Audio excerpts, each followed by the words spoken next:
Wow, chat. What's up, bitches? I'm hungry, but I will wait before consuming. We're gonna order pizza. How's everyone doing today? Hi.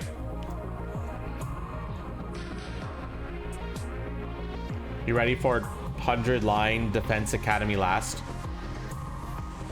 Or Academy 100 last line defense the...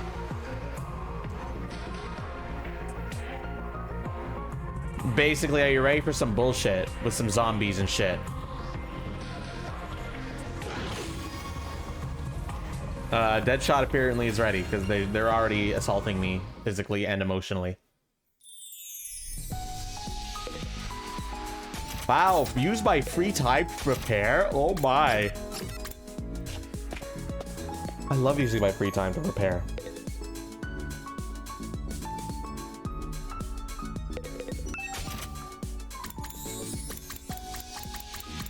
You escaped last time, yeah, but there's probably gonna be more, let's be real. Oh, I thought you meant... I thought you were talking about like the in-game story. I don't know, I'm stupid. Don't listen to me, don't listen to me, ignore me, ignore me. Ignore me, chat, ignore me.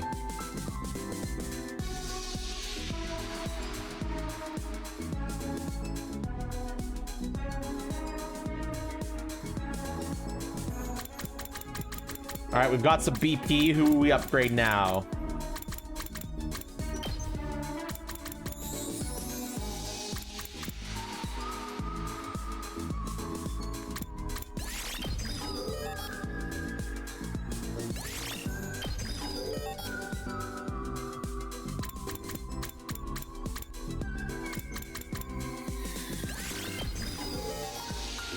I'm gonna upgrade Hiroko because she's weak and she needs to be stronger.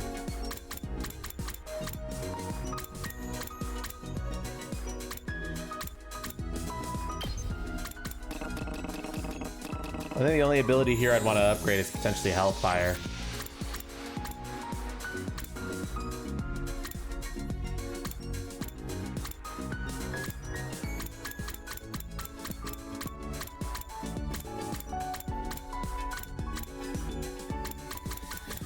I shall wait then.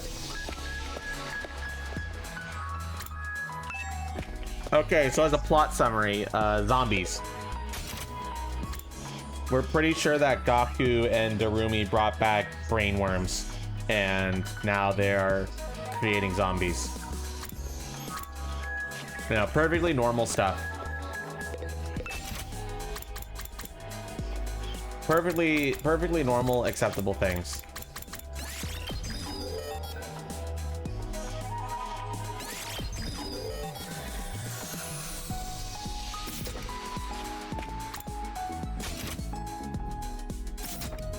We're on day 56. That's crazy.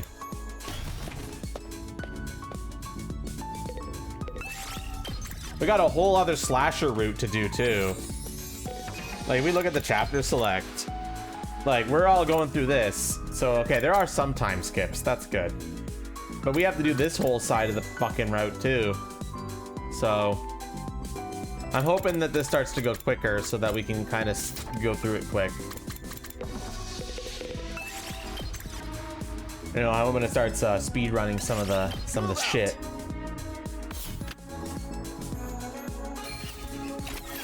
Anyway, Darumi's dead again.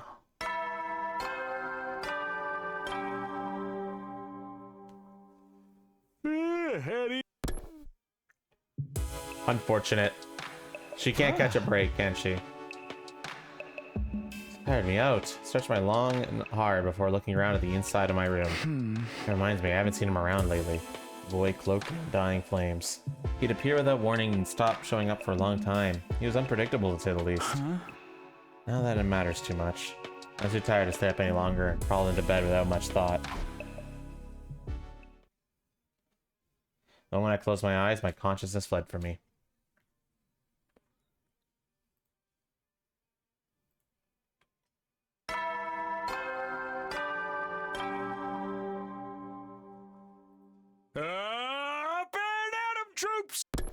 Up and at him, troops.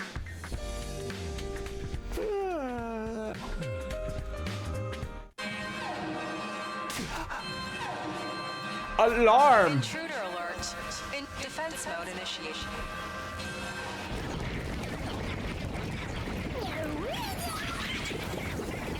We got an alarm, boys. I was flooded with a sense of urgency and tension that I haven't felt in a long time. The whole zombie affair made me lose my edge. I need to get to the war room now.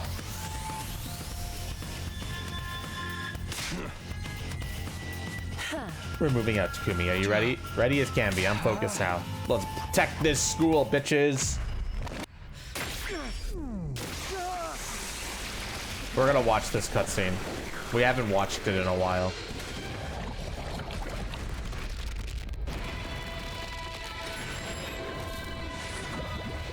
I know, right, Fire Ninja? You sometimes forget that this is happening because other bullshit is happening.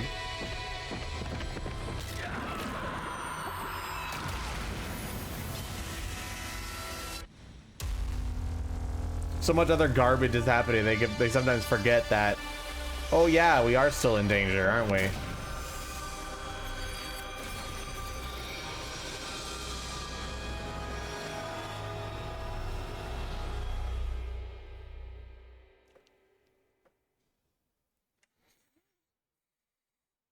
Gotta fight some bullshit. I think it'll let me skip this battle though. In theory, it should.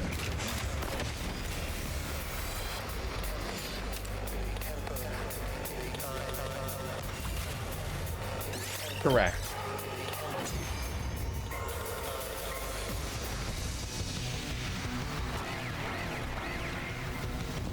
I can't remember what battle is fought on day 57 in the new route.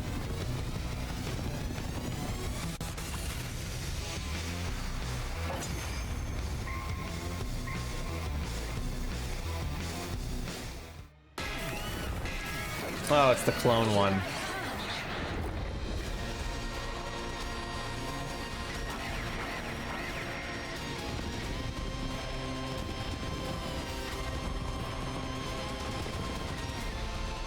The orb.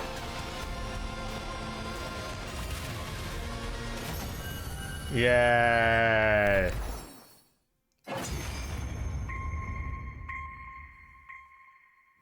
I am Zenta, the paragon of harmony.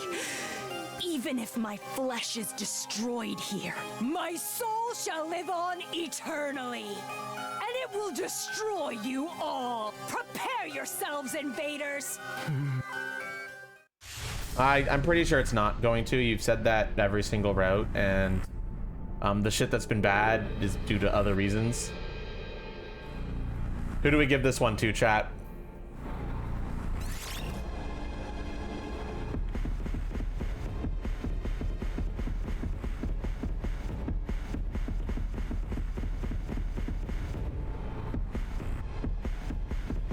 Carrara? No, Carrara has like one of the worst. No, actually, she doesn't have the worst super, actually. It's actually pretty decent. You know what? Sure. I'll take care of your mess. We'll give it to Carrara.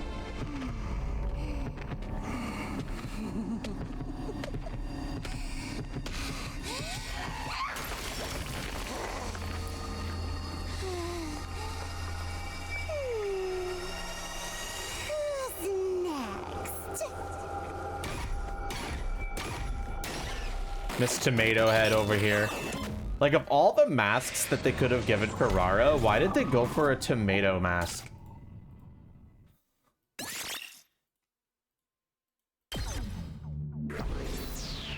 I mean, sure, I guess, but why? So we managed to clinch another victory in the day's battle. It's already late. We decided to rest and bring our seventh day to the 70. It's usually a green pumpkin in anime.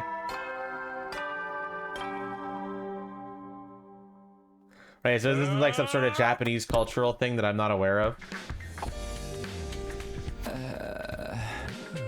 I did my messy hair and slowly got out of bed. Gone to bed early, so I no longer felt tired from defensive battle. More free time. When are we gonna get attacked by zombies again? It's fine. I want the days to go by fast.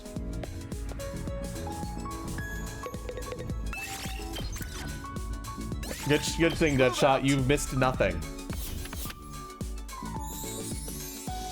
We had a defensive battle. We skipped it. No story stuff happened.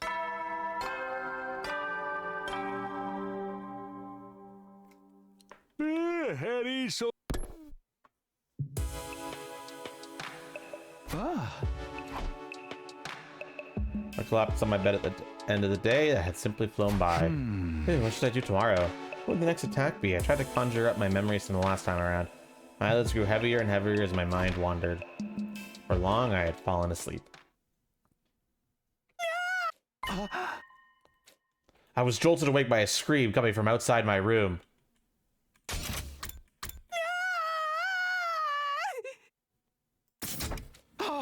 What was that? I jumped out of my bed in a hurry and headed outside to investigate. Only to be greeted by an astonishing sight.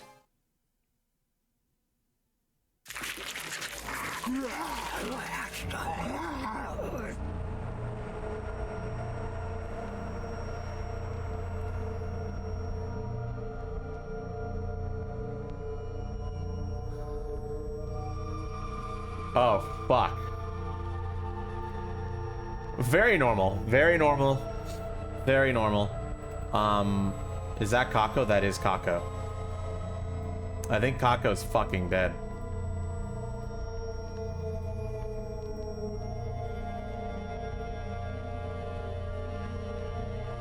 They're the Gi. Brother dearest.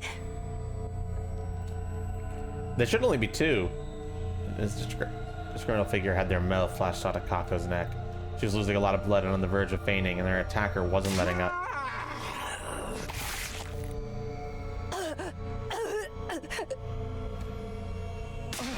Kako! I leapt towards it without thinking and tackled the strange figure. We ended up rolling on the floor in a heap. When I untangled myself from the attacker, they slowly raised their head. Hi, Yugi. Eva's a zombie now. Normal stuff.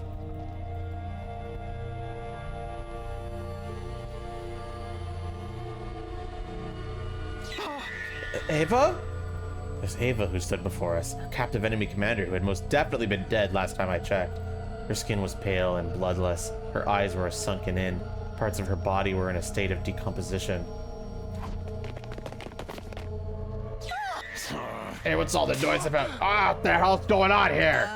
Is that Ava? She's alive? But how? No, don't get near her. You'll die. What's the meaning of this? What's the meaning of this? Why is Kako on the floor in a pool of her own blood? Hey! She got bitten in the neck. Somebody grab her. Kako, can you hear me? Probably no way to prop back the whole colony. They fucking better not have. Or else we are in some deep fucking shit. Huh? Oh, for crying out loud. Don't tell me Ava's been turned into a monster too. Great, so that's not what a living person looks like. She's in the same state as Yugamu. Guys, Kako's not breathing. Out of my way! I'll take her to the infirmary! Run like your puny ass is on fire, Ima. We'll hold Ava back in the meantime. Ima had gone pale in the face. He hurriedly picked Kako up and was about to start running when... No way! Well, I think they got the whole colony. Way to go, Gaku. They've got the whole fucking colony of fucking Gi in this bitch. Zombies for days. Fan-fucking-tastic. Eiko, Moko, Darumi, everyone who's died has come back. So our zombie theory was right.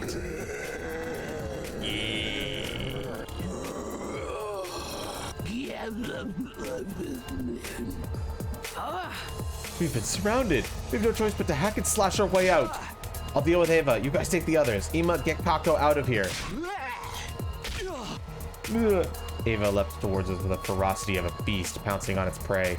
It's like she was running on pure instinct. Right, this isn't the Ava we knew. There's no need to hold back. I dodged her attacks as well as I could and grabbed an iron pipe that was on the floor nearby.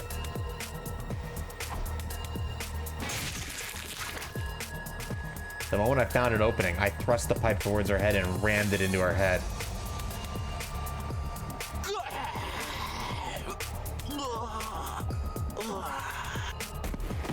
After letting out a brief roar, she stopped moving completely and fell forward. I pulled the pipe out from Ava's head and lifted her body up. And then, with all the strength I had, I tossed her body over the fence and off the roof. Black blood kept spewing from her head wound as she fell all the way down to the ground. Good, that's Ava settled. Now I'll... Takumi, behind you! What?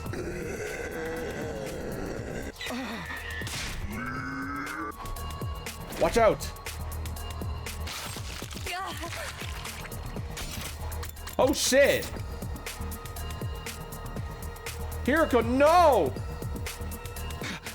Hiroko! We don't have them, unfortunately.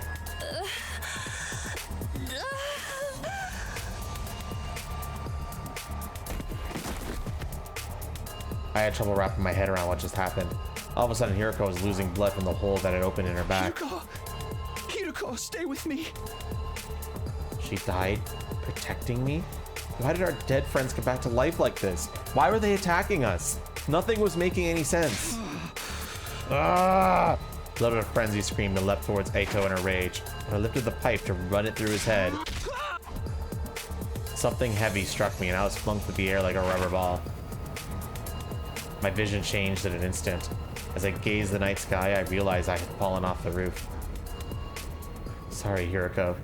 You gave your life for me. Now I'm going to die anyway.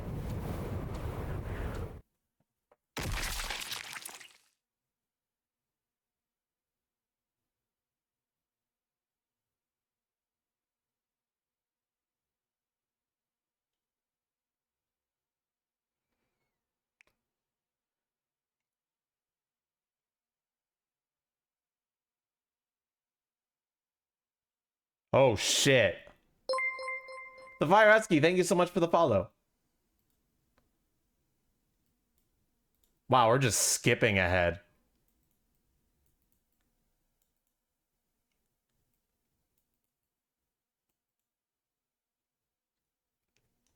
I woke up feeling like my consciousness had floated to the surface from a very deep place. Where am I? Takumi, you're awake! I heard someone's voice nearby. I turned towards it and found Nozomi's eyes peering into mine. Hi.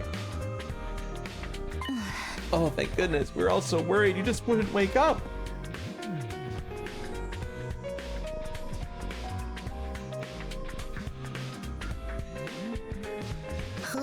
Finally decided to get up, Takumi. It's been 10 days, dude. That's gotta be a new record. What? I was out for 10 days? I remember being thrown off the roof by Eito. Why didn't I die? You did, but we managed to salvage you and put you in the Revive-O-Matic before it was too late. What happened after that? Kako and Hiroko, are they? They were beyond saving. After you and Hiroko were killed, we were being pushed back, so we had to retreat. Unfortunately, we weren't able to take their bodies with us. And they're still... yeah, they're still up there. We wanted to retrieve the bodies, but those zombies wouldn't let us get near them. For now, the roof is locked and off limits. That's not right. The fact that Hiroko sacrificed herself to save me weighed heavily on my heart, but I knew I wasn't the only one in pain over the deaths of our friends. I glanced at Ima, who was standing quietly in a corner of the room. He's just been standing there for the last 10 days. He won't respond to anyone and hasn't eaten anything. They did, but the Revive-O-Matic is pretty inconsistent on when it works and when it doesn't work, you know.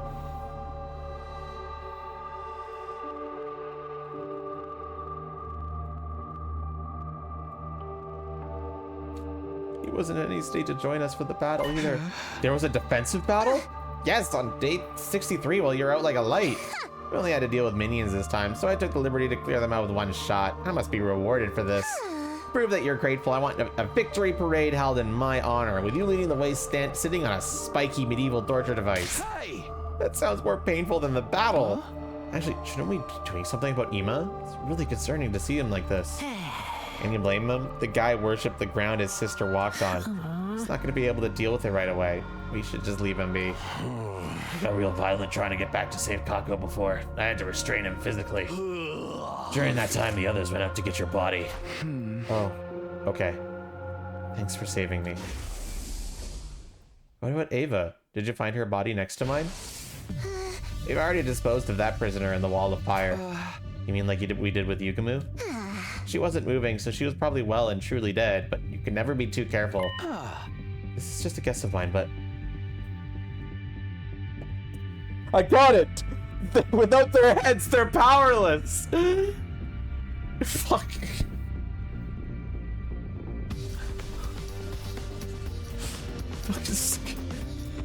I never would have thought, man.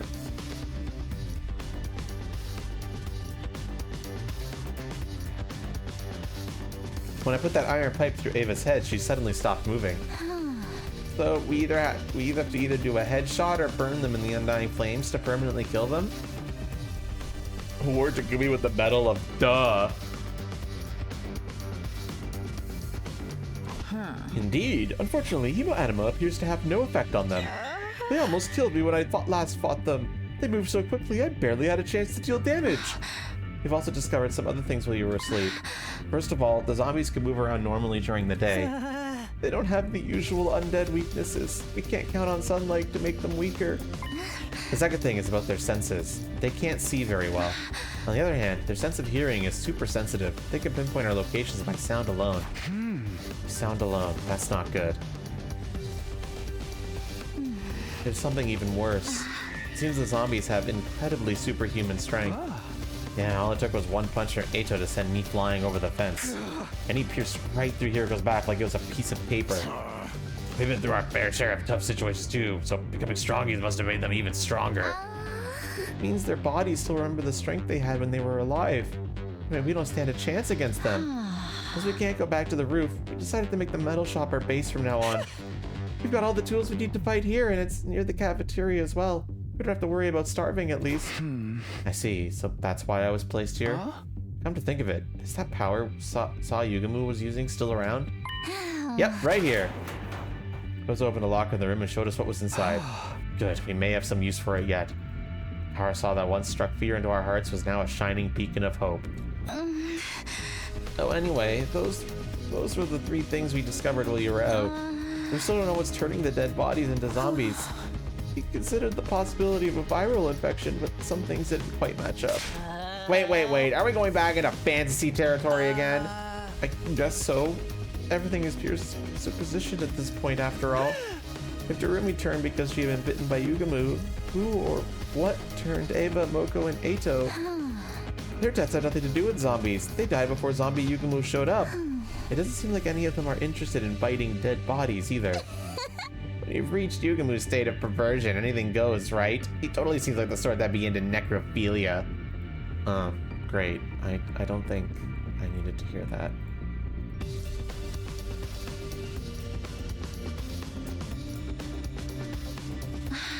The zombies don't retain any of the body's original character traits, though. We can't talk to them, so we don't even know that for sure. I have an idea. We all learn zombie language so we can resolve the mysteries and resolve the matter peacefully. Good luck with that. Do zombies have a language? Not that I know of. As the others furiously debated every possibility, I found a hypothesis forming in my head. What if we already have the infection as a hidden condition? Like, the zombie virus stays dormant and only activates once we die? Oh, we never thought of that. Sounds like something worth investigating. Investigate how? I was tinkering with the Revive-O-Matic the other day, and I found this function called scan mode. It can only be used on the living and detects any anomalies within the body. If Revive-O-Matic had a function like that, we should try it out right away. Let's go to the infirmary now. We immediately set off to the infirmary, dragging the dazed Ima along with us. But even after scanning everybody with the Revive-O-Matic, the conclusion was the same. No abnormalities detected.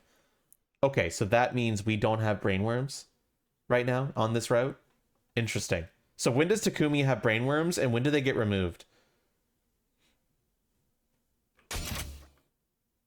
That's the question of the hour, isn't it? Yeah, that's what I want to know.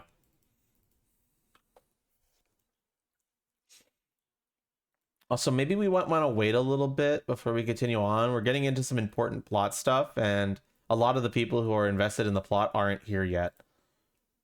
So maybe we hold for a second. Which meant none of us had an infection. And they never got removed on this road. How do you know, Deadshot? Maybe something else happened to it. I'm pretty sure if it was still in our brain, the Revive-O-Matic would have scanned an anomaly. You know?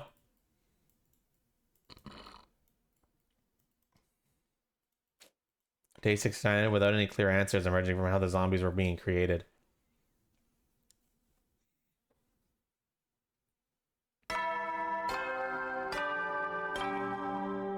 It's kind of annoying because we know how the zombies are being created from the Box of Calamity route. Finally at day 70. That's right, those zombies might take us out before we can save humanity.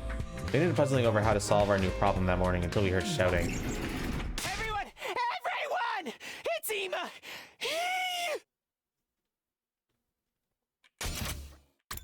Deadshot, I don't know why you're arguing this with me when the Revive-O-Matic just fucking confirmed we're clean.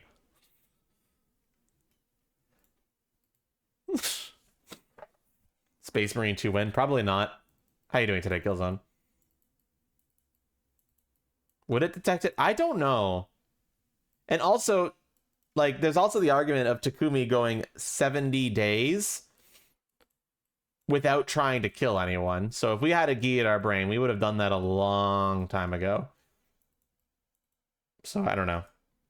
We'll have to see. The ashen-faced Shoma suddenly charged in from the hallway. What happened to Ema? He went up to the roof by himself. Wait, to look for Kako? I saw him leaving in his class armor, so I called out to him. He said he was going to get Kako back. That's seriously bad news. Is he gonna break the lock we put on the roof door? Moron, why didn't you stop him? Are you just... probably not. Killzone, I have my own list of games that I'm interested in. It's not one of them, unfortunately. I tried, but he shoved me away with incredible force. He can't possibly take on that many zombies by himself. You have to go drag him back.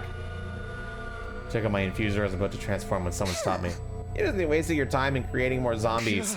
Get out of my way, Karara. Every second we waste here puts Ema in even greater danger. You're not thinking straight, Takumi. There's no guarantee we can beat them even if everyone joined the fight. We might just end up making things worse. I too object to your going. Why should you die for nothing?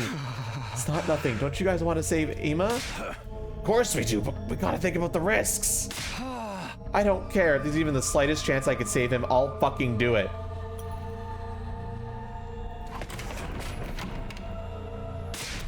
Takumi, wait! I ignored my team's protest and charged down the hallway. Takumi, wait, I'm coming with you. Nozomi, are you sure? Yes, I can't just let Ema die without doing anything. Okay, then let's go together. Ema, please be all right. We transformed into our class armor and quickly made our way up to the roof. Upon arriving at the roof, we were confronted by an utterly unbelievable sight. I don't think that's that unbelievable, to be quite honest. Ema was lying on his back in a pool of crimson blood. He was pouring out what seemed to be a bite wound on his neck. Ema! He didn't react to my call. He was too far gone to be revived. Hiroko and Kako! Hey, don't you recognize us? I don't think they do. They've also been completely zombified.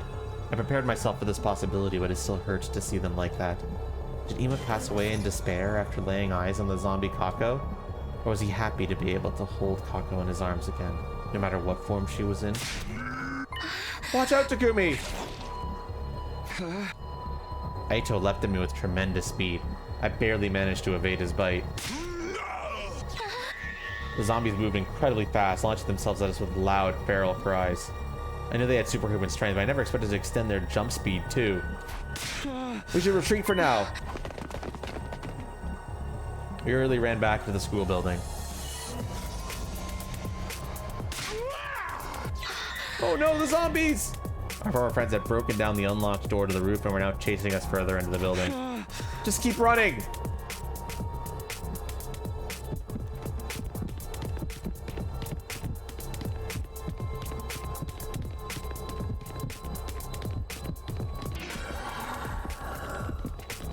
Oh, fuck.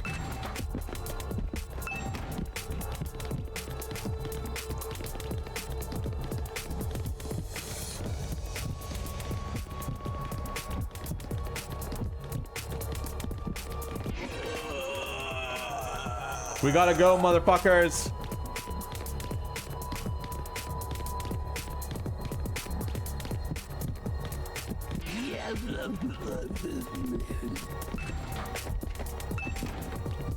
Man, they're stupid, at least. So at least we got that going for us, right?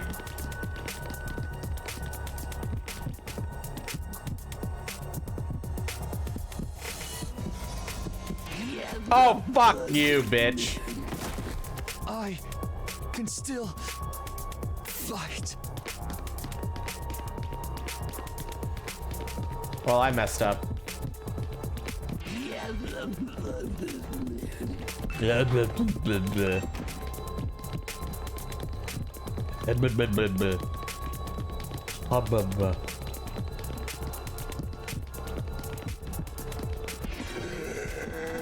Wait, what the fuck? Oh, okay. I think I gotta do this. Okay. I figured it out.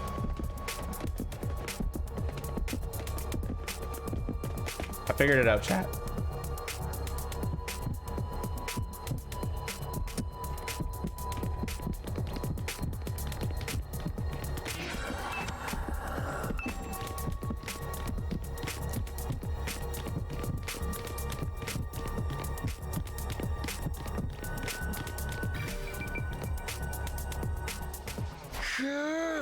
Somi, are you okay? Yeah, more or less. Our frenzied running brought us to the hallway of the first floor. There's no time to even take a breather. Somi! I moved on its own even before my mind could register Hiriko's sudden appearance. Get away! Takumi! Stay away, Nozomi! Just keep running! I strained myself to keep Hiriko's teeth from sinking into my neck while shouting for Nozomi to escape. I can't just... Yes, you can! Now, go! I can't hold her back. She's going to bite me. And here comes Nozomi from the corner with the steel chair! Or fire extinguisher in this case. About reclaiming the earth from some enemy at the start. Killzone, a lot has happened. Killzone, a lot has happened. Okay.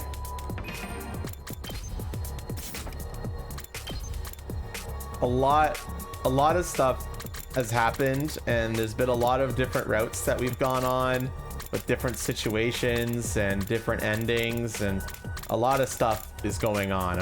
Okay.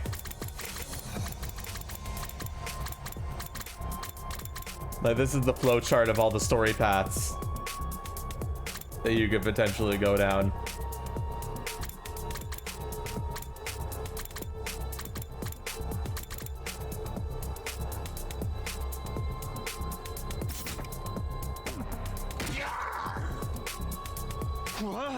Nozomi! I'll lure her away! You get going, Takumi!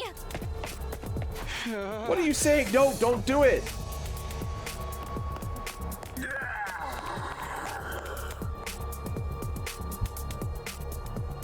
I can't leave Nozomi on her own. I have to go after her. This is not just random bullshit, Killzone. There is a reason for why what's happening is happening.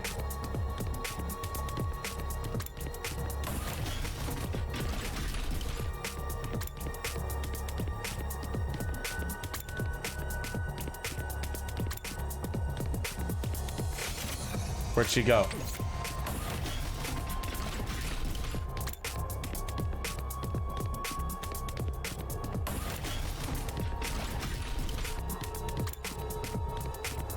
Where'd she go?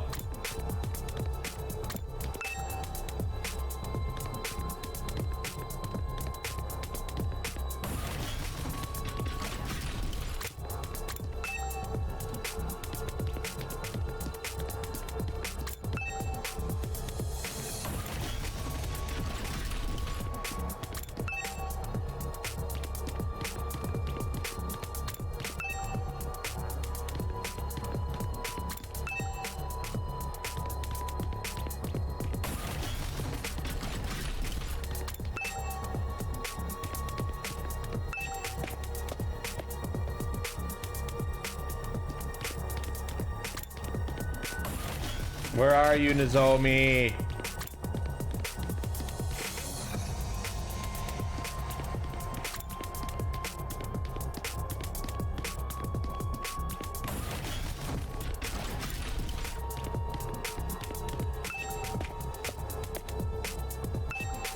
Oops, didn't mean to go back down.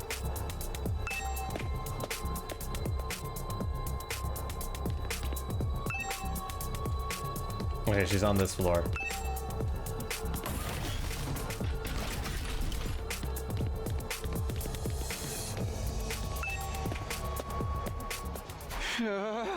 Where'd it go? As I was searching desperately for the missing Nozomi, a figure came in within view. Nozomi? Excuse me, have you suddenly gone blind? You guys weren't coming back, so I came all this way to look for you. Did you get lost or something? Karara, have you seen Nozomi anywhere? No, I haven't. Don't tell me you guys got separated. Yes, and right now the zombies are. Wait, what's going on? Over here, Karara, quick. Shoot, it's inside too? We were sandwiched between Moko and Kako. There's nowhere else to run. All the windows along the hallway were outfitted with iron grates. What now? You better do something about this. It's do or die time. Ran towards the window, Moko coming after me with inhuman speed. Once I was within range, she raised her arms, and before she could attack me, I turned around and... That's my chance! I broke the window along with the iron gate, causing Moko to stagger. Once she did, I took the opportunity to kick her on the back with every ounce of strength I could muster. She fell through the window down in the courtyard, just as I had hoped she would. Her head was unharmed, so she probably didn't die, but it was enough. Karara! I was turned back to help Karara with the zombie Kako.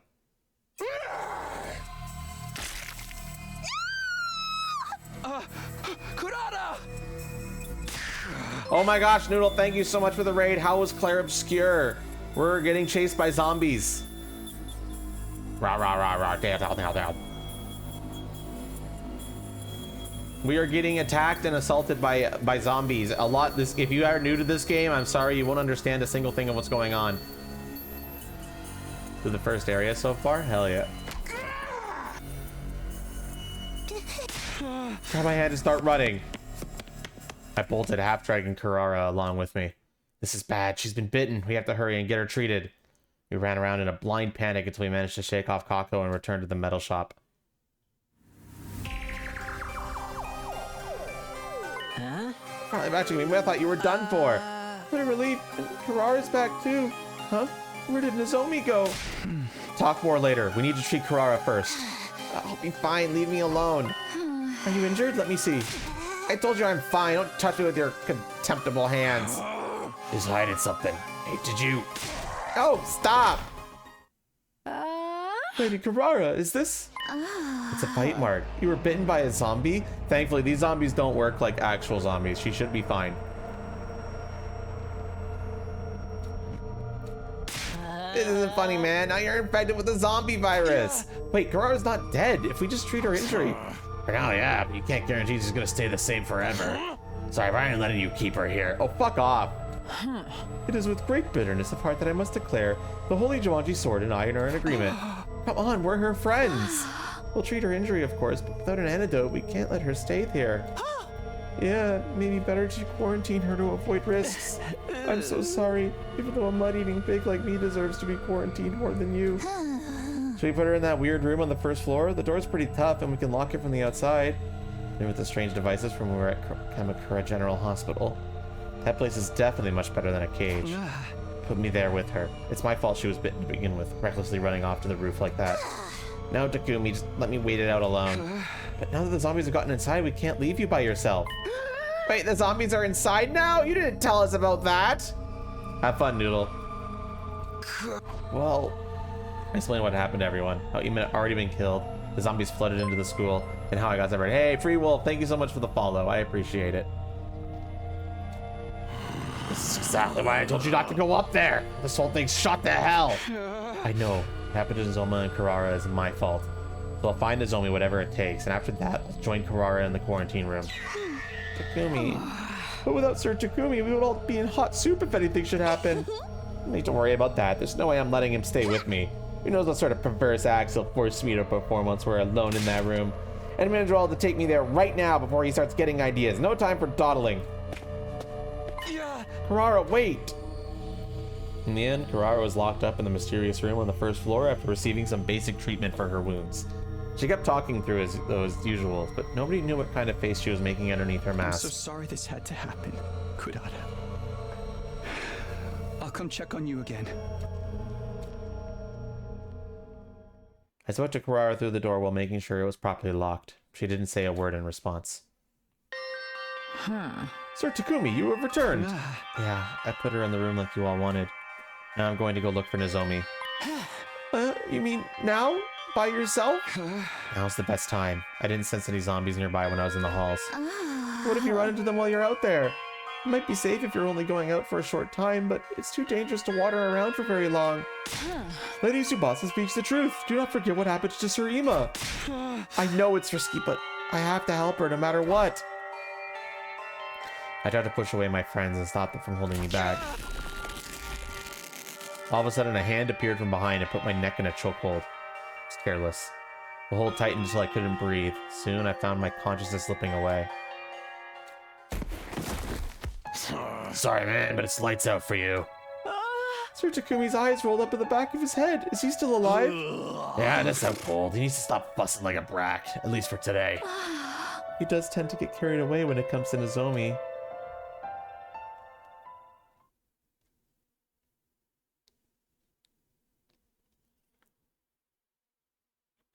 It was early morning the next day when I opened my eyes. I slipped out to look for Nozomi while the others were still sleeping, but time just went by fruitlessly. I couldn't find her anywhere. Another day gone. My mind was so focused on Nozomi that I didn't have any leeway to do anything else. My fault. She's gone because she tried to protect me. I didn't want Nozomi to end up sacrificing herself for me like Hiroko did. Although I wanted to go out to look for her again, I knew the others wouldn't allow it. Are you okay, Takumi? You're so pale. Fine. Thanks. I've got a lot on my mind, that's all. I'm worried about Nozomi too, you know? I just have no idea what I could do to help. Yoshika and I did some searching of our own when we took food to Karara just now, but we didn't find anything. How's Karara holding up? It didn't seem like anything's changed. I don't think she's turned into a zombie yet. Hey, if she's still fine after an entire day, shouldn't we let her out? I mean, it's only been a day. Too soon to say for sure if she's in the clear. Yeah, who knows if she'll turn into a zombie after this. Then how long are we going to keep her locked up like an animal? All the way until day 100? Please calm down. Nobody said about keeping her inside for that long. I'm just worried about leaving her alone. I don't want to lose another friend. I won't be able to take it. Have you been listening to yourself, you obstinate oaf? Can you not step out of your cramped little mind for a moment? If we fall here, it's the end of humanity as we know it. Well, you're not the one seeing this from my point of view here. How can we when it's even harder to decipher that abstract mathematics? Stop it, you two. This isn't the time to be fighting amongst ourselves. Hi, Blazing. I usually stream this early on weekends, kinda, sometimes. Oh my god, man. Although a lot of the people who care about the plot of this game seem to be not here right now, but that's okay. They'll come later.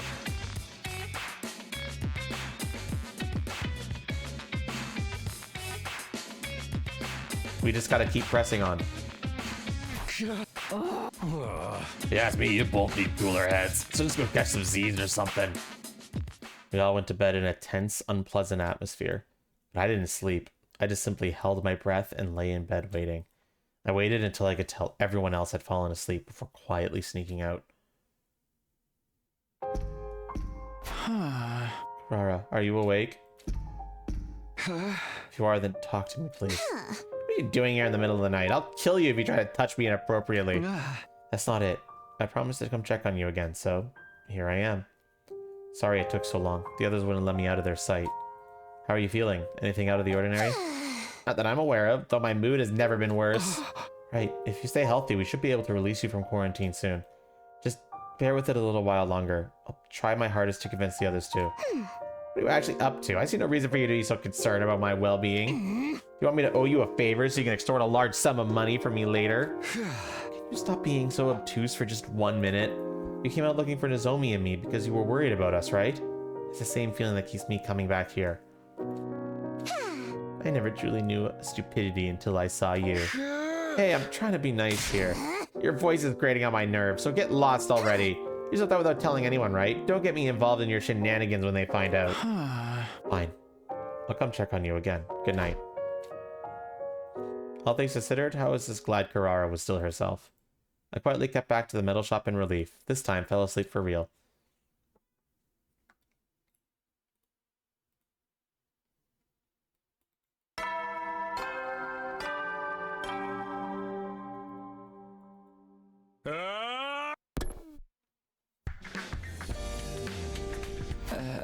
Morning. Felt like sleeping a little longer, but I could hardly do that when Nozomi was still out there by herself. Just as I was trying to get out of bed.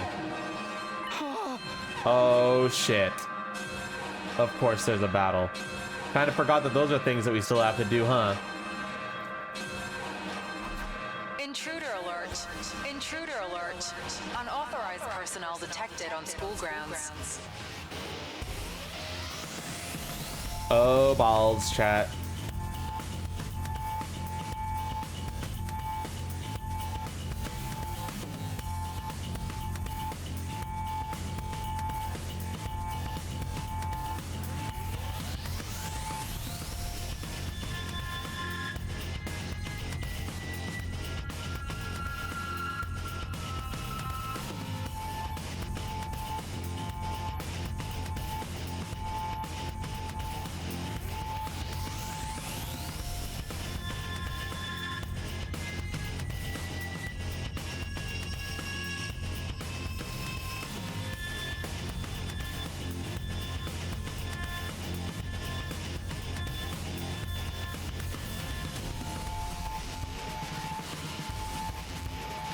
Defense mode. Attack first thing in the morning. Whatever happened to neighborly courtesy? They better be ready for what's coming to them. Let's get out there and fight, y'all. Prepare to engage the enemy. What am I looking up? Nothing important.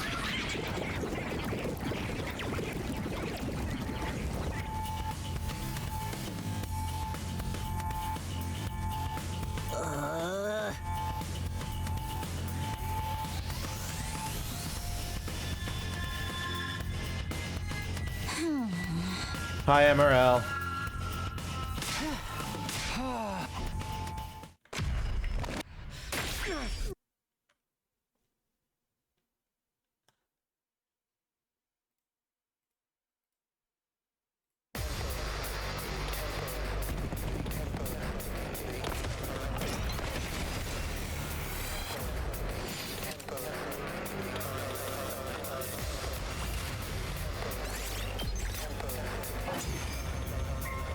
We skipped a battle. We skip a battle. Is it over? Wait! Isn't that their Supreme Commander over there? Vile, barbaric invaders. You should consider it an honor that I deign to speak to you. Yeah, like we're getting this. zombified. People are zombies right now. Fashnas. Surrender and allow me to devour you. If you do that, I will make your deaths quick and painless. Continue to defy me, however. And I will do everything in my power to ensure your final moments are filled with unimaginable agony. Your words are laughable. We will fight tirelessly for the sake of humanity. That's right. I ain't gonna let myself get eaten by the likes of you. I see. Then I need not hold myself back as I indulge in the entertainment. What's she talking about? Futurum will be at peace when my superior self ascends to godhood. And only then. Yeah, wow. And to do that, I must devour all of you and make your power my own. Yeah, she's crazy, ain't she? This war will only end when one side is completely annihilated. No! Help me! We got the voices again. These voices are coming from those invaders. Don't take them seriously. They're just trying to distract us. The biological war experiments made from dead people. And also living people. And prisoners of war. Fucked up shit. Yes, the grand finale is drawing near. Our next battle will be our last. Until next time, vile invader.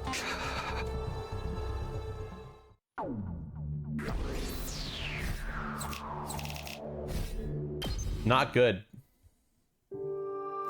But we dragged our tired bodies back to the school. The final battle was drawing closer. There's something else we had to figure out before that.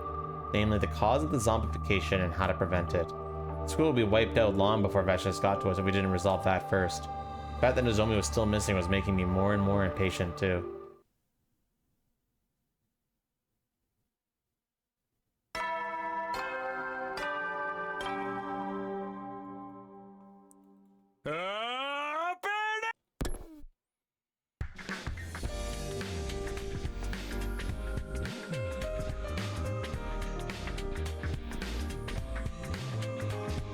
So I go to the usual morning announcement and a heavy head. I should get up. My entire body felt sluggish, slightly still tired from yesterday's battles, but I had to go look for Nozomi. I can only do that by slipping out while everyone noticing me. My stomach hurts. Need the bathroom. I stood up, changed into my class armor, and walked towards the door nonchalantly. Good. Now I'll be able to do my own thing. Put my hand on the door. Hold it right there. Yoshika, what do you want? Can it wait? I cannot allow you to leave by yourself. If you must go, then I shall accompany you. To the boys' bathroom? Communal urination suits me just fine. You can't do that. Get out of my way. Then tell me why you're in your class armor. It's because you intend to search for Lady Nozomi, isn't it? I'm not. Don't think for a moment that I worry any less for Lady Nozomi than you. But you must also consider the enemy before us. Think about Vashness.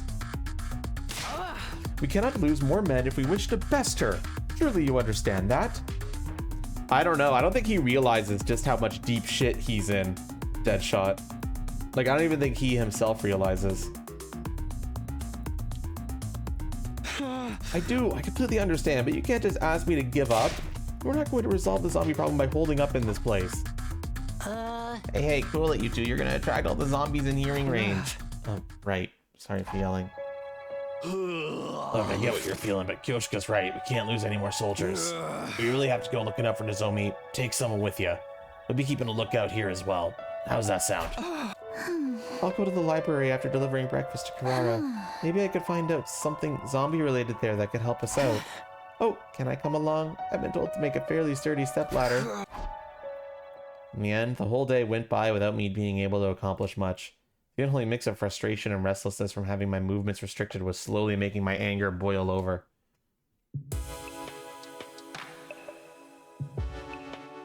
For long, it was night. Everyone was doing their own thing until bedtime. Why can't I seem to fix this thing? Greco was tinkering some kind of mechanical device. What are you doing over there? Trying to fix the organic life detection device. Tsubasa said it was damaged. If I can get it to work, we'll be able to know how Nozomi's faring and get a better grasp on things, right? It's not going to be easy. We can't get the necessary parts because of the current situation. Haven't you heard of percussion maintenance? I do it to the TV at home all the time. Like this. Oh no, don't tell me he's gonna hit it. It's gonna work. All right.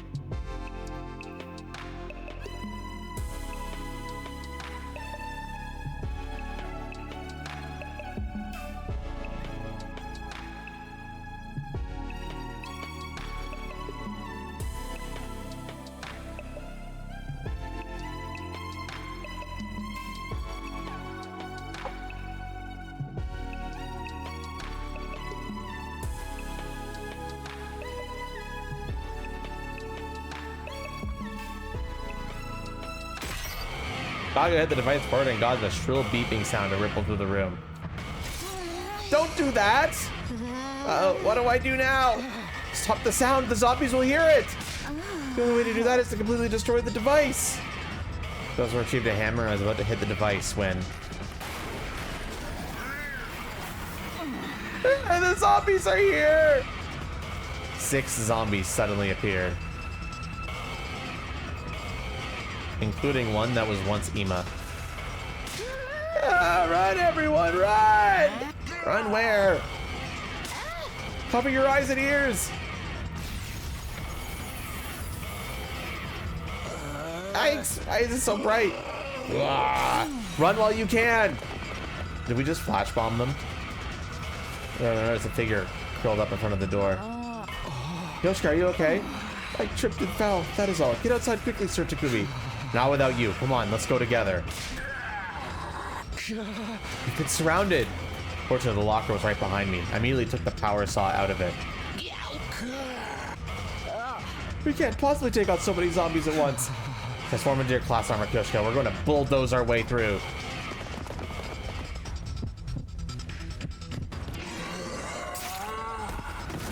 I did a great job. Like this. I did a great job.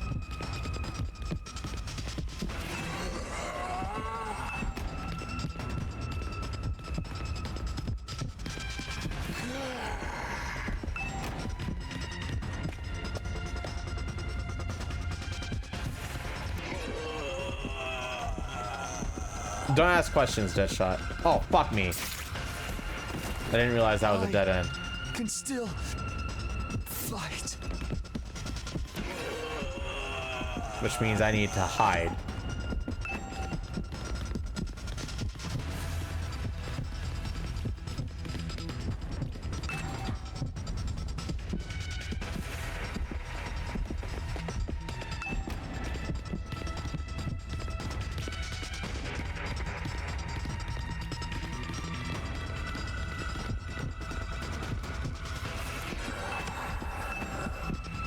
Fucking played that so skillfully. Frame perfect hide.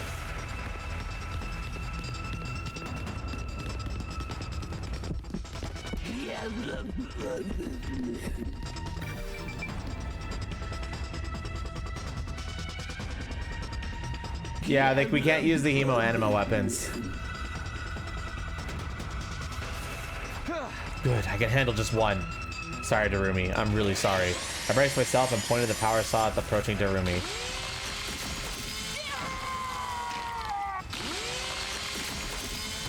The blade of the power saw went right through her body and I felt it hit bone. Lady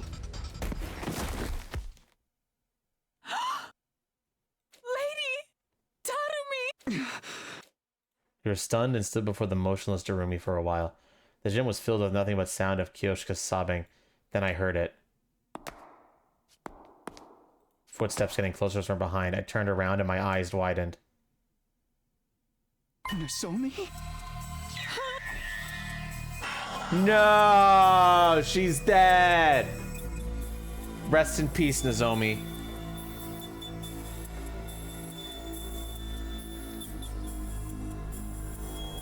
Sorry, Deadshot. Your theory got immediately debunked. Nozomi! Thank goodness you're still alive! Here's opened my eyes and distorted my vision. Wait, Sir Takumi! That's not Lady Nozomi. Kyoshika grabbed hold of my arm just before I broke out into a run towards Nozomi. Oh, God, don't be silly! Nozomi can't be dead! Not Nozomi! No way! Get a hold of yourself, Sir Takumi. Lady Nozomi has already been turned into a zombie. No! No! You're lying! Let go of me!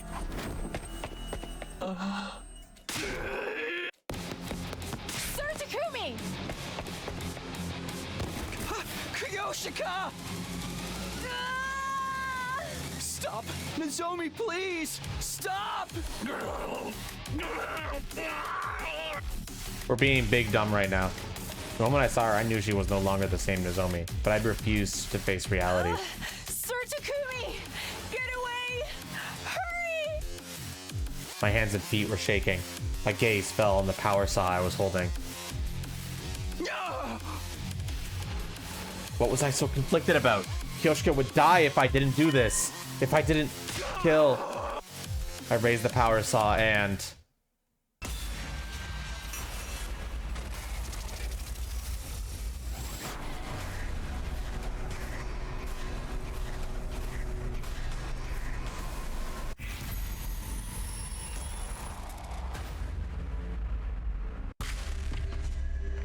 Well, chat.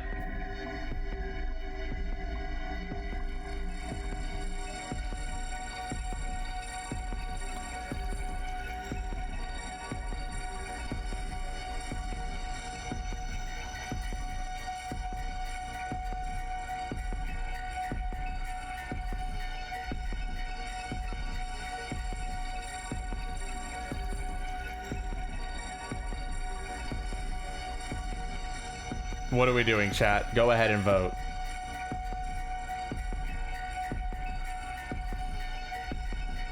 Wow, you all want to see a bad ending?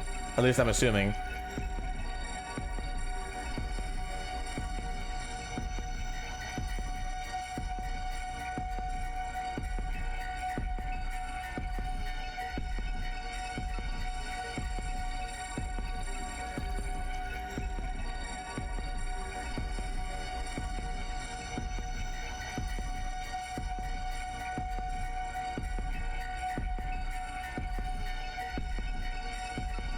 It's something you would do? Wow, we're really getting into the mind of a brain-dead protagonist, huh?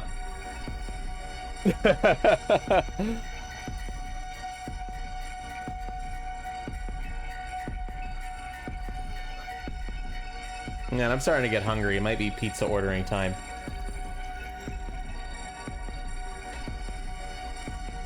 I'm gonna be ordering pizza from a new pizza place today. Wish me luck, chat.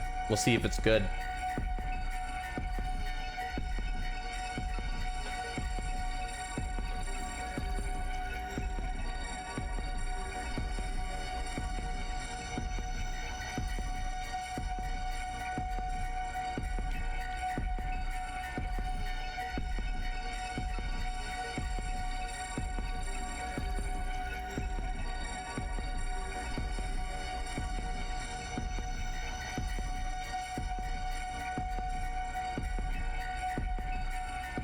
You have no way to access pizza? Skill issue. Sorry, bro.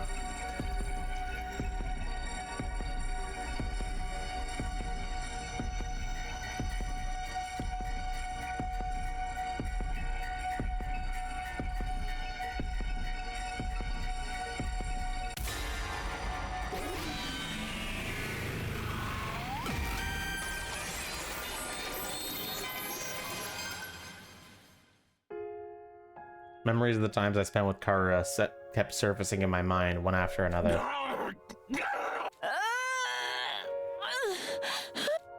Kyoshika was fighting hard for her life right in front of me, and all I could think of was Kara's smile. Kara's smile. I can't do it. I can't kill her. My vision blurred from unshed tears. My strength went out from me and the power saw fell to the ground. It was at that moment that Nozomi struck.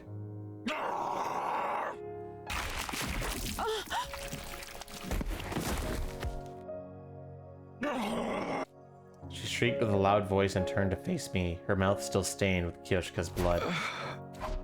And in her eyes, I could see the reflection of my tear-filled face as I simply stood there rooted to the spot. Her affection slowly grew larger as she got closer.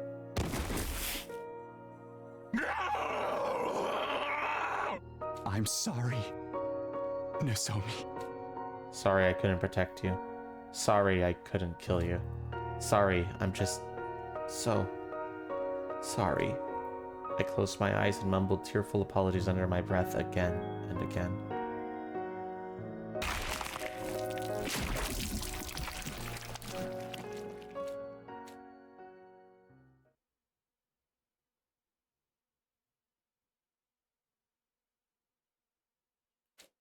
I felt my conscience surfing from somewhere dark, cold, and heavy.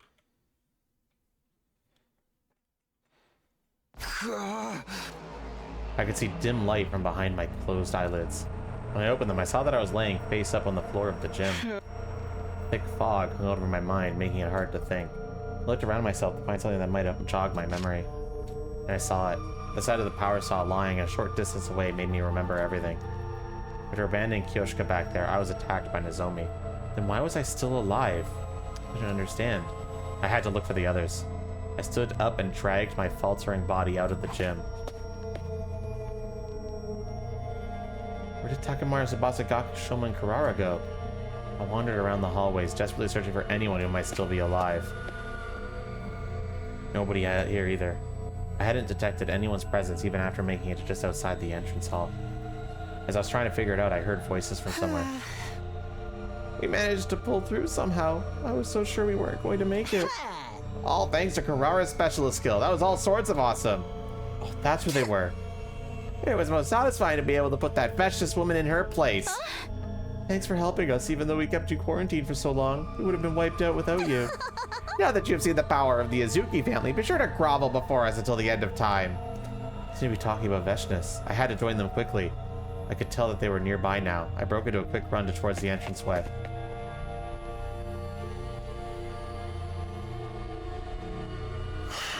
Us five are the only ones left, huh? The zombie's been burned up by the missiles along with the invaders. What? Hey, wait, look over there! What's there? What? Everyone turned to look at me before I could call out to them. No, it can't be. I was taken aback by how astonished they seemed, but I was too happy to mention anything about it. In sheer relief, I started running as fast as I could towards them. Think of the zombies and they show up right away. What? The zombies? I could see everyone start staring at something behind me, but something felt off.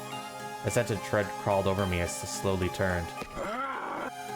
There I saw bodies of those who used to be our comrades coming closer with snarls and growls. Kyoshka was among them. She'd been turned into a zombie because I had abandoned her. Well, now that we can unsee them, now that they're here, I'll hold them back. What? You can't be serious. Oh, there are too many for you to handle. Everyone, just run. That was what I wanted to shout, but my breath caught my throat and nothing came out. All of a sudden, the zombies started charging, all of them screaming at the top of their eerie, undead voices. I'm not going to survive this. But I was wrong.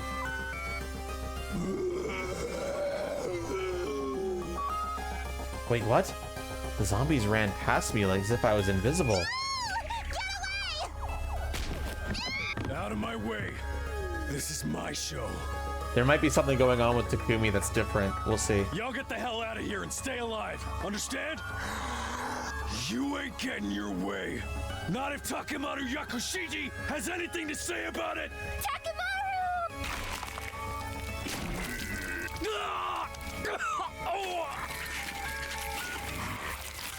Zombies converge on Takemaru all at once. I had to go to Takemaru before it was too late. No, I can't. What was I trying to do? My emotions were all over the place. I felt like my mind was floating and couldn't settle in one spot. Darn it, let's try to get away before we're all wiped out. Sorry, Takemaru. Wait, guys, take me with you. I tried to call to my friends, but again, no words came out of my mouth. I simply stood rooted to the spot, unable to do a single thing. And then my consciousness slowly melted away.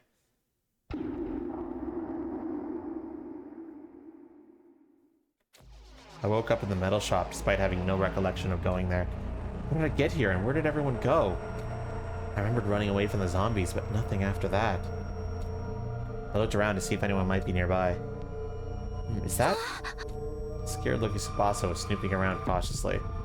I was hit by a sudden impulse to run over to her, but at the same time, the rational part of my mind screamed at me not to do that. They were the same conflicting feelings I had when I saw Takemaru being attacked. I had no idea what was causing them. Then I felt something else. I was flung away by something. Lifting my head, I saw... Kyoshka, I was too careless. There's zombies in this room too. That's supposed to be Kyoshka shrieked before I could say anything and started charging at top speed.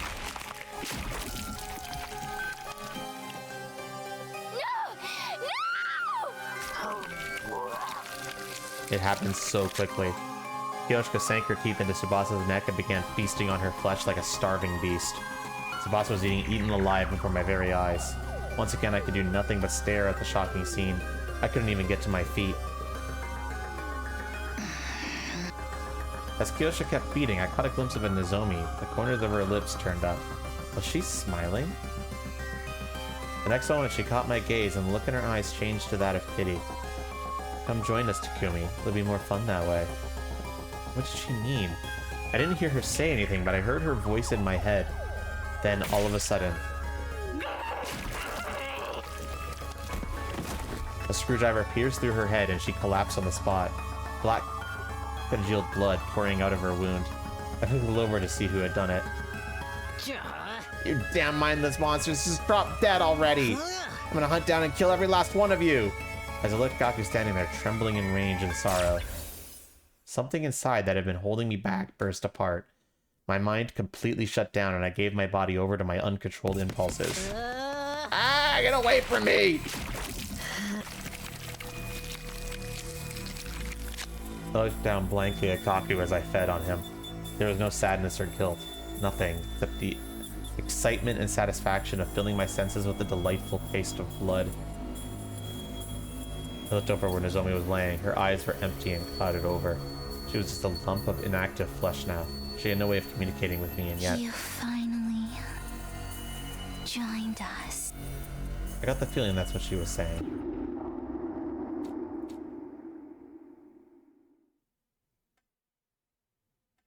I slowly regained consciousness until eventually I could see light. The body of Shoma lay in front of me. He'd been completely drained of blood. Oh, Shoma's dead too. I probably killed him. My hands and blood were covered in thick, fresh blood. Where did she go? I must find her. I must. Must. Harara, I must.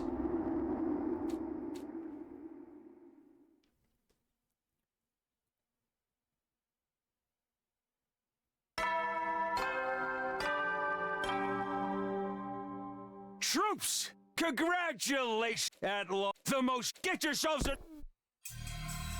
Day 100? Who cares about that? Harara must find where she... No! Get away from me! Finally found. Why run away? Don't run. I must.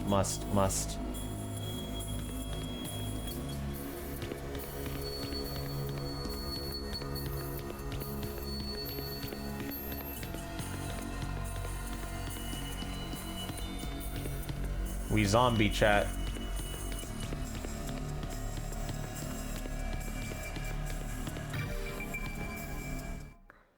I'm dead AF, bro.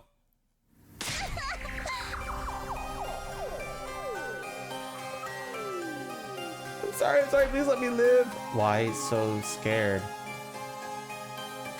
Please, no! Harara, you got it all wrong. All I want is to kill you.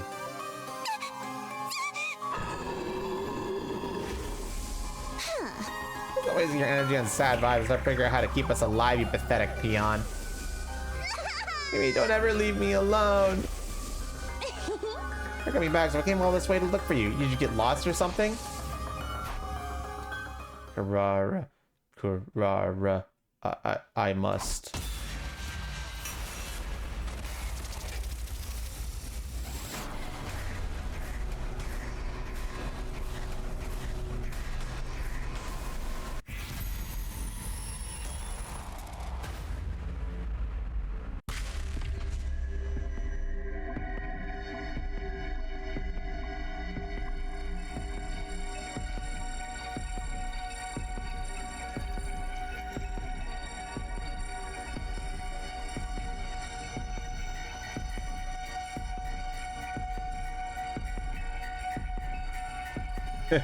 I'll do a quick 2-minute vote because I need to step away for a moment in order to confirm something. I'll be right back. Won't be a long break.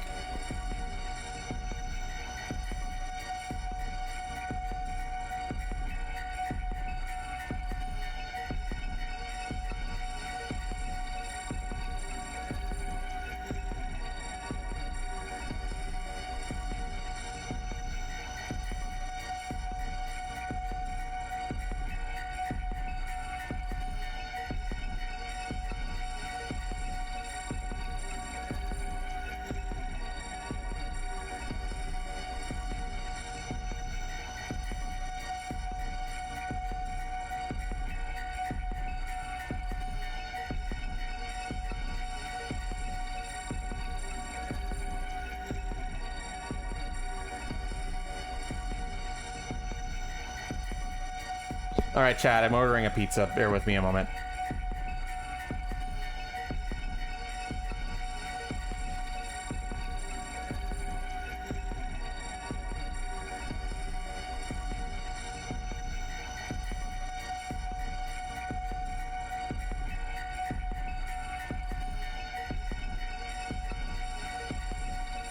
What do you mean something went wrong? Let me order pizza.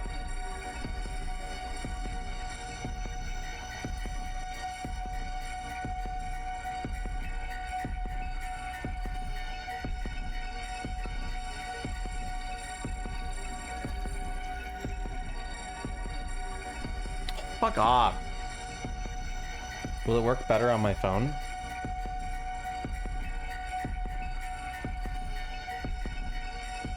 What will I order? I will order food.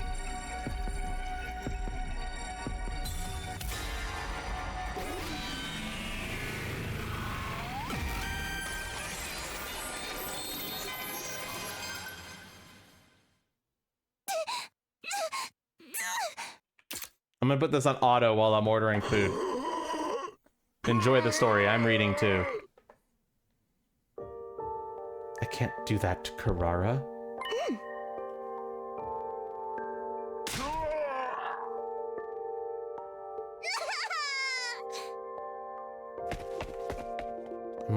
Carrara must.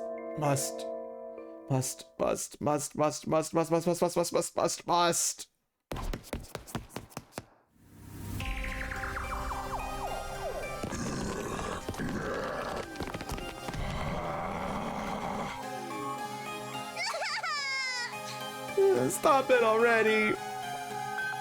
Carrara, I want. No! Leave me alone!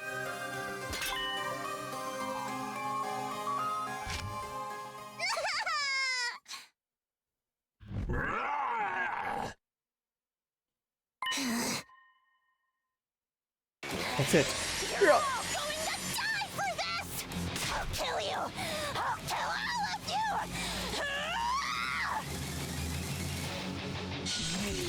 Oh shit! She's going in! I'll kill you! And you! And you! And every last one of you!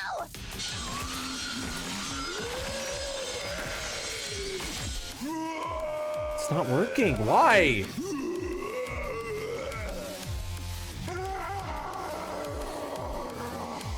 Just die! Die, die, die!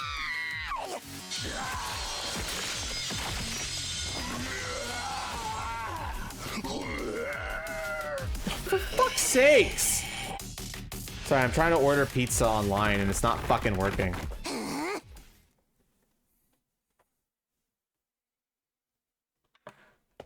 It only lets me select pickup for some reason.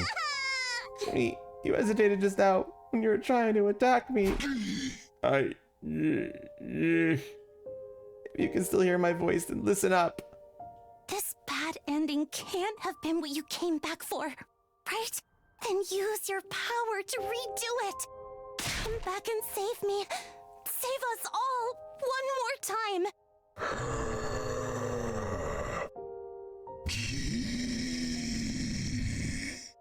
All right then. Goodbye.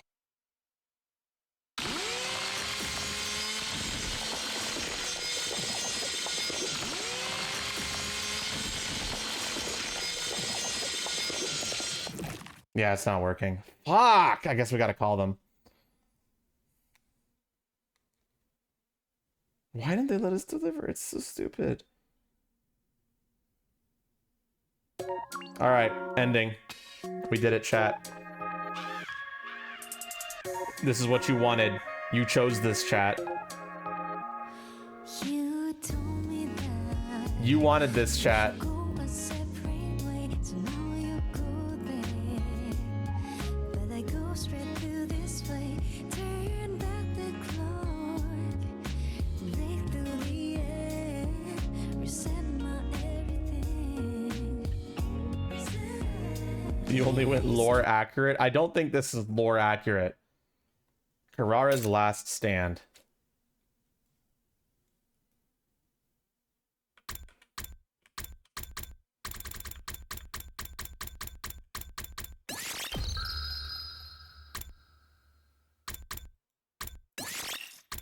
But fine, we'll see what happens when we do the other one. Although it can't be good.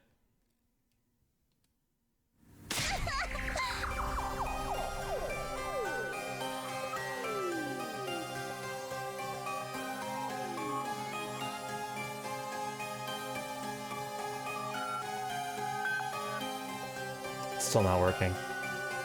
All right, sorry, chat. I gotta step away for a second. I need to figure out this delivery pizza situation. And I need water, so...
I'll be back soon, guys. Oh, for fuck's sakes.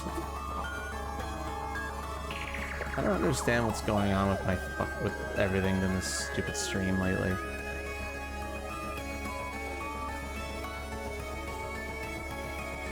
I leave for like 5 minutes and someone unfollows. Isn't that great, chat? I love streams. I love streaming. I love going up and down lately. It's been real fucking positive. It's...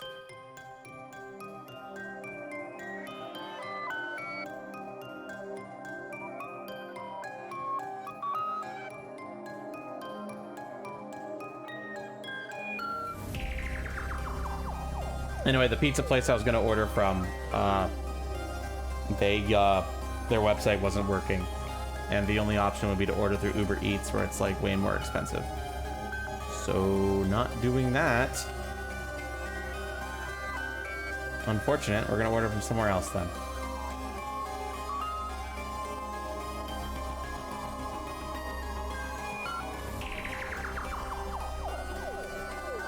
Thanks, Grand Guy. How are you doing today?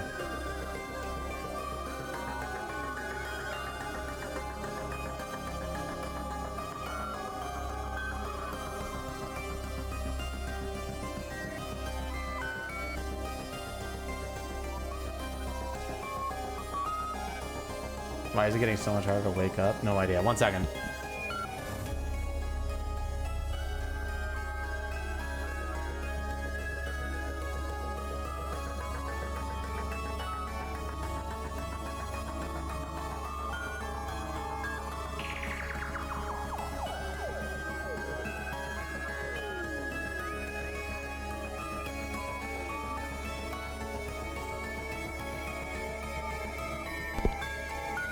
Yeah, I'm ordering at a different restaurant. Give me a second.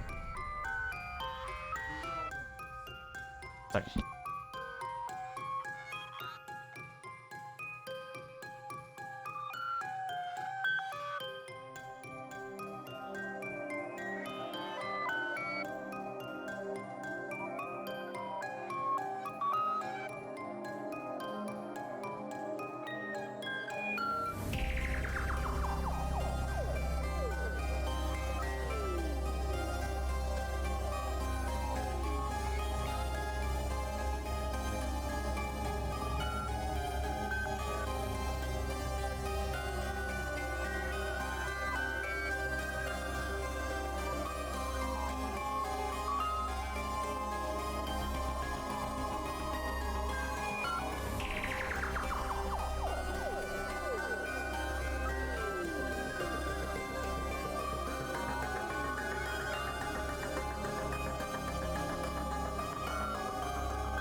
Sorry guys, ordering pizza. You know the drill.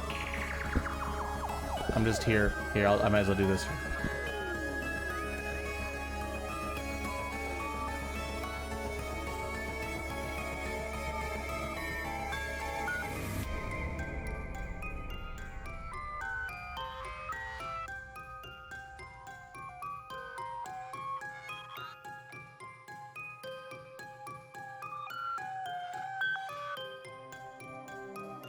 Not really, but also written by the same guy, but also written by other people who made Zero Escape. Kind of a joint effort between the two, Grand Guy.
Almost done ordering, guys.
It has been done. All right, sorry about that, guys. Back at last.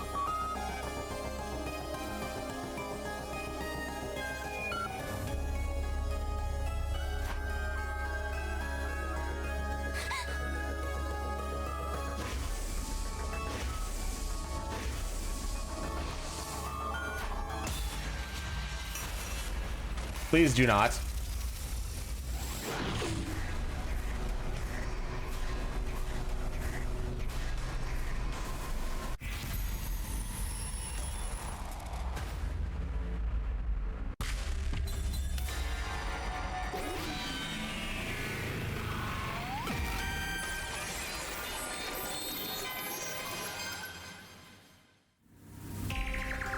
Must.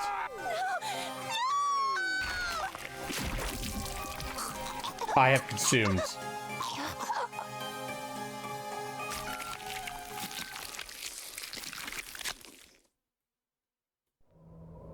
An omnidirectional attack will launch in 390 seconds.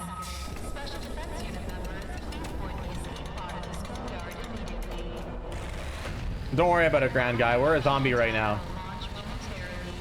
We're gonna go back and fix this later. Don't worry. An omnidirectional attack will launch momentarily. Are you a zombie? A lot's happened, okay?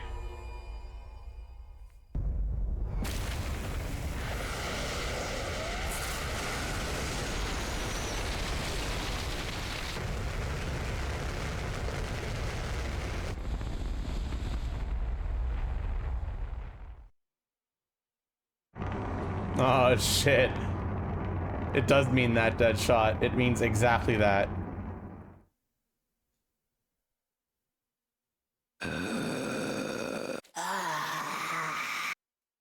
The pod has successfully left the atmosphere, switching to automatic flight control until arrival at artificial satellite. Repeat. Humanity is fucked? Correct. This is not a good ending for everyone involved.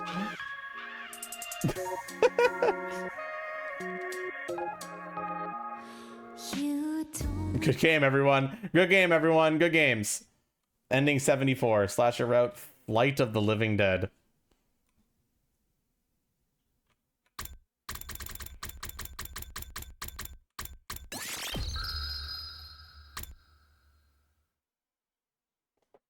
I'm more glad we aren't doing that. Yeah, it sounds like a very interesting route still, but also exceptionally fucked up. All right, we're going back. We're making a better choice here. Thanks for the follow, Grand Guy. Lady!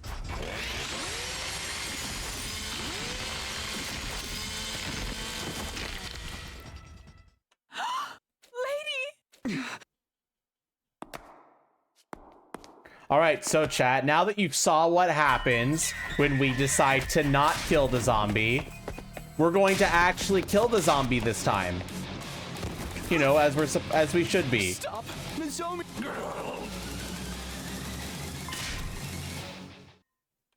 You don't get why there are zombies? A lot's happened. But if you want the actual answer, basically we found out in another route that there's this parasitic organism called a Gi, and there are male and female Gis. The female is kind of like the queen that could take control of a body and makes it go kill things. And when it kills things, the male Gi takes over the brains of the dead things and uses them to go make more corpses for the queen Gi to go make more male Gi.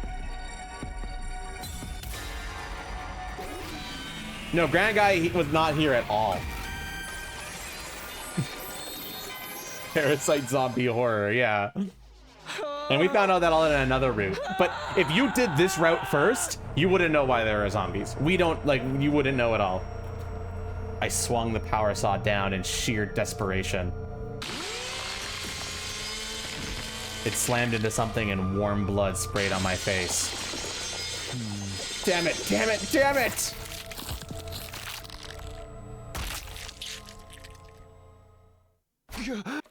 I came back to my senses when I heard something hit the ground, and then I locked gazes with the thing that had been separated from Nozomi's body, and I finally realized what I had done.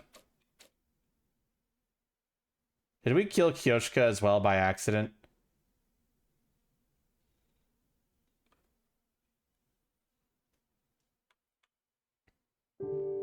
Oh, no, we didn't. I don't quite remember what happened after that. Somehow we joined up with the other 4 survivors and shifted our base to the garage.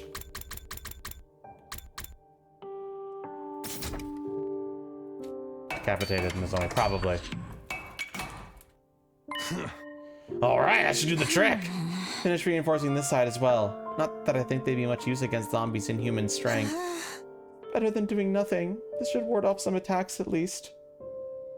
I watched distractedly as the others barricaded the exit.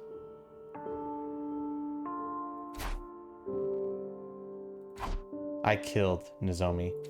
I sliced her head clean off. The scene of the killing flashed across my mind. I felt gastric fluid welling up through my throat and I had to slap a hand over my mouth. I couldn't stop shaking. Is her Takumi? Is everything alright? While I was trying to hold everything together, Kyoshka peered at my face in concern. I understand that I'm sticking my nose in your business, and I apologize for that. But there's something I must tell you. It is about yesterday. You snatched me from the jaws of death, so I just wanted to say... Takumi, I heard all about it, you madman! A cheery Gaku interrupted the stuttering Kyoshka before she could finish her sentence. You showed those zombies who's boss yesterday and saved Kyoshka, right?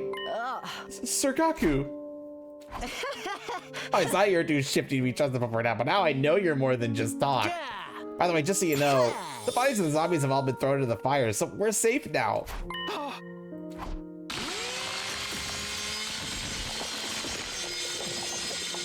Bro's traumatized. The sounds and sensations of yesterday played back in my mind again, along with how her eyes had looked in the end.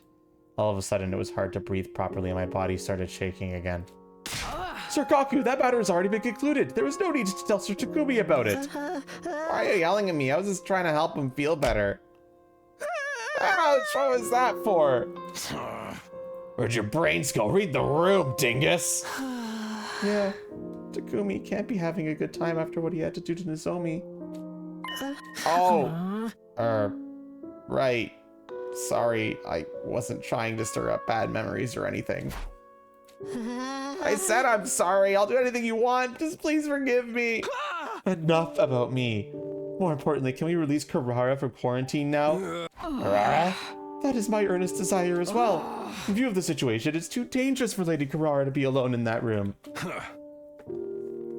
You've got a point. What do you guys say? It doesn't seem like she might turn into a zombie. I think it's better to let her out. Yeah, the zombie infection theory was just a hypothesis anyway. I mean, I don't really mind if we decided the risk is low enough. But I volunteered Takamaro for the mission to bring her back. Trying to play dirty with me, huh? You're coming along. No, I can't possibly drive back the zombies if they show up, but you'll be protected by your delinquent aura. The hell's a delinquent aura? You caused this problem by destroying that device in the first place. I can't refute that. So your scrawny ass over here. Takamaro grabbed Gaku by the scruff of his neck and dragged him out of the garage.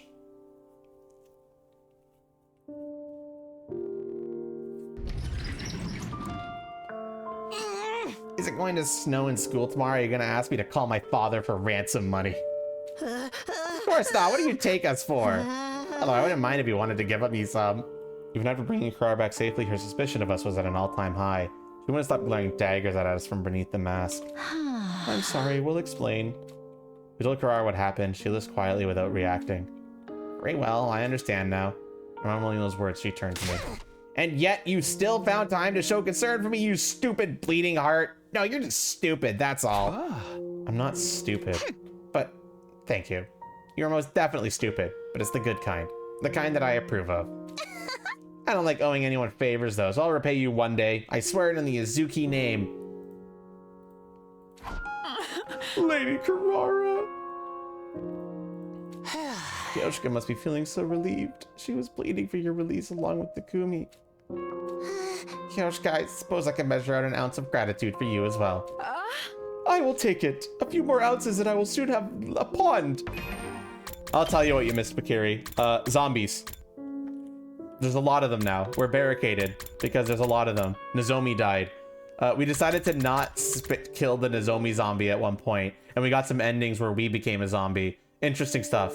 All the zombies went back to the artificial satellite. Horrible ending, but it's fine. We're on the good path again. In a pound, that's not what we should be talking about.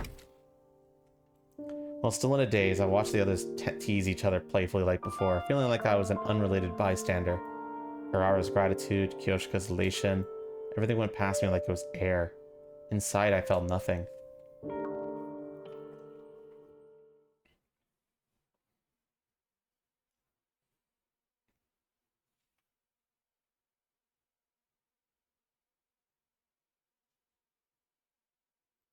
Wow, we're really skipping ahead now.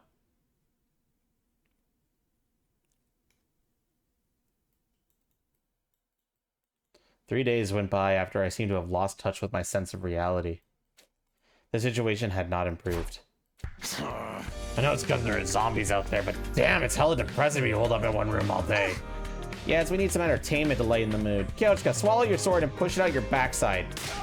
You asked the impossible. I have pushed it from outside in before, but never inside out. I'm going to pretend I didn't hear that. You think pretty into whatever you're reading, Tsubasa. What is it? Oh, this? Some old scroll. I found it in the library and brought it along when we escaped the metal shop. I just wanted to see if it could find anything zombie related in it. That makes sense. Karara seems fine now, but there may be other unknown side effects from the bite. Ooh, is that the scroll where we learn about the gi? For now, I think the most probable answer is that you don't get turned into a zombie just by getting bitten. You don't? What's that mean? Turning into a zombie after getting bitten is probably just a myth popularized by the movies. Why did everyone you killed turn into zombies? That's what we're trying to find out. Just like how you're always trying to find out why you're so stupid. I resemble that. Oh, she got bit, and we were like, oh, we should quarantine her just in case she becomes a zombie. Then we found out, okay, that's probably not how you become a zombie. So we unquarantined her. Reason people are turning into zombies. Gaku out here being like, he knows, bro. He knows. Gaku, you might as well just tell us the fucking truth, you dumbass. No, we found the reason we'd be able to rip those zombies a new one, right? It seems that way, but we don't know anything yet. Maybe burning up the bodies of the zombies wasn't the best thing to do. Why? This is going to sound crazy, but if they were still around, I think we might have found some kind of clue by dissecting them.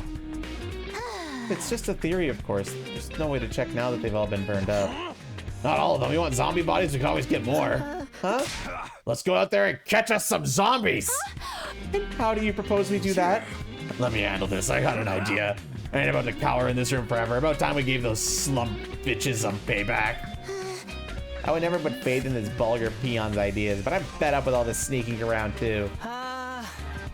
The zombies are immune to hemoenema, so we can't fight back. Except using traditional, conventional weapons. Probably a trait of the Gi. I don't think that Gi was ever brought up, but it wouldn't be too far-fetched to think that the Gi have some way to combat hemoenema, considering hemoenema is the main way this planet uses to fight back, and they caused a menace back in the day. So it makes sense that they would build up some kind of immunity to it. It depends on what you guys have in mind, but I think anything that may lead us to a clue might be worth pursuing. Well, if everyone's in, then I'm in. How about you, Takumi? I don't care either way. Stop moping around already! Yeah, I ain't about to say anything like that. I can't even imagine the pain you must be feeling right now. Hey. If you hadn't killed Nozomi back there, Kyoshika would have died, right? Sir Takimaru. Can't you see you're killing her inside every minute she sees you feeling down? Do you want her to think you wouldn't have suffered if she died instead? I was startled by Takamaru's words. I wasn't trying to make Kyoshika feel that way at all. I still couldn't forget the sensations I felt and the look in Nozomi's eyes. I couldn't forgive myself for what I did. If you can't get back on your feet for yourself, do it for Kyoshika. For Kyoshika? When I raised my head, I saw Kyoshika's face, twisted in remorse and agony. Kyoshika, don't look so sad. I did that by myself. None of it was your fault. I didn't do it for you to look like that. I caused that. I ain't gonna pull you along if you don't wanna. You decide. I did the unforgivable. But I'd be hurting Kyoshika again if I kept despairing like this. Then I might as well. I'll do it. I'll join your plan. Now we're talking. I don't want to be hearing any complaining from you later. I won't. Sorry for making you feel bad, Kyoshika. I'm fine now. No, please do not apologize for anything. I really am grateful that you saved my life. But I'm so unsophisticated and dull in speech, and I couldn't do anything for Lady Nozomi either. And then I just... Don't cry. What happened wasn't your fault at all. But Lady Nozomi... He's crying as hard as the little children do when I sit next to them. You made Kyoshika cry. Kneel down on a bed of knives to show your contrition. Please, no. Right on, now that that awkward stuff's out of the way, let's go get revenge for Nozomi. Yeah. With our emotional gears thus shifted, we immediately started preparing for Takamaru's plan. That afternoon. You need to dig deeper over there. That's where the punji sticks are going. Yes, ma'am. My muscle training will be coming in handy here. My back hurts. Do we really need such a big hole? We started by building a massive pitfall in the schoolyard. A pitfall to trap all the zombies in?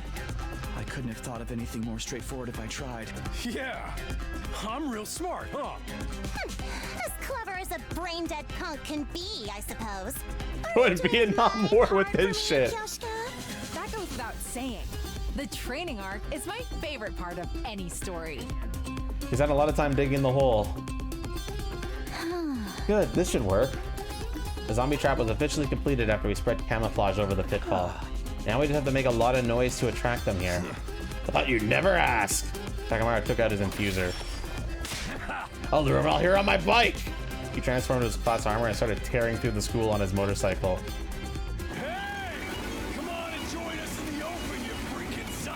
Guys, if you're looking for a fight, you got one in me. What are you waiting for? He's really excited about this. Yeah, he's practically glowing with life. He must have been really stressed out. I just hope the zombies show up before he destroys my eardrums. Look over there, everyone. Go to cry. We all turned to look at where she was pointing. One zombie? Is that all? Yeah, I don't see the rest anywhere. Only one comes out after all that running around. Guess I wasn't loud enough. Would have been easier if we could get them all at once. But one's good enough. Now we just have to lure him over. I barely might finish my sentence, man. Hey, he's coming over. This is really gonna work. Don't panic. Our pitfall design was perfect. Hey. Come on, keep coming. Zombie Aito kept getting closer and closer at an alarming speed until finally. He fell for it! That'll show him! Did the trap work? I peered cautiously over the edge of the pit. I can see Aito lying at the bottom, pierced through by the sharpened sticks we put down there. One of the sticks has gone through his head. He stopped moving. I made the trap and all, but this is just too gross. Wow, we really did Vietnam him, didn't we?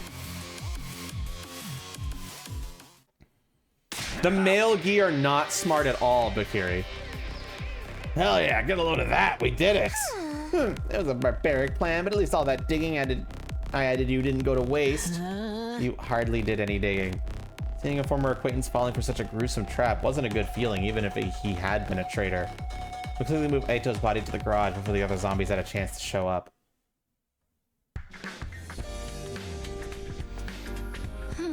I'll start the examination right away, but I'm not an expert or anything. It might take a while. If all goes well, I should be done by tomorrow. Can you guys wait until then? Of course, thank you for doing this. We may finally figure out why they've been turning into zombies. What's with the gloomy face? We just we need to finally kick their asses. He's gloomy because he has no excuse to slack anymore. If we do find out the proper way to kill them. No, I'm not. Don't put words in my mouth. He's like that because he's gonna realize it was his fault. Oh, that's still better than me, since my entire existence is the epitome of gloom. You've already gone straight past gloom to doom. Yes, I was born doomed. How did you know? Sorry, but can you guys take this outside? I'm trying to concentrate here. We left Tsubasa alone and waited for her to finish her autopsy.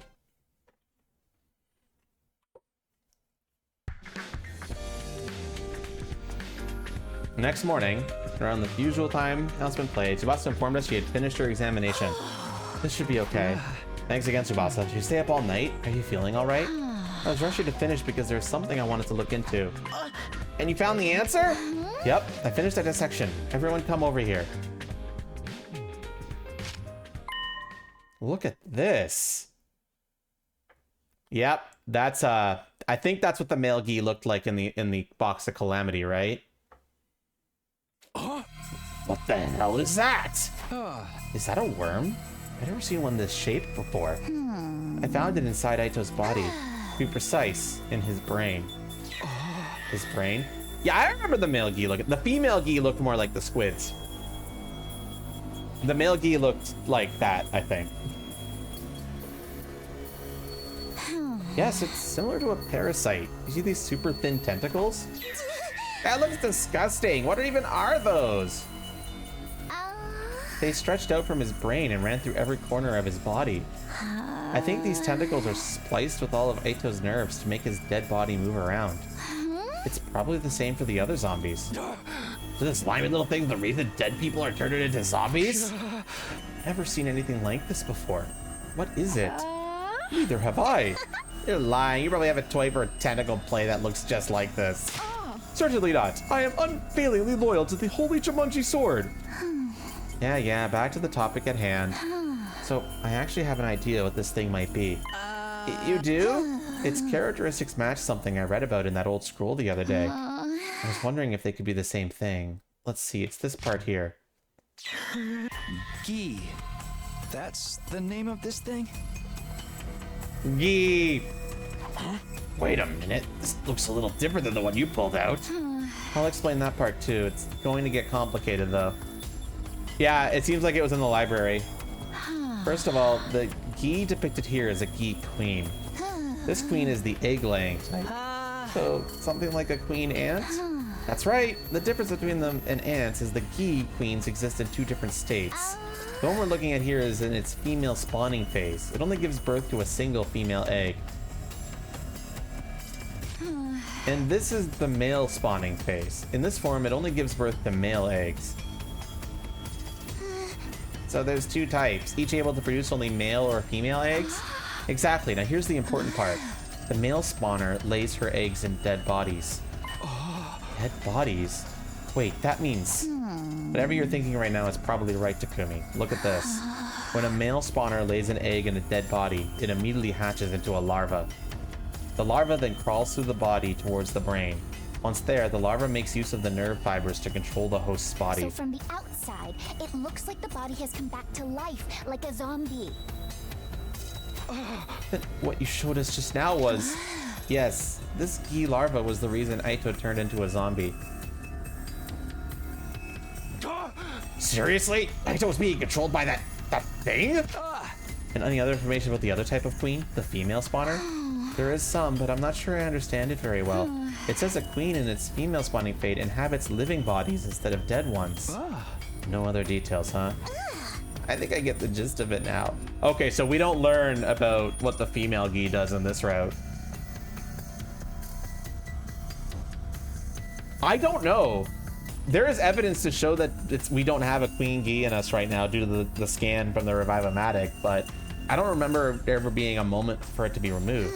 If we die and this Gi lays an egg in our dead bodies, a disgusting larva mind rapes, should word it like that, and turns us into zombies, toying with our bodies as they please. Ugh. Toying with our bodies? Such obscenity. I must know more.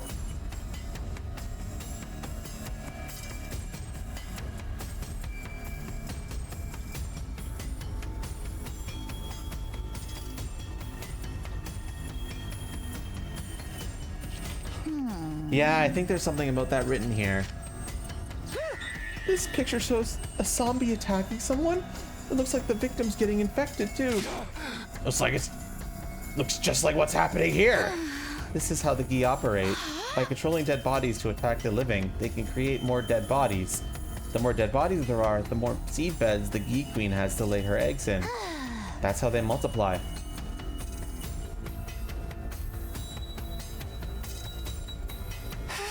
People do say the purpose of all living matter is to multiply, but still. That's so distasteful that I just threw up in my mouth. Isn't there a better way to reproduce than that? The book doesn't say any more, so if there's still a lot about this Gi creature we don't understand, that's okay. We've gotten some very useful information because of you, Tsubasa. Thank you. But the more we understand, the more sorry I feel for anyone who's been turned into a zombie. He was stunned into silence by the discovery of this bizarre life form. Afterwards, we combed through the contents of the scroll again, but we found no mention of the zombies' weaknesses or anything about their behavior that could be used to our advantage.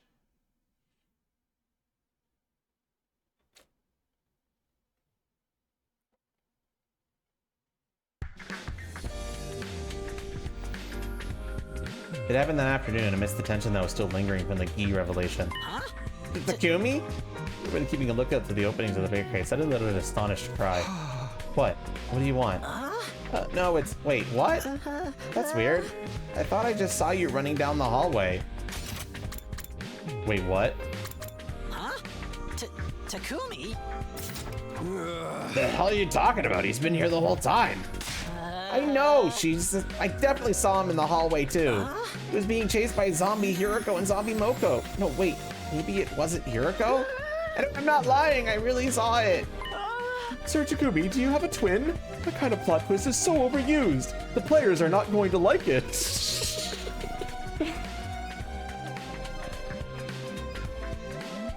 Holy shit, you're fighting. That could totally be a Takumi from another timeline.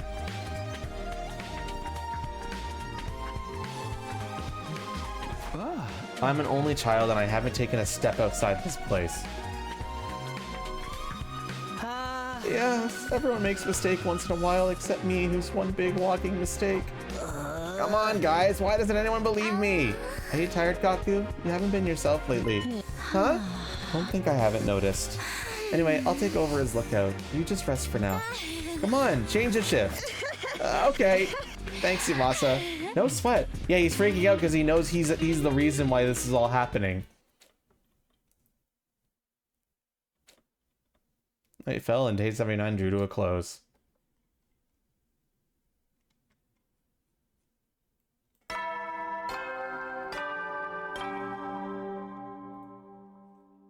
Up and at 'em, troops! It was now day 80. I couldn't do anything except keep an eye on what was happening outside. Frustration was starting to build.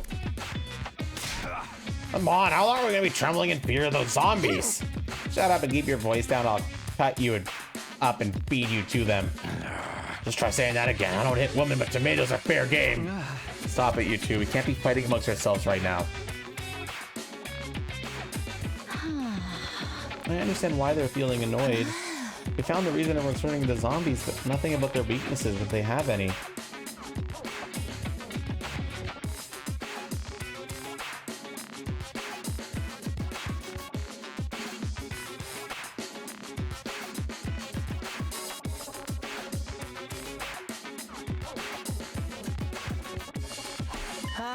There's something I've been wondering. How did this Gi creature always been lurking inside this school? That's a good question. I guess we'll never know for sure. It's entirely possible it was, or it might have come in from outside. I've never seen any bugs like it before, and I doubt it could have simply crawled through the wall of fire. Didn't the scroll say the female spawner infected live bodies? There's one of that freaky creepy crawlies enough to be the end of us. Yes, there could be one of those hiding somewhere.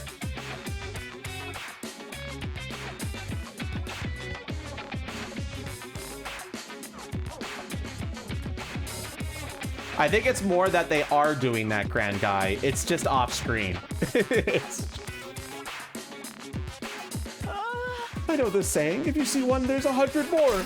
We must unleash the poison mist on them with a roach spray of some description. That's not the type of bug we're dealing with, moron. Then again, do we know that for sure? Hey, guys! Gaku had been unusually quiet, suddenly shrieked in a broken voice. Say, you're drenched in sweat. Everything okay? I just wanted to say...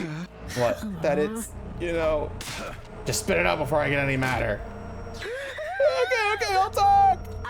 I may know something about that. About what? Where the key came from? Yeah, I may have an idea where they came from. Where they came from? Gaku, can you explain what's going on? I'll try. Little by little, the story started unfolding from Gaku's lips. Takamaru, do you remember what Darumi and I found when we were at the enemy base? The enemy base? Oh, when we went on that expedition in the school bus. What are you guys doing here? We're heading back. Give me a look at this cute little thing here. I followed Darumi's gaze and saw something crawling out from underneath a dead body. There are two of them, in fact, each scurrying out from a different location. Ew, what are those? Some kind of bug? They were moving too quickly for me to get a good look, but they seemed to be about the size of a fist. Frankly speaking, they were neither little nor cute. Yeah, there were a couple of gross-looking bugs there. Wait, bugs? Were they? Now I know those things were Gi queens. They were at the enemy base? And we somehow brought them back? It can't be. Someone would have noticed something that big following us back. Unless, well, the truth is, Darumi and I put the key into bottles and brought them back with us. You did what? We pretended to go to the bathroom, but went and caught them instead. Then we hid the bottles. We were thinking of keeping them as pets. And then the two of you took the bus the next day after leaving that note behind. Gone out to run an errand, BRB, from Darumi and Gaku. What the heck? Don't those guys have any sense of danger at all? Why did you leave without saying anything? Be honest, we won't be mad. I left something behind the other day when Gaku and I went for our group peeing session. That's right, we accidentally left our infusers behind. I knew we'd get chewed out for it, so we decided to go back and get them ourselves.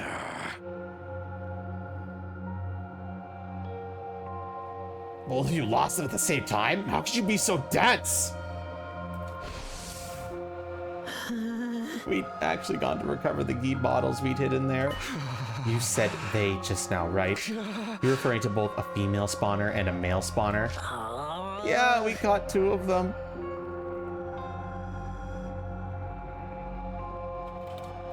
We took the female spawner, which we named Alpha 1. The male spawner was Apple 2. I kept that one. Well, this ain't good.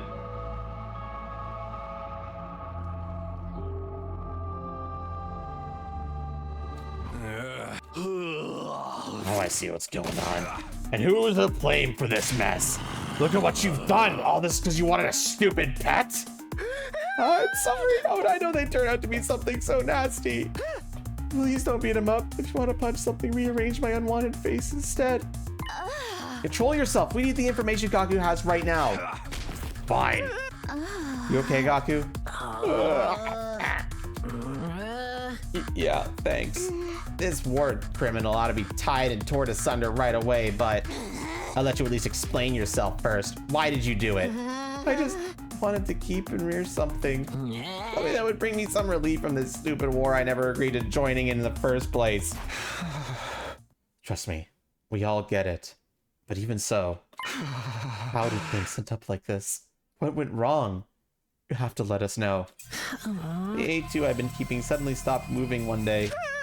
I thought she was dead and opened up the bottle of a check, but she suddenly woke up and jumped out. She disappeared before I could catch her again. So she got away from you. What did you do after that? I knew I was in hot water, so I went to tell Darumi. He saw us talking about it in the hallway that day too, Takumi. Huh? Is that Darumi and Gaku? That's an unusual pair. They're gonna be okay, right? I don't know, man. At least A1's doing all right. I remember now. That A1 was referring to the ghee, huh? You little shit. Why didn't you tell us this the day she ran away? Because she was my pet. I was already attached to her. If you found A2, you would have killed her because she looked gross or whatever. I didn't know she'd end up turning people into zombies. Then why didn't you tell us after the zombies started showing up? You were sweating nervously the entire time because you knew the two could be related, right? Well, assuming you were just unsure, what about after Tsubasa explained what ghee were? You had to have known by then, but you still pretended you didn't. I was just afraid that you guys would blame me. Quit screwing around! I didn't want to make yourself look good while the whole world was going to hell around you.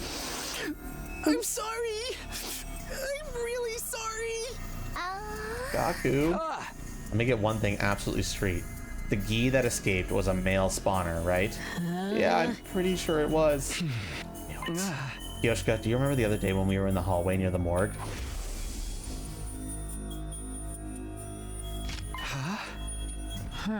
What is it? I thought I felt something staring at me for a moment. Did you see anything, Kyoshika? I did feel the presence now that you mentioned it, but it was too brief to make out. I sure hope it's still in the fucking bottle, or else we got a serious problem. That must have been the escaped Alpha 2, the male spawner. Great, you just happened to be taking a walk there? No, it wasn't mere coincidence. I think it must have had an objective in mind. Her escape usually headed for the morgue to find a dead body to lay eggs in. She detected us nearby after she laid an egg in Yugamu's body. That prompted her to flee the morgue, and that's when we sensed her. Ah, so that was the origin story on how Sir Yugamu became zombie patient 0. As for the other three, Eito, Moko, and Eva, we went back to lay eggs in them after we left. I breathed in deeply after that long explanation. The others reacted to my speech with a mixture of unease and acceptance. That makes a few things a lot clearer. There was never a zombie virus in the first place. That's why I didn't turn after getting bitten. The zombie outbreak was caused by a male spawning ghee queen that Gaku and Darumi brought back from the outside. She escaped and laid eggs in the dead bodies. Every time the zombies killed someone, the queen laid another egg in the body, which produced more zombies who attacked more humans. The cycle is why more and more zombies kept popping up. Oh, wait a minute, chat. What if the female ghee was in Yugamu? And that's why he went kind of crazy that one time.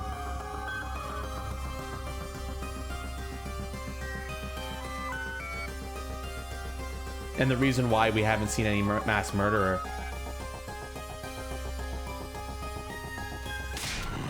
Seriously, what the hell? It was all you and your psycho girl's fault. What you gonna do about it, huh? My feelings of the matter are complicated when I think about what Sir Takumi had to go through.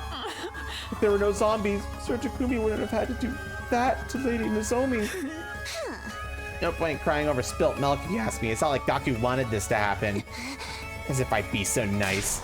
You can go cry about being lonely and wearing a stupid pet in front of their gravestones. But I just... Guys, stop it already. Gaku may have started this chain of events, but we won't solve anything by blaming him.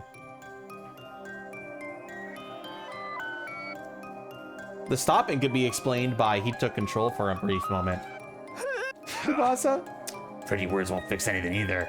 And you even get the least bit mad at him? I'm just saying, hammering him out of anger won't get us anywhere. And he told us everything knowing full well we were going to chew him out for it. Why don't we spare a thought for his feelings too? Tsubasa, thank you. She's right. Instead of fighting, we should be focusing on what we can still do. I just need to confirm something important. We know Alpha got away, but what about Darumi's Alpha 1? Now that you mention it, this A1 is a female spawner. That means she could take over living things. You can't have something like that running around. What happened to Alpha 1, Gaku? Darumi never mentioned her escaping, so I'm guessing she's still in her room? We have to find her, now. We can't let these Gi keep running around unchecked. Verily! Come on, Gaku, you're coming along. Pull yourself together. Right. Quietly set off from the garage to look for A1. Zombies almost detected us halfway through, but we managed to move ahead cautiously without incident. We finally reached Darumi's room.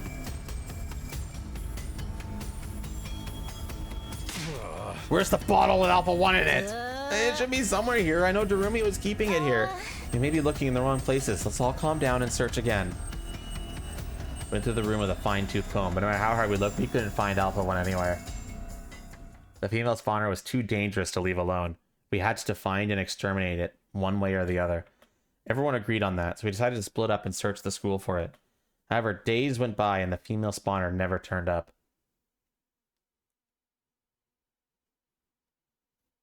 No, the male spawning one infects dead bodies. The female spawning one infects living bodies.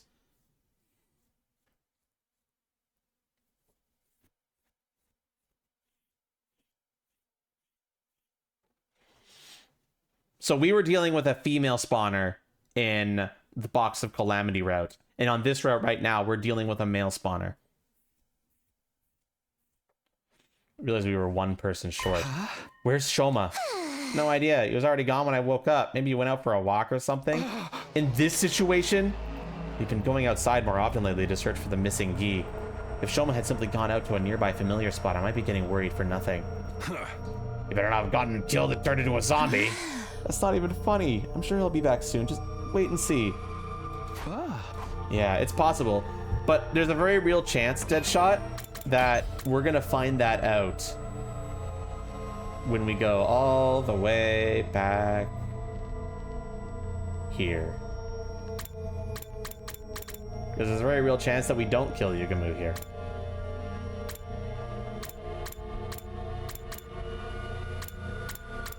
So we're gonna find out here. It's very possible that these two routes are male Gi situation, female Gi situation.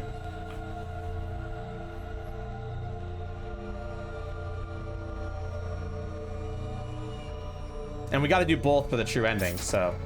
Well, I say true ending, but it's really just one of many endings. He's taking a little too long to get back from his walk, isn't he? Yeah, now I'm concerned. Should we go look for him? What else can we do? Hurry, all of you.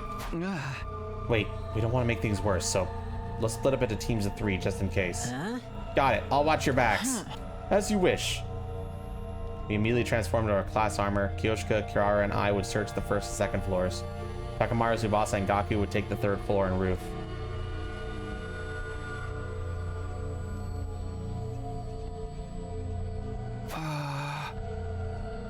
He's not here either. Not being able to shout the name of the person we're looking for is just pure torture. Yeah, and we have to move around carefully too. Allow me to use my aura to search for signs of the person's presence. I could detect a whole slew of activities within a 13-feet radius of this aura.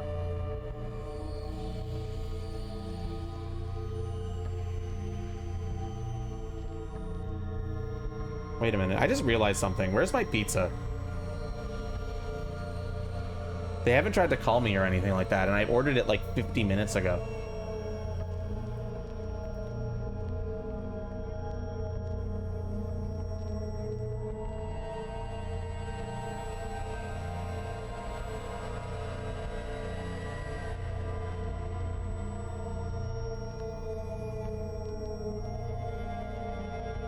Patience? I think this is more than just patience. I'm fucking hungry, dude.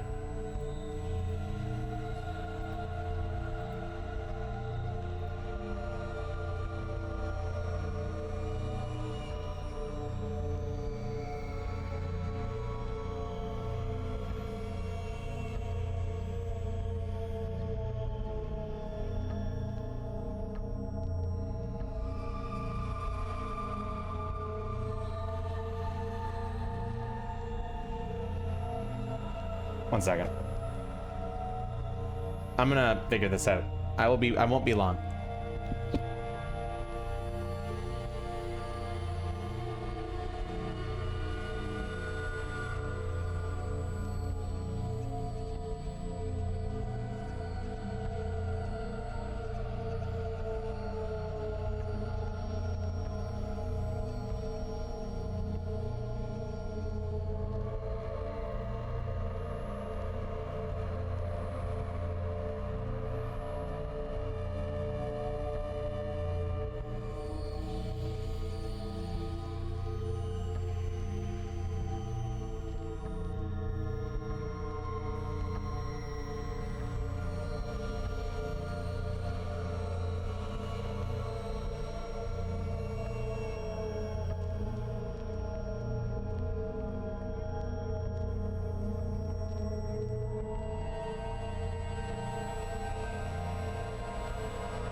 Okay, I don't know where my pizza is, but I'm also keeping my eye on something. There's apparently going to be a character reveal for Rivals 2.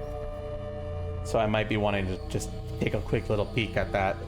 I have it on my phone right here. I'm going to have to watch it muted, but it'll only be like 5 minutes at most.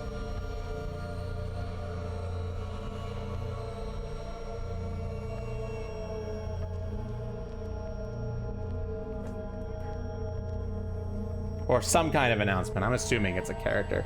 Anyway, I haven't seen my phone yet, my food yet, so. No note on that.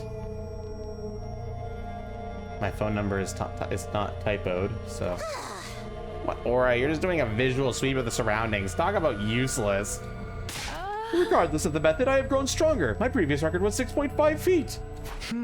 Let's just do it the old-fashioned way, please. We continued with our search after that, but couldn't find Shoma. Maybe the other team was having more luck? With that hope in mind, we headed to the meeting point in the hallway of the 3rd floor. Are they here yet? We continued looking around for the other team. And then suddenly we saw them running towards us with panicked looks on their faces. We're in trouble! Deep trouble! Shut up! Keep your voice down! You keep your voice down. What's wrong? Calm down first, then we'll talk. Okay, so we found Shoma in the war room. Oh, truly? That is reassuring news. You imbecile, they found him, but they didn't bring him along. That can only mean one thing. Yeah, you should probably come see for yourselves. We led us to a war room where we saw the most unpleasant sight. Lying on the table was a bloody body covered in so much blood you could tell at a glance revival was going to be impossible. It was the dead body of Shoma. Sir Shoma! When we first came here, we saw him collapse on the floor with blood all over, but he was still breathing. Did he say anything? Yes, we got his last words too. Just before he gasped his last, Shoma said, I was sad to see everyone in such a bad mood. I thought some tasty food might cheer you up. He was trying to sneak into the cafeteria, but the zombies found and attacked him before he got there. As he fled for his life, he managed to jump into the war room, but the injuries he sustained were fatal. Just before he died, he said, everyone, please live on. Those were his last words. Dumb bastard was just trying to help us, damn it! This may have given us a chance to end things. Huh? How do you mean? The zombies are killing people to create spawning grounds for the Gi and Queen too, right? In other words, if the Queen dies, the zombies won't have to kill anymore. Does that make sense? It does. There's no need to make spawning grounds if the spawner no longer exists. Precisely. So the only way to end this is to kill Alpha 2. Sounds logical, but how? We'll lure her to us, using Shoma's corpse as bait. Using our friend's body to lure out the parasite that was creating all the zombies. Everyone had an immediate adverse reaction to Karara's blasphemous suggestion, but she didn't back down. Shoma's last wish for us to survive, right? We should honor that. This is how we're going to mourn his death, by killing the Gi and living on. She was right. Shoma's efforts would go down the drain if we had died now. Karara's rallying eventually strengthened everyone's resolve. The plan we then drew up would go something like this.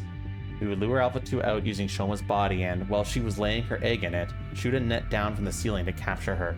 There wasn't much preparation needed for such a simple plan. Tsubasa retrieved some tools from the garage and finished building the trap in about an hour. Alright. Now we just have to wait for Alpha 2 to show up.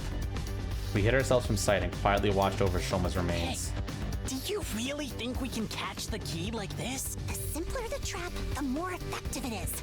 Not that I expect a dunderhead like you to understand. Ouch. Everyone quiet!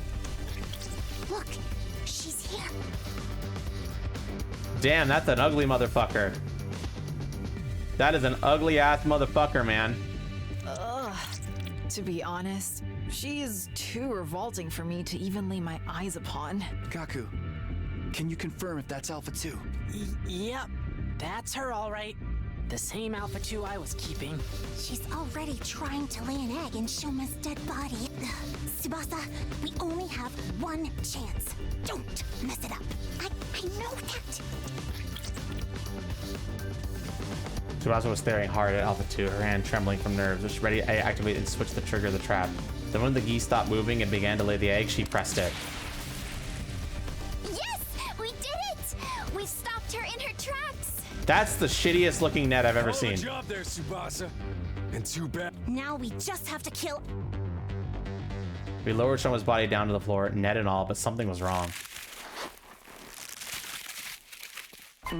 Wait, where'd she go? Looked around the net but couldn't find the Gi anywhere. Hey, we saw her get trapped inside. Anyway, where the hell is it now?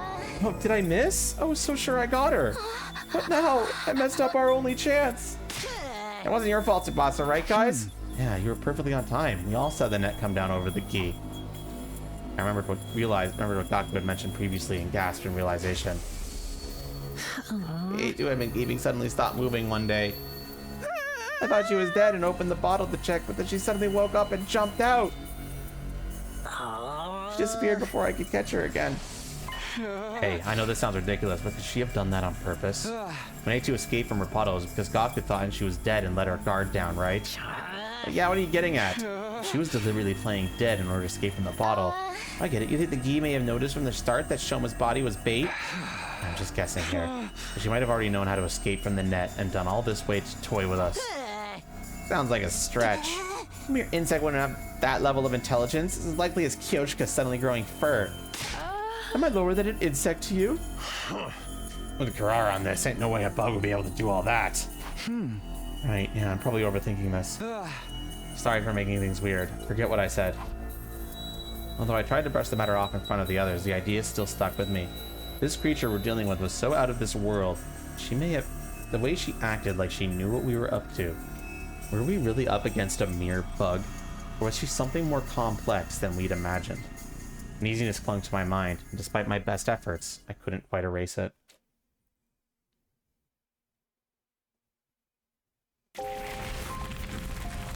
After that, we cremated Shoma's body just to be safe. With Alpha 2 on the loose, there was still a chance that his body might be turned into a zombie. We stood and stared dazedly as Shoma's body was consumed by the undying flames. Nobody knew what else we could deal with Alpha 2 or the zombies. Because of that, day 86 ended on a hollow, empty note.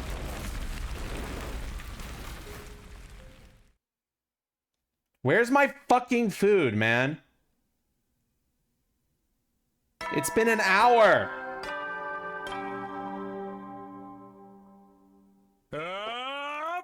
I'm so fucking hungry, man. To rise and shine. Fuck. Get ready for your 80s. Prepare to spend another... Morning. Serious Fury announcement was a stark contrast to the heavy mood that hung over to us. Started getting ready for the day without saying anything. I mean, it's a really tense atmosphere to be waking up to, right? Huh? Well, we have practically nothing to be happy about.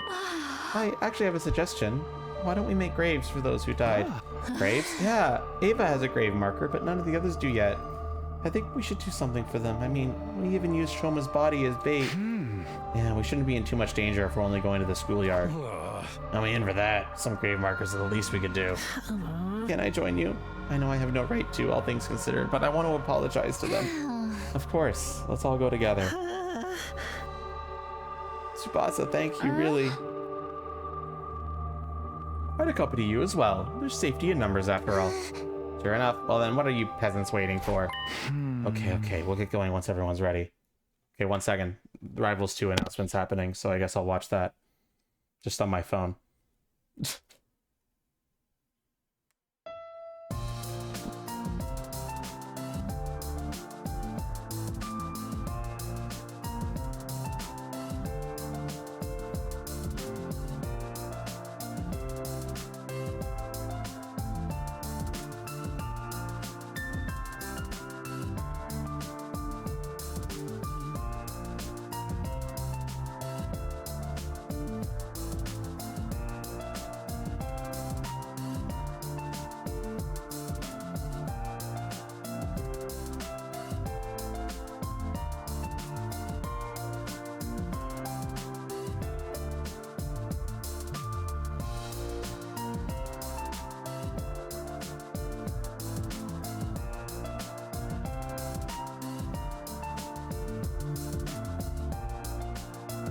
It was the most obvious choice that could have been.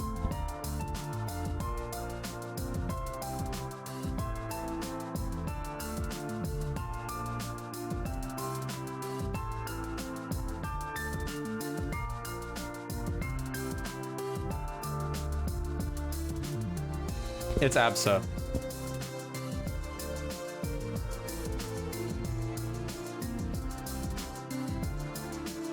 Also known as someone who doesn't have a good tail, so I don't care. I was hoping for someone new and Absa to be the last character, but it's fine. It's fine. I'm not crying. I'm not upset or anything.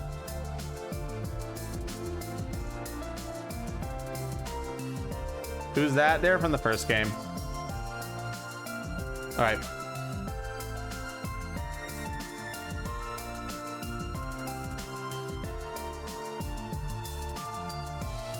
The weather is It is the goat? still Yes, it's the goat. fine, isn't it? Yeah. Best kind of weather for a ride. Almost like everything that's happened, including the war, was just a bad dream.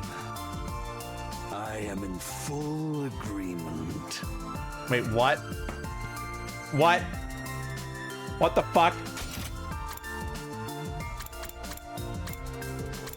Fuck you doing here, you fucking asshole? It happened so suddenly. We didn't manage to wrap our hands around it in the moment. There was, standing in our midst like he belonged here. I quickly whirled around only to see something that made me doubt my eyes. What? How? You really do. Your Earthlings truly do resemble us in some ways. Another commander? What happened to the alarm? What's going on? My head was swirling in confusion and I couldn't say a word. Scooby, get away from him! Those words finally brought me back to my senses and I quickly leapt back. 1 second.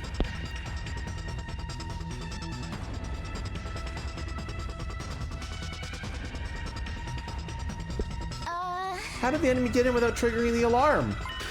Alarm? What are you talking about? Don't tell me he went straight through the undying flames. You here by yourself? You guys usually bring a bunch of minions with you? I don't like them. They go against my principles. The woman ordered me to destroy this place. What do you mean? What are you trying to say? I merely wish to know who all of you are and prepare for battle. All will be understood when we cross weapons. With that, the commander turned away and put some distance between us. What is with this guy? He's so clearly different from the others we've faced. What the hell? Can anyone talk some sense into the old guy for us? Don't be stupid. Is he like the sort of enemy who would be open to discussion? Nah, we'll just have to fight him. You'll elaborate than ever before. Come and get some of this. Sir Takubi, a defensive battle is upon us. The school must be protected. Right, let's do this. God of the planet, hear my plea and lend me thy strength. Blood of my bond release!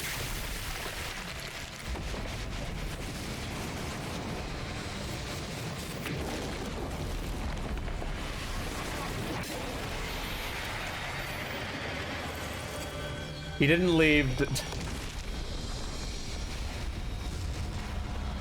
Oh wait, I think it's finally happening, chat. Give me a second.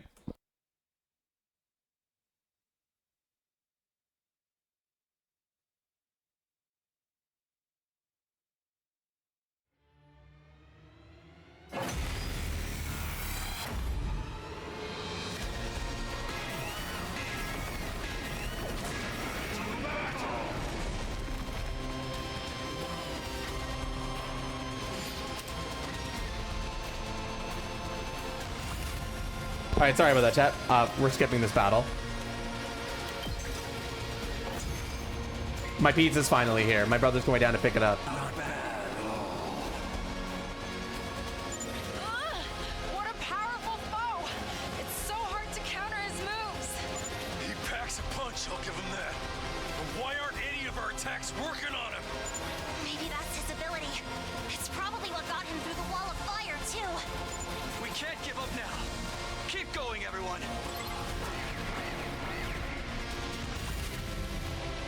Oh, Yugi, it was already. If you're talking about Rivals 2, it was Abso. So this is it then.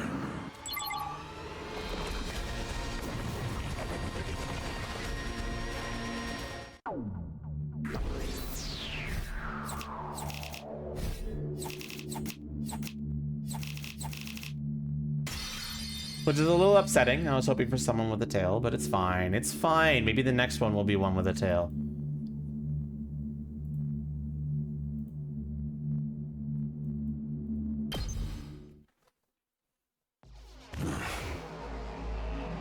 I get the gist of what you're about. We transformed. Why? Hold on. Doesn't this give us an opening? We can get him now. No, hold on. What's the matter? I wasn't sure myself. I think I was just overwhelmed. As a mere ordinary human, I couldn't help but be intimidated by the dignified conduct of this lion of a man standing before us. What are you fighting for? That came out of nowhere. Are you playing 20 questions now? Coming back from death after death to fight again. Do you live solely to fight in this war? That would make you no different from those abominable combat organisms created by that woman. Do not compare us to that cannon fodder. That's how you refer to them, too. Cannon fodder, guinea pigs, slaves, playthings. Do you consider that sense of superiority to be something like wisdom? I suppose all living creatures reach the same endpoint eventually. Shut up and cut to the chase already. You're trying to tell us to surrender. If we do, we'll all be killed, won't we? I doubt Vegetables would let us live. Then shouldn't you simply accept death? Huh? Stop messing with us. We're not going to give up on life. Doesn't matter if it's zombies or invaders. My vision lurched. There was a loud thump. When I saw the great blue sky unfold overhead, I realized what had happened to me. I'd been beheaded. Oh, we got beheaded again in this route. Wonderful. Sir Takumi! I heard Kyoshiko's voice in the distance, and then my vision turned red. Then from red to black.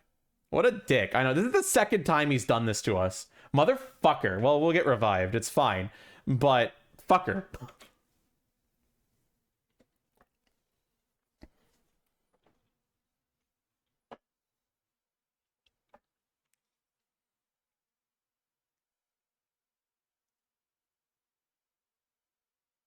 Damn, I'm out for a while.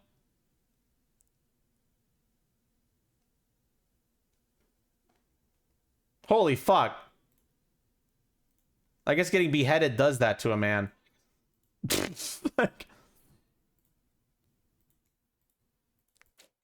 Finally, I could think again. How much time has gone by? My head ached as if it was being bludgeoned by a blunt instrument. That endlessly drawn-out agony suffocating me.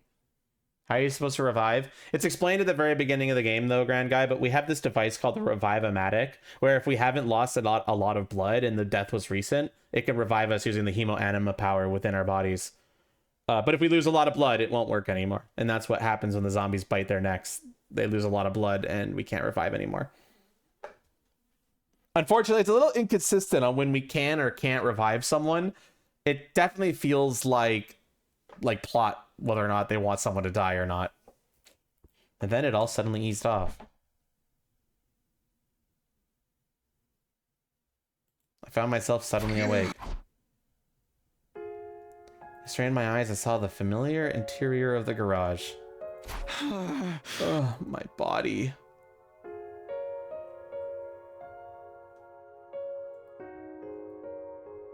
It hurts. Why must there be Claire de Lune? Because it can. Anyway, my pizza's here. I'm so fucking hungry. I'll be right back.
I'm back, motherfuckers, and I got my fucking pizza.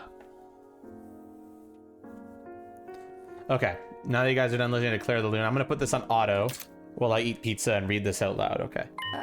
Sir Takumi, are you awake now? Huh? You bastard, you're finally up. You feeling okay? Yeah. Relief. I'm flooded with relief. I was so worried about you. What happened to me? Your confusion is quite understandable considering I've been out for nearly a week. A week? This old man sliced your head off all of a sudden. Took you to the Revive-O-Matic as quickly as we could. Thank you. But the zombies found us.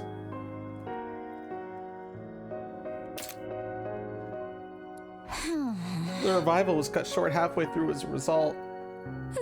Your physical injuries were already healed, but we had no idea if you would ever wake up. That is why I am beyond the moon to see you awake. These chicken wings are good. Well, thanks for helping me out there.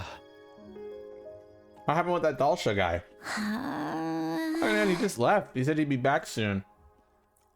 And he was. Yesterday was a hell of a nasty day. What? Yesterday? Dalsha attacked the school and we managed to hold him back somehow, but then... that Vestius bitch showed up all of a sudden and attacked him. Like the threats, there was some internal discord going on. We couldn't have beaten them both together.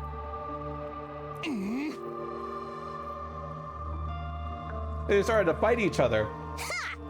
Vestius killed Dasha and absorbed his cryptoglobin. She was injured in the fight though, so she pulled back. That's where we're at right now. That's not good. I'm just glad everyone is safe. Indeed. Other than that, we're doing quite all right. We made zero progress on anything else, not capturing the Gi or clearing out the wandering zombies. Coming up with a foolproof way to get away from the zombies is probably more effective than looking for the Gi right now. The missiles will launch on day 100 anyway. That's true. If only there was some anti-zombie equipment we could use in the meantime. Can you build something like that, Tsubasa? I can try, but I don't know how effective it'll be. There's no easy way to suppress their superhuman speed and strength after all. I don't think it's something. I know I'm asking for the impossible, but thanks. I'll help. Just tell me what to do, Tsubasa. Okay then, you're probably not feeling yourself yet, right, Takumi? Just lie down for a little while longer. I don't think there are any guns there. It's mostly bombs.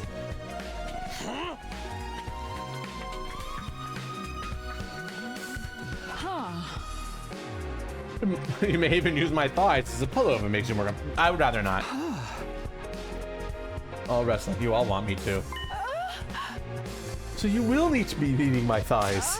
I did offer, and a true warrior never goes back on her word. But let me purify my body first. No, I'm just going to go back to sleep. Quietly. I lay back down, took a deep breath, and closed my eyes. Drowsiness set in before long, even though I had just woken up from a week-long slumber. Sleep beckoned, and unable to resist its alluring call, I gave myself over to it. Oh, well, yeah, they're stupid then. The plot demands that we forget about that. Or maybe they're hemo-anima weapons, I don't know. Troops, it's time to rise and...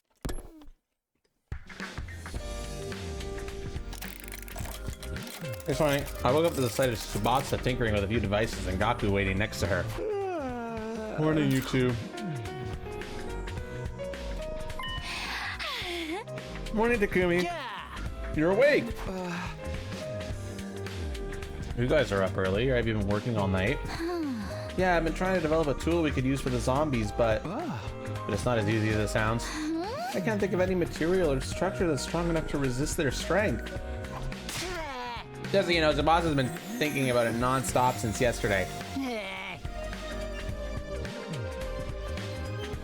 It doesn't think you just conjure up like magic, okay? You'll never understand the hard time she had to go through. I get that, I really do. I'm sorry for pushing this on you, Tsubasa. Come on, you know I don't mind one bit. Stop being so formal. But forget that and throw some ideas at me, Chikumi. We're kind of at a dead end here. Ideas. So just now, she couldn't think of a good way to suppress the zombies. Impressions of Dogo, maybe we could try something else. How about a device that attracts zombies?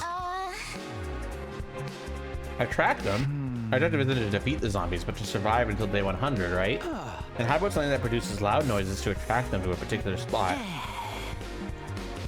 No, that's just ridiculous. Horse! That could totally work! Why didn't I think of that? Our goal is to just run away from them, right? Huh? Yes, this whole time I've been thinking about building something that could beat them. Me and my hard head. I gotta hand it to you, Takumi, coming up with this fantastic idea just like that. Just a random thought that occurred to me, that's all. That's what's so amazing about you. Having a reliable leader around makes such a difference. Well, I better get cracking. I just find the best frequency for luring them out and make some adjustments. Even possible? That makes you a lot more amazing than me. Nothing really. Flattery will get you nowhere with me. Oh man. What's that, Gaku? Did you just say something? But no, nothing. I'll help you with the device. Gaku, are you gonna be more of a problem?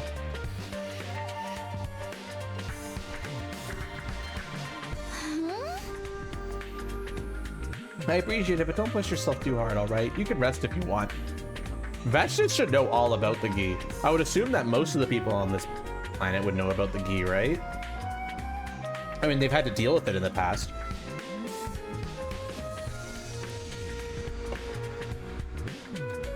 I'm not pushing myself. I'll do anything for you.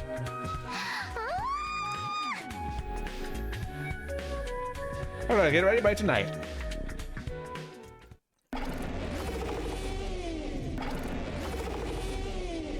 When I was told to back away by a large flaring sound. What's that? Gaku, I told you not to press that. Sorry. What's with the racket? Are you trying to attract every zombie within 1,000 miles? Uh-oh, Gaku fucked up again. Turn it off now. What if I disconnect this part? The sound stopped. Yeah, but... Fucking idiot! Gaku, you fucking idiot! No! I fucking...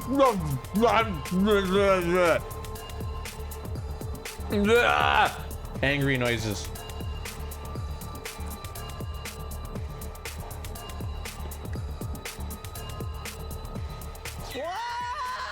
Gaku, you did this again. Four zombies barged in the room in single file. They're already here. Let's see how they like the taste of a power saw blade.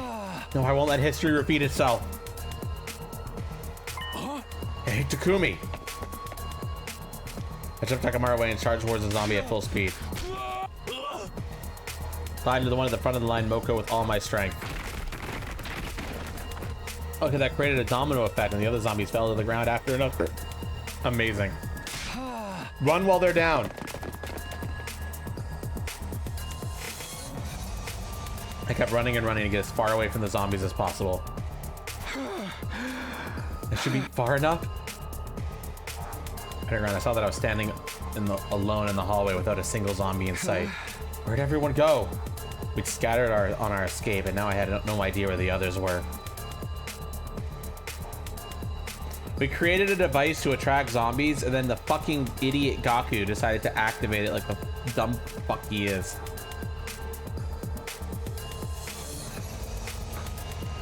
Pizza and chicken wings. This is what I'm eating right now.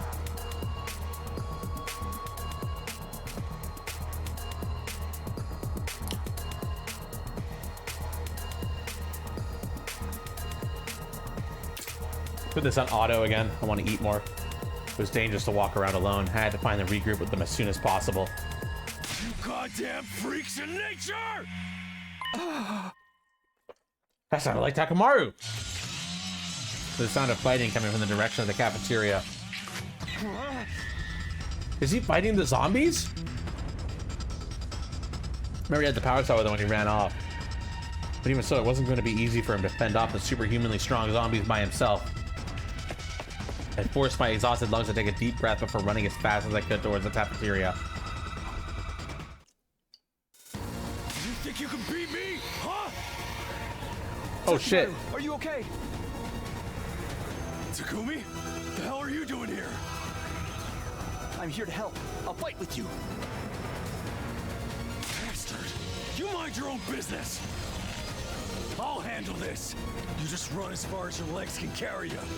Are you nuts? You can't handle 3 zombies by yourself. Get away from me! Was that Tsubasa? Sounds like she's in a pinch. Takumi, go help her! But then you'll... I got this with me. That's more than enough. But Tsubasa's empty-handed. You're our leader.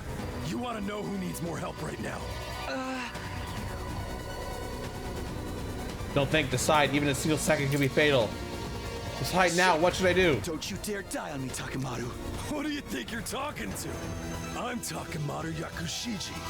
The man, the myth, the legend himself. That was the last thing I heard Takemaru say as they bolted out of the cafeteria. I refused to turn around so my resolve wouldn't waver.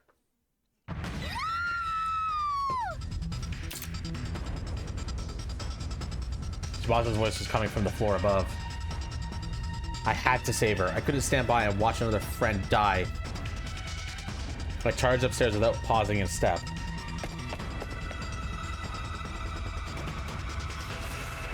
I ran and ran.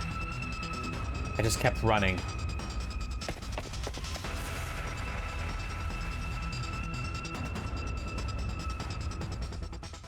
I finally reached my destination.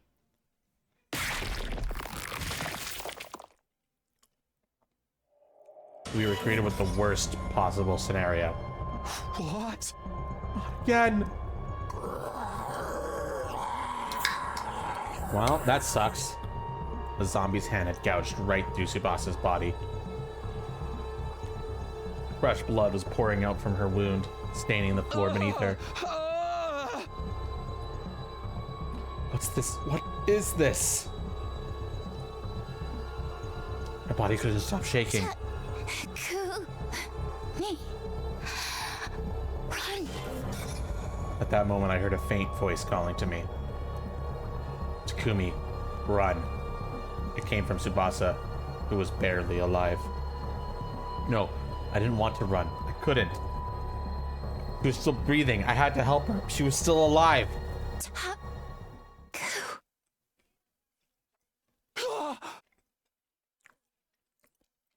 Tsubasa's body crumpled like a puppet that had its strings cut.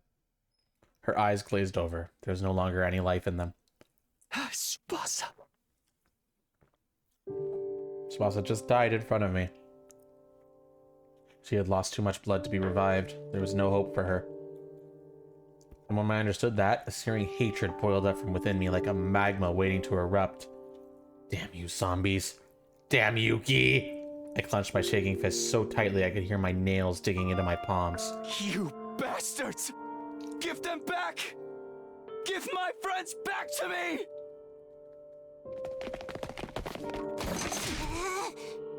Let me wait! Do not be so reckless! Furry gesture ran over to grab one of my arms from behind. Oh, I mean, Tsubasa was just... She was... Calm down! It's already too late for her. It won't be next if we run before Hiroko notices us. You can see that, can't you? Kurara's words came as a revelation to me. If I went to confront the zombie now, Kurara and Kyoshika would be dragged into my reckless fight. Sorry, you're right. And I got through to you. Now let's go. Kurara told me to save Tsubasa. I didn't make it in time. I'm sorry. I'm sorry, Tsubasa. The three of us headed to the cafeteria to help Takemaru after that.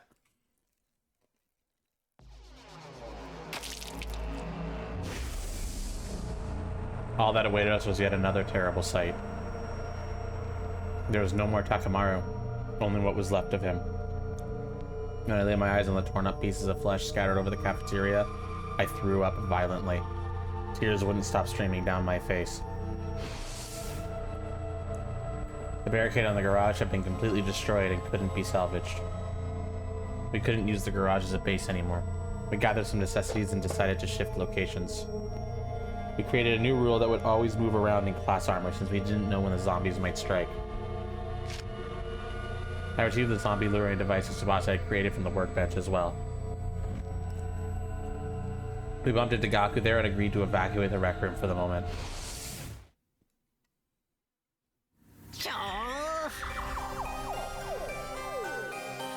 You're kidding me, right?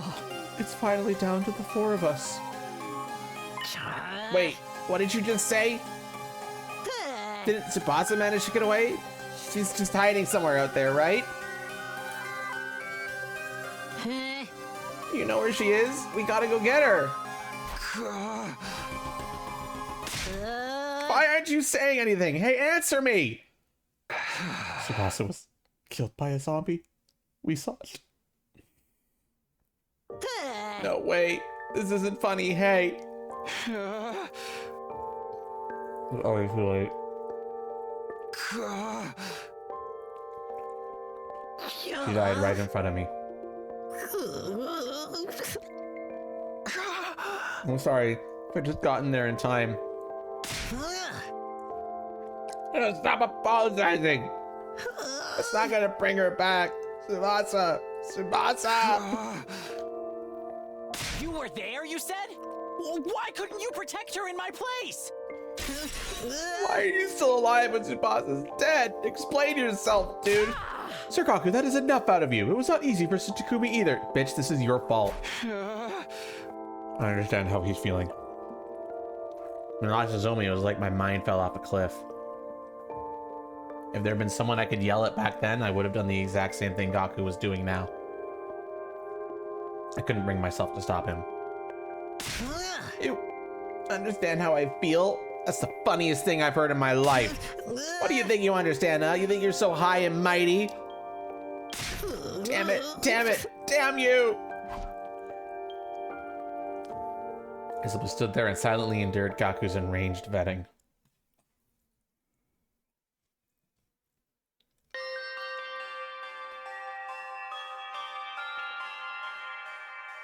Morning came, then night again, but the mood in the rec room remained. Why, Tsubasa?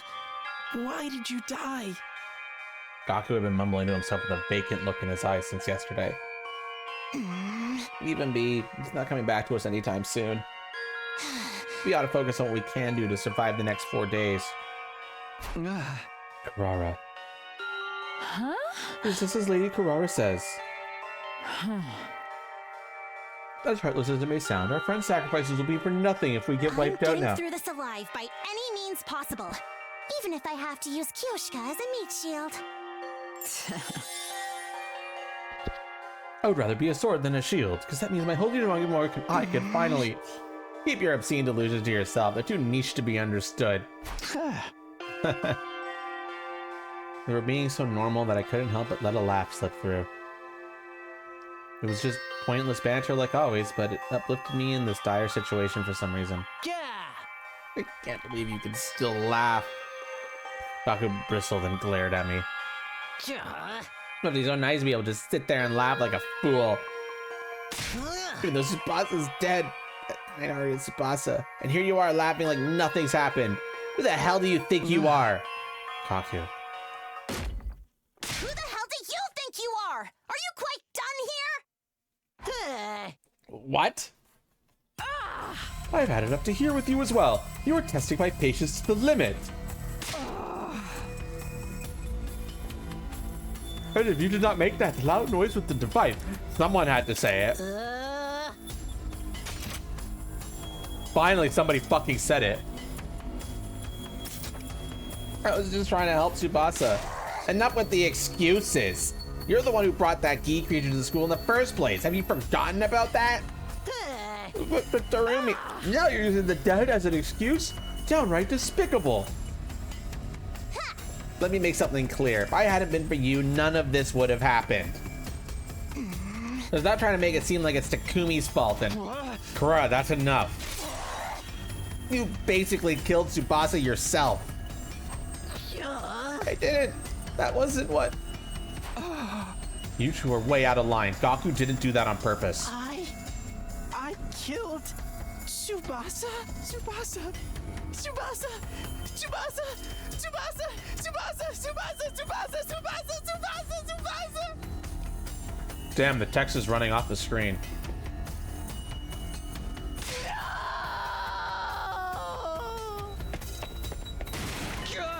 Gaku? Gaku let out an ear-piercing scream and flew out of the rec room. Seriously, what's his problem? He can't be out there by himself. We have to go after him.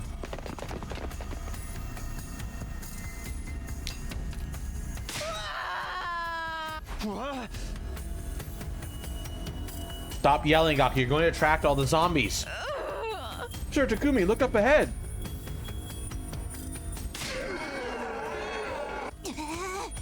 Dude, they couldn't have picked worse timing. No, Takamaru and Tsubasa too? Tsubasa, is that you?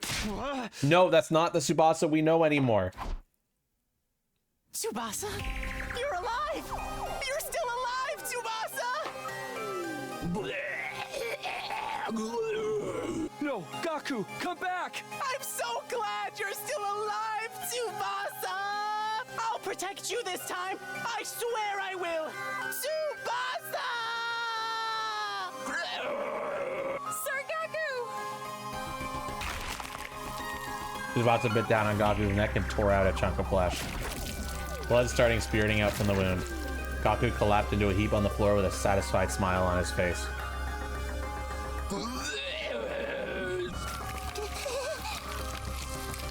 Tsubasa climbed on top of Gaku's fallen body and started ripping it apart with her teeth.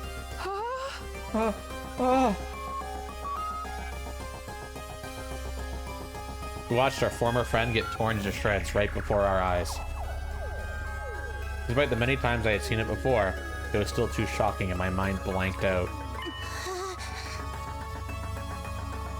Takumi, Kyoshika, let's get away before they detect us. Yeah, let's get away. Kurara's calm words pulled me back into reality somehow. This was no time to be shocked. We had to leave before... Oh no, they noticed us! Well, what shall we do now? First of all, we have to stay. Just run for...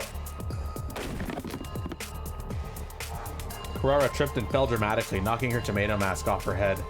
Yeah. Kurara, are you alright? Where's my mask? Takumi, lead Kurara, run as far as you can. I'll buy us some time. Kyoshika, you can't. We do not have the time to stand around debating this. Go!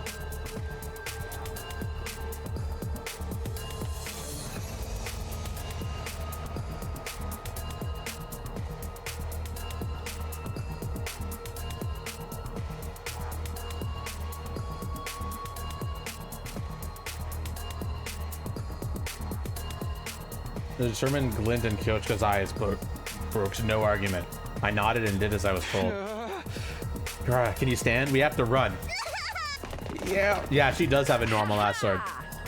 Come at me, foul zombies. I am right here. I'll slice you and dice you and turn you into mincemeat. He bolted as Kyoshika blustered against the zombies in the background. As I was running down the hallway while pulling the weakened Kurara along. I'm not sure, Bakiri. I'm so scared. Damn, when did they get here? I got worried for Kyoshika for a split second, then realized we had to worry about ourselves before we could think about anyone else. We're getting through this together, Kurara. Don't let go of my hand.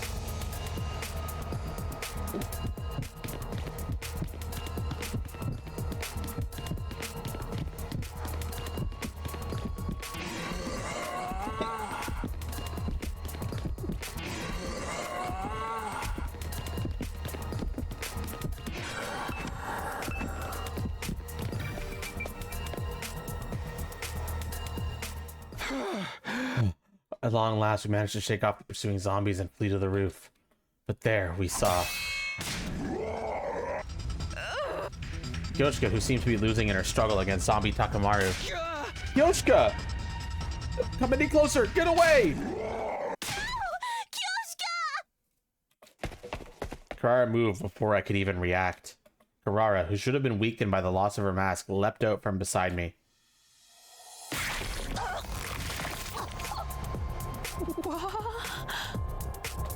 She threw herself in front of Kyoshka. Because of that, Takamaru's arm punched through Karara's body instead. A brief pause later, fresh blood came pouring out of her wound. Kurata! No! No! My body was already moving before my mind could fully process what just happened. I charged towards Takamaru with a frenzied cry and kicked him away with every last bit of strength left in me. The force of my kick sent him over the fence and off the roof. 1 second of silence later, the unpleasant sound of human flesh hitting something with great force echoed from the ground to the roof. I tried to catch my breath shakily after managing to kick Takamaru off the roof and turned around. Lady Kurata! Lady Kurata!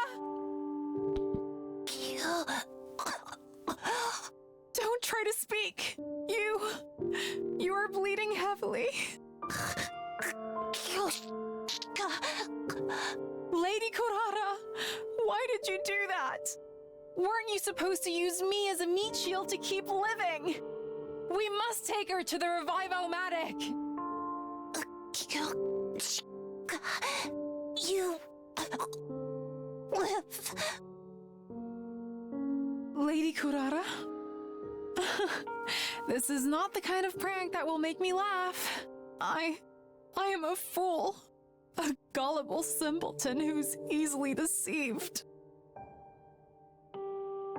Lady Kurata, why aren't you saying anything?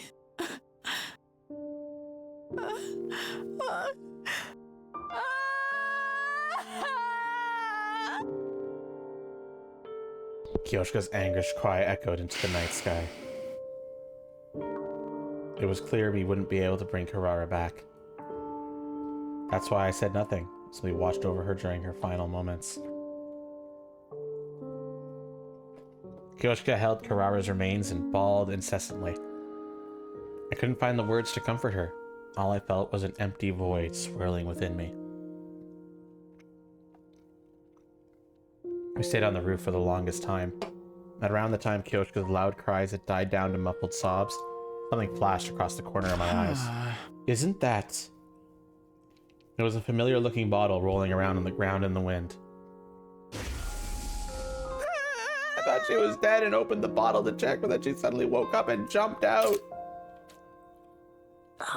She disappeared before I could catch her again.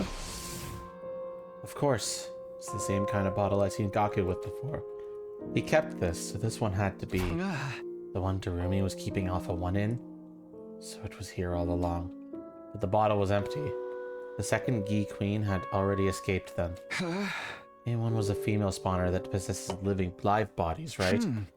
There wasn't much info about this one, but I doubt she has anything to do with the zombies. I suddenly realized how utterly ridiculous that line of thought had been. It wasn't as if I could change anything. Even if I found the reason behind the zombies or caught the escaped Gi, none of that would bring my dead friends back to life.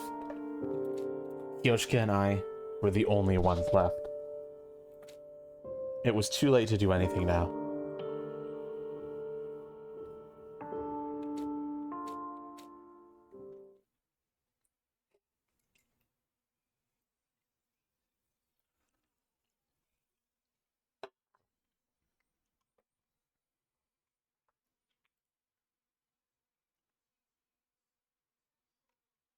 Kyoshka and I kept our heads down and huddled together after that. Little by little, she started regaining her composure after the shock of Karara's death. But that didn't change the fact that we were waiting knee-deep in despair. Time passed uneventfully until day 99 was upon us.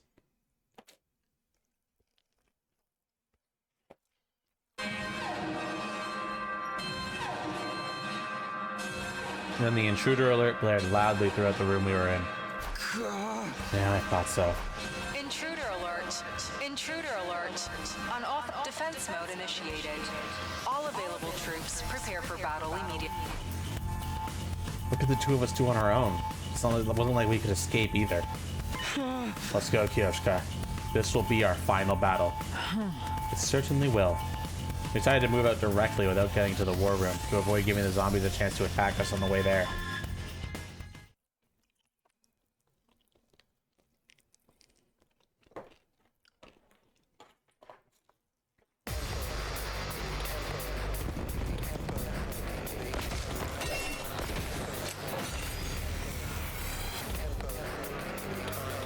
It's finally time to settle things with Veshness once and for all. You ready, Kyoshika? Do not take me for a weakling. I have been ready long before you even asked. We shall emerge victorious as vengeance for those who departed. I kind of feeling like I us. should do this fight. That's right. We're fighting to the bitter end for our friends as well. I beamed at Kyoshka so that she wouldn't feel uneasy. She smiled back in response. I made it a point to stop thinking about what might happen after we defeated Veshness, if we could even do that. I need all the mental energy I can to focus on the enemy at hand. No, because it's obvious I'm gonna win. Oh no, it doesn't let me skip this fight. I can't skip it. Probably because it knows that it's a unique challenge with the fact that you only have 2 people.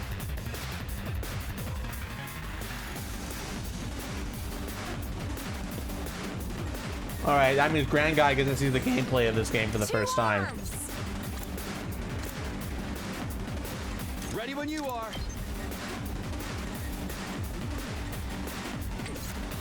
Let us begin. Nice tail. Perfect. Alright, what's the game plan here? Let's go. Time to use it. Let's do this. Yeah! All right, my turn.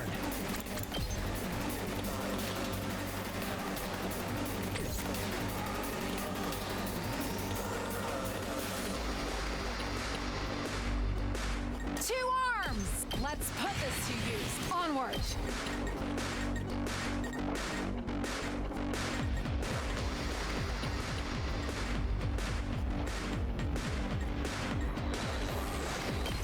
Nen! Two arms! Yeah! Leave it to me. Nen! My apologies. I've got this.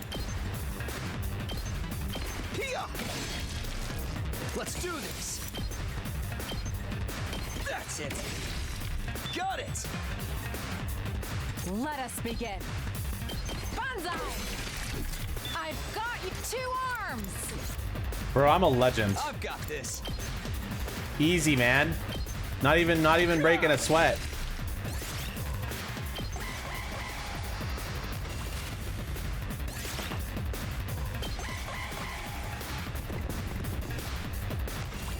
I guess they didn't expect me to kill all the enemies in one turn. My turn.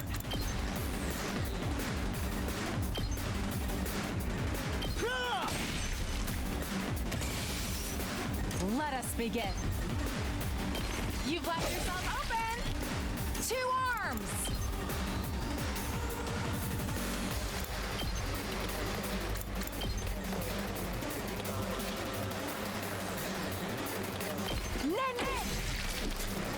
Let us begin. Flash! Ready when you are. Let's do this. Ready when you are. Gotta push it. It might be hard to one-shot the final boss with only 2 characters, but we'll see. That's it. My turn. There. All right, let's see what happens. That's... Veshness was calmly walking towards us as though she owned the place. When I saw her, my heart started to race like it had never raced before. It was as if the hemoenema, the cryptoglobin inside of my body, was responding to her as she approached. Then she stopped right in front of us while we stood our guard. Just 2? Did you think I would go easier on you like this? I won't let you die peacefully. Your power and the power of the Second Coming are mine. I shall devour all.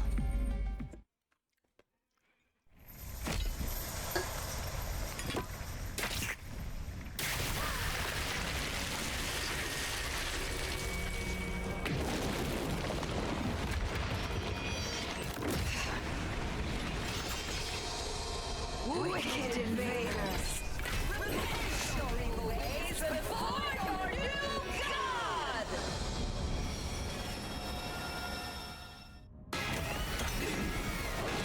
Bow down! We're gonna use the power of friendship and love between the two of us to win in this game. I don't know, something like that.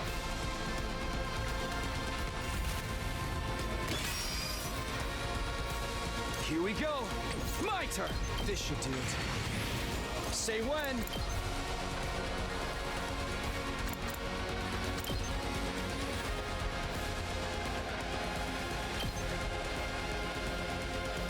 What do you mean, okay, Mika? Let's go. Here we go. Harder.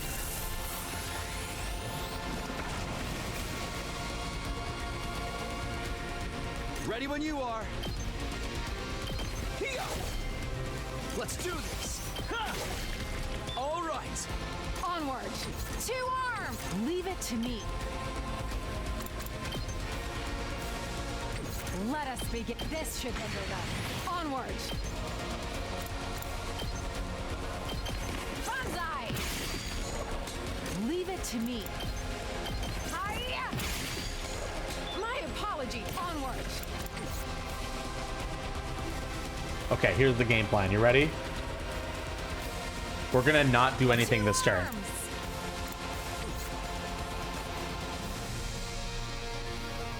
Onward! I'm stronger than ever. We're gonna end my turn here. Because the AP carries over. Quite a clever trick! I've got it. Time to use it. Ready when you are. There. Let's go. That's I've got this. It's stabbing time. Ready when you are. My turn. Oh, wait, what? Okay. Not bad for just 2 warriors. Let me see how long you can last.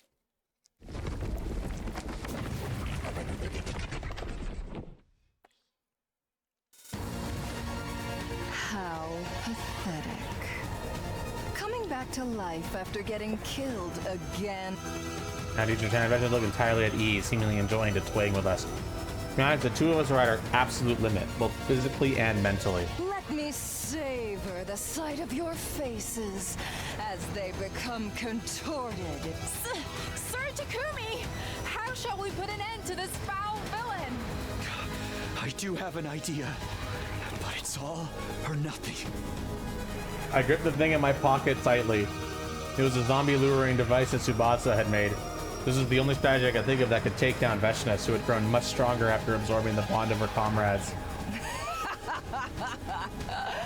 Are you preparing to beg for your lives?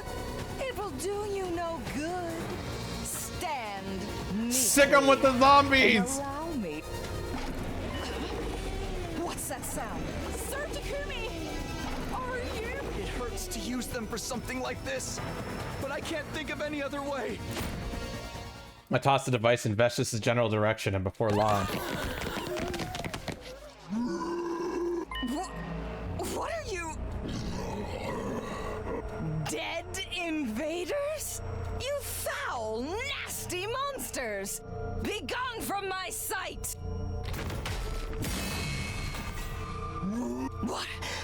My attacks have no effect on them. Your emo anima is also worthless against them. Stop! Stop! It's good to see that she's just as pathetic against them as everybody else is.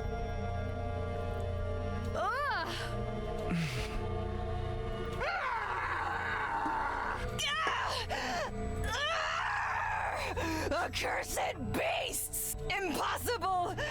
A great god like me! This Huggy Zombie's a long time, I think, Deadshot. Because, from my understanding, the Gi are just passed on in legends in their culture.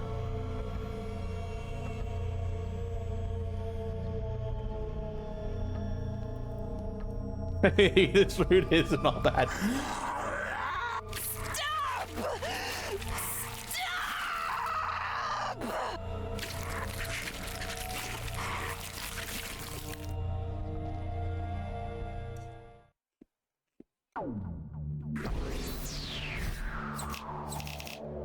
Well, that was something, huh? We defeated Veshness, but in a way that left a bad aftertaste in our mouths. Those zombies were tearing the Supreme Commander apart. We snuck away and hid ourselves. After they had completely devoured her, they vanished somewhere, moving with their familiar ghoulish gaits. We managed to beat Veshness somehow. While I have mixed feelings about the method, it is still a victory for humanity. I must survive the final remaining day for Lady Carrara. Yeah, let's survive and go back together. We dragged our battle-worn bodies back to the rec room. Yes, we had to return, even if we were the only two left, to the artificial satellite in the sky.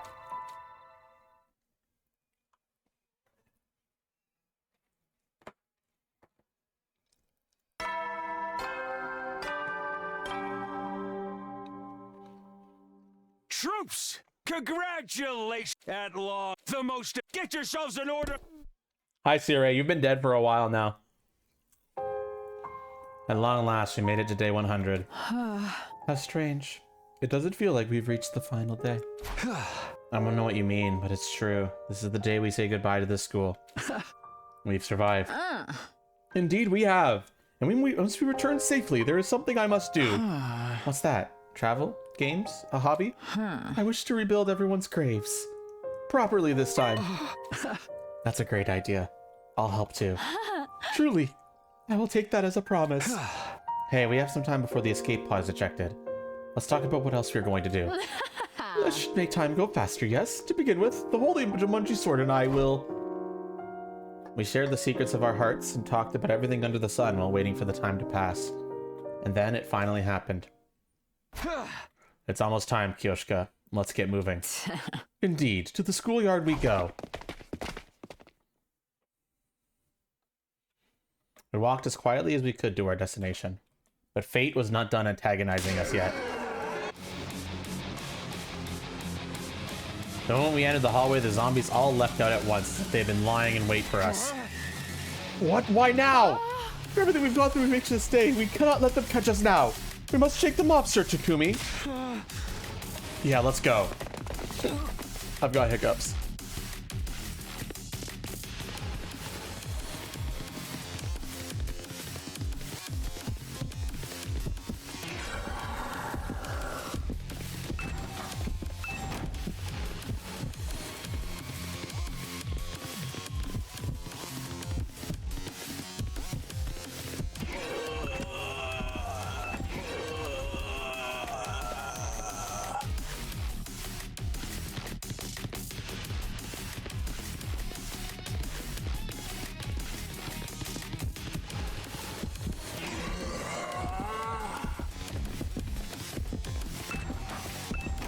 What?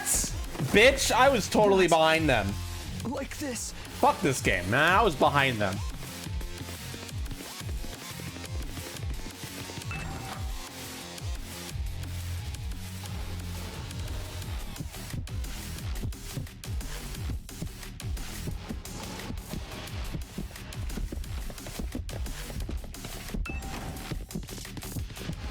There we go.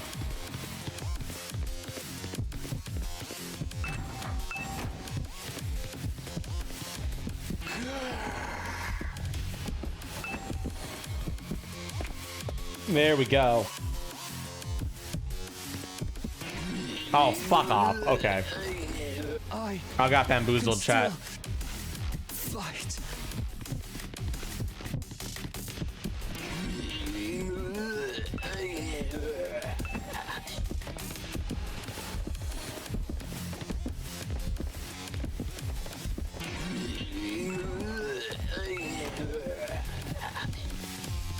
So many zombies.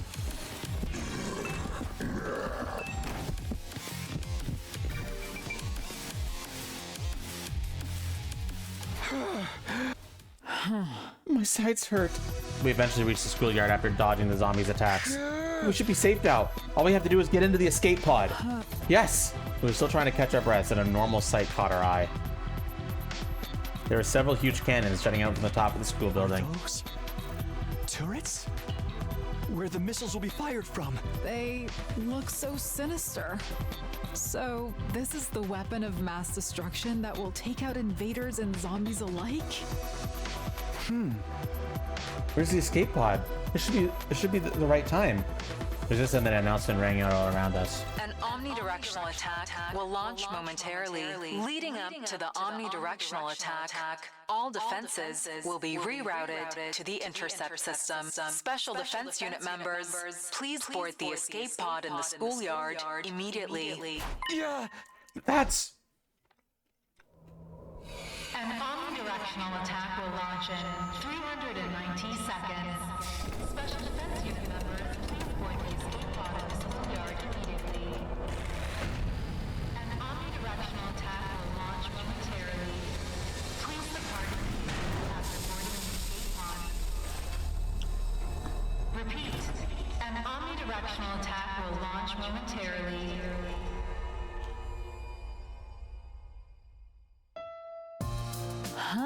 That must be the escape pod. This is what will take us back to the artificial satellite. Even with the pod right in front of me, I still couldn't believe my eyes. Sir Takumi, don't just stand there staring. We must go now. Right, of course.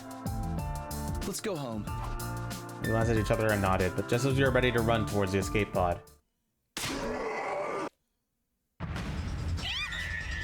What? Are you kidding me? They followed us all the way here? I couldn't believe this sudden turn of events. As we stood there in confusion, the zombies rushed towards us with alarming speed. The extreme situation instantly forced my mind into overdrive. Even if we got into a pod, we wouldn't be able to close the door in time to shut out all the zombies. A single zombie in the pod would mean the end for us. But what else could we do? Think, what am I supposed to do here?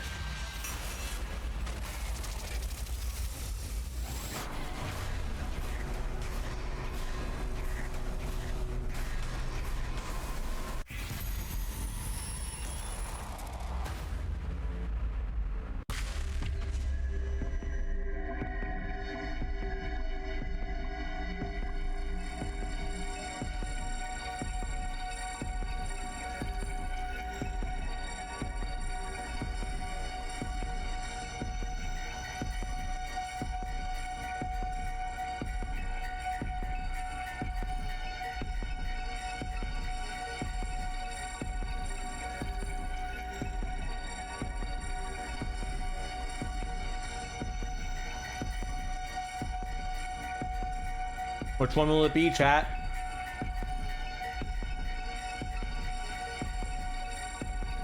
Pull, chat, pull.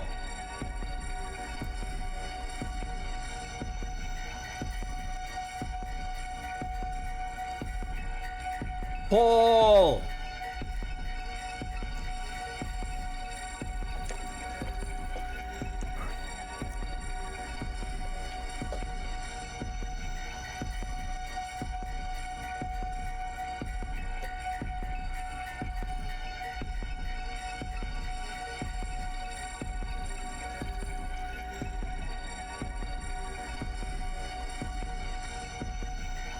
Vote. Your lives depend on it.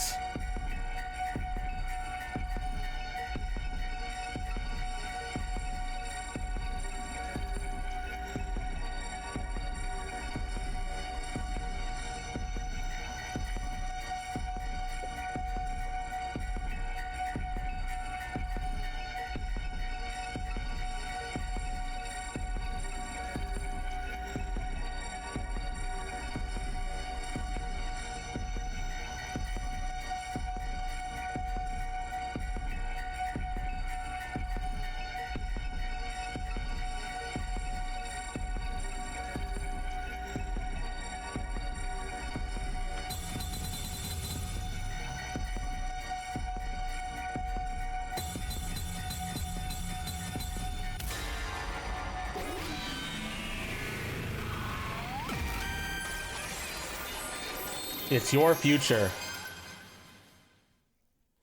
It wasn't even worth a thought. I had to stop the zombies, even if I had to do it all on my own.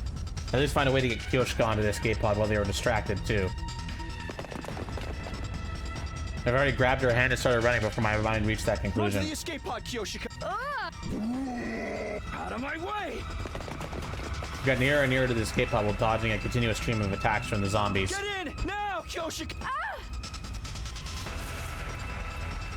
I grabbed the unsteady Kyoshika and shoved her into the pod. Then I turned around to face what was coming. I charged headlong into the swarm of approaching zombies. Take this! Sir Takumi! Allow me to assist! Stay where you are, Kyoshika.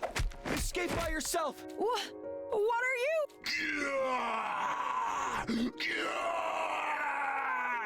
Just go, please. You have to escape and live for my sake. The escape pod will be launched soon. Caution. Cockpit door now closing. I refuse! I shall stay behind with you and...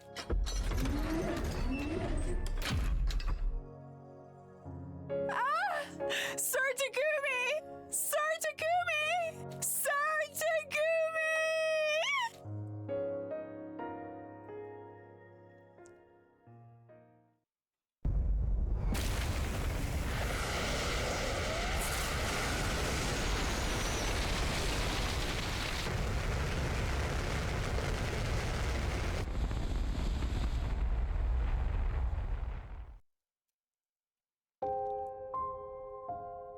The escape pod, with Kyoshika inside it, became smaller and smaller as it launched into the sky. Thank goodness. A huge sense of relief flooded my tense body and I collapsed to the ground. The zombies surrounded me, but I remained motionless, offering no resistance. The missiles would fire soon. There's nothing I could do to survive this. I would perish here along with them. In that case, maybe it would be better if they tore me apart now and got it over with. What? But for some reason, the zombies simply growled at me. It didn't seem like they intended to attack. Not just that. They grabbed hold of me forcefully and started dragging me somewhere. Hey, let go! Where are you taking me? I tried to free myself, but none of them were budging. Realizing that resistance was futile, I surrendered and simply let them pull me wherever they wanted.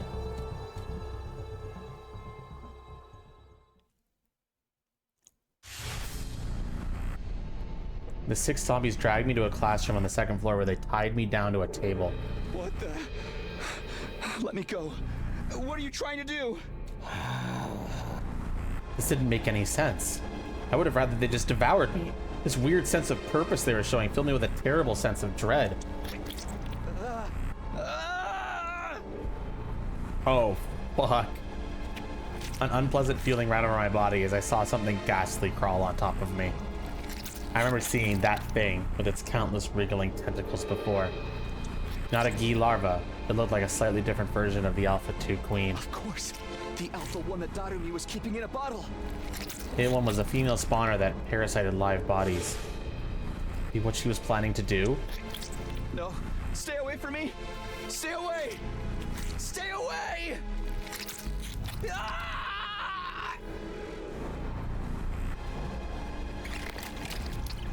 I fought back desperately, but all my efforts were in vain. The bizarre entity forced my mouth open and slithered inside.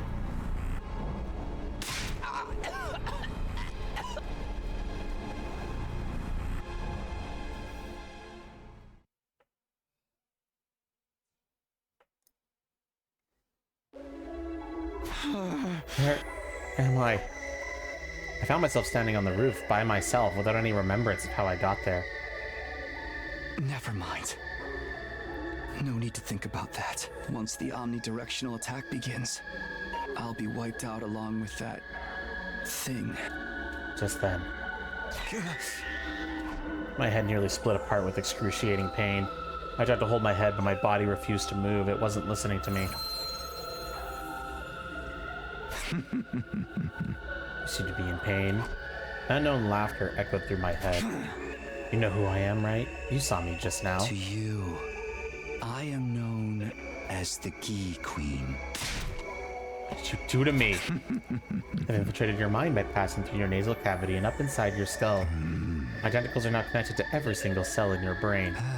That's why you can't move freely anymore. Now that I've become one with you, I have total control of your body. What's your objective? What are you gonna do with my body? My objective, you ask? Well, you see...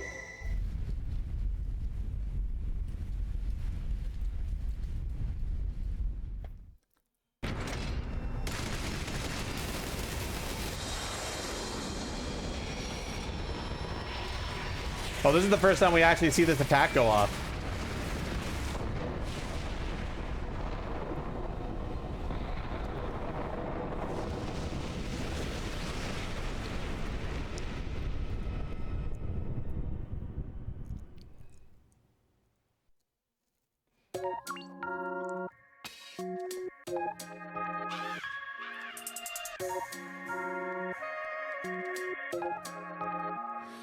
You told me that we should go a separate way, so now you go there. But I go straight through this way. What was her objective? I guess we don't know.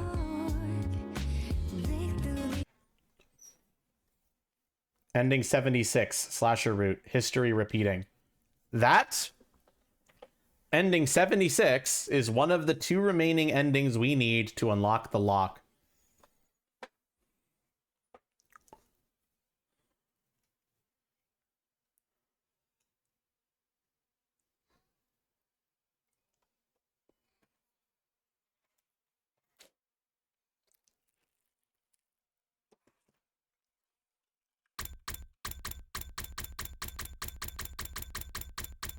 Fuck, that's a terrible implication that you guys have just thought of. Can we not think about that? That's scary.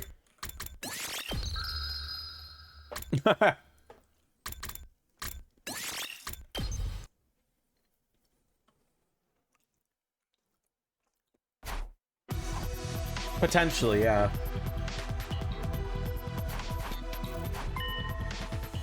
I think she does, you're right. An omnidirectional attack will launch in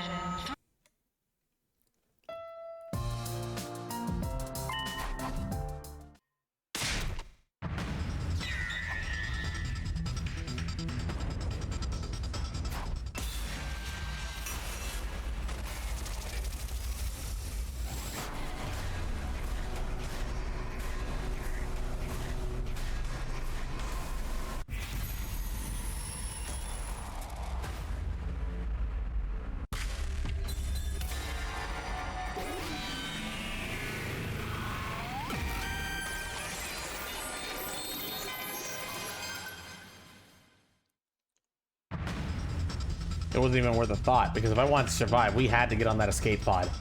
I didn't even be able to shut all the zombies out if we got there quickly enough. I grabbed her hand and started running before my mind reached that conclusion. Run to the escape pod, Kyoshika! Out of my way! We got nearer and nearer to the escape pod while dodging a continuous stream of attacks from the zombies. Get in! Now, Kyoshika! Immediately pushed Kyoshika through the pod entrance. We might just make it. I tried to climb into the pod as well, but... An excruciating pain spread across my right foot. When I turned around, I saw that zombie Takamaru had grabbed onto it and was holding me back with his incredible strength. Damn it! Let go! Let go!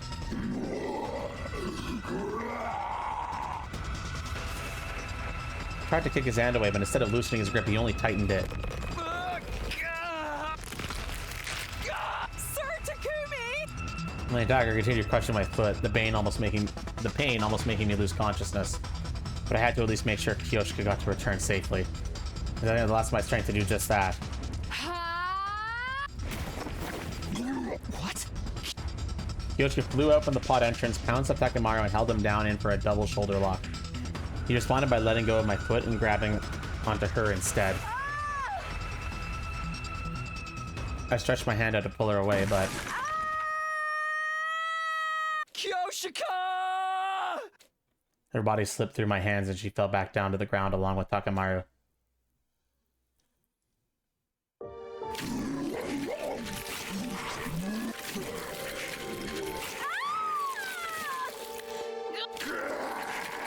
No! Stop! Stop! The zombies descended on Kyoshiko like a pack of hungry wolves. I wanted to leap to her rescue, but couldn't even stand because of my foot. Special Defense Unit members, please board the escape pod in the schoolyard immediately. Go, Sir Takumi! No! I can't just leave you here! Hold on, I'm coming!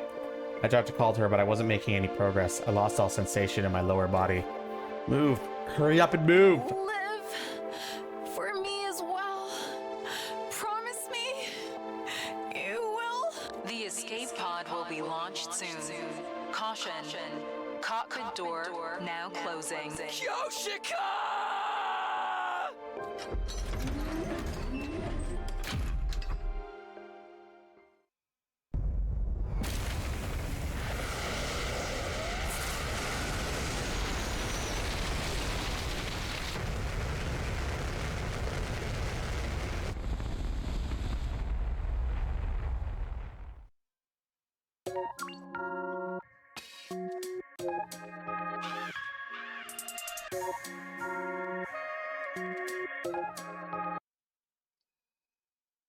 75 slasher route, Kyoshika's last wish.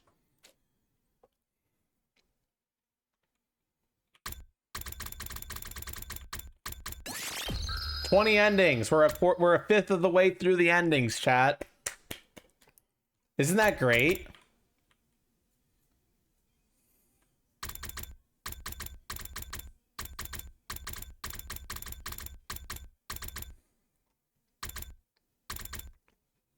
Now we're gonna go way back. We're gonna go way back to here.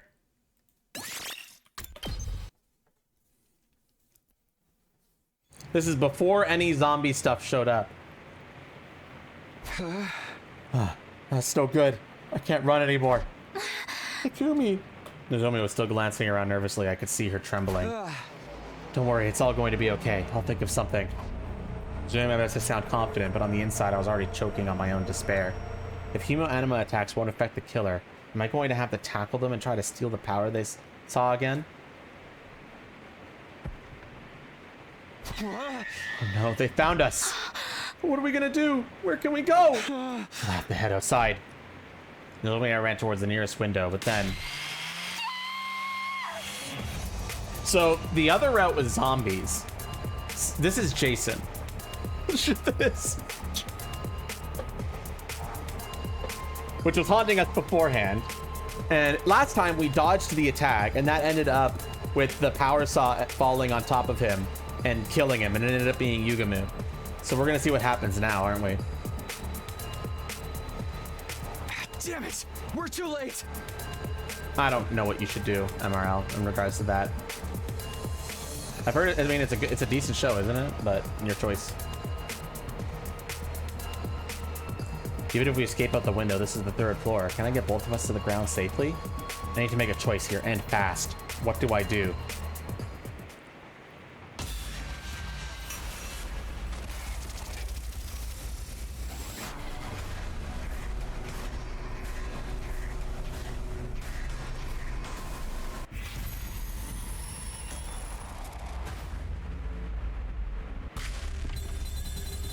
The last time we dodged the attack and then all zombie stuff happened.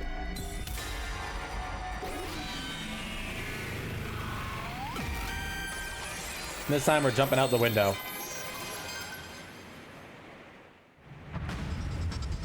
I can't afford to die here. It's a desperate move, but I'll bet it all on this. Nozomi, hold on tight. We're gonna jump.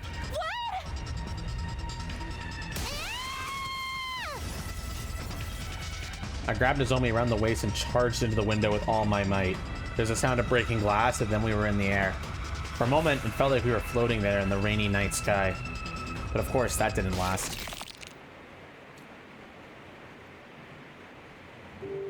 Gravity kicked in and we fell. My skull slammed into the ground with a dull crack. I can't die yet. I still have so much I need to do. But it was no good. My consciousness cut out abruptly and completely. They should be, Grand Guy. I believe this was after. Oh, we got a time skip. Only 2 days. Okay. Oh, nope. Never mind. 3 days. So I think, yeah, I think, I can't remember exactly when it was, but Gaku and Darumi had brought back the Gi Queens well long before this.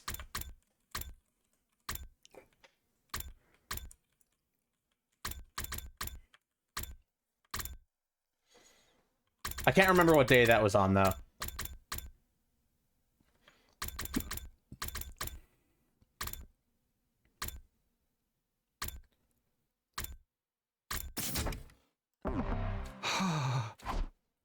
I woke up feeling like my consciousness had floated to the surface from a very deep place. Where am I? Day 28? Cool. Takumi, you're awake. I heard someone's voice nearby. I turned towards it and found Nozomi's eyes peering into mine. Nozomi? Thank goodness you're all right. I was starting to think you'd never wake up. How long have I been out? What day is it? Almost 3 full days. It's day 46 now. Do you remember what happened? Grabbed hold of me and jumped out of a 3rd floor window. I remember, we were being chased by the killer. That wasn't hurt too badly, but you hit your head and died? But if I'm okay now, then I carried you to the infirmary and put you inside the Revive-O-Matic. Wow. Thanks, Nozomi. You're a lifesaver, literally. I should be the one thanking you. You saved me from the killer. Even after the machine brought you back, you stayed unconscious. We were all worried, especially Hiroko. Huh? Hiroko? Yes, she came to check on you all the time. She even helped take care of you when I needed a break. She seemed so cold when I first met her, but she's actually a very caring person, huh? I really wouldn't have expected Hiroko to show that much concern for me. It's nice to know she doesn't hate me after all. But something about Nozomi's story bothered me. So, what about Moko? She couldn't make it. I took her to the Revive-O-Matic too, but it was too late. She'd lost too much blood. I'm sorry, Moko. If only I'd been quicker, I could have saved you. It wasn't your fault, Nozomi. Moko wouldn't want you to blame yourself. So Yugumu was the one in there, but like, why would he kill Moko? What's going on? I know, but I just miss her so much. I wish I could say something to comfort Nozomi, but all I could do was put my hand on her shoulder and let her cry. I'd broken my promise that we'd all survive this time.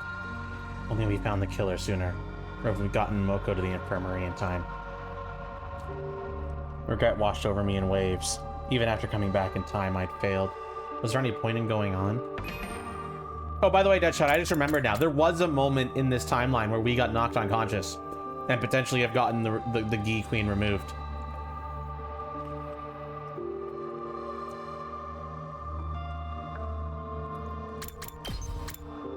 It was back when the first attack happened.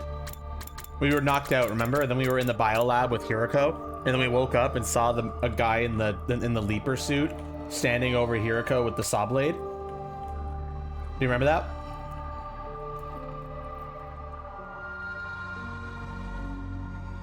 I don't know what it means yet, but we'll see. I can't quit now. That's not what Moko would have wanted either. Now more than ever, we need to stop the killer.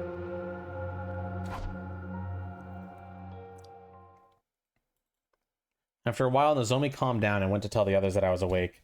She said I should go see everyone in the cafeteria. I should get going soon. I get out of bed, feeling completely normal. So normal, it would be hard to believe I'd been dead just a few days ago.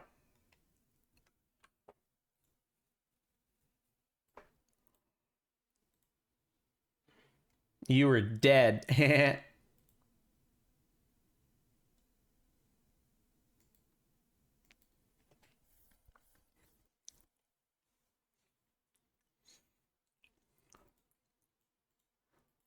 I'm not sure, Flaming Lizard. I feel like we're not going to get answers to that question until we get onto the SF route.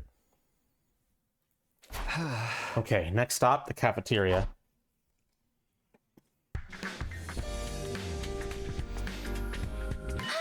Oh, Takumi! You son of a bitch! Good to see you back on your feet. Thank goodness. We thought you'd die if you slept much longer. Technically, he did die. It's a good thing we had the technology to bring you back.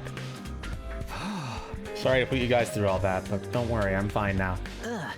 Seriously, dude, you gotta be more careful. We'd really be up a creek if we lost you too. Got you. Oh, I mean, now, Mr. Marco didn't mean anything by it. He just lacks any sense of social delicacy. That's rich coming from you. Do you guys know about Moko already?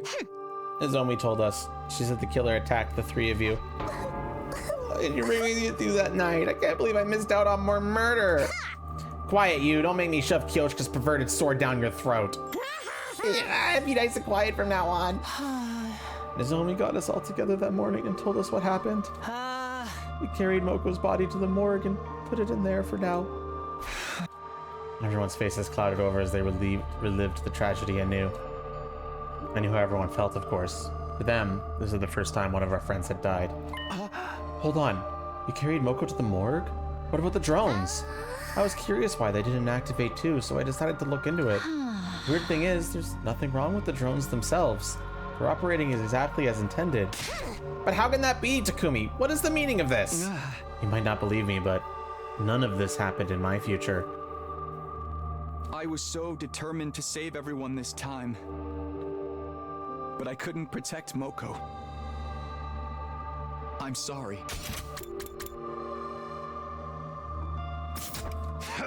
Hey man, don't beat yourself up. This is just how war is, you know? That's right, Mr. Sumino. Your time-traveling hijinks don't even come into play here. Oh yeah, I should probably give Grand Guy information about that since you're new. This game is fucked up in that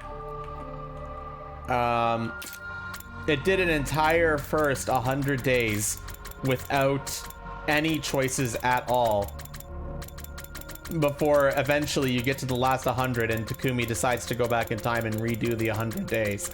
And then you get access to choices in splits like this. It's like 30 hours before you get to this part of the game. This game is absolutely insane. Like, all of these are different story branches on here.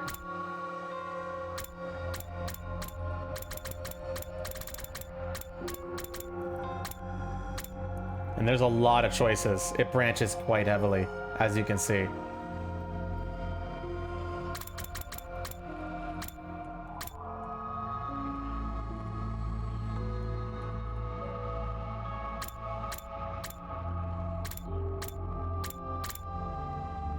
We have a story lock over here.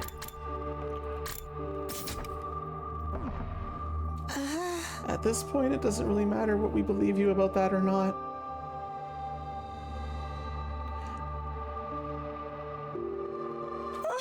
Yeah, I'm just sad about Moko.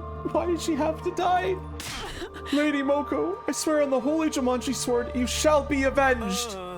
We've been investigating while you were out, Mr. Sumino, but we haven't found anything. The killer remains just as much a mystery as ever. If we can go over to the incident one more time, you two ran from the killer together, correct? Yes, I remember correctly. Is there a logical reason for that? Yes.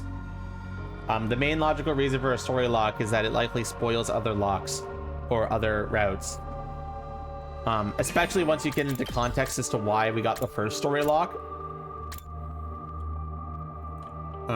It's somewhere down here. The first story lock is right here, and it comes from Hiroko telling us a bit of a bomb where she goes, "You're not the only one who's traveled through time. We've actually lived through this these 100 days over and over again." And then she says, "I remember them. We are time looping," and then you immediately get a lock.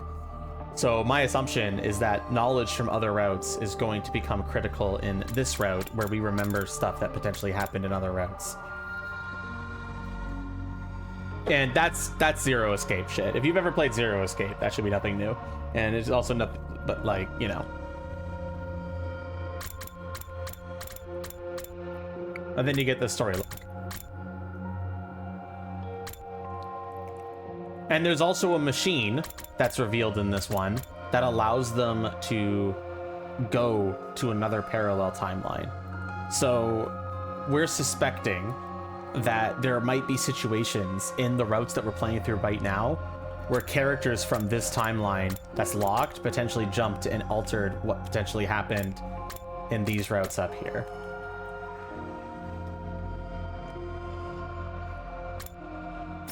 But we'll find out when we get onto that route.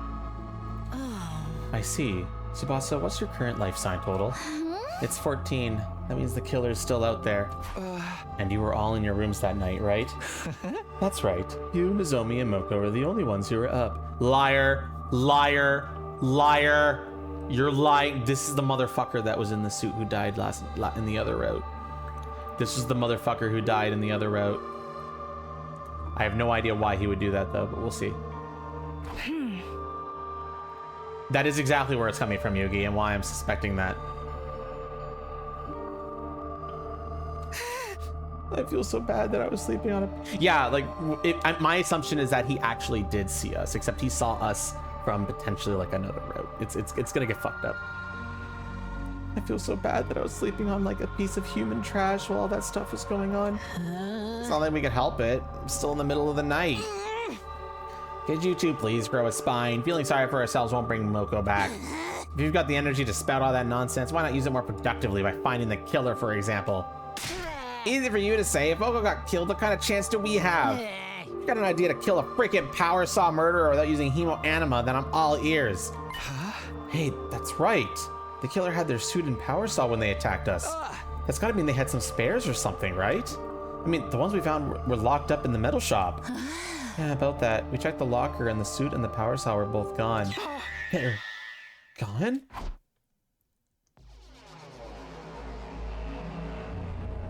I rushed over to the metal shop to see the locker for myself. The moment I put my hand on the door, it swung open. The combination lock from before was gone. There's nothing in here? How? It was already open when we came to check it out. We didn't find any fingerprints, and there's no sign of the lock being forced either. What? I think it'd be better if you're the only one who knows it, Takumi. Why? Kind of defeats the point if just anyone can open this thing. I'm not saying the killer could be one of us or anything, but it's best to keep risks to a minimum, you know? It does make sense from a logical standpoint. It'll mean less chances for this stuff to fall back into the killer's hands. But how could this have happened? No one knew the code but me. Could the killer have used telepathy to find out? Anything's possible at this point. How are we supposed to defend against that? I don't want to die. Quit your whining, grow a pair, and let's actually do something about it. I may be a chronic loser, but I can still put up a fight in my own losery way. If you need bait to lure the killer out, I'll gladly volunteer, and then I'll be good for something. No, I'm not losing anyone else. I'm going to find the killer and kill them before they can strike again. Let's search the school again. Everyone, if you notice anything strange, let us know right away. Okay. We split up into groups and spent the rest of the day looking for clues. But just like every other time, we failed to find anything new. No one had the heart to discuss things any further, and day 46 drew to a close.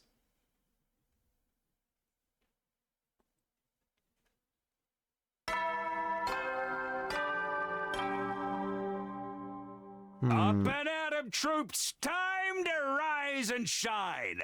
I wonder if we'll get zombies this time, because the male Gi spawner should still be around, but only Moko is dead right now, so we'll see. Get ready for your 47th of act! Oh, right, this again.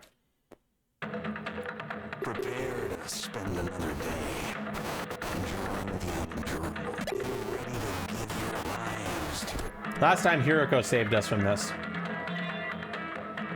What the, that wasn't normal. Announcement bug out? Why do I feel so hazy?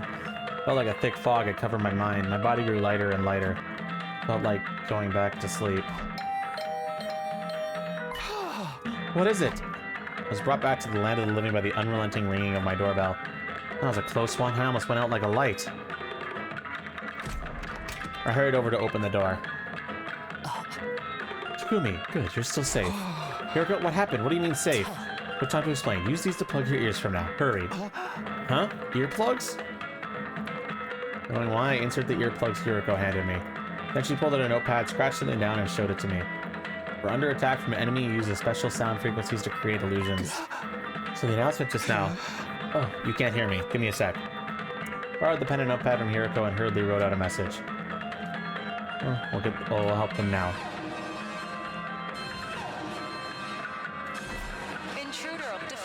Okay, this isn't going the same way as the other one.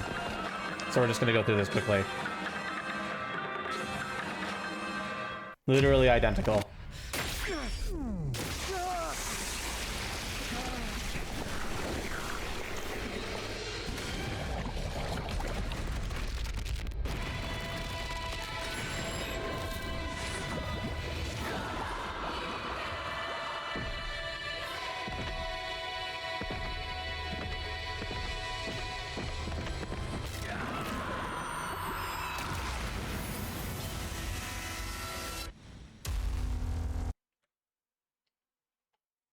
I just want to know what Yugamu's whole shtick was and why he was running around with the slasher weapons. We might not even know until later.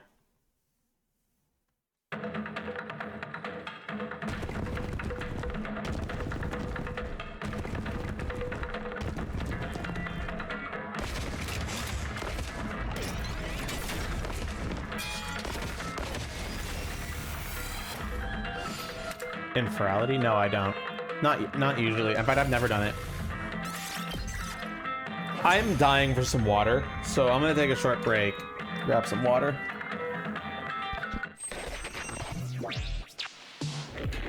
Enjoy this cutscene while I'm doing this.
Okay, crazy bitch.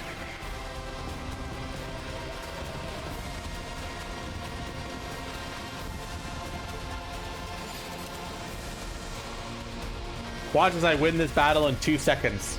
Wow, how does he do it? I'm so strong at this game, man.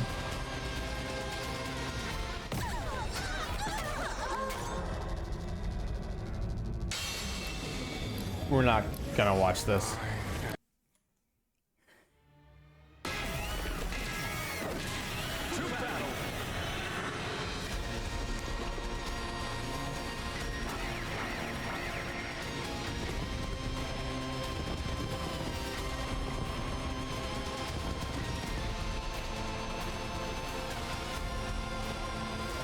This commander wasn't able to turn at times so smoothly before. He must have powered up too. What an annoying ability. We have to defeat that one first. Watch as I win. 2 seconds flat. Whoa, baby. Here I go. Wow. I'm the best. That joke will never get old, right?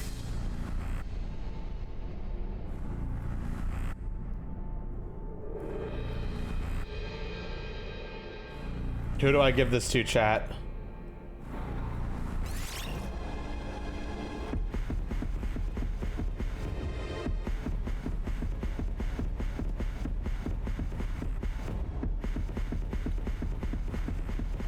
Okay. He never gets it? Fine. All right, let me handle this.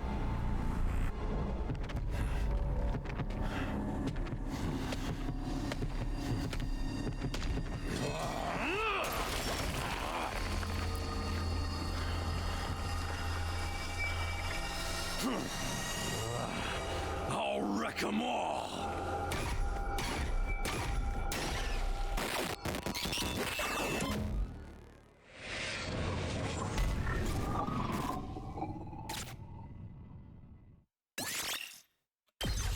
Yay, but now who gets the second one?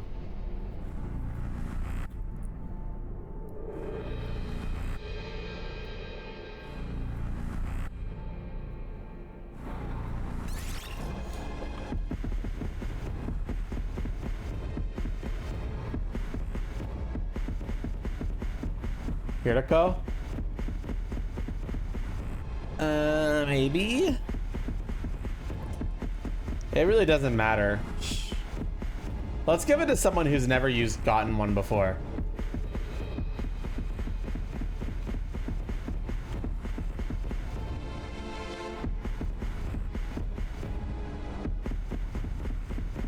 You. I will claim this one.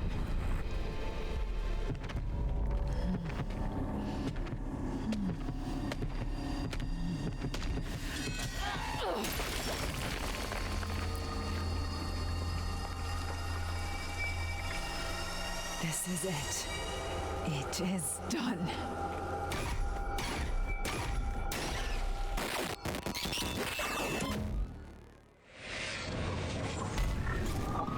Extermination complete.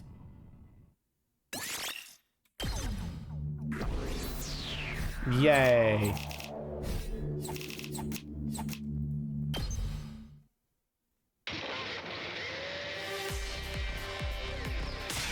Yeah, we freaking won!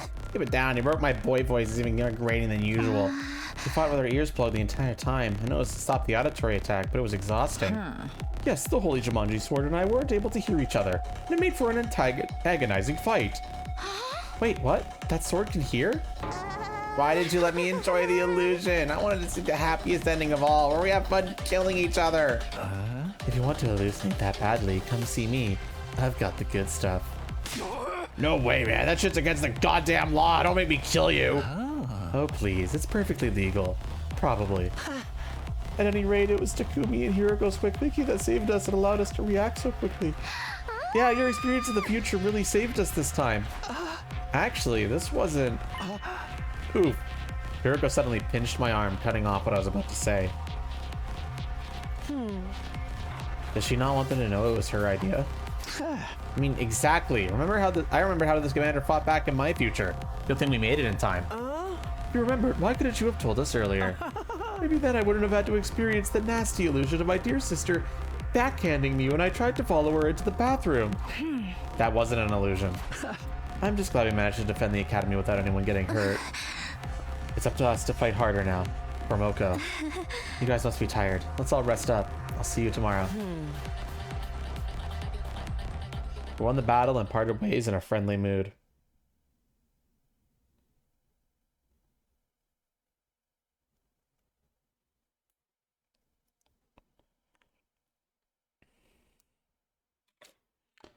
Hiroko alone said nothing. She was gazing at the sky and appeared to be thinking deeply about something. How did she know this commander used sound waves to create illusions? Was it another one of those secrets she couldn't tell me about? Would she ever take me into her confidence?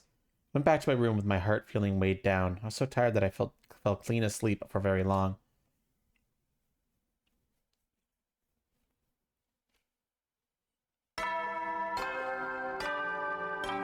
Ding dong, bing bong, bing bong, ding dong. Get ready for your prepare. Be ready to give. Another morning. I'm feeling really hungry. I was still a little sluggish from the battle yesterday, and my stomach felt so empty that it hurt. I had to eat something, and soon. Better go to the cafeteria. I need to ask Tsubasa for today's life sign count, too. I walked out my door just like normal, but then...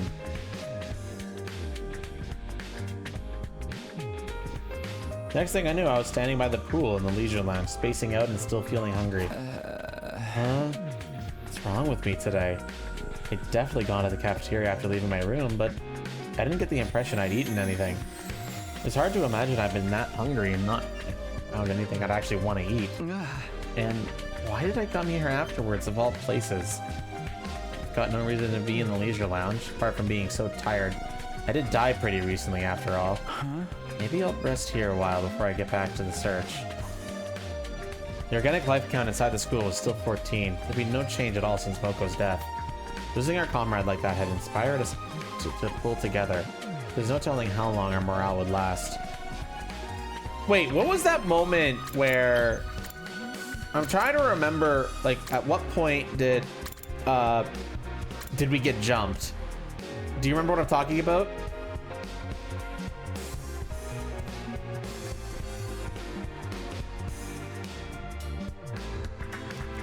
It was, I think it was here, right? Where the two people in the suits jumped my ass. It was right here, I think. Yeah, I think who I'm suspecting was potentially Hiroko and Takumi. I think it was right here. Like right before the slasher came about. After? Are you sure? I'm pretty sure it was before the zombies showed up, right?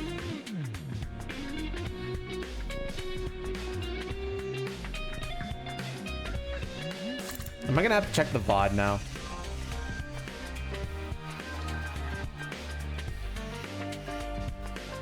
It was right before Zombie Yugamu, was it? I'm gonna check now. Oh yeah, you're right. It was right before Zombie Yugamu. You're right. You're right. Okay. The reason I'm asking that is because that's also another potential possibility as to when the gi was removed from my head.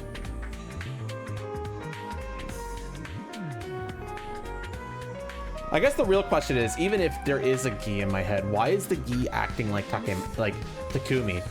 Like, why? Like, we saw what happened at the end of this route. We got taken over immediately. But this route, if there was a gi in the protagonist's head, it's really kind of just sitting there for a while, ain't it?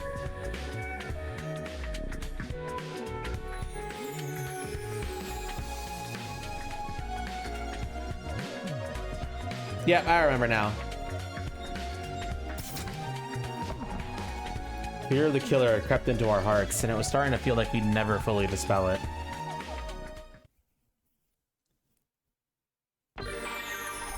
I feel like that's going to be explained later, though. So, no reason asking questions. You know, we'll eventually get our answers.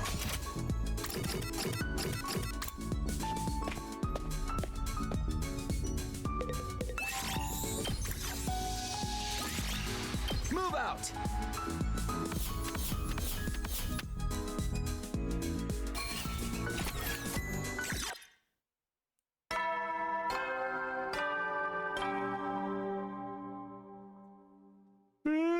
You never know when the... Well then.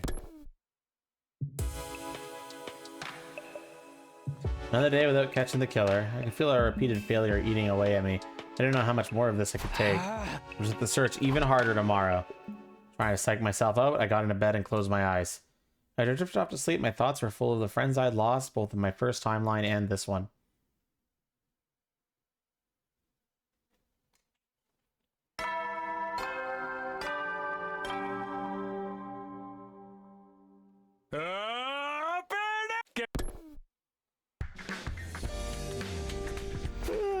Morning. I didn't have any dreams last night, but I slept pretty well.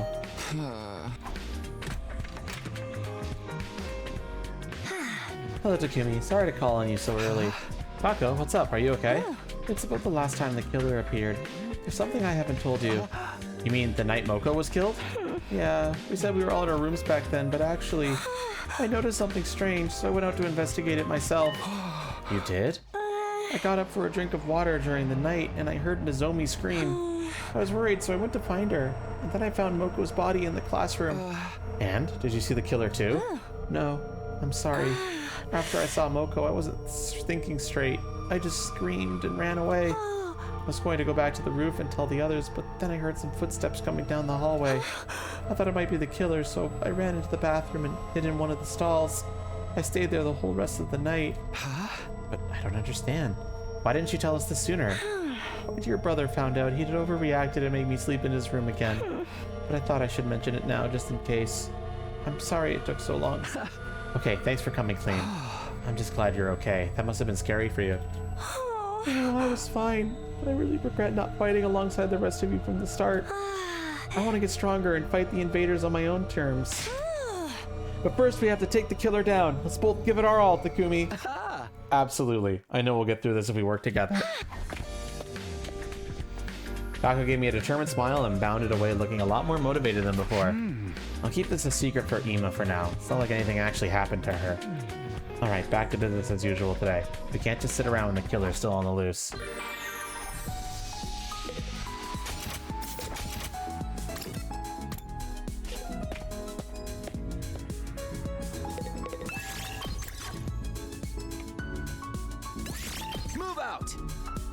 Move out!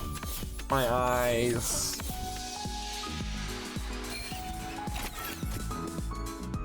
I'm getting tired for some reason. What the fuck? Well, I got the day off work tomorrow, so it's not a big deal, but... You never know when... Well then. I love this game, dude. I really love this game. Today flew right by. We keep looking and looking, but we still have no idea where the killer's hiding. Should we try searching outside again? I'm still curious about how all those invaders died. No, we have to focus on the killer. The life sign total hasn't changed. There must be a school somewhere. Yeah, how did all those invaders die? We didn't get an answer to that question either. We assumed it was the Gi, which it probably was because we found 2 Gi there. But why didn't we see those on the first route, you know? I think that's the real question. Why did they show up now? Before I knew it, I'd fallen into a deep, deep sleep. Huh? We went to a base and a bunch of invaders were just completely mutilated and dead. And we don't know why. And that's where we found the Gi. And that's where Gaku and there we found the Gi. Get ready!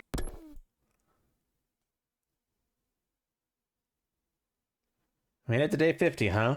Technically, this is the halfway point, but it feels like we still have a long way to go. Better go to the cafeteria. Maybe Tsubasa's device will say something different today.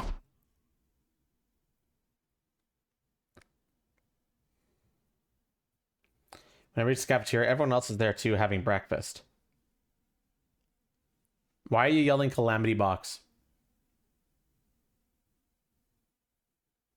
Sounds like a fun thing. Yeah, as far as we know, the Gi should only be in boxes of Calamity. Despite what the announcement said, the courtyard was already unlocked a long time ago. And where's the present he promised to give us? Are you saying there's no gift? No, everything is lies. Everything is lies. Any gift from a piece of scrap metal like that wouldn't be worth a second glance anyway. Aren't you curious, though? I figure it's gotta be something pretty special for a big milestone like this. Doubtless it would be something intended to boost our morale and bring us some measure of joy, so perhaps... Salmon romanju with custard? What? Why do you have the weirdest fucking food tastes, Kako? Or a new human guinea pig for my experiments. Or a coupon for a 24-hour consequence-free murder spree! You two are the only ones who'd want something like that. If I could ask for anything, I wouldn't mind some human rights. Of course, I'd have to start resembling an actual human being first. Wow, dude. I'm sorry I even mentioned it. I should just be grateful that I'm allowed to breathe the same air as everyone else. I decided to leave everyone to their conversation and took a seat at the edge of the group. How about you, Hiroko? If you could pick, what would you want as a present? Nothing in particular comes to mind. I prefer adding to my collection through my own efforts. Ooh, what do you collect, Hiroko? It's a secret. Hey! Wait, is it that bad? It ain't something that's against school rules, is it? Wouldn't you like to know? Darn it, not getting something we were supposed to get makes me feel like I'm lost out. Can't we at least get better breakfast than usual? And yeah, the reward was like a day 50 pin. It was like the most pathetic reward ever. There's only one route where we've gotten it so far.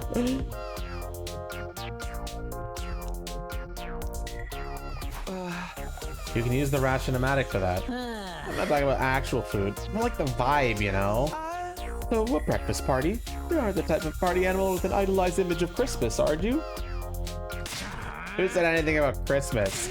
Even if I was, what's wrong with that? I grew up dirt poor and never got to enjoy any special events for. Party people of the world should just drop dead, but parties themselves should live on forever. It's such a classy move for someone to die at a party during a blackout. Don't joke about that stuff. I'm still in shock about Moko's death. But the fact that the killer hadn't killed us all at once means they enjoy taking their time and making us squirm. What do you think about it? This is actually the perfect time for a party. Yeah, the chance to see the looks on our faces change from joy to abject terror would be real tempting, I assume. You're saying we should throw a party to bait the killer into attacking again? It's worth a try, I guess. If they don't show up, we could just treat it like a regular party and enjoy ourselves. I suppose that would be all right. What do you think, Takumi? I don't mind trying it, but let's make sure we have a real plan in place. Yeah, we'll throw him down the moment the killer shows up. This will learn for sneaking around and picking us off like a coward. So last time the party got crashed by a zombie. Let's see what will happen this time, shall we? Then without further ado, let us party the day away. You don't have to tell me twice. I'll go get everything ready. One thing led to another, and before we knew it, we decided to throw a party that night to celebrate making it to day 50. We weren't going to do anything special, just to eat whatever we could get out of the ration-o-matic to spit out. We busted ourselves with the decorating and other preparations, and the time for the party soon arrived.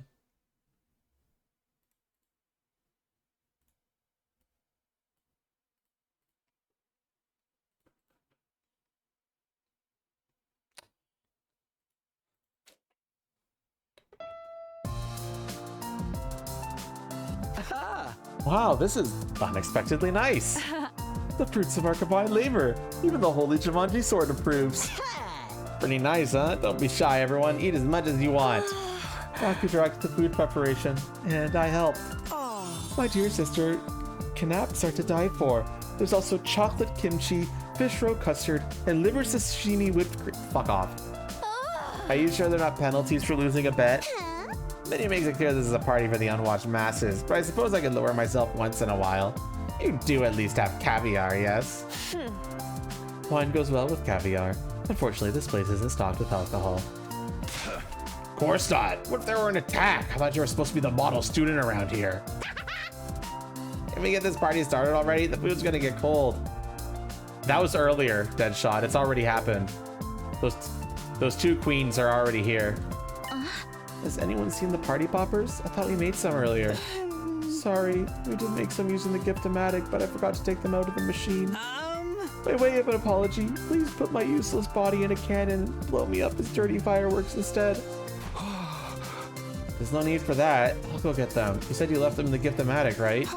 What? But Takumi. I'll be fine. Just stay here and have some fun, okay?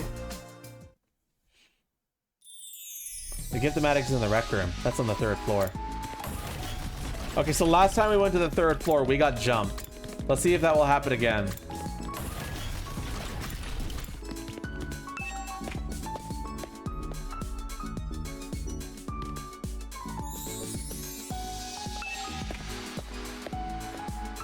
Nope, we're not getting jumped this time.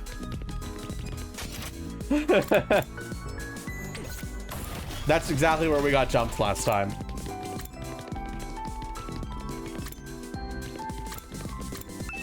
We never made it to the rec room. Party poppers. Ah, here they are. Now that I got these, I don't need to hang around here anymore. I should get back. Thankfully, nothing bad happened to me on my way out. The others must have started the party without me. I could hear their voices echoing down the hall as I approached the cafeteria.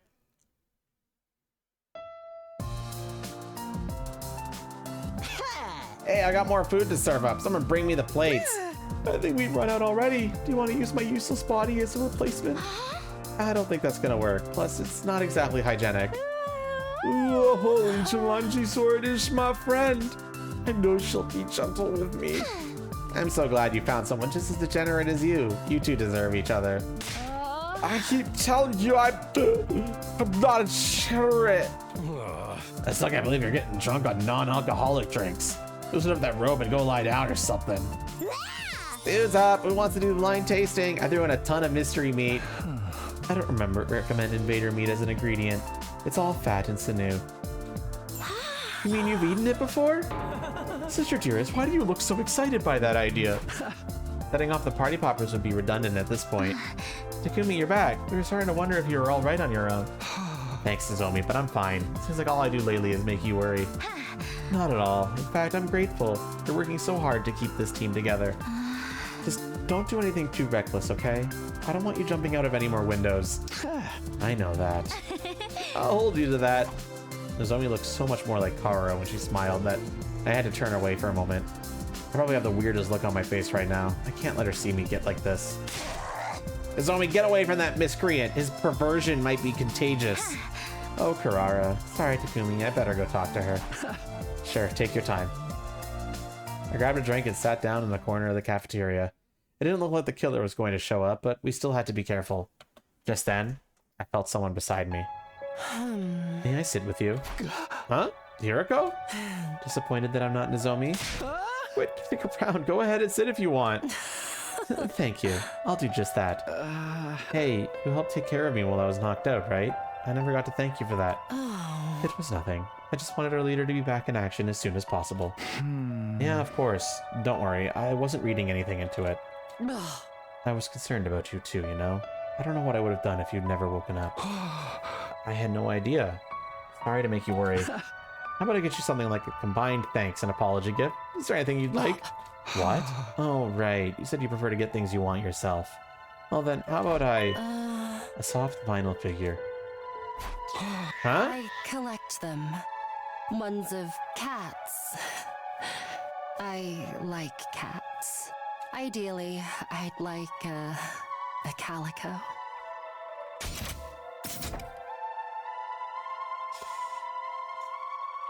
Sounds familiar, chat? Remember how in this route, all the way in the fuck down here,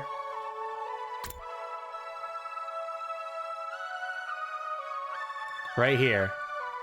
Wait, no, I'm too far forward. Can I make this scroll faster, please?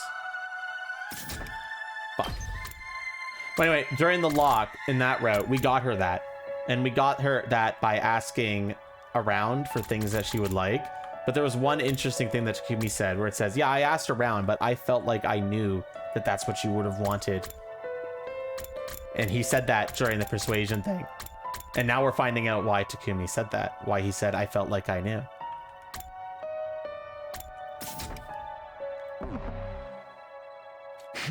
A calico cat figure. Calico cat figure, huh? What's that look for? Sorry, I was just trying to square you being a cat lover with the image I had of you. Just what is that supposed to mean?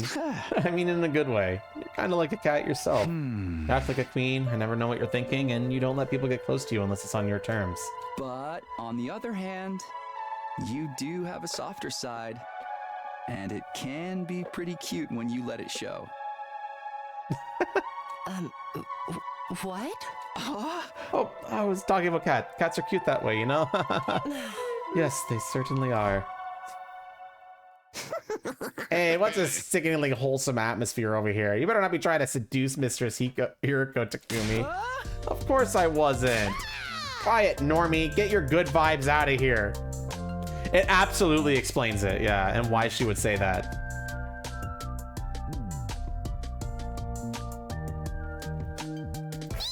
Although it might be fun to see a role reversal with Mistress Hiroko getting dominated for a change. Hey, you guys, come join us. We can't start without you. Yeah, hurry. We're going to cut the cake. We'll be right there. The party carried on late into the night, and for the first time in a while, the school was filled with laughter. We didn't succeed in drawing the killer out, but it had been worth doing for the good memories alone. Only it could have been like this for our entire stay at the academy. As I lay in bed that night, I couldn't help thinking about what might have been if I had done things differently.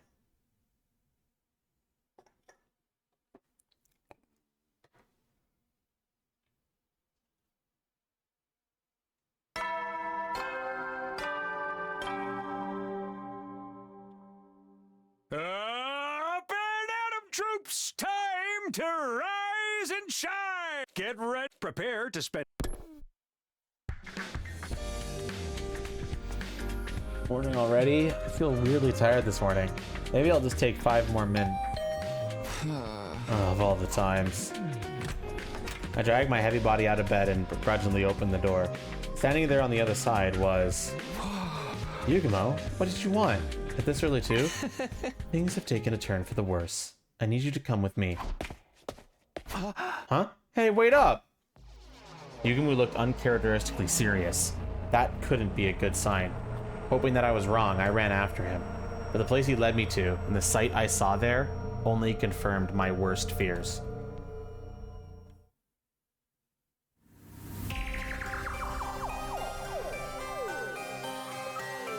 What? What? Oh, fuck.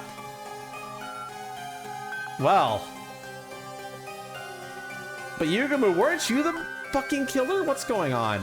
Why would Yugumo, you bitch? Is it you? What the fuck's going on? It was a sight that had become sickeningly familiar. A huge pool of blood with a corpse in the middle of it. Given whose room we were in, it could only be one person. Takemaru! I smelled blood when I got up this morning. I followed my nose and found Takemaru's door was ajar. I think it's Yugumo the first time, but was it really? That's what I'm wondering. Because you remember when we jumped out the window, Grand Guy? The person in that suit holding that buzzsaw in the other route was Yugumo. So it's certainly interesting. I decided to take a look inside and, well, you can see for yourself. No, this can't be. Why? Judging from how wet the blood is, he hasn't been dead very long. Still too long for the Revive-O-Matic to fix him, though. Faced at the sight of Takemaru's mangled body, all I could do was stand there in shock. But the others had heard me screaming and came to investigate. When they saw what would happen, they had screamed too. The whole place erupted into chaos and confusion. It took a while for everyone to calm down. Later that day, in the afternoon, we took Takemaru's body to the morgue and placed a grave marker in the courtyard for him. I swore I wouldn't lose anyone else. How did this keep happening?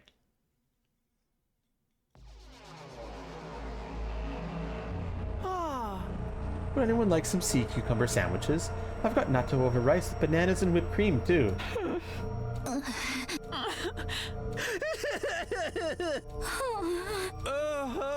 Should I take that as a no? Too bad. I think this turned out pretty well. How can anyone eat after seeing what we saw this morning? I totally could, but I feel like everyone will get on my case if I look too happy.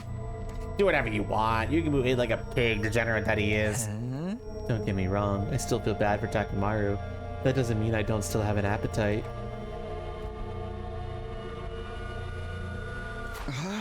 Hey, Tsubasa, what's the organic life count in the school now?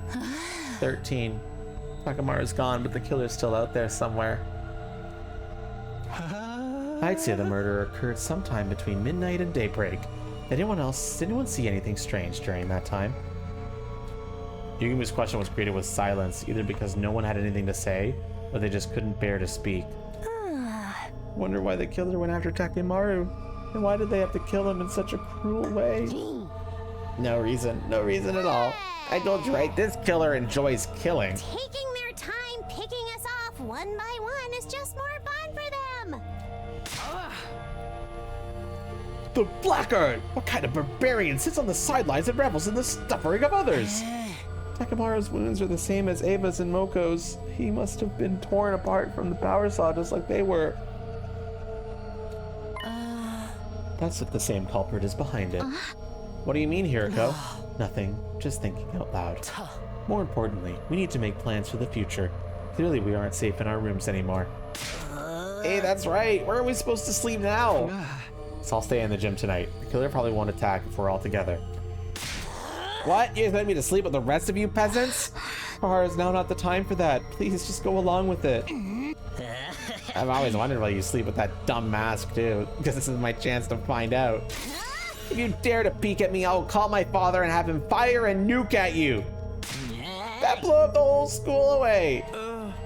Isn't there technically a risk that the killer will strike and take us all out at once? Some of us will have to take shifts staying awake on the lookout. We'll do it in pairs. From now on, no one is to wander around the school on their own. Understood? One more thing. We should probably keep our class armor on even when we go to bed. You want us to sleep in that? We need to be ready in case of emergencies. I know it's not exactly comfy, but just bear with it for now. If that's what you think is best, I'll do it. We should probably go prepare the gym and make it a little more livable. If you don't mind having a filthy marmot like me in your personal space, I'd be glad to help. Just tell me what to do. Okay, let's decide on our roles and get started. I'll go get some supplies. They began work on converting the gym into a temporary living space.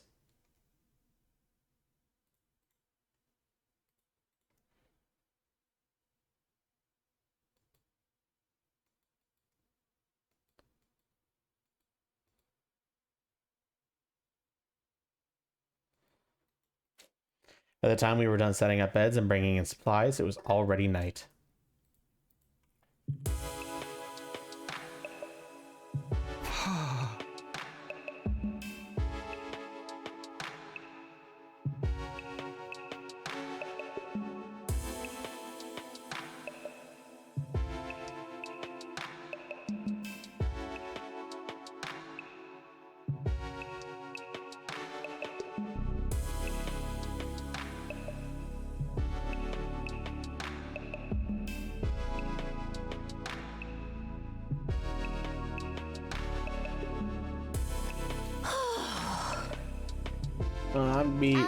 I'd love to fix it up at some more, but this will have to do for now. No point in dragging it out. Be careful, Kyoshka. If you start messing around with that sword of yours in here, you'll be charged with public indecency. Oh, you're right! That was a close one. I'll have to be more careful. Try to be more careful with what you say, too.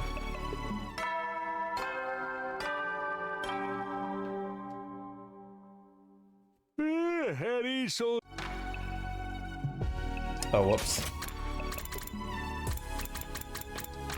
Is it that late already? I didn't realize the announcement played here as well. We should call it a night. Sticking to our original routine will help keep us on an even keel. Oh man, I usually stay up all night playing games. This sleeping in the gym thing stinks. Just relatable. We'll have to get used to taking lookout shifts too. Relatable, Darumi. Relatable.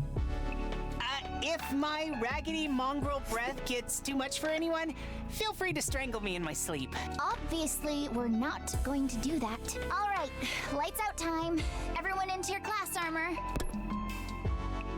So began our first night of sleeping together in the gym. Of course, it would still be okay for us to go to our rooms during the day and shower or get anything we needed, as long as we didn't go alone. Between the unfamiliar surroundings and the shock of Takimaru's death, though, none of us were likely to sleep well that night. He's just like that, Grand Guy. He's just like that.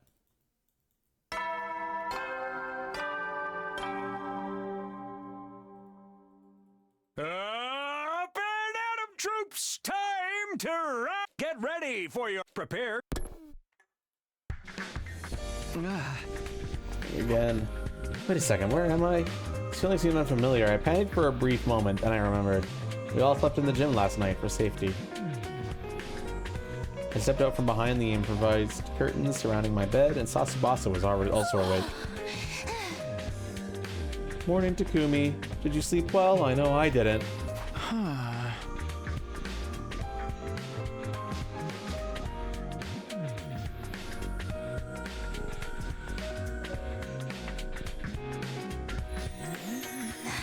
$13. No change from yesterday.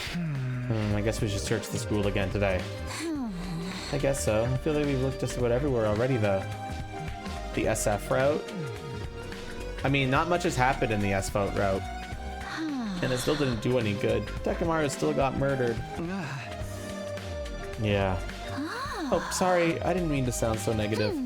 Even if things look hopeless, we need to keep going. I'll go wake the others up, too. Vasa's smile looked forward. No one wanted to admit it, but this extreme situation we've been put in was wearing us down, little by little. As for my suggestion, we spent the day searching for clues about the killer. We split into groups of 4. I was with Hiroko, Nozomi, and Gaku. Looks like we're ready to go. Let's stick together and work hard today. We'll leave the particulars of where we search and what to do to you, Takumi. Don't make anywhere dark or dirty or dangerous, alright? I can't deal with that crap right now. Now that I'm put on the spot, I'm not sure what to say. And again, there's no need to overthink it. We just have to try and cover as much ground as possible.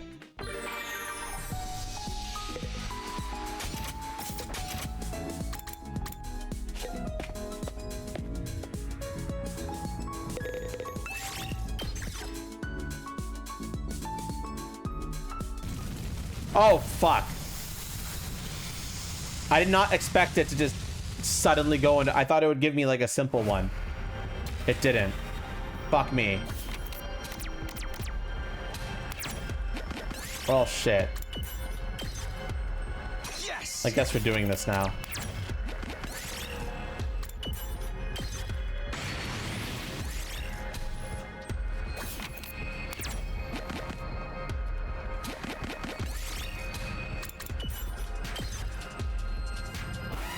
I don't see the problem there, Deadshot. I thought it would it would still bring up the menu to allow me to do a simple exploration.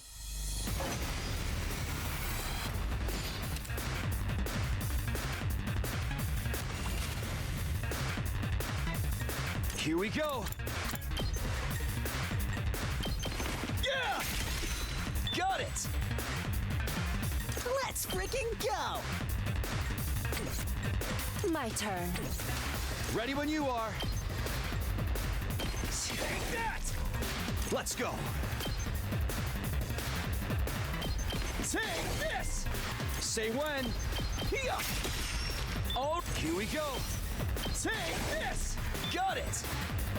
Prepped and ready! Bang, bang, bang! Just watch me. Hey!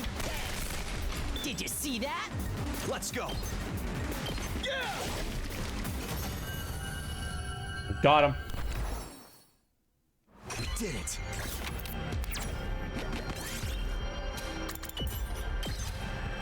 I'll take this.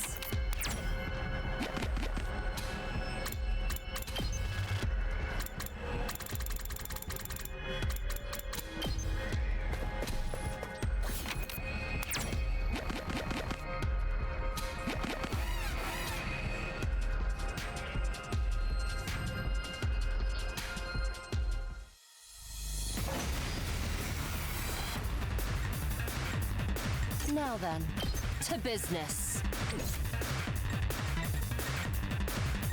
Let me at him! Say when. Ready when you are. Time to move. Out of my way. How unsatisfying. Let's go. Take that! I've got this. Here.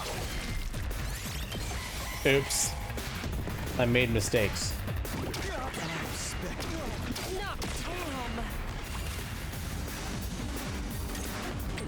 Now then, to business. My turn. Ready when you are. This should do it. Here we go. That's it.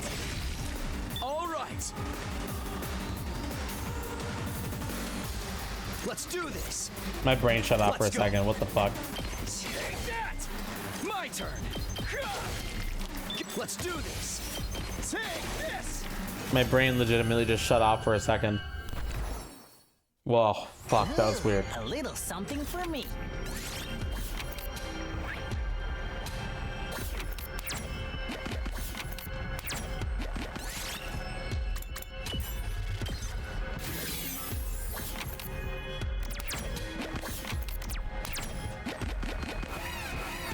Why didn't I do Nozomi heals? I don't know, man. I don't know. Everything's gonna work out fine, bro.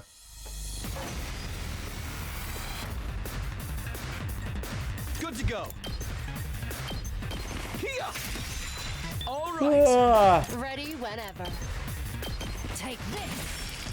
Broken so soon. Let's freaking go! Get the hell out of my way! Let's do this! Let's go! Time to use it. Let's do this! That's it! Let's go!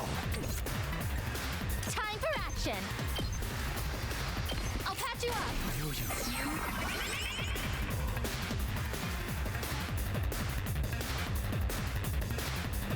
Let's do this! Yeah! Yeah, I don't know why I'm so tired today, man. Yes. Holy fuck. I slept well, too.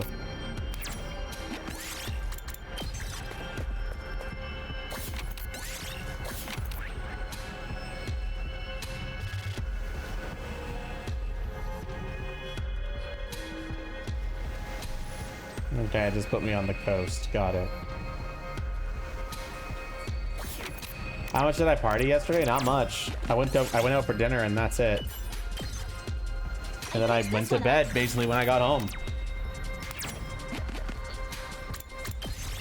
We best head back.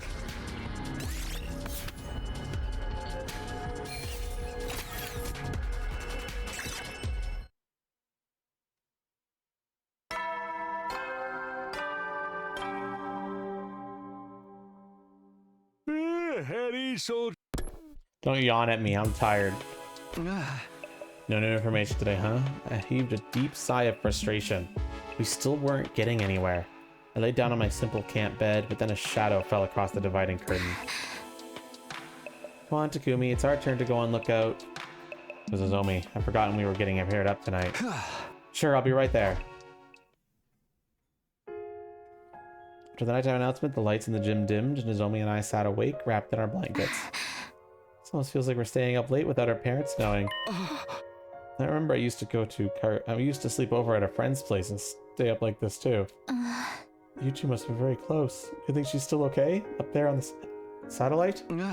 I don't know. I hope so.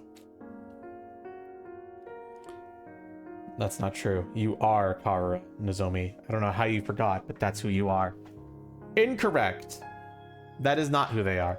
However, kind of correct.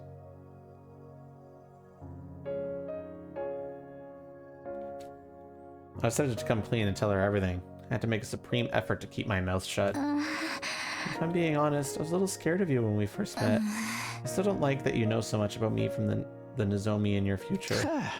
That makes sense. It must be kind of unnerving. But you protected me from the killer, even at the cost of your own life. I'll always be grateful to you for that. Thank you. Don't mention it. Of course I'm going to help you if one of my friends are in danger. The me from your previous 100 days must have really trusted you. I think I understand why now. So, could you please tell me what happened between us last time? Well, I planned on putting off telling Nozomi about Karo until everything was settled, but spoke up with an encouraging smile. She must have seen me hesitating. Sorry, it wasn't fair of me to spring that on you, but promise you'll tell me someday? Yeah, I think I can do that. It's a promise, okay? And we both have to survive. We looked at each other and nodded.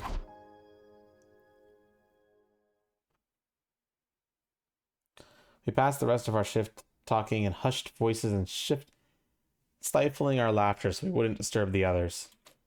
The night passed by peacefully with no activity from the killer or the invaders. This weird state of limbo continued for the next couple of days.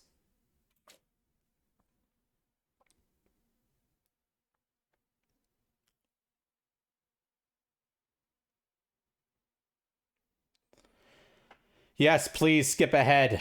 I want to finish. I think this route is interesting so far, but I do want to get to the SF route, which I think is going to be the most interesting. I got to go to the bathroom, though, so I'm going to be right back.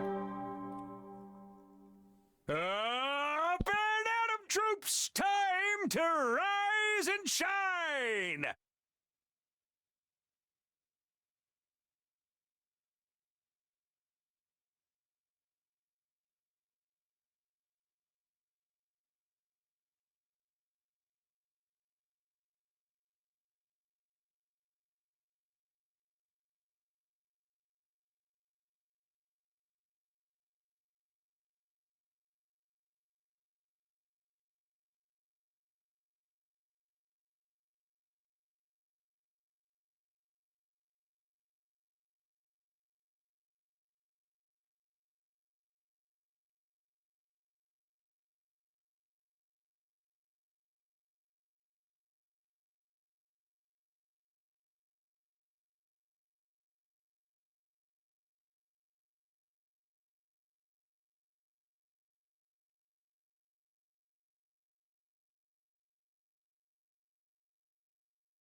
I'm back, bitches. Let's see how this slasher route goes.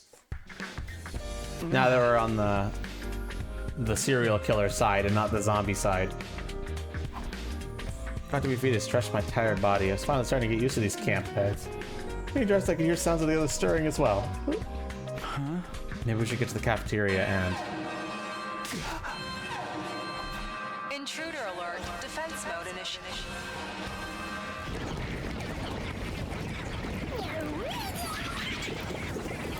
Unfortunate.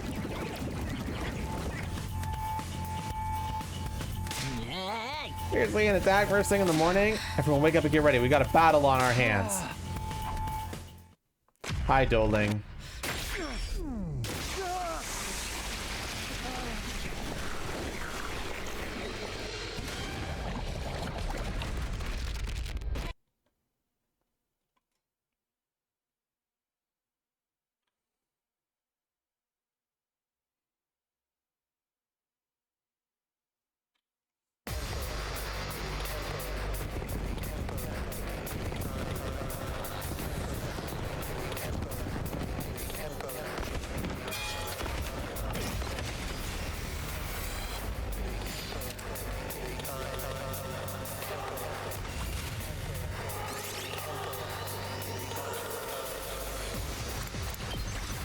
Of course I'm gonna skip this battle.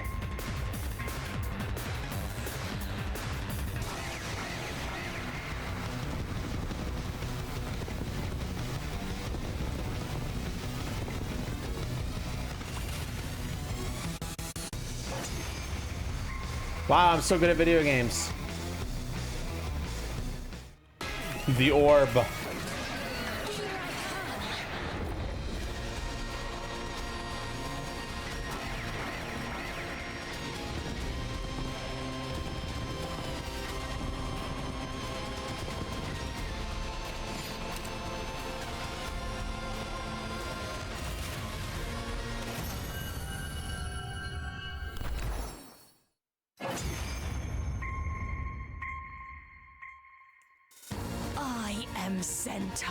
I know, right? The paragon of harmony.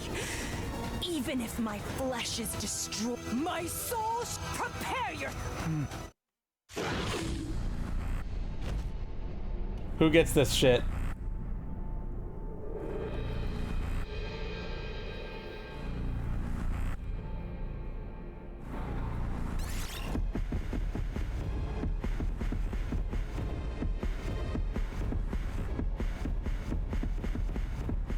Who gets it? Who gets it? Ah!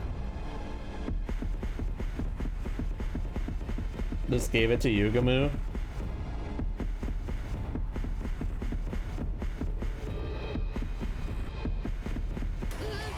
Me? I'm giving it to Tsubasa. Because when Tsubasa can go going, she can go really hard and she can like build up a lot of voltage that way. Jarumi can too.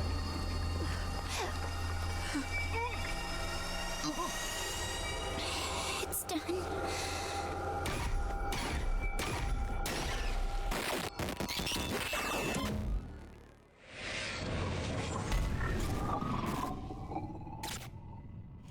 Yeah, we still need to be prepared for when the game throws a unique battle at us. Managed to clinch another victory in today's battle. It's already late by the time everything was said and done.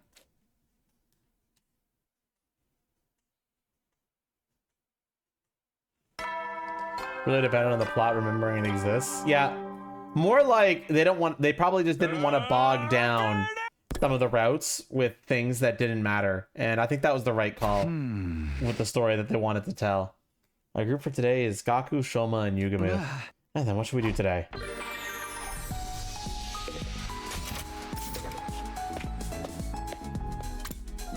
What are we gonna do today? We're gonna go to fucking bed is what we're gonna do.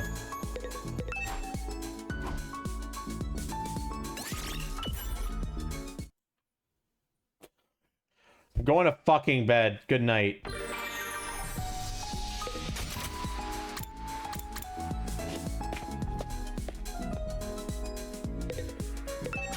I should really power up some people though.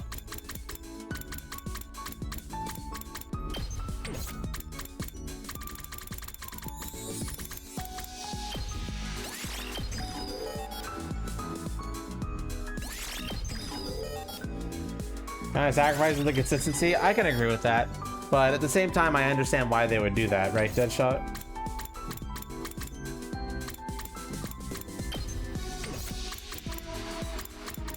Like, do you really want to go through Nozomi rejection symptoms 20 times in every route?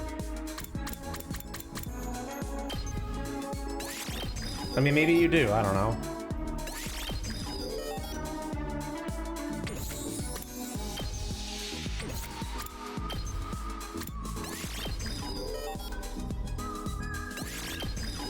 Upgrading the dead character. They'll be alive in another route.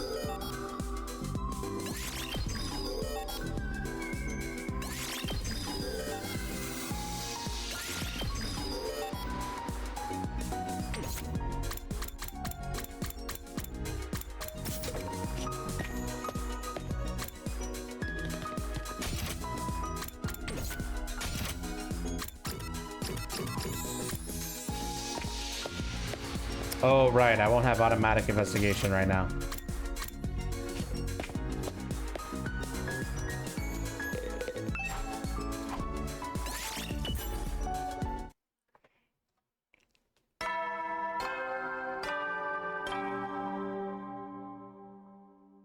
Headies. You never know. Well then.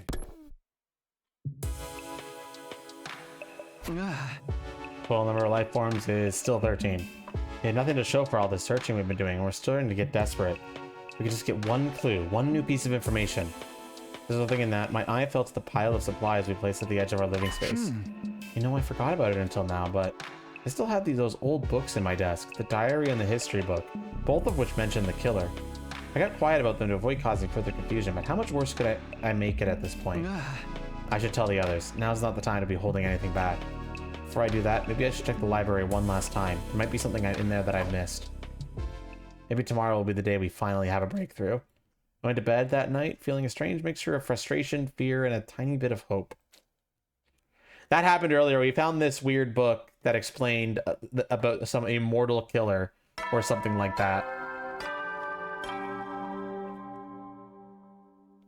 Up and Adam troops, time to get ready for your prepared. Be ready to give your. It never came up in the zombie route, actually. Like nothing happened last night either. The plan for today is to search the library for any relevant information. As for breakfast, I'll get it later. I was especially hungry, so I put on some clothes and headed straight for the library. Alright, let's see if there's anything important here. I started with the shelves I only skimmed past before and started taking out books one by one. I worked in silence for a while, then a scrap of paper fell out from between two books. What's this? It seemed like a couple pages had been torn out of another book and crammed in here. I ran my eyes over what was written on them and froze on the spot. Strange Tales of the School, the legendary serial killer. The following is a work of fiction. All resemblance to actual events, persons, or organizations is completely coincidental. You've got to be kidding me. That other one was missing some pages. I grabbed the history book and turned to the back. I held the pages I just found up to the frayed edges. They lined up perfectly. Page numbers track too, and the text is the same size as font in the rest of the book. So this was just a story after all. The legendary serial killer wasn't real. It was somebody made it up. The shock of that revelation hit me like a ton of bricks, and I collapsed to the floor. But there was a killer in the diary too. What's that all about? I struggled to make sense of things, but I couldn't think clearly. Those 2 pages had wiped out any motivation I had to keep searching. Felt like I was right back at square one. I spent the rest of the day 59 just spacing out and letting time flow around me.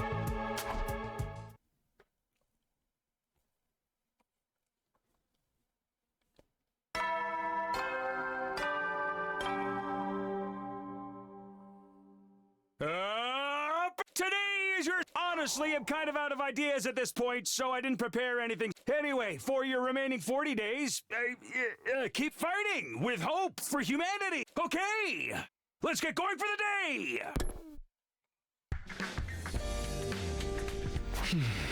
Fighting with hope, huh? I'd have sworn I felt a lot more hope when I reached this point last time around. In comparison, right now, I've been hunted down by a serial killer we can't even find, let alone defeat. Come on, get a hold of yourself, Takumi. Your team needs you. That thought giving me courage, I began my 60th day at the academy. Today, I was in a group with Ima, Kato, and Irumi.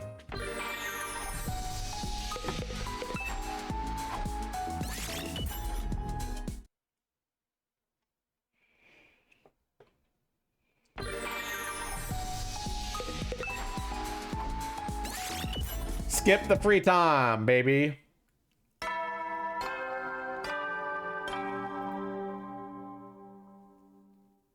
At ease, soldiers. It's time to hit the hay. You never know when the invaders might... Well, then. Huh.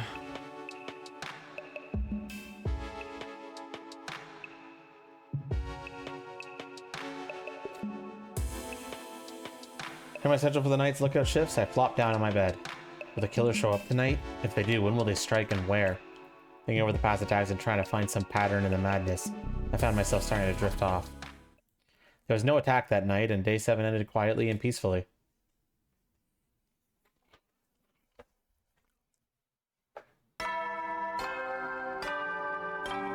Bing bong, ding dong, ding dong, bing bong. Yeah, prepared. Be ready to give your...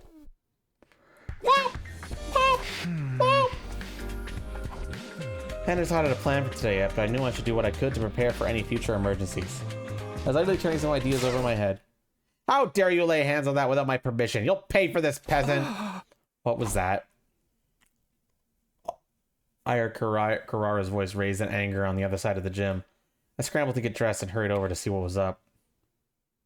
Come on, it was just curry. You could spare a little of it, right? Just curry? That's my family recipe you're talking about. About 1,000,000 years too soon for you to lay your filthy hands on high-class cuisine like this. Guys, do you have to do this first thing in the morning? What's going on here? Kara made some of her special curry, and Gaku ate it without asking. Because of that, Lady Carrara erupted like a volcano and is threatening to spew lava all over the place. So Gaku stole curry. No, I think we are. It's just that we take it off right when we wake up.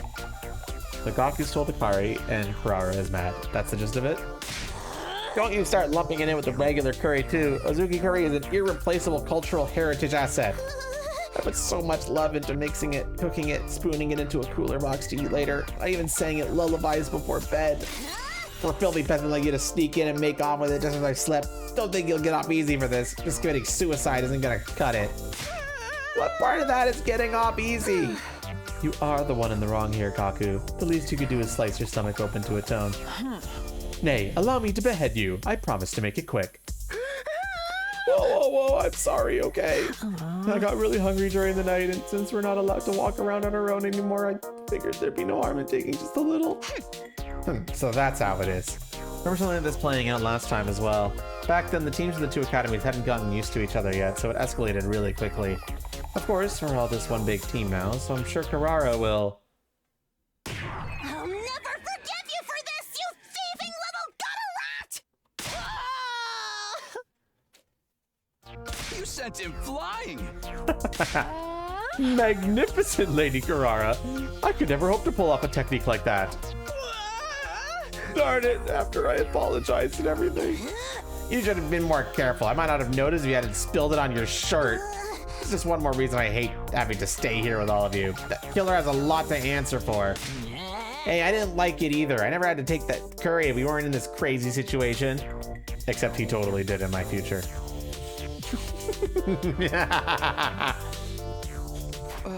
Doctors apologize. How about you let him off the hook, Carrara? With everything that's going on, we need to stay unified.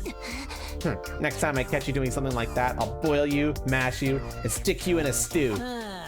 I'll be careful. All's well that ends well, I suppose. This incident has left me exhausted, though. Me too. There we are now. Even little things like this have the potential to tear us apart. Everyone's feeling the strain of the situation. I'm no exception. When we're not fighting the invaders, we're all living in fear of the killer. We get no time to relax at all.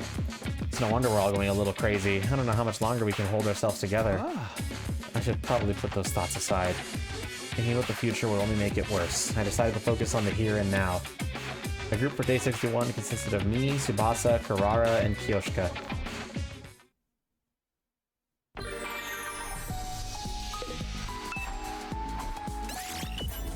Go to fuck to sleep, Takumi.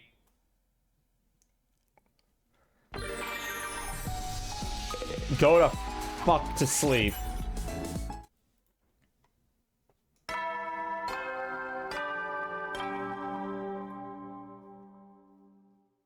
At ease, soldiers. It's time to hit the hay.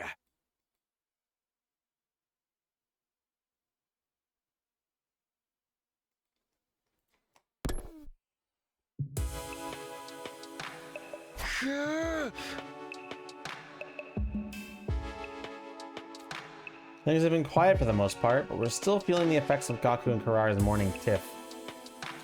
Maybe because of all the emotional stress, I feel a lot sleepier than usual. Surrendering to the inevitable, I close my eyes into a deep, dreamless sleep.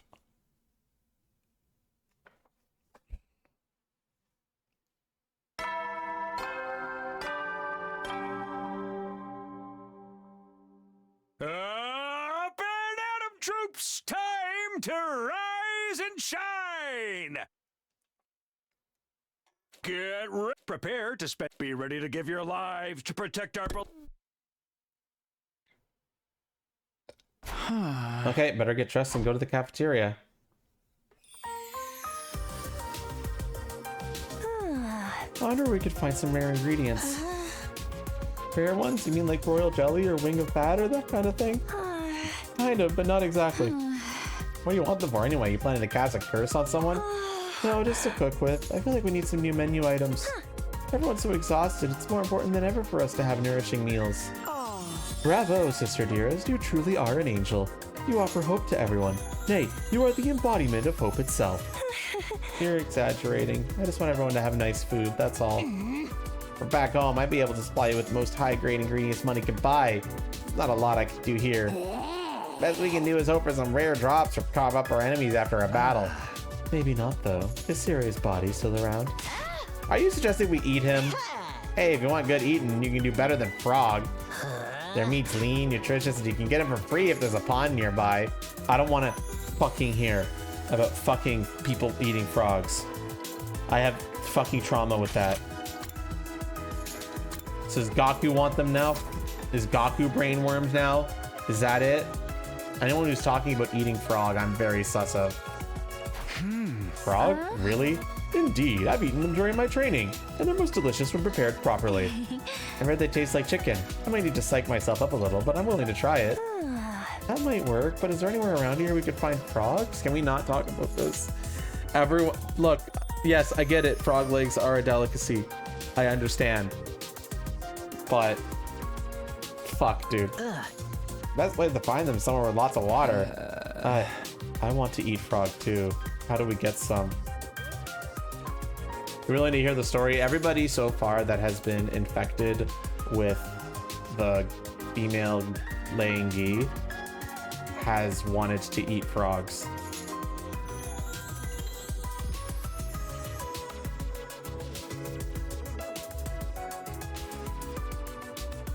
Wait, what? Yep. It's been a consistent thing.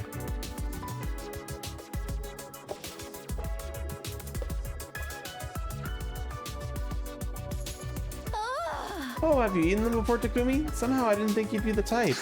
No, I've never tried them, but I really want to now. I mean, if they're that good. And you just got this craving suddenly. You'll probably think this is weird, but I'd like to swallow one whole. Yeah, no. Takumi is definitely brainwormed right now. We definitely still have the gi in our brain if we're saying that.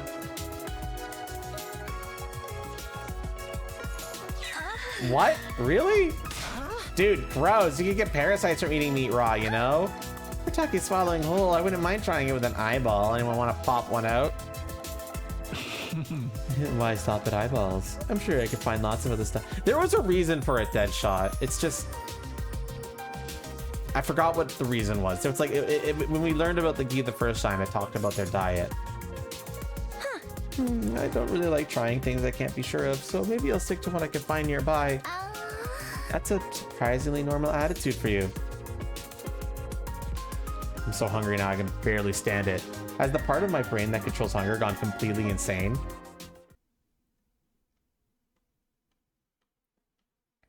Okay, time to give it our all.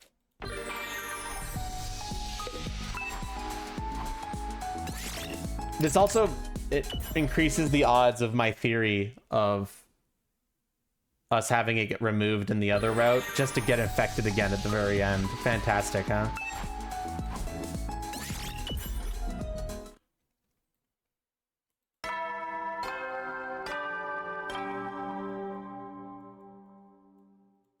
Heady soldiers, you never know.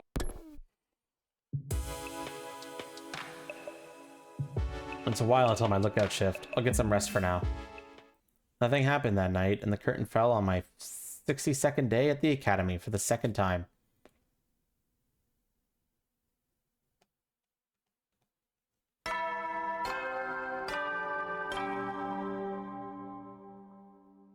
Up and Atom troops, time to rise and shine!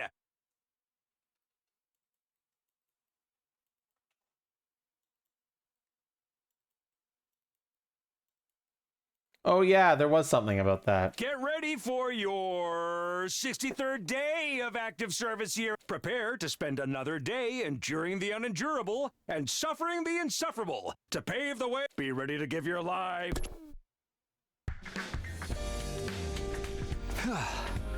It's morning. Better start work for the day. Wait a minute. Idea.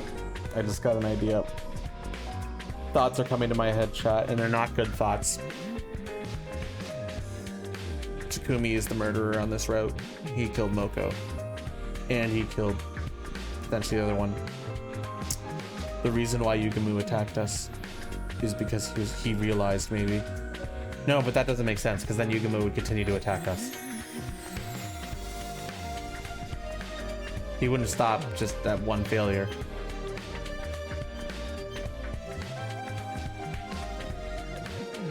Okay, I don't know. I'll just keep playing. We'll see.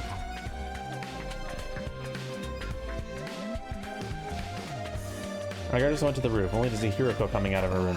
Hi, Hiroko. You come to get your stuff too? Takumi. Well, what's the matter? Is there something on my face? No, I was just thinking about something. Hey, are you ready to tell me what it is you've been hiding from me? Took a step closer here to Hiroko, but then... The alarm! Are we under attack? Intruder alert. Defense mode.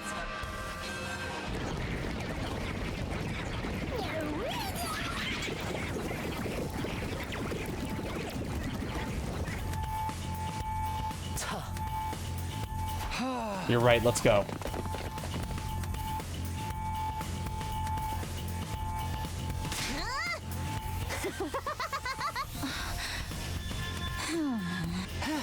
Sorry, I'm skipping through this a bit because they're just talking pre-battle thoughts. Not important.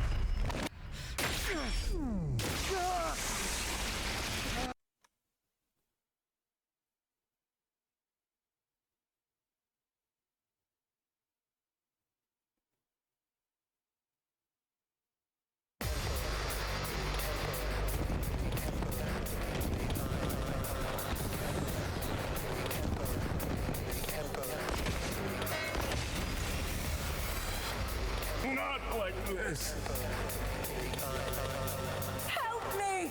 Voices are back, chat. Does anyone else hear weird voices? Yes, they're all eerie and discordant. Sounds like it's coming from the invaders. Are they talking? But they're just mindless battle pet specialists created, right? Either way, it sure is creepy. Don't listen to them. It's probably just a strategy to confuse us. Focus Take my on meds. I'm fine, protecting bro. Verily.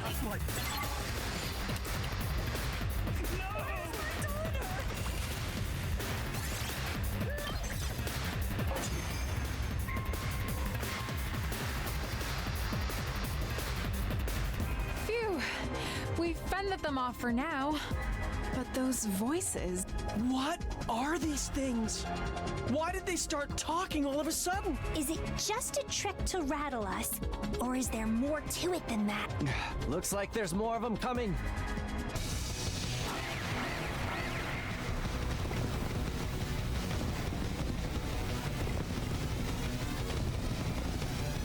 Not like this!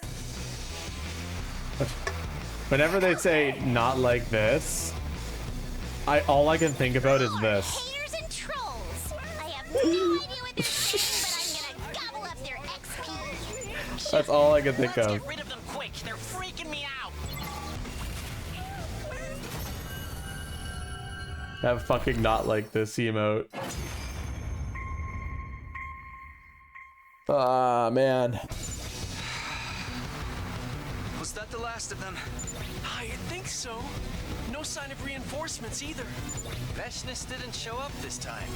And neither did any of the other commanders. How disappointing. I suppose that's all we can expect from these disorganized troops. I kind of feel bad for them. They never really stood a chance, and they kept saying all that weird stuff. They have nothing to offer whatsoever. They're not even worth making into curry. Whatever that was about, it's over now. We won! Heck yeah! Now they know not to mess with the SGU! SDU, baby! I love all these ECS ranks I'm getting, man. Out of that disappointing battle, we held a victory celebration to overcome our dissatisfaction. It was nice to forget about the killer for a while and see everyone smile again. Ferrara was in such a good mood that she offered to make her signature curry dish next time we had a party. Before we knew it, we were laughing together like old times.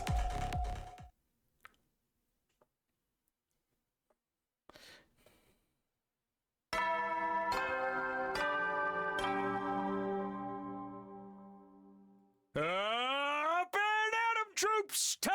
Get! Yeah, the reason for the voices is pretty fucked up.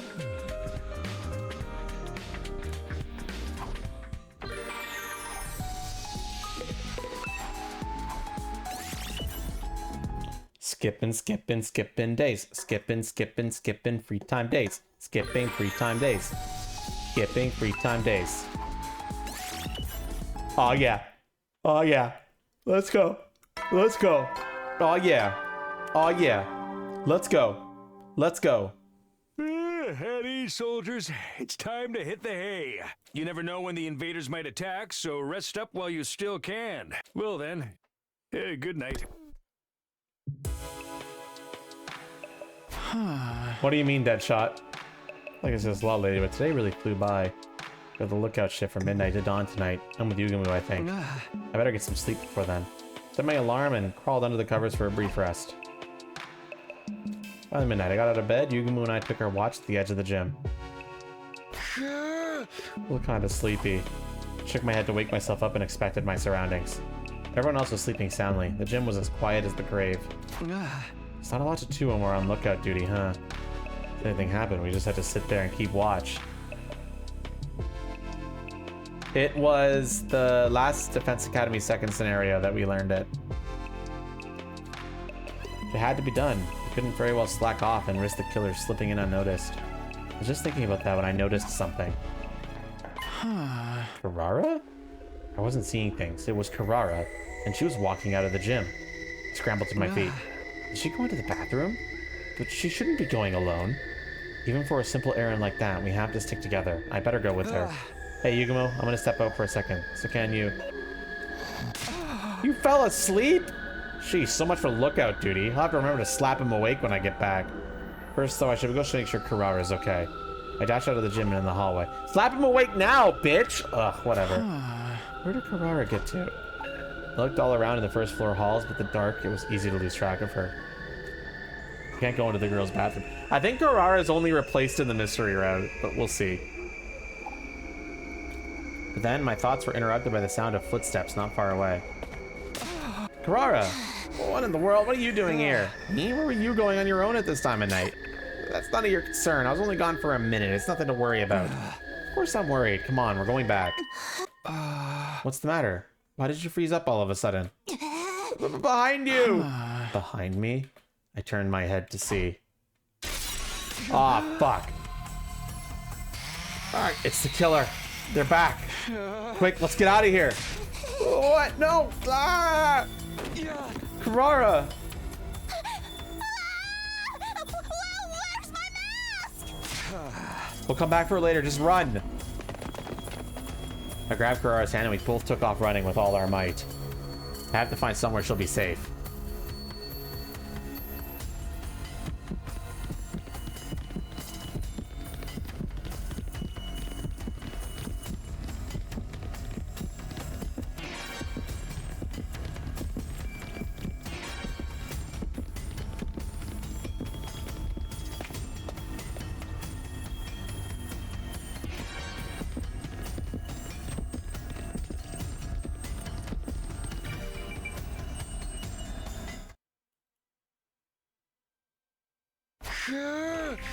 You holding up okay, Carrara? I'm scared the killer's gonna get us. Only if you keep screaming like that. Just hide in here and keep quiet. I'll act as a decoy and lure the killer away. No! Don't go, Takumi! I'm too scared to be on my own! Don't worry, I'll be back before you know it. Just don't move from this spot until I can get you, understand?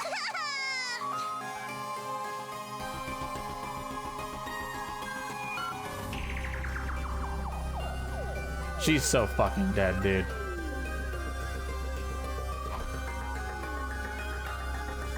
I stowed Carrara away in a safe hiding place, then headed back into the darkness to find and confront the killer. He's wearing the armor that presents it. Really around that level for a few seconds when I heard the sound of the power saw. The killer was still out there looking for us. I screamed as loud as I could into the darkness. Sounds like they heard me. Now I just have to lead them somewhere far away from here.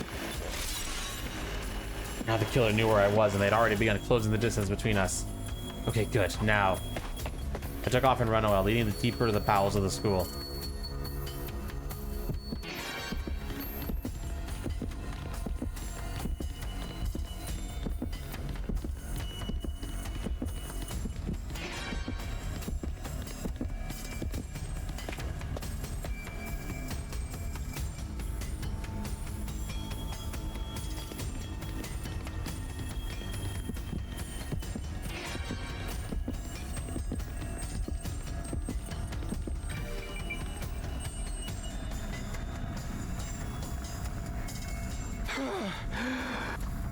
Found myself outside the defense room. I managed to stay ahead of the killer so far, but would it be enough?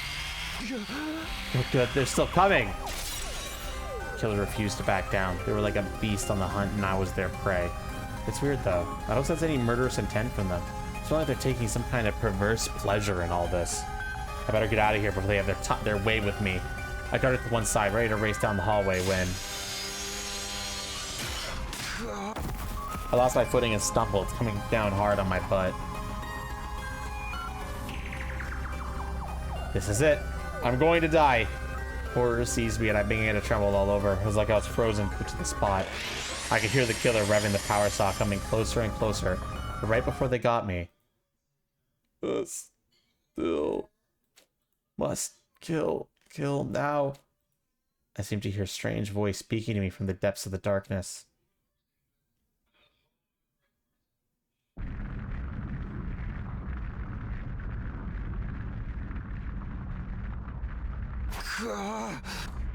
My head was killing me and my body ached all over. I'm alive and I'm outside the defense room? Defense room, of course, it all came back to me in a flash. Last night the killer caught me and attacked me right here. So how could I still be alive? Why would the killer choose to let me live? Doesn't matter, I have to go see if Carrara is okay. Because unlike I'd asked, she should still be in her hiding place from last night. I dragged myself to my feet and prepared to head back to the training room. Before I could get moving, somebody called my name. So this is where you've been all this time. Ima, I'll explain later, but Carrara is... Yes, Mr. Azuki, that's what I wanted to tell you about. Come on this way. Huh? Oh, she's dead as fuck. It couldn't be. Could it? My heart began to beat wildly and I broke out in a cold sweat. I didn't like where this was going. Not one bit.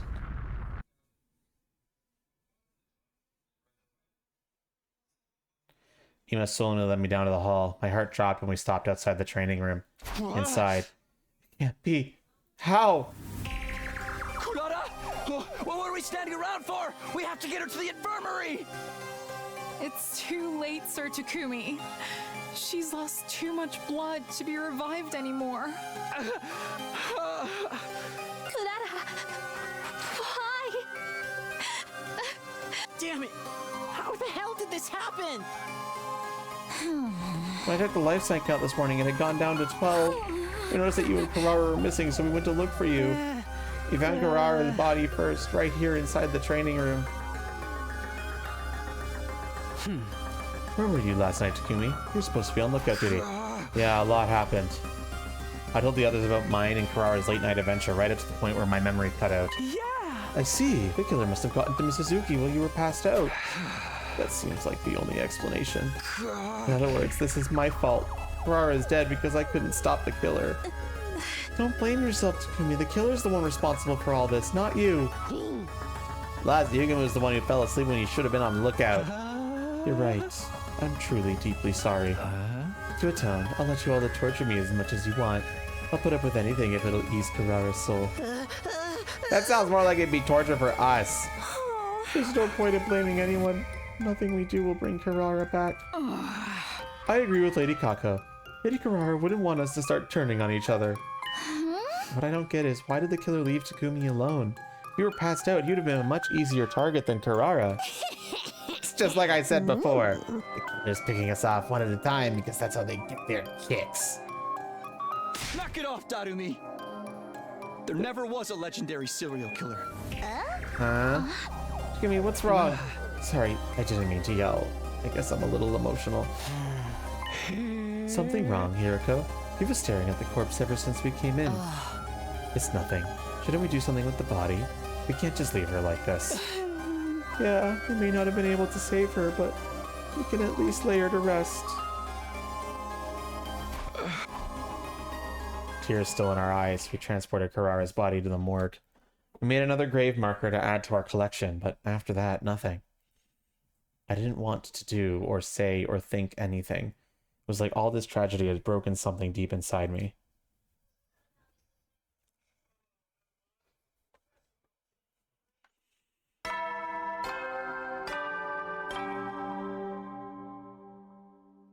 Up and Atom troops, time to rise and shine!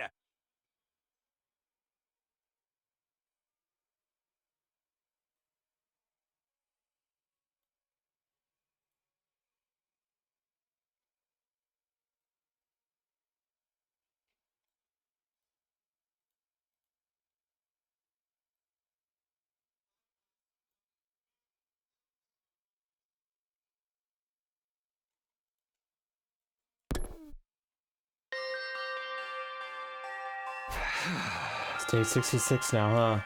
The morning announcement brought no hope for a new day, only a dull sense of despair. What happened yesterday wasn't a bad dream, it was a cold, hard reality. I can't even move right now. I couldn't muster the energy to get up. I was afraid to even open my eyes. I didn't want to face reality. Before I knew it, I'd fallen back into a coma-like sleep. Why am I getting tired so quickly lately? That day, I didn't wake up until long past sundown. I learned later that others had discussed different strategies for dealing with the killer. One suggestion they came up with was to call off the search and for one of the team to try and lure out the killer. It was rejected on the grounds that it would put the decoy in too much danger. Apparently Jerumi volunteered to do it anyway, but they just shut her down. We'd never know with her if she just let herself get killed on purpose. In the end, they agreed that further searching wouldn't do us any good, and to further discuss our plans for another day.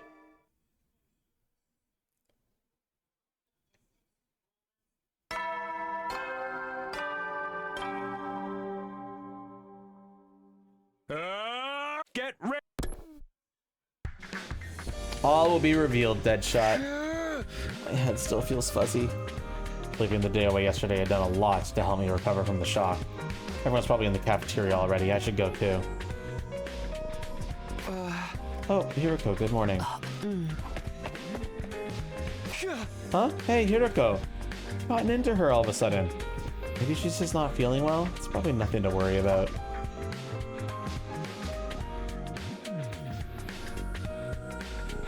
I got to the cafeteria, I found the others standing in front of the refrigerator. What's wrong? Oh, Takumi, look at this. Somebody pointed to one of the refrigerator shelves where the large pot had been placed. It's Carrara's homemade curry. She made it ready for us to celebrate our next victory. I used to see her coming in to check on it. She probably did the same thing that night. So that's what she was doing when she snuck out of the gym in the middle of the night. She must have been on her way back from putting it in the fridge when I ran into her. We mustn't let Lady Karara's generosity go to waste. We should eat this curry in honor of her memory. I think so too. Let's eat it now. We reheated the curry and plated it up, taking a moment of prayer and remembrance before we began eating. This is... I needed it last time too, but I'd forgotten just how amazing the flavor was. This is so delicious. It's like nothing I've ever tasted before. I can barely believe it. I can't stop eating.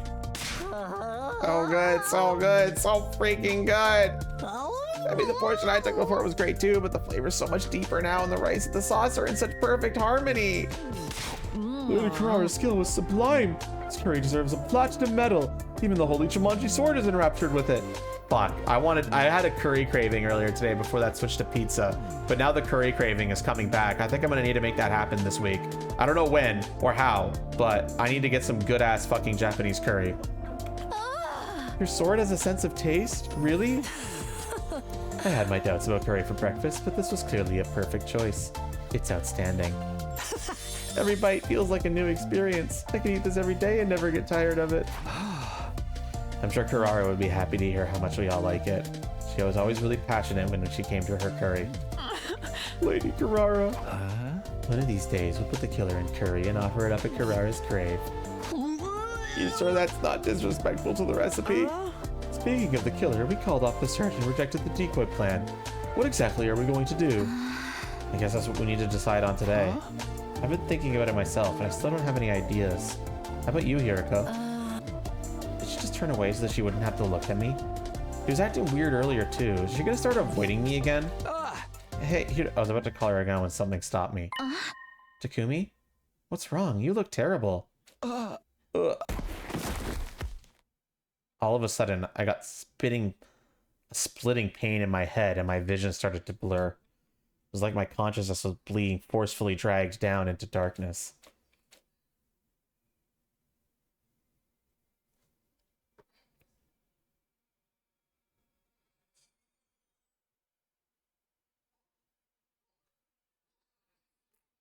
Oh, we're so geed, dude. We are so geed up right now. I simply drifted into an endless expanse of darkness with no concept of time or space. Wait, whoops.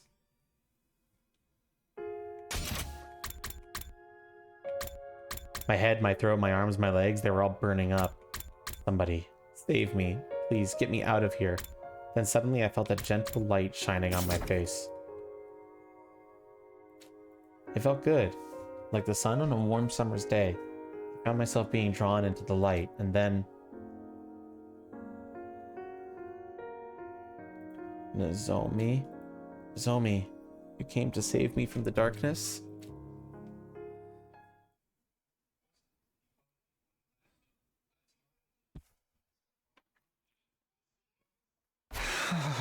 I'm back at my room?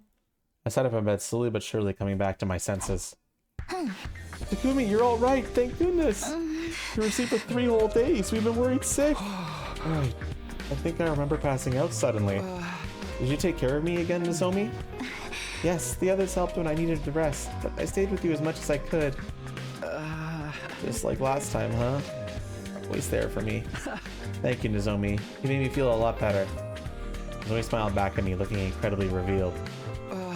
Has anything new happened while I was out of action? No, nothing in particular. The life sign count is still 12.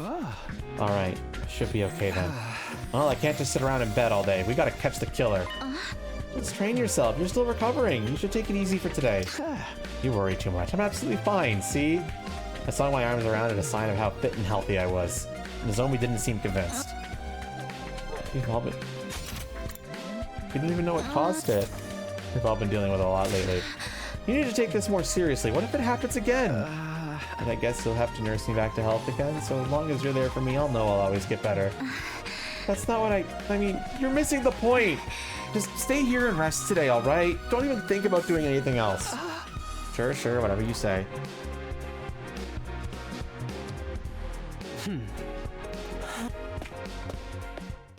Kiriko just walks away.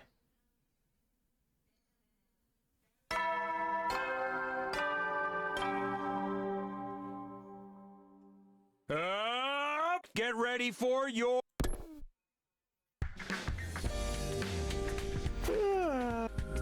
This is what me asked yesterday and spent pretty much the whole day in bed.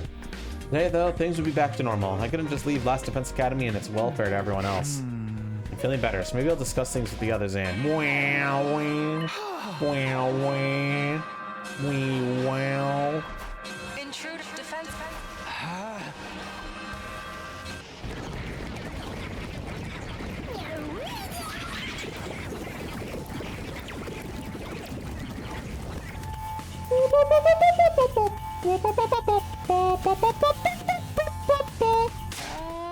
Sir Tsugumi, are you sure you're all right to fight? Yeah, no problem, everyone. Are you ready? Hi, sir. Okay, the defensive battles are like not relevant to the plot on this route, so it's fine.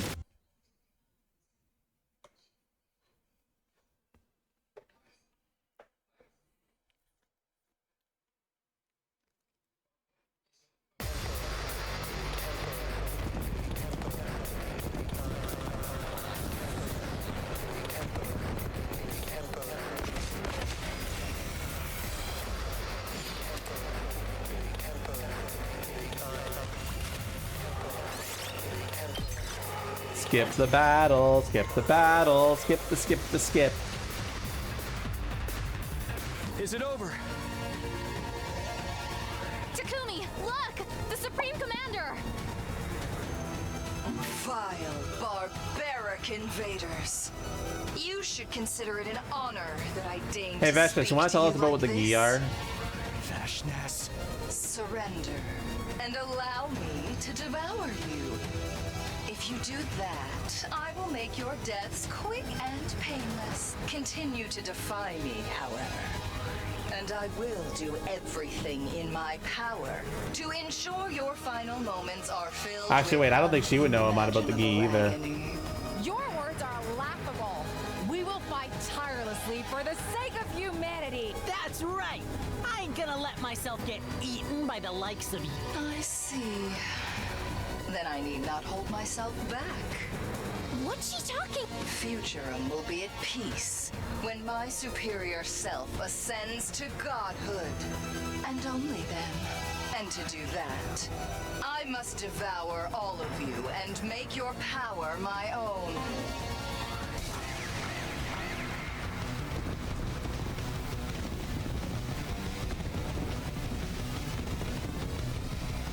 This war will only... I don't want to fight! No! The voices again. Eerie, aren't they? Just listening to them makes my skin crawl. I need answers stat. There's a lot that I don't understand on this route. Like, why was Yugamu in the outfit the other route? Who the murderer is? Who's X in the mystery route? There's a lot, bro. The grand finale is drawing near. Until next time, vile invader.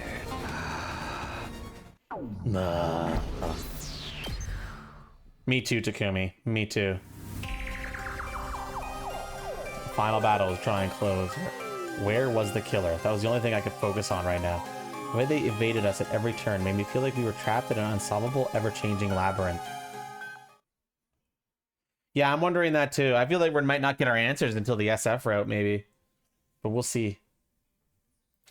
What time is it? Huh? It's nighttime already? I tried to open my heavy eyelids to look at the clock, but I could barely believe how much of the day had passed me by. Without even noticing, I spent the entire day in bed again. Had anyone noticed? Step outside the dividing curtain to check.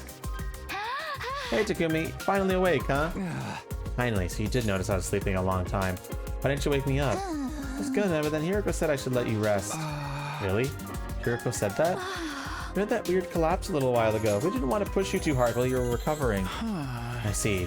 Sorry to make you all worry, but I just overslept today. Well, yeah, let's just hope that's all it was. Just so you know, nothing's really changed today, for better or worse. Thanks. I'm sure we'll make some progress tomorrow. Right, just let me know if there's anything I can do. Now then, I still got a little bit of time before the evening announcement, so maybe I'll go take a shower or something.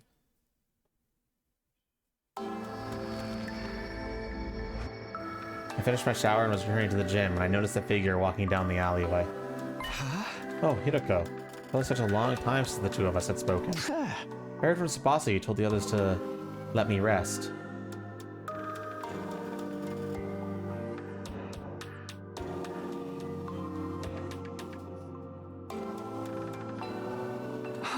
There wasn't anything wrong with me, but it was a nice gesture all the same. Thanks. There's something I need to discuss with you. Meet me in the cafeteria at 1 tonight. Come alone. Huh? Hey, wait, Hiroko! As always, it was useless trying to argue with her. She ignored me completely and walked away. It seemed like she had something on her mind. I wonder what she wants to talk about. It'll be 1 o'clock soon. I checked my clock. It was only a few minutes away from the time Hiroko had told me to meet her. It was past midnight, so technically the date had already rolled over to day 74. Not that it really matters what day it is, so long as I'm on time. Hiroko was probably waiting for me in the cafeteria. The invitation had been kinda sudden, but I had no reason not to go. Still feeling a little conflicted, I got up and slipped out of my sleeping area when... Nozomi, what are you doing up this late? I just got back from the bathroom. Why are you still up, Takumi? I just wanted to move around a little. With all the sleeping I've been doing lately, I'm not very tired right now. I felt like it was best that I kept my meeting with Hiroko a secret. Hey, if you can't sleep, do you want to stay up with me? I've been wanting to talk to you for a while now. You have? You promised to tell me what happened between you and me in the future someday, remember? I guess I did say that. It's not fair for you to be the only one who knows all these secrets. I want us to be on equal footing. I want to know everything there is to know about the relationship between you and me. I wanted to tell Nozomi about Kara. There's no denying that, and here is my chance. Shouldn't I take it? She wanted to know, and I wanted to tell her. There's no reason to hold anything back now. On the other hand, Hiroko was waiting for me. I never actually said I'd come, but could I really just stand her up? After thinking it over, I decided...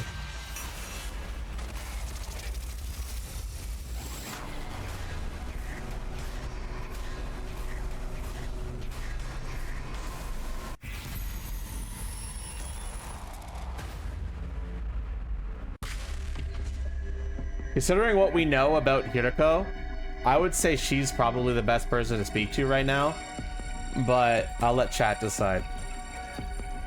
I feel like she would have answers as to what's going on.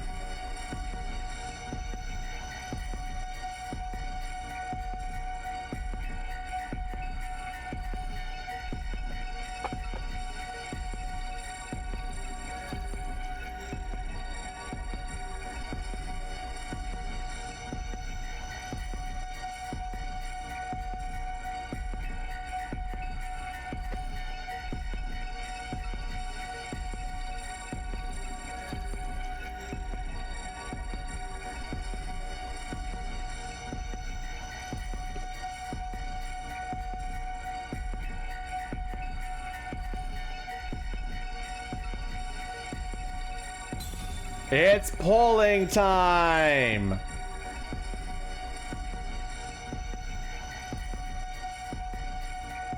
Good.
Looks like we're universally on go speak to Hiroko.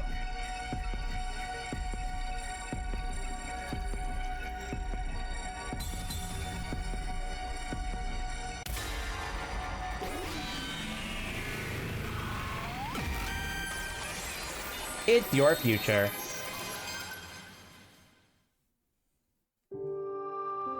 I should really go see Hiroko. I have a bad feeling about it, but it did sound important. Sorry, Nozomi. Can we talk later?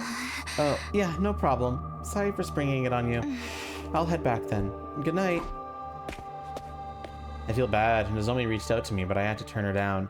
I checked the clock. It was exactly 1 o'clock. I'd better hurry.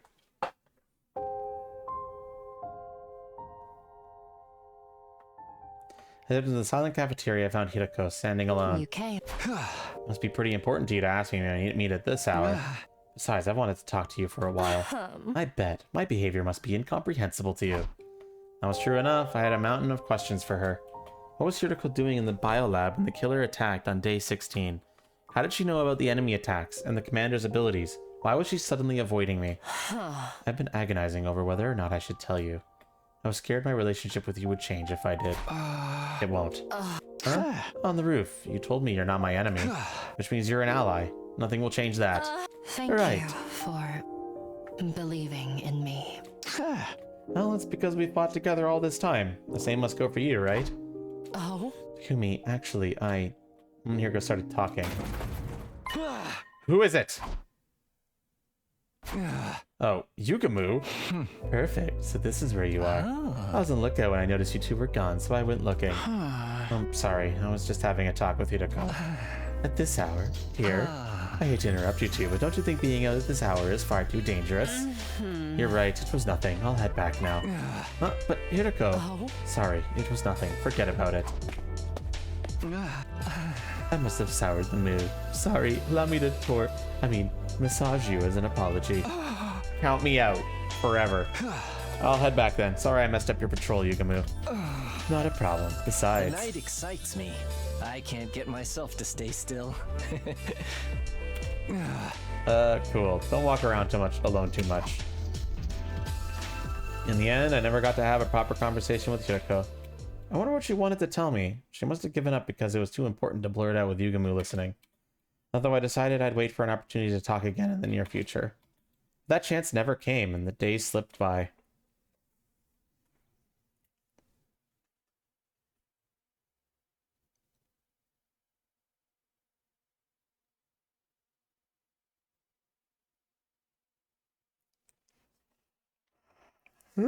We reached day 77 with the threat of the hidden killer still looming over us.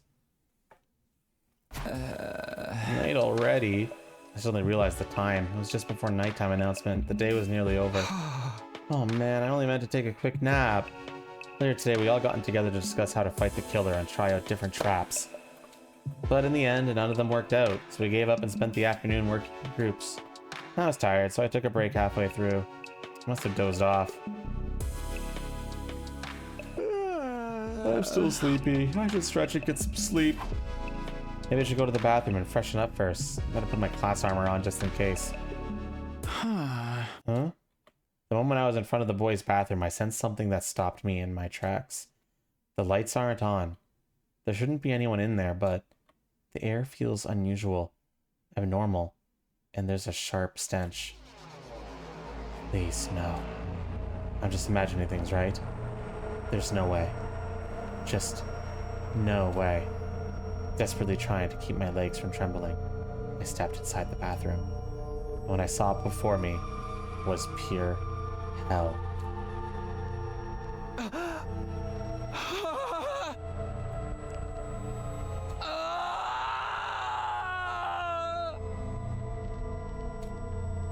I screamed as the metallic stench of blood attacked my senses. Sitting on the toilet, dead and covered in blood, was Shoma. Every inch of his flesh was maimed and sliced, leaving a pulpy mess. There was hardly a trace of the Shoma we knew left in him. Hey, what's with all the screaming? I'm trying to... Ah, he's dead! Somebody killed Shoma! Dude, was it the killer? Did they strike again? Kaku, calm down. Go get everybody. Yeah, sure.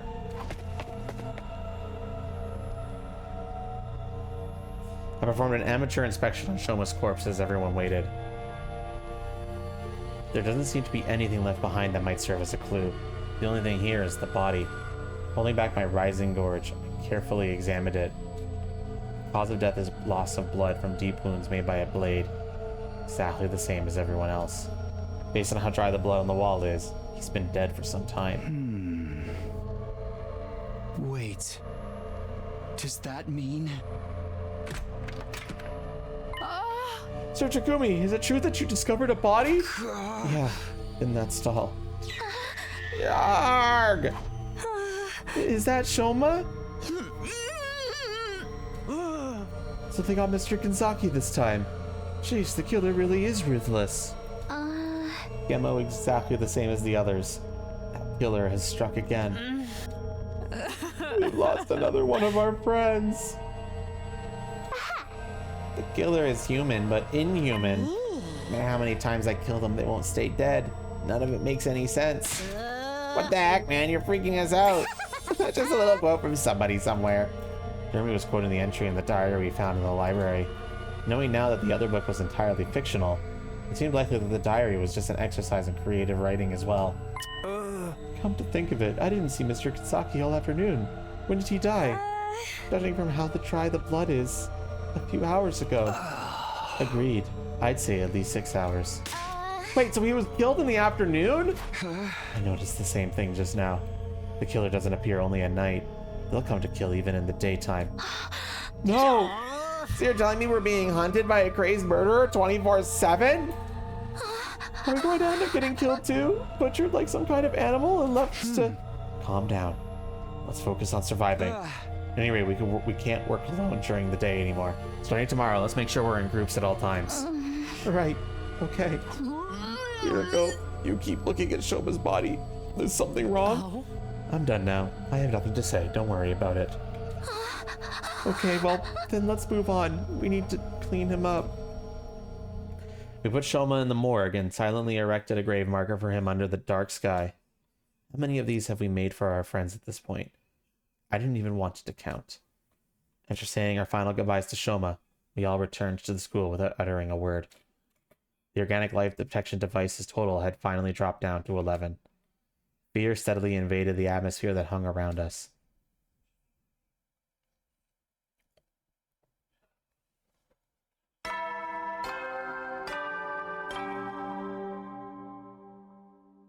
Up and Atom troops, time to rise and shine. Get ready for your 78th day. By the way, 78 is a special Prepare to spend another day. Be ready to give your... What's so special about 78? What's so special about it? Who even cares? Gary's boundlessly cheerful voice irritated me. I was still reeling from the shock of discovering Shoma's body. Anyway, I should go to the cafeteria. I'm not hungry, but I need to check on everyone.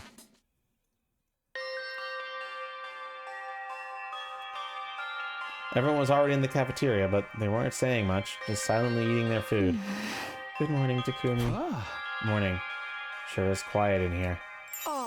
Talk about an unpleasant morning. Everyone's acting like we just left the wake. We kinda did. You seem the same as ever, though. Well, it's no use crying over spilt milk. We need to eat to keep our stamina up so we can stay alive. Sister dearest, eat up. Do you want more seafood banana waffles? I'm full, thanks. Takumi, would you like something to eat? Nah, I don't have much of an appetite. I appreciate the offer, though. Didn't you say you liked frog? I'd rip you up something up if we had any. Frog parfait, frog sandwich, even just a whole frog could be good. Please stop making me think about these horrible dishes this early in the morning. I don't know, I like it. Eating gory food like that could be fun. Forget that crazy stuff. I'd sooner just eat normal frog. This craving again. Huh? Well, I'm curious, that's all. I'd offer to get you all the frogs you can eat, but, you know, there's a freaking murderer on the loose. I'm so scared I can't even sleep right anymore. And I have to accompany the Holy Jumanji Sword whenever she needs to use the facilities. Bro, can we not talk about whole frogs? Yeah, no, we're definitely brainwormed here. Hey, we must have been removed on the other route when we got knocked unconscious, but right now we are currently brainwormed. Yay! What is that sword even doing in the bathroom? Well, I'm all done eating, so I'm ready when you are. Sorry, I'm almost done. Starting today, we'd be spending our days in groups. Today I was in a group with Tarumi, Ima, and Kako. So what do we do now? I want to make dynamite so I can throw it at the invaders. No way, if there's an accident, you'll blow up the whole school. But the killer might die too, although I guess he wouldn't be around to find out. That's not how I want this story to end. If we're gonna make something, let's choose something else.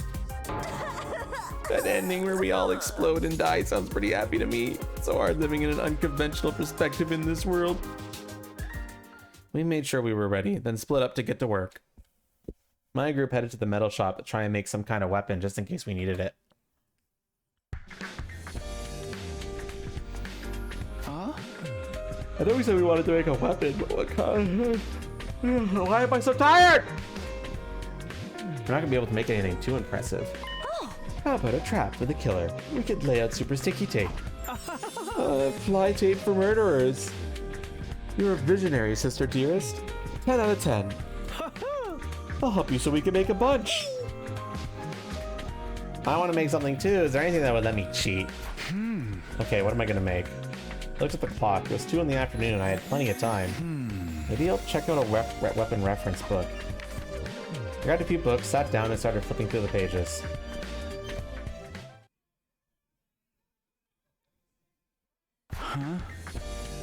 Suddenly, I couldn't sense anyone in the room with me. I looked around and sure enough, nobody was there.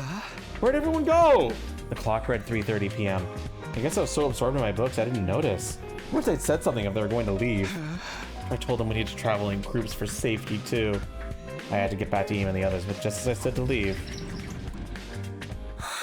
Takumi? What are you doing here? What are you talking about? Where'd you guys go anyway? What? Can someone interpret for me? I'm too dumb to keep up. I don't understand it either, Detective Kako. Now's your chance to shine. Takumi underwent mitosis? Stop talking to me like I'm some kind of amoeba. I've been here the whole time. I doubt it. We just saw you going up the stairs. Huh? Is this some kind of joke?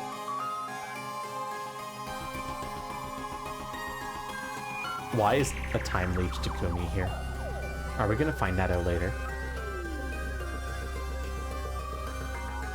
This is the second time they've said that we've had another Takumi show up. Did the shock of the killer reappearing scramble your brains? The killer? Don't tell me they showed up again. Are you being serious right now? We just talked about this. Huh? Huh? While you were gone, there was a huge commotion because the killer showed up again. We tried to catch them, but they got away. Everyone's still searching as we speak. We literally just talked to you. You don't remember? You told us we were in danger because the killer was around again, but then you went off on your own. I was gone? Just talked to me? Went off on my own? None of that made any sense. I was so confused I couldn't even speak. He's broken, just like my dad. Once people lose their minds, they start lying to forget about anything that doesn't suit their narrative. Let's say, for the sake of argument, you can instantly teleport somehow. How could you forget about the killer? Wait, seriously, what are you saying? Explain it like I'm 5. Oh, Even after they explained it again, there was no new information. They just repeated the exact same story. I couldn't make heads or tails of it. It was like I was having some kind of illogical nightmare. Huh? Mr. Sumino, you must be tired. That's not surprising. You haven't been looking so good lately. We're going to keep searching as a group, but don't push yourself too much, okay? What the hell is going on? Is everyone losing their minds?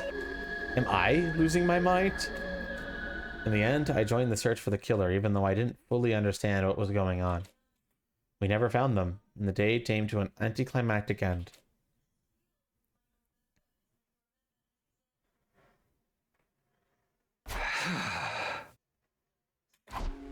I woke after suddenly experiencing a strange sensation. It was still too early to get up, but I did anyway, still in a sleepy daze. Something's not right. Plagued by the indescribable feeling, I quietly pushed aside the fabric partition and left my sleeping area. I could hear everyone else breathing in their sleep. At first glance, nothing seemed off, but it hit me as I was looking around. That smell. The horrible smell of something burning prickled at the inside of my nose. Then, white plumes of smoke drifted by me. I quickly ran towards the smell. Flames were blowing vigorously from the vaulting box in the gym. Fire! Everyone fire! Run! I yelled at the top of my lungs and desperately ran around the gym, shaking everyone awake. The fire was spreading to the near my mats, growing in intensity. We need to get out of here or we're all going to get burned alive. Fire detected. Fire detected. A fire has been detected in the gym. Deploying fire shutter. Please evacuate immediately. Repeat. Fire? Huh? What? Fire? So pretty. I love when everything is miserable and hopeless like this. Everything's burning. We're all gonna die. Calm down. When things are stressful, you must take deep breaths. Carbon monoxide inhalation will just kill us faster. Sister Dearest, we have to run. I'll carry you on my back quick. I can run on my own. You just have to get out too, brother Dearest. Everyone seemed to be awake, but now they were all starting to panic. I can't find a fire extinguisher. We're just going to have to abandon the gym. Damn it, the smoke's turning black. Everybody get outside now. We scattered and frantically ran out of the gym. The flames, like an incandescent orange beast, consumed the gym before our eyes. It was soon enveloped entirely in fire and black smoke.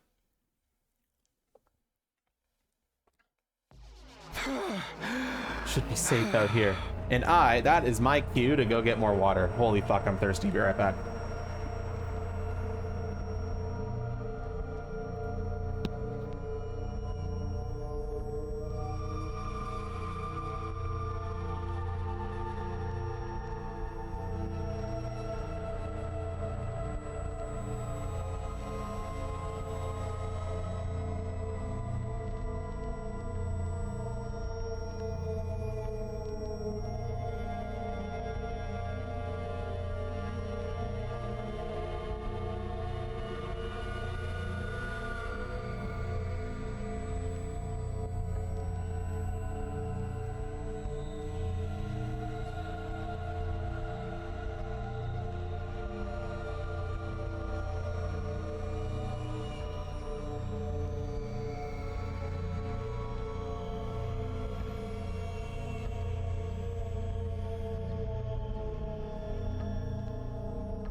I have consumed water.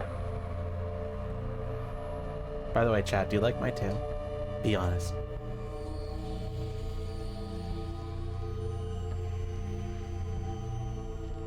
Be honest with me, chat. Do you like my tail?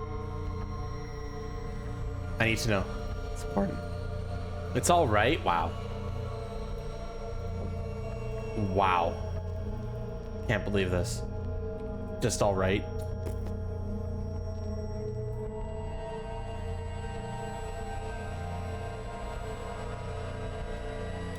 Fire Ninja.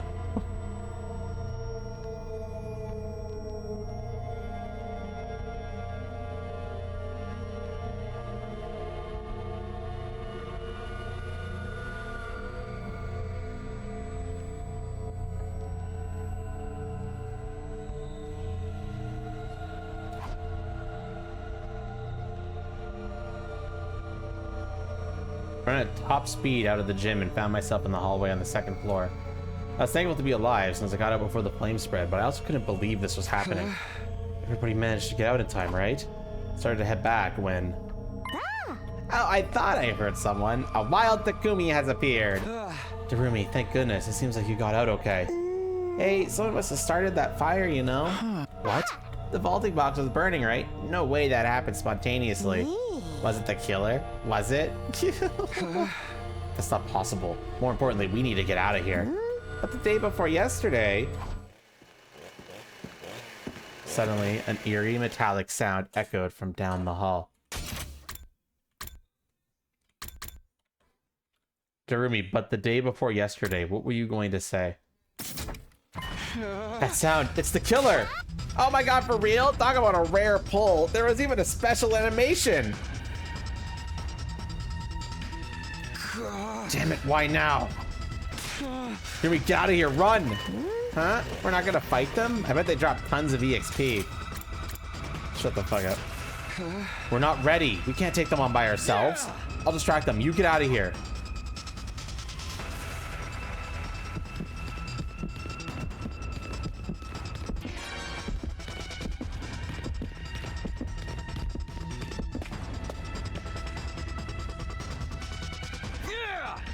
Go, Derby, get out of here. Ah, Takumi, you're my hero.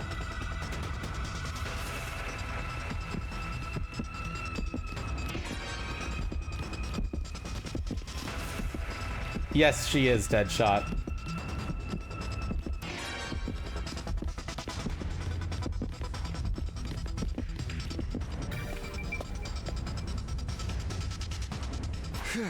Did I lose them? Relentlessly pursued by the killer, I fled to the roof. There's no signs of them giving chase anymore. I let out a sigh of relief and slumped down. That legs feel like gelatin, but more importantly, I wonder if the others are okay. First the fire, now the killer. I was worried about how my friends were holding up. Maybe I should head back right away. What if the killer is waiting for me? I guess I should just hunker down until morning. Everyone, please stay safe. Praying as I quietly slipped into my room, I stilled my breathing and attempted to blend in with the darkness.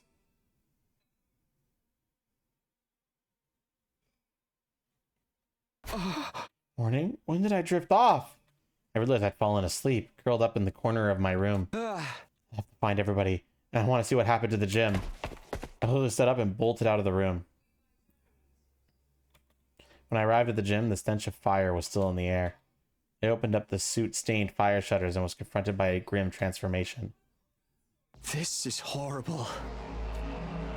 The fire had been put out relatively quickly thanks to the automatic fire suppression system, but everywhere I looked, the place was badly burned, blackened to the point it was unrecognizable. If I hadn't noticed when I did, I'm sure we all would have died. That's terrifying thought sent a shiver running down my spine. But why did the fire start at the vaulting box? Tarumi's right. Somebody had to have said that. If the killer did it, then when? I was deep in thought when... Takumi! I finally found you! Tsubasa! Thank goodness you're all right. I was just about to go looking for everybody. Come with me, I'll explain later. Huh? Did something happen? Uh-oh. Followed her as directed until we arrived at the leisure lounge.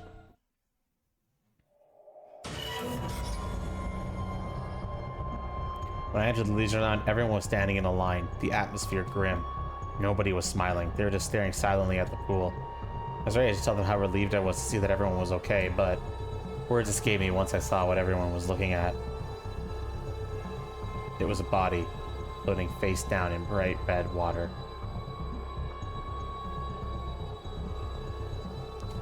It was covered in slashes, the flesh split open with deep wounds. Everybody who has run with us so far has turned up dead. Curious. I'm starting to think Takumi is killing people. Then again, Shoma wasn't. But I guess we'll have to see, won't we? Taru-me? We just found her. We were going to take her to the Revive-O-Matic, but... She's in water and she's lost too much blood. We won't be able to bring her back. I noticed the life sign count had got down in the morning, so we all went looking for you two. We managed to meet up after we ran out of the gym, but Dharmi and you were the only ones missing. That's right. Dharmi was with me until a few hours ago. But the killer showed up and I told her to run somewhere safe, so how? Calm down, Takumi. What happened after the fire? Well, I desperately tried to keep from panicking as I explained what happened. Everyone listened in silence, each of their faces wearing a different expression. Alright, I understand. The you and Dharmi ran into the killer and then split up in an attempt to escape. Yeah, the killer was chasing me. Jeremy was going to use that opportunity to hide. Hey, Takumi, you're not the one behind all this, are you? Huh? Excuse me? Of course I'm not. But both Karara and Darumi got killed while they were alone with you. Are you planning it on some crazed killer when it actually was you all along? Stop, Gaki. You can't point fingers like that without proof. I understand how he feels. We've looked so hard for this killer and haven't found so much as a single clue.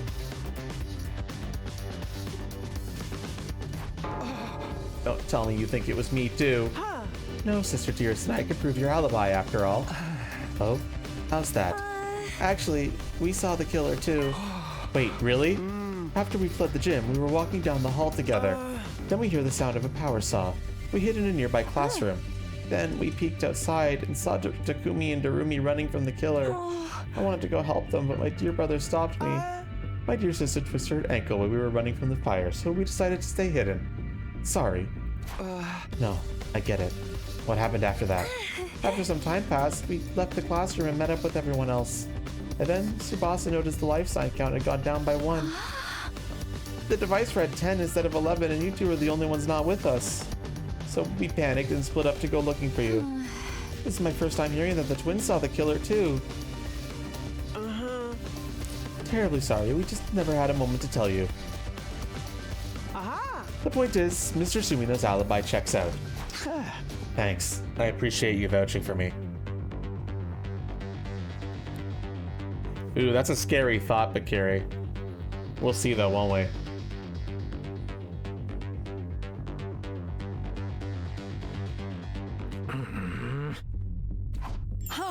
Sir Takumi isn't the culprit. How wonderful. Our problems are solved. Not really. No, they're not, Kyoshka. The real killer is still out there. Egad, she's right!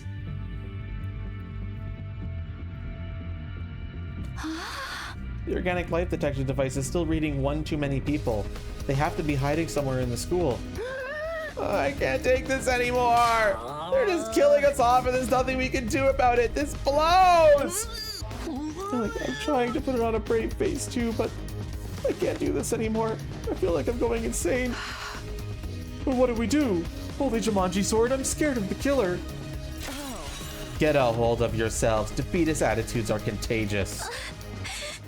But we keep losing people. It's too much. Everyone's reaching their limit. Understandably so. Maybe I'm going crazy too. The dam was starting to burst with all the terror we were feeling. Yeah, Yugamu, what the fuck? You were the one in the fucking power saw suit in the other route. So then, unless you were only in that suit that one time, and every other time it's someone else, which is its own kind of fucked. It made sense. In a situation like this, normalcy would be out of place. Let's get Jeremy out of there. We need to put her in the morgue. At least we're not dealing with zombies this time. We took the body to the morgue, something we'd unfortunately gotten good at doing quickly. Question though. Why is the male geese spawner not acting this route? There must be a reason, right? Nobody cried anymore. Maybe we were all out of tears. We just went about it like it was a task on a checklist. Our hearts breaking the entire time. We decided we'd sleep together in the rec room from the day onward. Before we knew it, it was nighttime. We fell asleep, huddled together. I was still holding my breath out of fear the killer might come for us.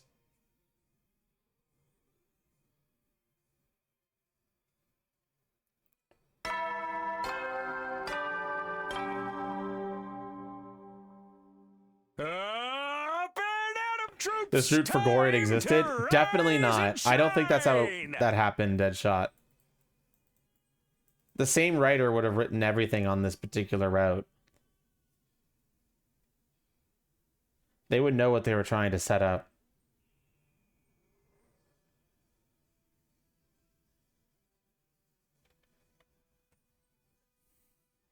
Get ready for your 81st day of active service here at Last Prepared.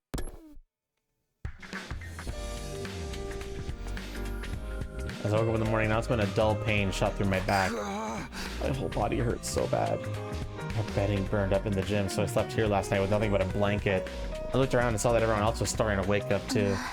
Warning, I had a bad dream.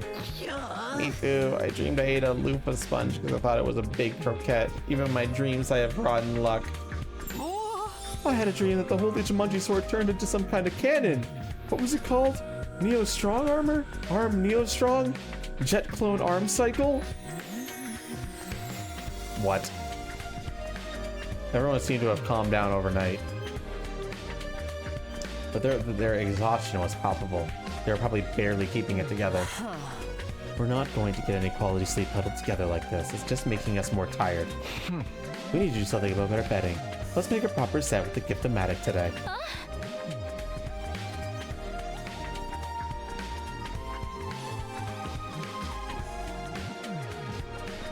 Can I go to the gym? I want to look into the cause of the fire. And I'll go with you. We can get 2 more people to join us. Me, I want to go. Investigations require legwork. My dear sister is going, and so am I. Okay, well, look at the gym. The rest of you don't mind setting things up here? Yeah, of course, we got this. After eating, we split into 2 groups and set off on our tasks. Inside the gym, the stench of fire still filled the air. We held our noses to avoid breathing it in. Whoa! Everything is burnt to a crisp, including all our stuff. This is obvious, but the fire originated from the vaulting box, which is the place most damaged. These scorch marks, they're not natural. I have to assume someone did this intentionally. Intentionally? How? Here, look. I knew it. So I picked up some square shaped out of the burnt wreckage. It's burnt, so there are no identifying marks on it. But this is probably a timed incendiary device. It was inside the vaulting box. An incendiary device? The killer planted it in advance and started the fire while we were sleeping. Exactly. The reason the fire was so intense is because they'd loaded it with fuel. But when did they have time to plant it? Was it there for a while? I'm not sure. What? Sister dearest? What is it? Oh, I was just thinking. Are your master detective senses tingling? You must tell me. It's not exactly clear to me yet, so I'll tell you later. For now, let's sweep the gym. We might find something. Roger that. We didn't find any additional clues, however. Deep inside the pile of the ash and cinder, I found the diary I discovered in the library. Miraculously, it wasn't even singed. I'd forgotten all about it since I assumed it was a work of fiction. I decided to bring it with me anyway. So, day 81 passed in no time at all.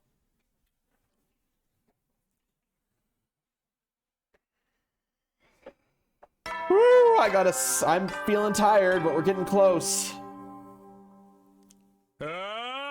Get ready for you. Prepare to spend another day enduring the... Be ready to give your lives to protect our beloved... Oh, I got some good shut-eye last night. Thanks to the new bedding, I woke up refreshed this morning. Once I've washed up, I'll go to the cafeteria.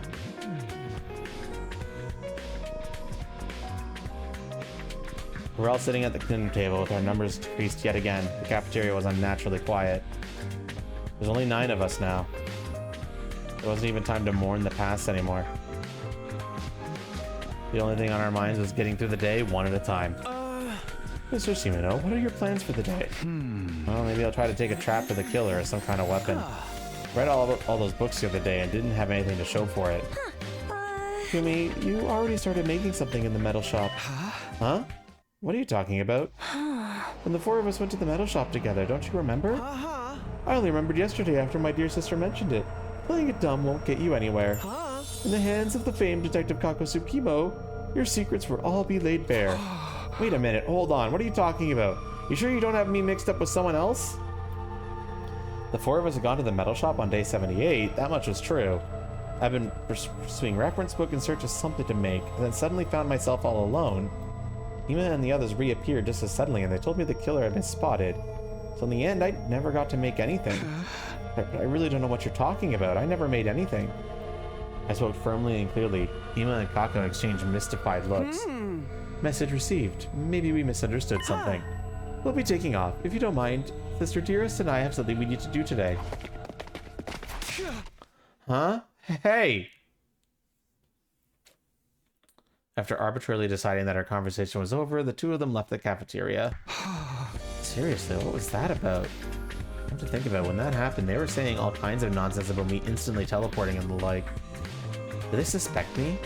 That can't be. They're the ones who backed up my alibi. Everybody's jumping at shadows because of the killer. Not what you want to see. After laying out a heavy saw, I gathered myself and decided to get to work. Today I'm with Yugamo and Kyoshika.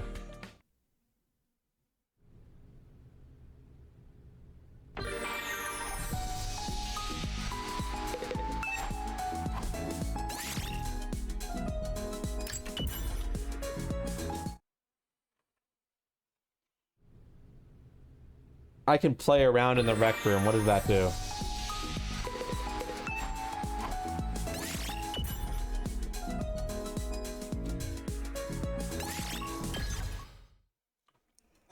I got 300 BP. Yay!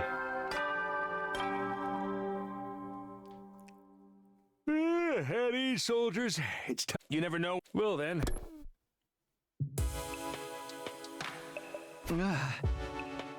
We survived another day. The life sign reading was still 10. Was the killer hiding somewhere? I've been thinking more about the killer than our war with the invaders as of late. But who could blame me? I was on edge 24/7, worrying about when the killer might show up next. I guess I'll sleep until it's time to go on lookout.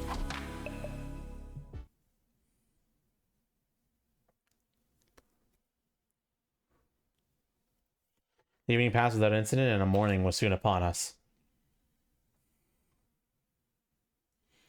Correct. We haven't seen any new HR training.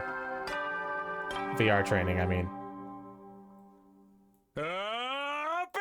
Get ready for your 83rd day of active service here at Last Defense. Prepare to spend. Be ready to give your...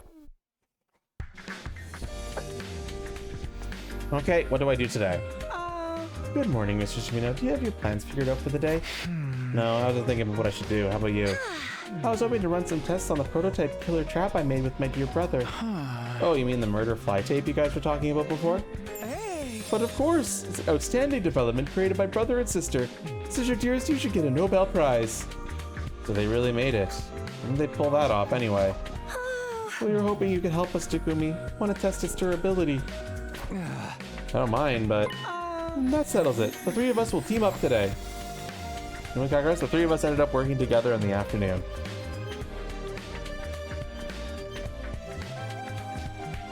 We met up at the metal shop. Imo and Kako immediately pulled out their prototype trap. They quickly lay a large adhesive sheet off the floor.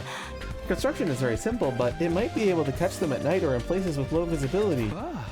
Isn't it dangerous to have this just lying around? What if it actually snags one of us?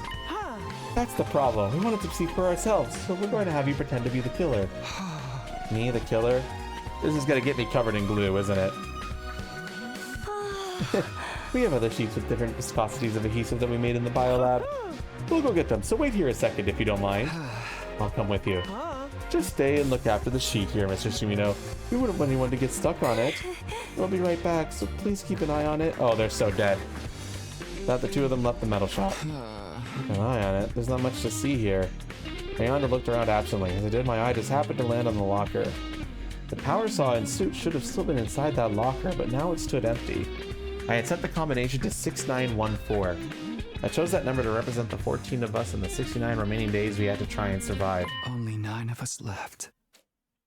Those thoughts involuntarily rose to the surface. I stood and stared at the locker, expressionless.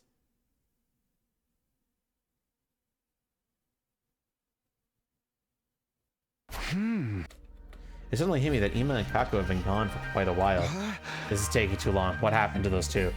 Maybe they had some kind of trouble that was slowing them down? They said they were going to the biolab, right? I'll go check. Oh, they're so fucking dead. There's no sign of anyone inside. Where did Ima and Kako... And I stopped in my tracks. An unpleasant stench pickled my nose. Don't tell me. With an ominous feeling, I quietly stepped further into the biolab to find... God damn it, dude!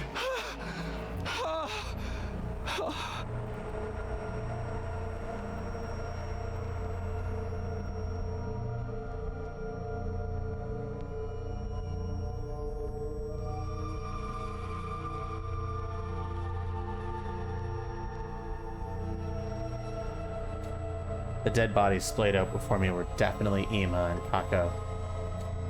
The two of them were huddled together in a sea of red blood, their bodies covered in slashes. I have to revive them. Reached out to grab the twins' bodies, but I couldn't get a grip on them. The blood kept making my hand slip. Yeah, I need to get someone else. My mind was strangely calm given the horrific scene of despair. Back in my mind, I already knew the truth. They'd lost all their cryptoglobin. There was no saving them. I can only remember fragments of what happened after that. I went to get everyone else, trying not to slip on the blood. Everyone was shocked to see their friends covered in so much blood. There was a lot of screaming. No, Eva, Kako! More casualties! How shameful that I couldn't save them! Not again. Why is this happening? Scooby, I thought you were with them! How did this happen, man? Blaming him won't do us any good. We just need to try and come up with a way to prevent further harm. It's pointless. We're not gonna come up with Jack, dude. We're just stuck here waiting to get murked. Yeah, they're not safe with me because I'm the killer. Or at least I'm one of the prime suspects due to the key. Damn it, damn it, damn it! Kaku, stop. Hitting stuff won't solve anything. Let's get them to the morgue. I can't bear to see them like this any longer. I just sat back and watched my distraught friends in silence. I wasn't the only one though. Hiroko did the same. Congratulations, Bakiri. At ease, soldiers. It's time to hit the hay. You never know when the invaders might attack, so... Well then. This is fucked up. It's fucked up. There's only like 17 days left in this route. We brought Ima and Kako's bodies to the morgue, and before we knew it, it was night. Maybe it was the mental exhaustion, but everyone went to sleep before the nighttime announcement. This Among Us player is too good. Damn, you're so right, Steve-ish. Time for me to stand watch. I changed into my class armor, grabbed a blanket and a weapon to defend myself with, then headed to my post. Huh? Are you on lookout tonight, Hiroko? I'm standing in for Ima. Oh, sorry. That was insensitive of me. Hiroko and I sat beside each other in silence. Maybe this was my best chance to ask her what she wanted to tell me that time she asked to meet with her, but tonight I wanted to just wallow in silence while I had the chance. Aren't you scared? Not again. Hiroko was the first to break the silence. Everybody's terrified. Worried they're going to be the next to die. Yes, I'm scared. Not of dying, though. Everyone else getting killed. I came back to pass to redo everything, to save everyone. Now this is happening. What am I supposed to do? If I died, maybe I'd be free from this nightmare. That doesn't sound so bad. Takumi, sorry if that was awful. Saying stuff like that isn't going to help anyone's anxiety. You don't have to put on a brave face. I'm the only one here. Hideko, thanks. That's nice of you.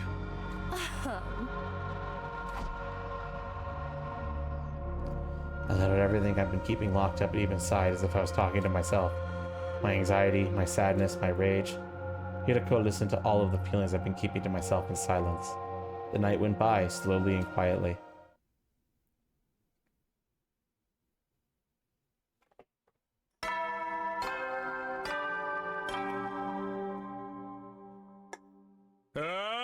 Get prepared.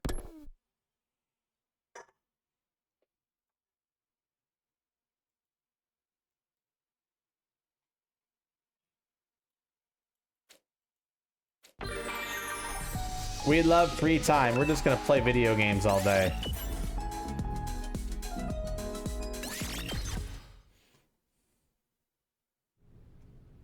Mad Killer going along? Hit the slots.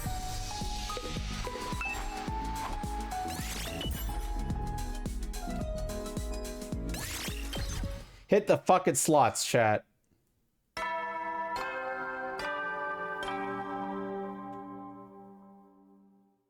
At ease, soldiers. It's time to hit the hay. You never know when the... Well then. Wow. No changes today, I guess. The life sign total is still 8. We haven't found the killer yet. We were all wondering how long the standstill would continue. Little did we know a change was coming soon.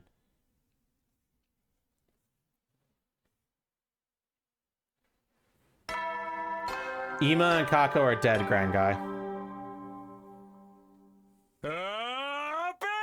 Get ready for your... Prepare. Be ready to give your... Everyone's already up. I should go for breakfast. Huh? Here I am in the cafeteria, but there's nothing I want to eat. I should have been hungry, but even with food in front of me, I couldn't work up an appetite. Guess I'll just force down some pudding or something. I set out to do exactly that, only to find Kyoshka standing in front of the refrigerator with a dumbfounded look in her face. What's up, Kyoshka? You look like a deer caught in headlights. My beans are gone. Huh? My red beans! Calm down. You start the object, turns out what you're looking for is just behind something else. Did a deer eat my beans? I peered into the fridge, but there was nothing inside. Every bit of food that had been stored in the fridge up until a few days ago is now gone missing. Hey, the food's all gone. Huh? How? We were completely stocked up. Did some hungry little rascal sneak in for a midnight snack? Don't look at me. I didn't do it. Not this time, anyway. Then who? Nobody would do this except you, Gaku. Wow, no faith in me at all, huh? That would mean the culprit is someone not here with us. What's the current life sign count? 8. Don't tell me. A deer flashed its headlights into the fridge and took my special beans. Okay, Kyoshka, let's be quiet for a second, okay? So the killer stole our food. We failed to consider that if the killer is hiding in the school, they need to procure food. Maybe if we stand lookout here, we'll be able to catch the killer the next time they come to the cafeteria. Nice idea. No reason to be scared if we can all jump on them together. Let's do it. I don't know if it'll be that easy, but it seems worth a shot. Let's all stake out here tonight with our weapons. How about it, Takumi? Yeah, we better act fast. Let's go for it right after midnight. And I'll put out some food from the pantry in the refrigerator as bait. Everybody was excited, finally seeing a ray of hope. With weapons in hands, we waited for midnight. And finally, it was time.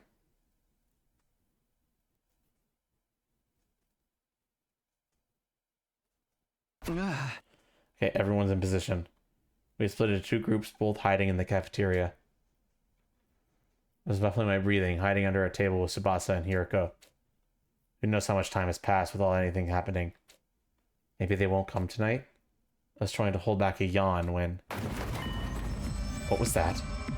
We looked at one another as the sound suddenly echoed in the cafeteria. Over there! Electra Tsubasa was pointing, and sure enough, there was a figure in front of the fridge. They opened the fridge door and began to furiously scavenge for food. That's the killer. They weren't wearing their usual black suit, maybe because they were only out for food. They were so focused on the food, they didn't seem to notice us at all. Now's our chance! I glanced at Yugo and Seymour as even an okay signal to return. Waited for the perfect time, then gave the signal. We caught you, you murderous blackguard! Yield! Yeah, ouch, let me go! Don't let them get away, hold them down! We all pinned them down as they resisted furiously. They didn't seem to have the power saw on them, which made things a lot easier. I'll turn on the lights! What the fuck?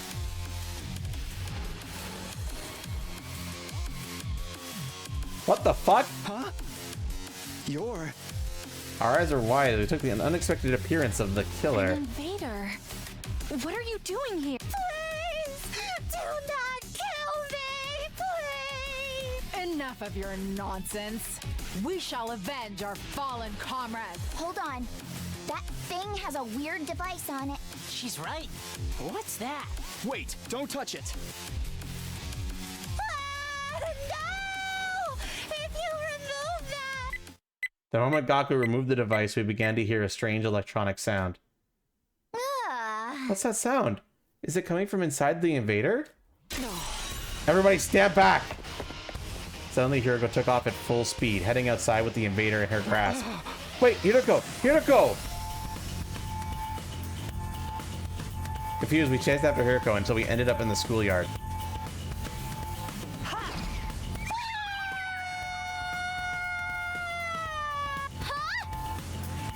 The moment she set foot in the schoolyard, Hiroko flung the invader with all of her might into the night sky. The very next moment... Holy crap, it exploded! The invader soared into the sky and blew up spectacularly, disintegrating into ash and detritus. Just in time. Virgo let out a sigh of relief as she swept bits of the invader raining from the sky out of her way. What just happened? It was all so sudden, I can't make any sense of it. I got a bad feeling when I heard that sound. Looks like I was right. Wow, your instincts really saved us, Yuriko. Thank you. Oh, it's nothing. More importantly, Tsubasa, what's the organic life count? Oh, right, it's 7 now! That thing was our 1 extra! No freaking way, we did it! The killer's gone! There is no way that's the killer.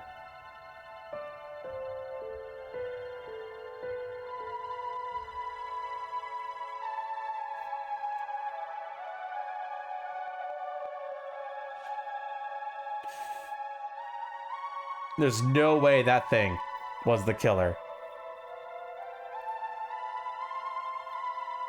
That's what I'm thinking. How could it have been in the suit? It's been a long road, holy Jumanji sword.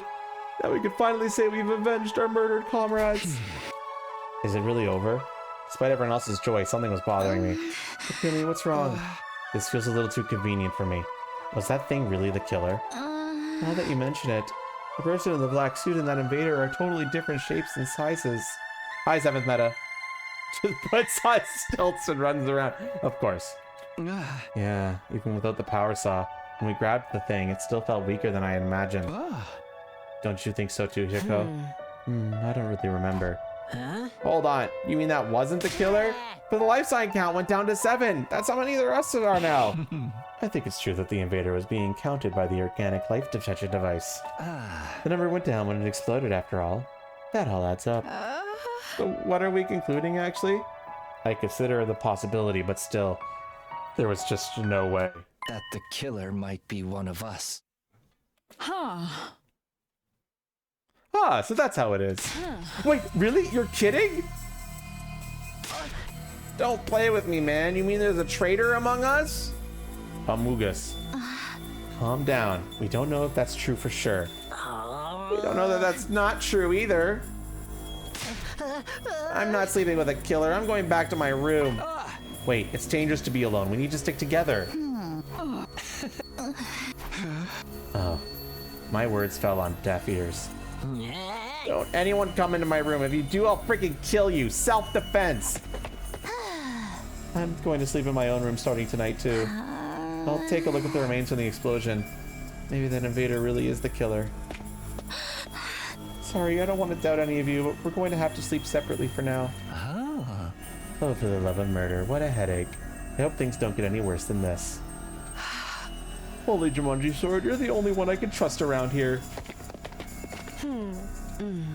This is our only choice for now. Good night. All I could do was silently watch as everyone went off their rooms.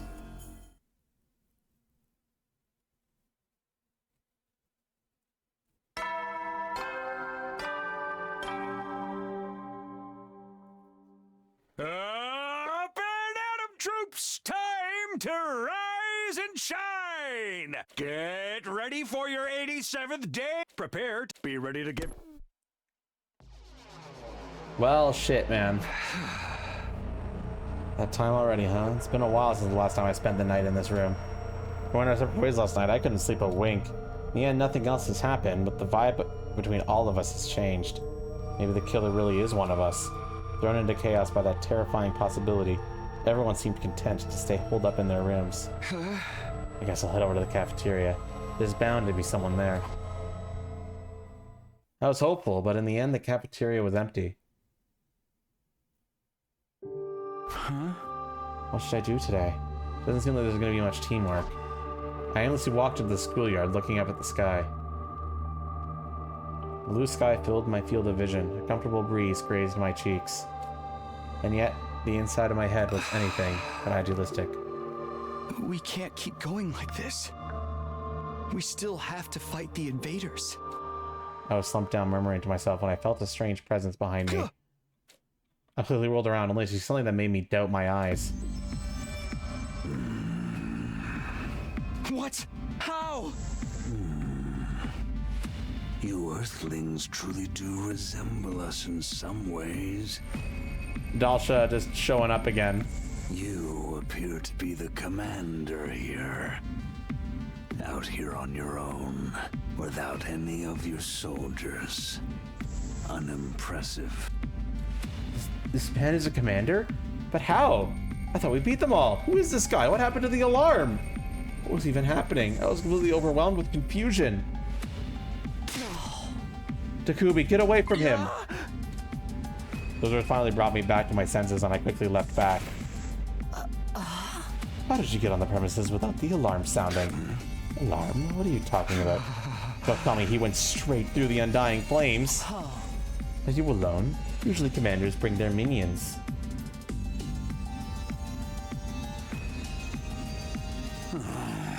I don't like them. They go against my principles. That woman is deranged for using them in battle. That woman ordered me to destroy this place. Here, go quickly. Go tell everyone we're under attack. Very well. No need to rush. I want to know who all of you are. Now prepare for battle. All will be understood when we cross weapons. With that, the commander turned away and put some distance between us. What is this guy? He's clearly different from the others we'd faced. Everybody quickly gathered in the schoolyard, jolted by nervous tension upon seeing the lone commander. Let's do this, everyone. It's time for another battle.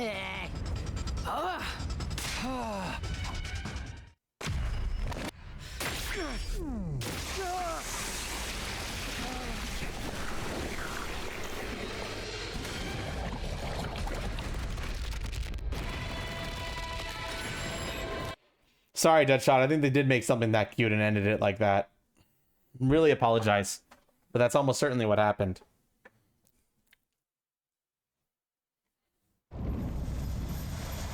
God of the planet, hear my plea and lend me.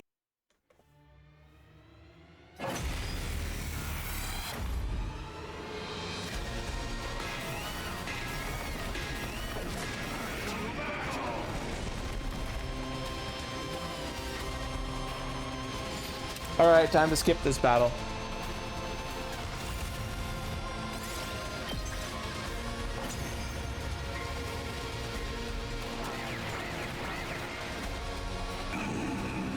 Not bad. As expected for sparklers of this planet's heroes. What a powerful foe! It's so hard to counter his moves. His attacks are certainly formidable. It seems like that may be his ability. That might be what got him through the wall of fire. We can't give up now. Damn it! I hate work without pay. Yeah, I don't know, Bakiri. He's just built to... That's the answer, really. So this is it then.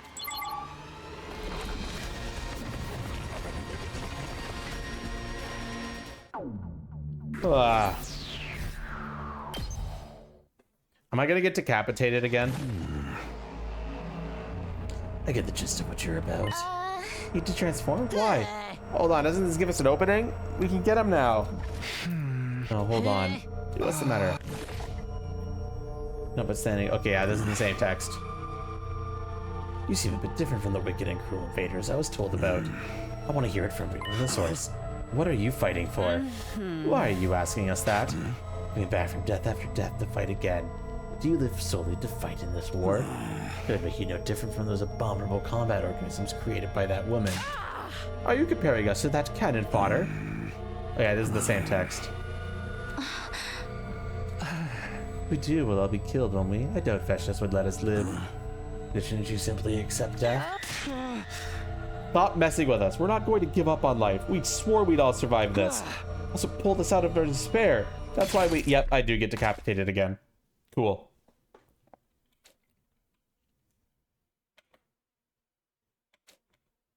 Takumi!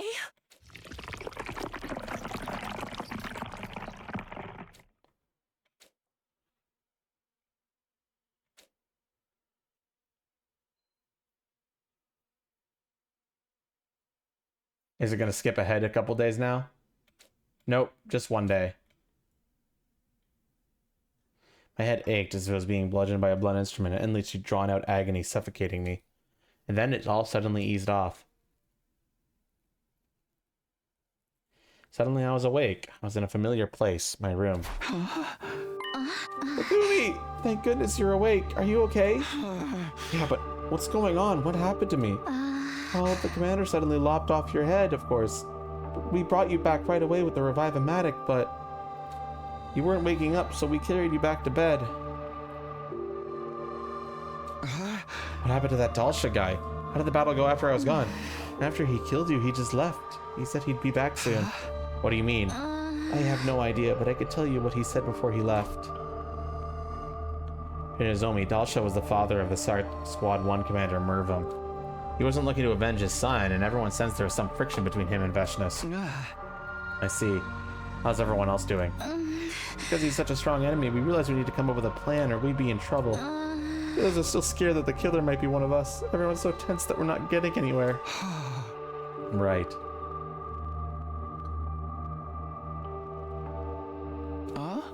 I don't know if they'll hear me out, but I'll try to get through to them. Thanks. We won't survive this if we don't cooperate. I have no idea, Deadshot. He doesn't decapitate me on every route. Aren't you scared, Nozomi? The killer might be hiding somewhere nearby. Sure, I'm scared, but I don't want to suspect my friends. I won't believe that the killer is one of us. It's easier to doubt than to trust, but we don't know everything for sure. Nozomi looked so much like Kara to me in that moment. I'm sure Kara would have said the same thing in a situation like this. Oh, right. Tsubasa said she had something to report to everyone. Now that you're awake, we should meet up with them all in the cafeteria.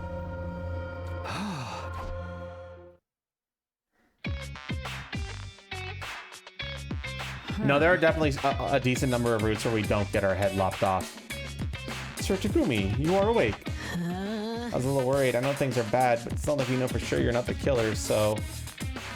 It wasn't just Gaku. I can feel an air of awkwardness hanging over everyone. But I'm still happy that everyone came to see me now that I've recovered. Good, your head's back where it belongs. Somehow, but getting beheaded is not great. It really hurts, actually. You can learn to love it. Want to give it another shot? I'd be happy to help. I'll pass, thanks. More importantly, Tsubasa says she has something to report. Right, I ran analysis on the thieving invader from earlier. First of all, the device it had on it was a jammer. A jammer. That's a device meant to interfere with electrical signals. It's used to scramble transitions, radio waves, and the like. Why would an invader need something like that? I'll try to explain.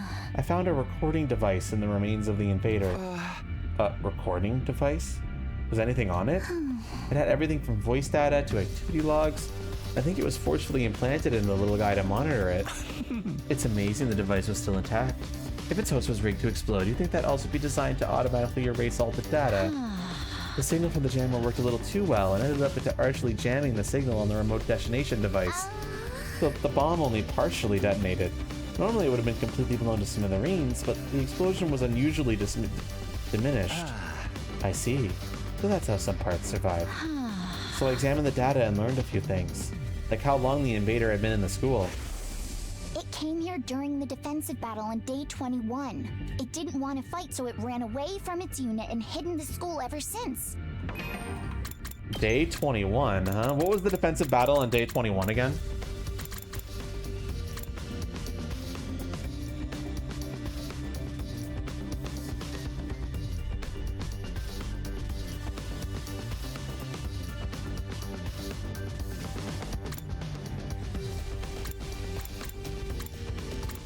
Correct, it's Ava. It was hiding here since day 21? That thing has real talent as a shinobi. The invaders wouldn't just let it run away scot-free. Deserters are usually punished harshly. That would mean all manner of torture, punishment, and discipline, right? What's even the difference between any of those? Anyway, the invader exploded because the bomb used to execute deserters was activated, but the reason it managed to hide out for more than 60 days was because of that jammer. With that thing, it was able to avoid being tracked and blown up by a commander. I see. So it came prepared. But when we found it, Gaku pulled off the jammer and the bomb inside of it went off. Then Hiruko threw it in the air, and it got blown apart. But that's what happened. Does that mean when we heard sounds coming from the school that one night, that was the invader too? If we're talking about day 43, then definitely yes. It was all in the activity log. Day 43.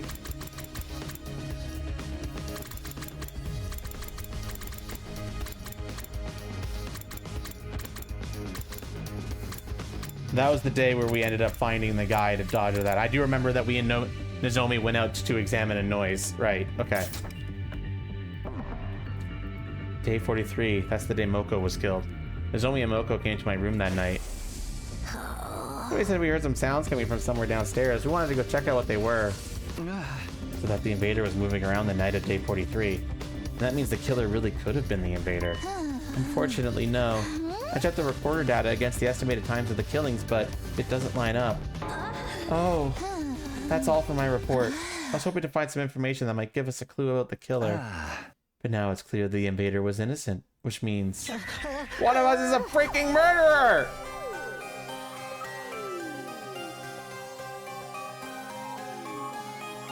Wait, so does that mean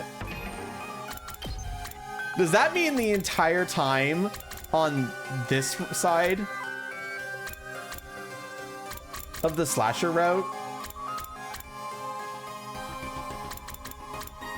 that invader was hiding there along with the zombies the whole time?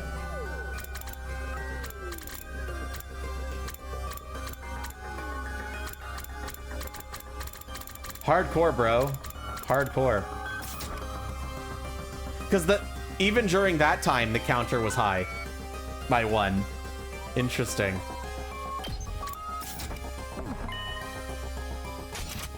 The mystery is solved. No, it's not. Not even close. Yelling is just a waste of energy. It's not like you're going to inspire the killer to reveal himself. Shut up. We're all going to get killed here and you're lecturing me. Wait, hold on. Is it you? Stop it, Gaku. We're not going to solve this by blindly pointing fingers. So what do we do about Dalsha?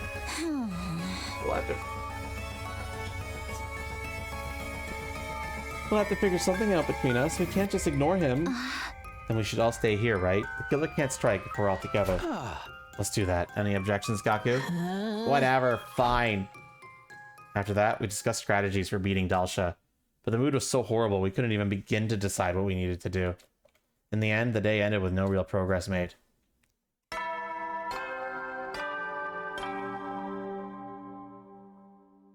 At ease, soldiers. It's time to hit the hay. You never know when the invaders might attack, so rest up while you still can. Well then, good night. So tired. With a sigh, I flopped in my bed. Ugh, my head hurts. It's throbbing. Must be the stress. First the killer and now Dalsha. There's so much I need to think about, but I don't want to think about anything anymore. It's possible that that the other one was only around when we didn't check the device. It's not like we're checking it 24/7. You know? Just before I fully gave into sleep, I could have sworn I saw a flickering flame out of the corner of my eye.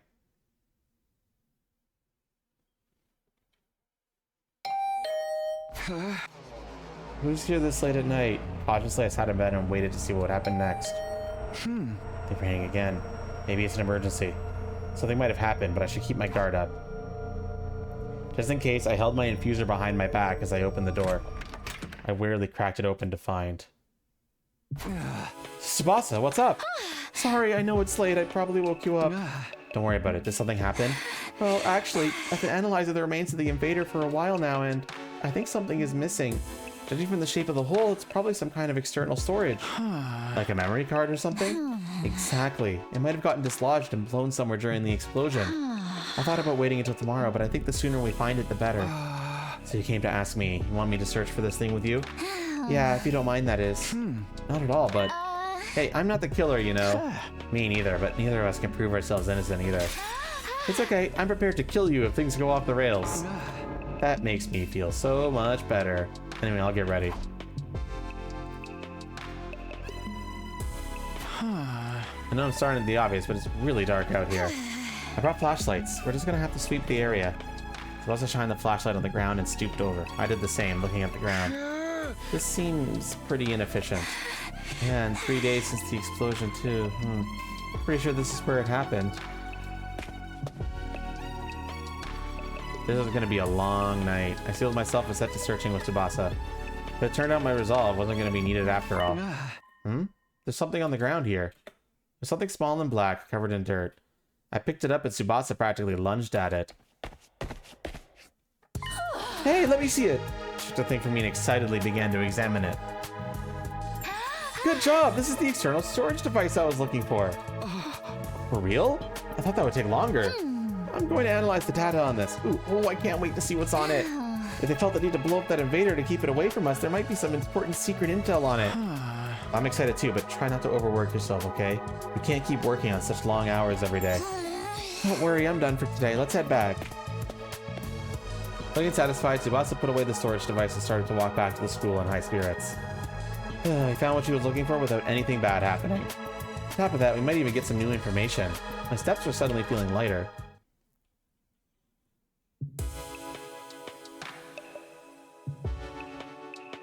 On the way back at the edge of the courtyard, Tsubasa suddenly stopped and peered into my face. So, who do you think the killer is? Why are you bringing that up all of a sudden? I just wanted to ask. I honestly have no idea. But I feel like I might not even want to know. I'll be shocked no matter who it turns out to be. Same here, but whoever they are, they can't get away with this. Yeah, I think we agree on that. Wouldn't it be crazy if the killer really showed up while we were talking about them? Bitch! It happened as soon as Tsubasa let out an amused giggle. Wait, that sound! No way!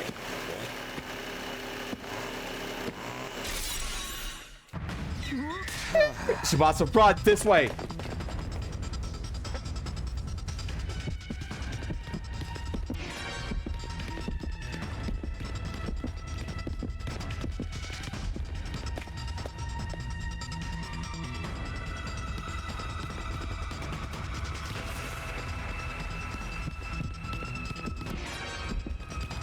Tsubasa's getting her ass chopped right now, but it doesn't matter because of gameplay.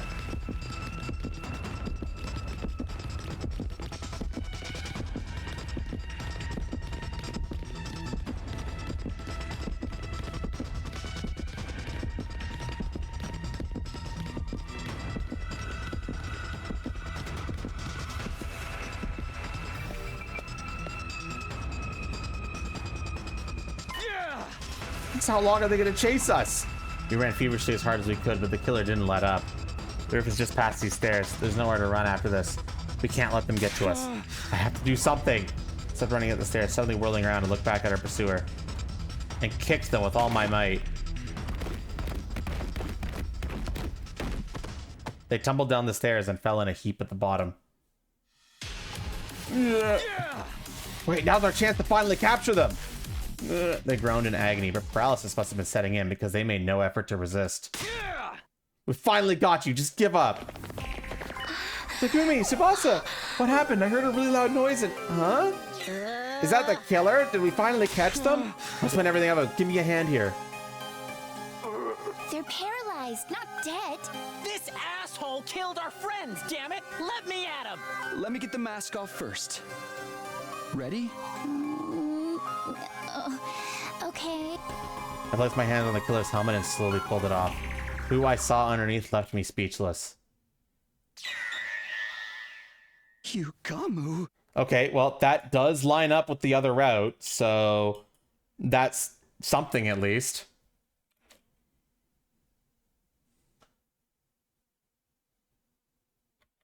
We peeled off the suit Yugamu was wearing and brought him to the rec room.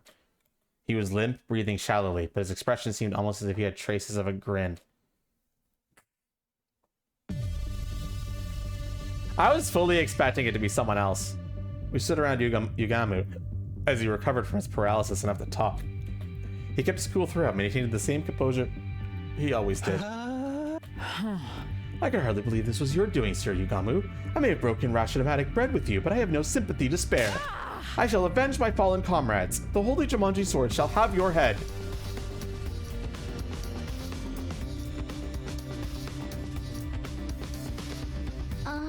Calm down, Kyoshka. We can't jump straight to beheadings. Why did you do this? What possible reasons could you have? Say something, Yugamu. I know you're not hurt that bad. Apologies. I was just trying to figure out where to start. Let me lead by saying I haven't killed anyone. Huh? Are you playing games, dude? What kind of idiot would believe that? Gaku's right. If that's true, why are you dressed like that? Why do you have the power saw? Let me start from the beginning. I'll explain everything, so hear me out. Fine, we'll listen, but you're on thin ice.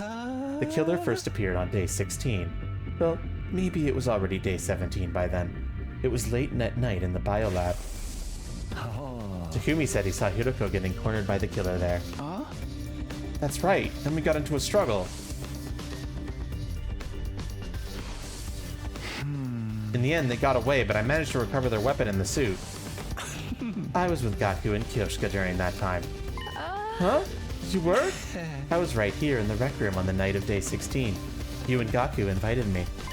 Oh, yeah, I forgot about that. What were the three of you doing that late at night? Gaku said he found an adult video in the storeroom and wanted to have a watch party. Don't snitch on me, dude. It turned out it was just footage of cute critters. Not an adult video, but an animal video. Yes, they were precious little fur balls, although Sir Gaku seemed very disappointed. Okay, can we move on with the story? Anyway, I was here in the rec room with headphones on, so we didn't notice any noise. Isn't that right, guys? Gaku and Kyoshika nodded. It seemed like Yugumo was telling the truth so far. There's more. The next time the killer appeared was day 25, when Ava was killed inside her cage. Right, I had nothing to do with her murder. However, after seeing her dead body, the murderous impulses inside of me began to resurface. I didn't remember exactly when I'd heard it, but something Yugamu said in the cafeteria began to replay in my head. So everybody, my passion has been at its fever pitch. That's the kind of loving killing I've been craving all my life. Not being able to do it to myself has got me climbing to the walls. I can't keep going like this. If you can't help me out, I really might have to kill someone. Right, with overwhelming lust, I tried to find an outlet for my feverish mania. I believe it was day 38 when I finally found my solution, when I was just about to kill Gaku.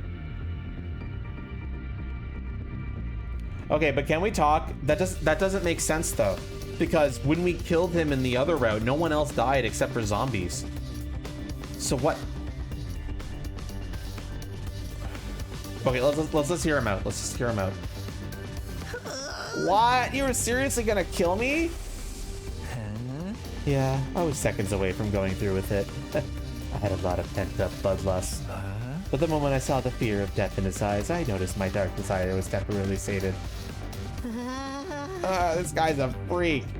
When I think about it, he mentioned this in a conversation we had with Ima. I was suspecting this as well. I just had to see the look of despair when they stared death in the face. It's not exactly a long-term solution, though. More like a coping mechanism. My only problem is that no one seems to want to show me their seconds before death face. What about day 43 when Moko was killed? What were you doing then? I was in my room. I couldn't sleep that night because of the bloodlust festering deep inside of me. Then I heard Nozomi's shrieks and the sound of glass breaking. So I went to go see what was going on. When I did, I found the killer's suit and power saw at the bottom of the pool. Huh? The stuff was in the locker room was in the pool? Why? Sir Yugamu must have stolen it, correct? No, I didn't know the combination. Right, you weren't even in the room when Takumi set the code. Wait, I was chased by the killer the day Moko was killed. Oh no, the killer is totally Takumi then, isn't it? It has to be at this point. It totally is, isn't it? It has to be. It's Takumi. It's totally Takumi. The reason why nobody died on the other road is because we got knocked out during the party and got the brain worm removed, probably. It's totally us. It has to be. That is my current running theory. It's us. We are the murderers. And in the other route, we got the brain worm pulled out of us because we got knocked out. But of course, the zombie threat was there instead. They had me cornered by the pool, so I shoved them aside and got away, but maybe what that happened, they fell in.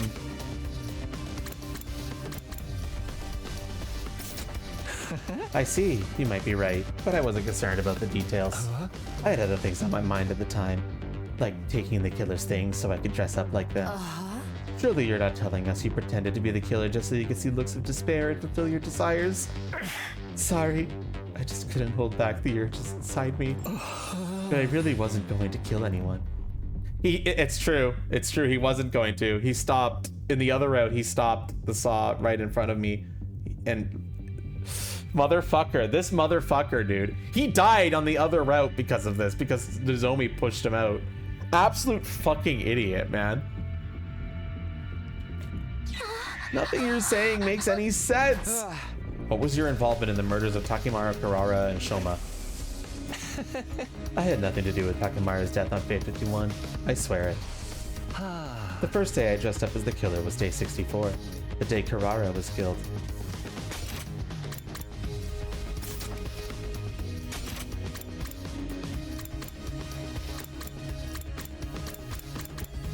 Unreliable narrator? Potentially. We were on guard duty that night, right? You fell asleep, so I went with Karara to the bathroom. I sensed the two of you were going to leave, so I pretended to sleep. I figured it would be my chance to enjoy the thrill of the chase. I quickly put on the suit I had hidden in my room and chased you with the power saw. You were the one chasing me in the hallway? That's right. I chased you like the killer would. And once I had you cornered in front of the defense room. I finally got to see your terrified expression, filled with despair. My lust was sated. Was it as good for you as it was for me? No.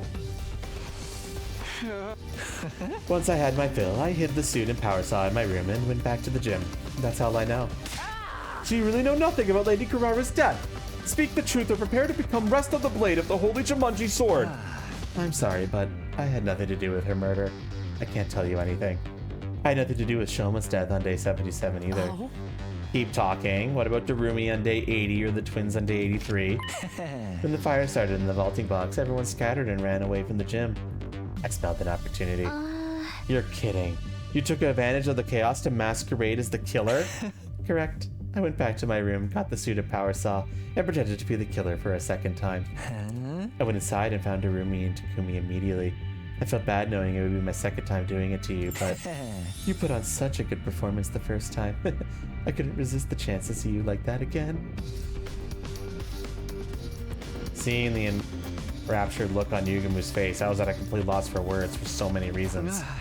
Halfway through the chase, I told Darumi to run. I lured the killer, you, into chasing me alone. I managed to lose you somehow, then head out of my room until next morning. But Darumi... I don't know what happened after Darumi got away. Once I lost sight of you, Takumi, I gave up.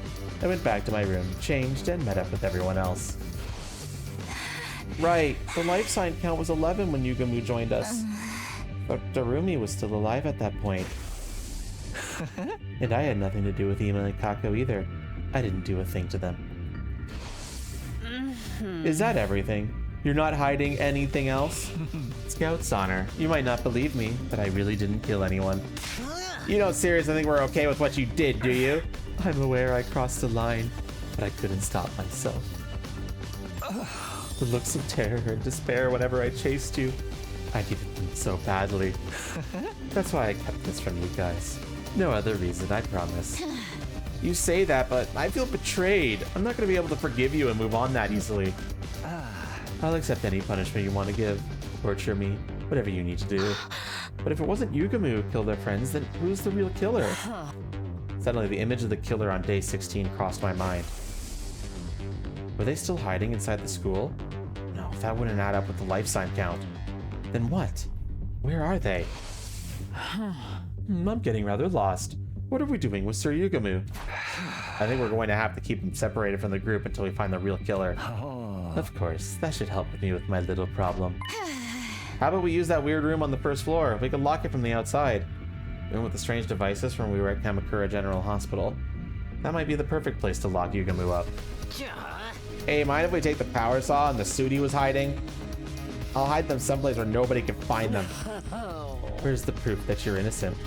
I don't have any, but the same goes for everyone here. Trust me, I know I'll be under suspicion if someone else gets attacked. Fine, you can deal with them, Gaku. We'll take care of Yugamu. Yeah, that's fine with me. We handed the power saw and suit over to Gaku, then took Yugamu to the strange room. Put him inside and locked it securely from the outside. Nozomi would be the one in charge of the key.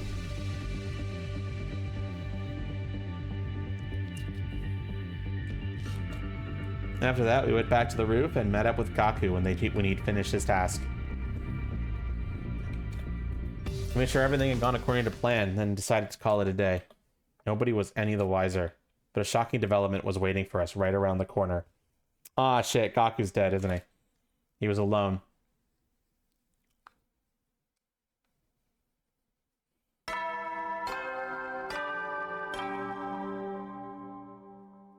Wait, if he was alone, how could he... Troops, time to rise and shine! Wowee! The time you... It's been a... A happy ending? Happiness stopped being an option a long time ago. Anyway, I guess I should head over to the cafeteria. I need to give Yugamu some food, too.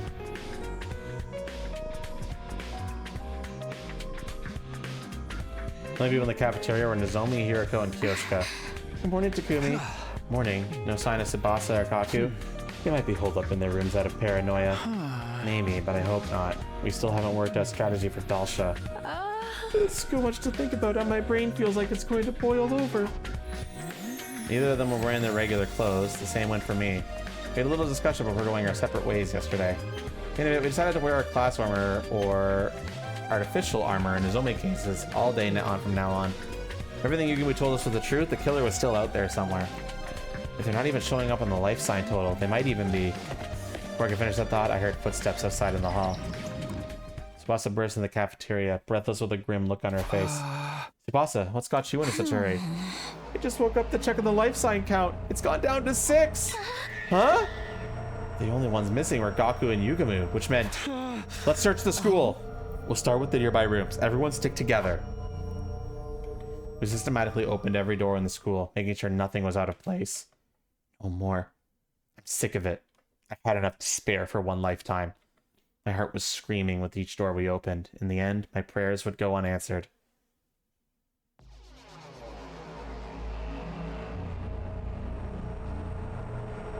So it was Gaku. Inside the library, we found the blood-soaked remains of Gaku Maruko, his body sliced to ribbons. An unpleasant stench of blood emanated from his mangled corpse. The revival-matic! It's pointless. We're too late. Slowly, the world turned gray. It felt like my emotions died with Gaku. If Gaku's been killed, that means Yugamu's still alive. Let's make sure there's no sign he broke out of the room. We need to look for the power saw, too.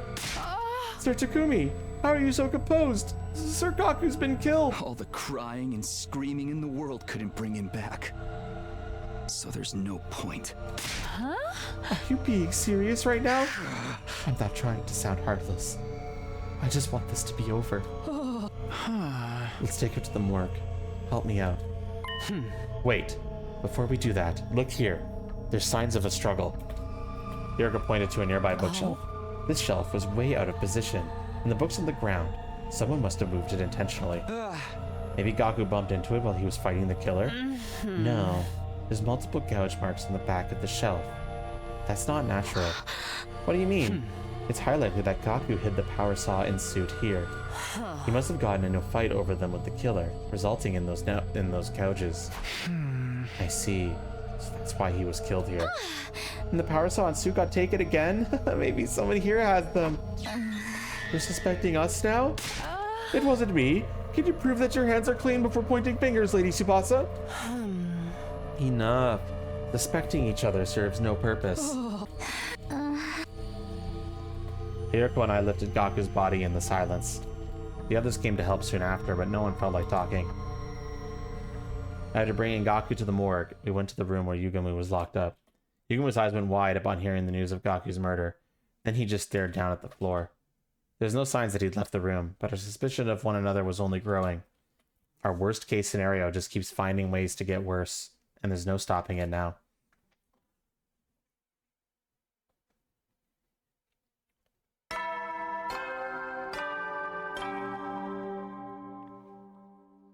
Good morning, troops! Rise and shine! Give me 1 second, chat. My eyes are feeling weird. And I definitely need to drink more water. I'll be right back in like 3 minutes.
All right, I'm back. Just had a little bit of a stretch and some water break.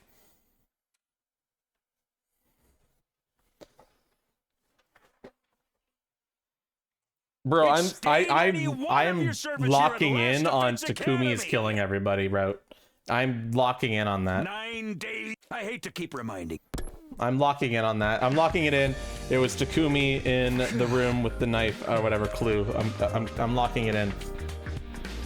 Unreliable narrator shit. He's been murdering everybody. Survived another night, I guess. Let out a deep sigh after making sure my heart was still beating.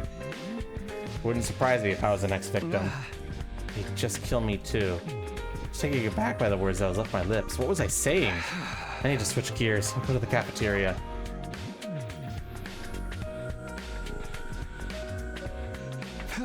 It's just you, Hideko? Everybody decided to eat in their rooms. Well, I figured this would happen. I assembled a light meal on the tray and sat in front of Hideko. We were silent. The only sound in the cafeteria was the quiet clatter of our dishes. Then Hideko calmly looked me in the eye. I've been killed. Many times, actually. What? Would it make more sense if I told you that I lived through a different past? Similar to how you time traveled from yours? Hold on. This is a lot out of nowhere. Hideko experienced something like I did. It was also sudden, but I couldn't follow. She didn't seem to be joking, but I remember everything about the past I saw. Not that it's a pleasant memory. Is that what you've been hiding? The memories came to me on day 3. I was killed, and I remember what I said at the end, clear as day. This was another failed timeline. Just like the others. Maybe it was a mistake for us to stay in this school to begin with. Maybe we all should have left. I'm going to do it over again. As many times as it takes. I'll bring an end to all of these horrific histories. I'll do it someday. Mark my words. Maybe we should never have left the school. If that is a cutscene that we can eventually see, then that would probably be on not the mystery route, because it would have to be on the other side. No, not here. It might be the killing game route, which we didn't go down. This route right here. Join the invader hunt, potentially. Maybe we'll actually see that.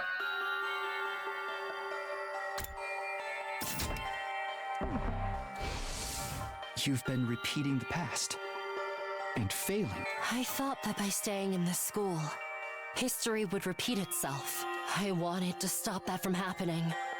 So I sprayed a warning on the blackboard. He was the one who wrote that? Oh, shit.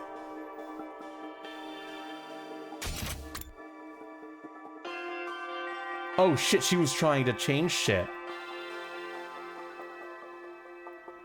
I will kill everybody unless you leave this school. Something like that. That threatening message. That's right. I wrote it. I wanted to tell you sooner. That's why I asked you to meet that night. The day Hideko asked me to see her, and Nozomi wanted to talk to me that night too. But then Yugumu showed up, so I couldn't say anything. After that, I lost my nerve. I couldn't do it. You kept this to yourself all this time? But why tell only me? I blame my ego. Hideko. Sorry. That Hideko left the cafeteria, carefully avoiding making eye contact with me. I had no idea what she had to apologize for, but one thing was clear enough. She seems like she's hurting. So wait, 1 second. She read...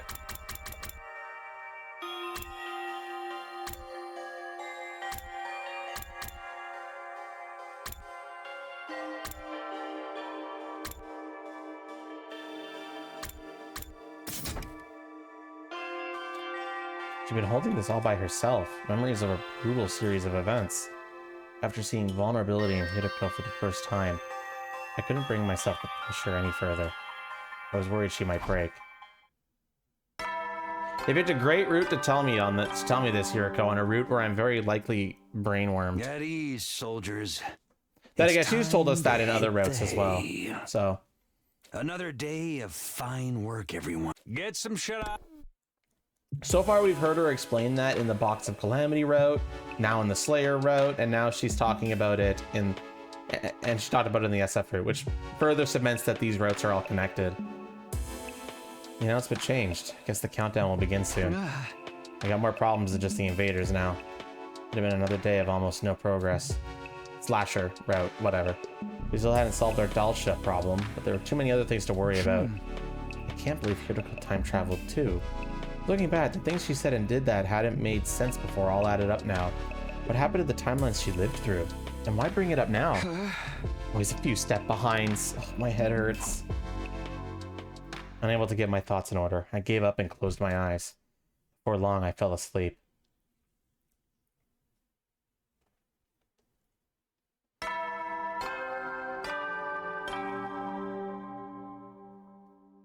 Up and at 'em, troops! Time to rise and shine! It's your 92nd day of overcome these last few days with the goal. Shut up, dead silly. Teamwork I've cultivated with my allies? Is that supposed to be satire? I guess I'll go to the cafeteria. Someone might be there. Huh? Fairly so. Totally right. As I left my room, I could hear Kyoshika and Tsubasa talking in the distance. Kyoshika seems to be excitedly telling Tsubasa something. I wonder what. Does something else happen? Sir Takumi, perfect timing. Can you come with us? Huh? Wait, where are we? Just hurry! The door. I came to bring Sir Yugamu his meal, but then... Let's go in.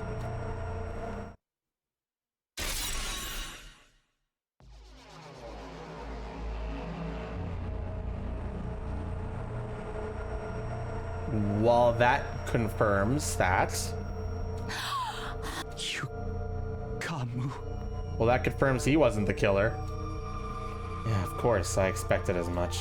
Just like everyone else before him, his body was sliced to ribbons. Hiroko, Nozomi, you're here. Yeah, we were the first to hear the news from Kyoshika.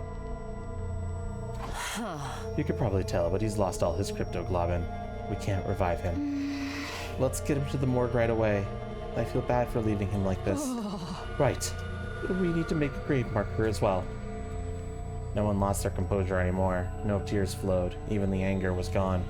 We just accepted the death of our friend and dealt with it matter-of-factly. We were used to this now. The death of Yugamu was just another part of our day.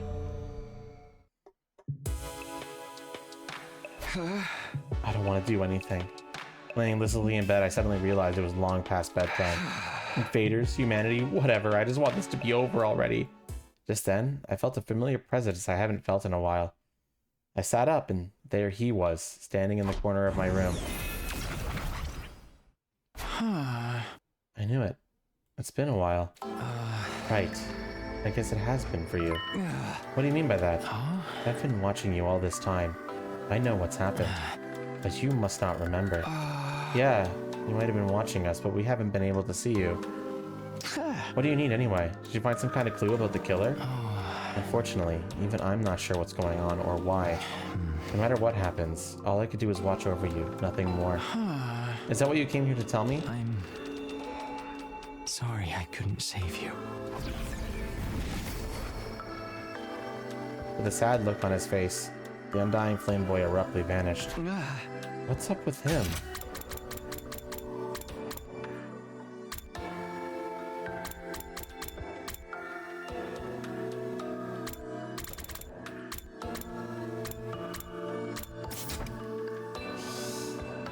Thanks for the help. Yeah, that just gives me further suspicion on Takumi being the one who's the murderer.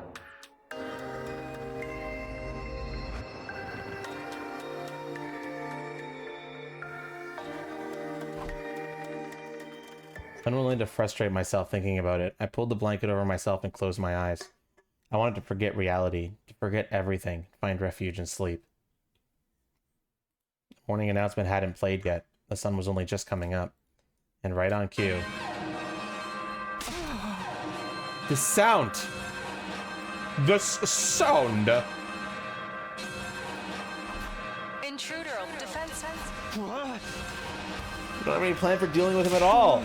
Damn it, I'm just gonna have to go. Dashed out of my room and ran as fast as I could and headed to the war room.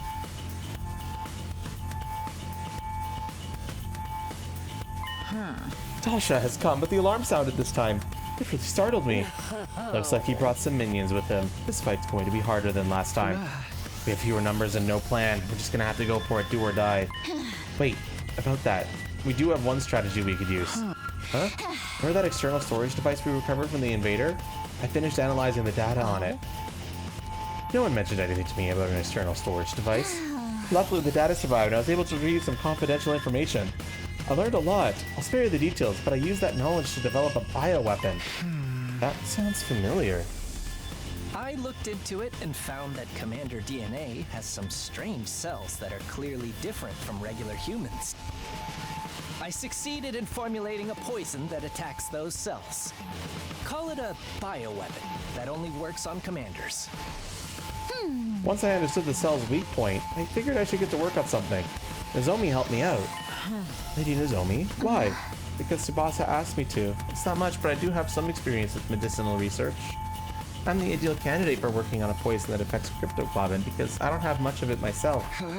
We did make a poison that Nozomi tricked a commander into consuming during my previous 100 days here, but what's the plan this time? We turn the poison into a gas and have Dalsha breathe it in. We've made a trap we can place. We can position it and activate it at any time using a remote control. I'm going to find a place to set this. Once it's in place, I'll need you to get him to stop near it. We'll activate it once everyone's gotten some distance. That should be enough to get him to inhale the poison. Can we pull it off with the small group we have now? We'll just have to try. It's better than standing around and getting killed. You're right. No, we've done this before in other routes, Grand Guy. It's very much worth trying, but why didn't you say anything before? Because of the whole killer thing. I kept the info under wraps as a precaution. And I wasn't sure it would even work out. It was a gamble. Thank you both so much. Now I just have to find a way to make this work. Let's do this. I don't want to have any regrets. Yeah! Forget about everything else and give it everything you've got. It's time for a defensive battle. God of the planet, hear my plea and lend me thy strength. Blood of my bond release!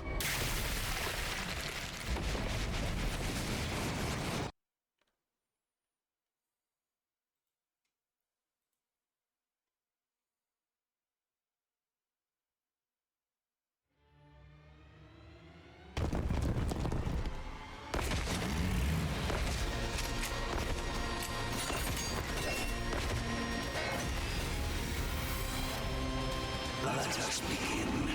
Come and prepare to die. Here we go, everybody.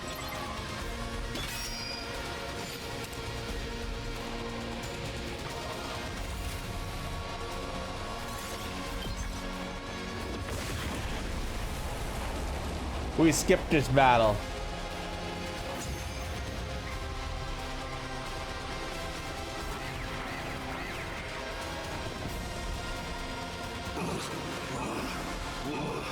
It worked! The poison worked! Let us all strike in unison. Wait. There's still gas lingering in the vicinity. We'll be hurt if we try to attack now. We'll finish him after it clears.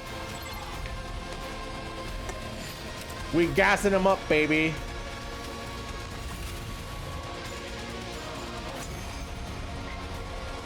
Yeah, that's Tsubasa's weapon.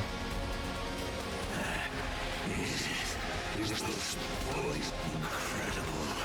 I never would have guessed it was a poison that could work on me. I underestimated you. Everybody, all together now! Looks like it's was right.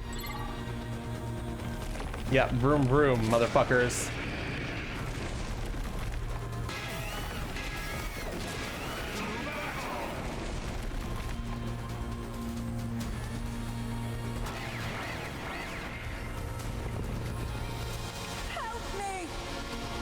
A lot of people died. In the zombie side, everybody but one person dies. And the person who lives is either Takumi or Kyoshika. And even with Takumi gets brainwormed in one of them. We're currently doing this route so far, and everyone's kind of dying on this side as well, which is the non-zombie route. So, I've lost. The time of my destruction is upon me at last. I gave this battle. Oh, of course she's coming in here.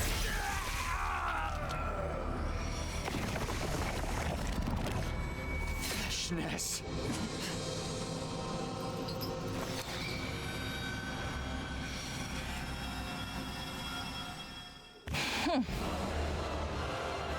Vesh is stamped on the commander's desecrated corpse with a sneer. Everyone, prepare to attack! There's no need to rush. I don't intend to fight you yet. Huh? I am preparing an event. A ritual, if you will, to usher in my ascension to godhood. Our battle will take place then. What are you talking about? Be calm.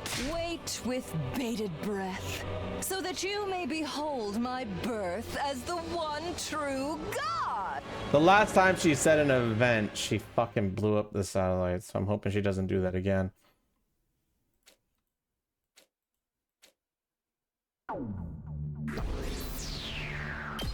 I hope she doesn't do that again. Not like this ending's all that good anyway. Everything hurts. Just in bed, recovering from our long, brutal battle. We managed to defeat Dalsha somehow, but the time to settle things with Veshtus was getting closer. The only option is to fight. I know that, but even if we beat Veshtus and manage to survive, what do we have left to live for? Suddenly, the faces of all of our dead friends flashed through my mind. Was there really any point to playing out the rest of this worst-case scenario? I have to stop thinking about this. My head is starting to hurt again. I'm sleepy too, but that may be from all the fighting. It's too early to sleep, but I don't have any other appetite either.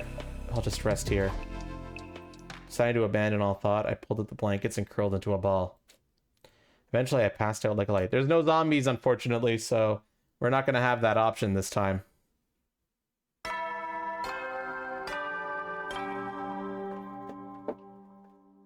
A fine morning is upon us. It's your 94th. Yeah, honestly, that's a good point, Bakari. Join hands with my comrades. There's only 5 of us left. Pointless complaint left my mouth before I could stop it. On top of that, my body still hurt. The exhaustion from yesterday's battle wasn't gone yet. I need to get up, otherwise the whole day will go by while I'm in bed. I push myself to get out of bed, getting ready for the day. Maybe somebody's in the cafeteria? I should go see.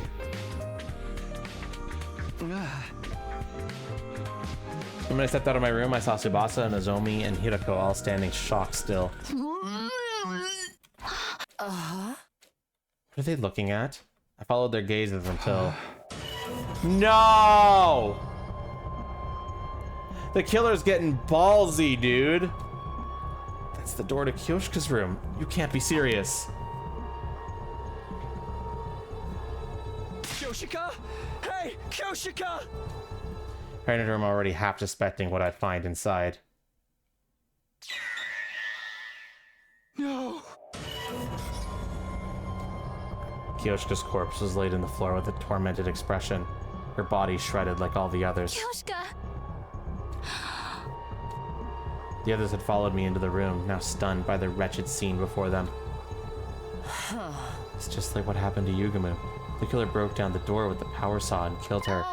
Wait, wouldn't we be able to hear someone breaking down a door with a power saw? Now that you mention it, I saw Kyoshika in the cafeteria last night. We went back to the roof together, so I think she must have been killed after that. When was that exactly? I think it was around 9 p.m. when we met in the cafeteria. We had a late dinner because of the defensive battle. We got back to our rooms after 10. I went to sleep right away. I was already sleeping before 9. I didn't wake up until morning. I was really sleepy yesterday too. I went to bed early, but how did we not hear anything? Even if we were tired from the fight, the sound of a door being sawed down would have been fairly loud. Kyoshika would have gotten up and ran if she heard it. The more I think about it, the less it adds up. Let's think more about this later. For now, I'd rather we do something with the body. Yeah, you're right. Let's do that. After we brought Kyoshika to the morgue and made a small gravestone, we gathered in the cafeteria.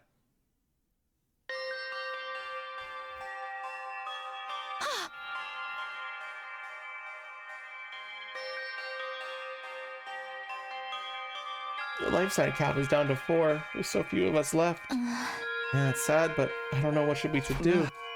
I couldn't think of anything to say. I'm too depressed myself to cheer anyone else up. I'm just one big mess of confusion. By the way, what are you up to, Hirako? I just wanted to check on something. Hirako seemed to be inspecting the water cooler in the cafeteria. Is there something off about it? Looks fine to me. Oh? I'm curious about what's inside. Tsubasa, could you lend me a hand? What? What do you need? We're going to find out what's in this water. All of you come to the biolab. With that, Hiroko exited the cafeteria with a cup of water in hand. And soon after...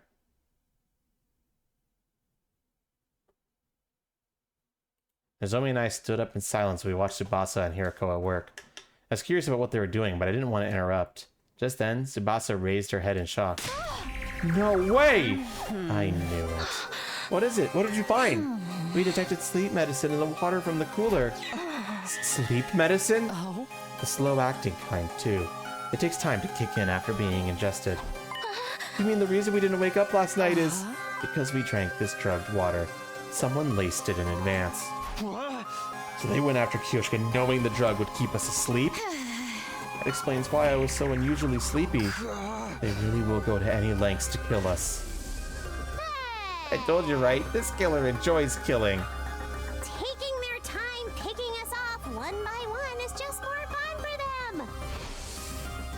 I suddenly remembered what Darumi had said. They're killing us one by one, favoring each kill. Can't beat them. Excuse me, what's wrong? Sorry, never mind. And then there were 4. I could very well be next. All I could do was hold on to this terror and wait for time to pass. 5 days left until day 100. What kind of ending awaits us then? That is true, Grand Guy, but there was another plot where it was her, so... Troops, it's day 90. The special...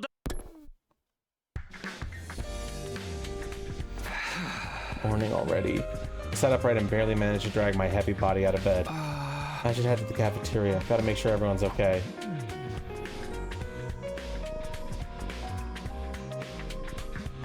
I got to the cafeteria. Hiroko was eating alone. Oh, morning, Hiroko. Have you seen Tsubasa and Nozomi? Yeah, just now. Everyone's okay this morning. That's good. I can't let my guard down, but at least I can rest easy for a minute. Feeling like I could eat a leisurely breakfast in peace, I approached the ration-o-matic, but... there's nothing I want to eat. This feeling again. I'm hungry, but nothing appeals to me. Oh? What's the matter? Oh, nothing. I'm hungry, but I can't find anything I want to eat. I'm sure it'll go away in time. I just have a protein shake or something. Oh? Takumi, I want you to go somewhere with me. Huh? Right now? Hiroko gave a small nod. Follow me. If you trust me, that is.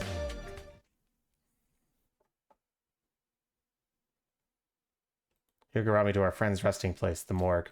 Before me were the remains of all the people we'd lost to the killer. This was maybe the last place I wanted to be. Why did Hiroko bring me here? 11 people were killed by the killer, including the commander we took prisoner. But there's a clear difference between them. There is? It might be hard to tell, but look closely at their wounds. Hiroko rearranged the bodies one by one.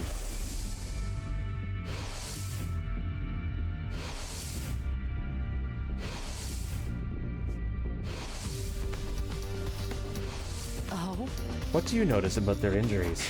Well, they're sliced clean. They're pretty deep because of the power saw. Look here next.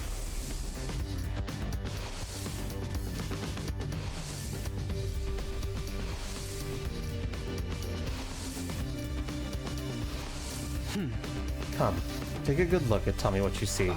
Huh? Just like the others, the next body was riddled with wounds that dug deep into the flesh. At a glance, they all look the same, but looking closely, I suddenly realized something was different. Huh? The wounds on this one are messy stabs, right? The power saw isn't the killer's only weapon. What? These wounds were likely caused by a dagger or something similar. Why would they use different weapons? That's all I could tell for you. You'll have to figure out the rest yourself. Hey, Hiroko! With that, Hiroko turned and left the room. What does it all mean? Back in my room, I was thinking hard in bed. Something was bothering me. Tiger? You know, I've seen something like that somewhere. My gaze wandered in search of an answer until I landed on my desk drawer. Of course, a dagger! The diary in the drawer. I knew it. The killer in this diary had the same kind of weapon. I thought this diary was a work of fiction, or more accurately, that it was what I wanted to believe. But it didn't seem like mere coincidence. Does the killer from this diary exist in real life? Then who wrote this? And when? How long has the killer been around? Hiroko must have figured out the truth, but she avoided giving me a straight answer. Is there some reason she feels like she can't talk to me? I don't understand any of this. My head hurts so bad. Yeah, there is a reason, because you fucking did it. I don't know, let me see. What time is it? I pried over my heavy lids to look at the clock. It's just before noon. I spent all day yesterday deep in thought. I must have passed out. I feel like I slept too much, but there's no sense in dwelling on it. I should get ready. I left my room, but all I did was stroll around the school, never coming across anyone. We were all keeping to ourselves, unsure who the killer could be. I wonder where Hiroko is. I wanted to continue our conversation from yesterday about the killer's weapons. She didn't seem to be in her room. Maybe I'll find her in the cafeteria? I was thinking out loud, walking the halls until... Takumi. Hiroko, you scared me. I was just about looking for you. Me? What for? It's about our discussion yesterday. I want you to tell me what it means. I've thought about it, but I just can't get the pieces to come together. You figured it out, right? Fine, come with me.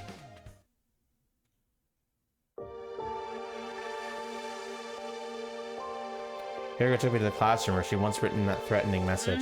Do you remember when Yugumu got the killer's suit and power saw? I'm pretty sure it was the day Moko was killed, day 43. Right. Moko's wounds came from the power saw, which means Yugumu picked it up after she was killed. In other words, after killing Moko, the killer lost their suit and weapon for whatever reason. But they had the opportunity to get them back. When do you think that could have been? After we caught Yugumu and took the things from him. Gaku said he was going to hide them.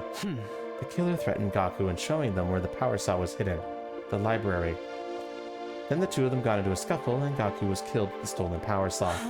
Basically, from day 43 until day 89, the killer didn't have those items on them. The people killed during that time were Takimaru, Karara, Shoma, Darumi, Ima, and Kaku. You saw the wounds on their body, right? They were all killed with something like a dagger, because the killer didn't have their power saw. None of you noticed. You thought Yugumu was the killer even though he was just impersonating them. When did you realize this? When we found Takimaru's body. I noticed the wounds on his body weren't like Eva's and Moko's, but I couldn't say anything. Why not? Because that would mean the real killer and the person we saw in the suit, Yugumu, were two different people. What's the problem with that? They were two different people. You just told us we might have been able to save everyone that got killed after Takimaru. Don't you think I know that? But still, I couldn't tell you. Why not? Because if everyone knew there was both a killer and an imposter... Then it would ruin the alibis of anyone who said they saw the killer. Then they'd be a potential suspect. So I couldn't say anything. Hey, Hiroko! Hiroko looked down, turned on her heel, and ran away. Oh, she's fucking spelling it out now. Oh, she is fucking spelling it out now. We are totally sus, chat.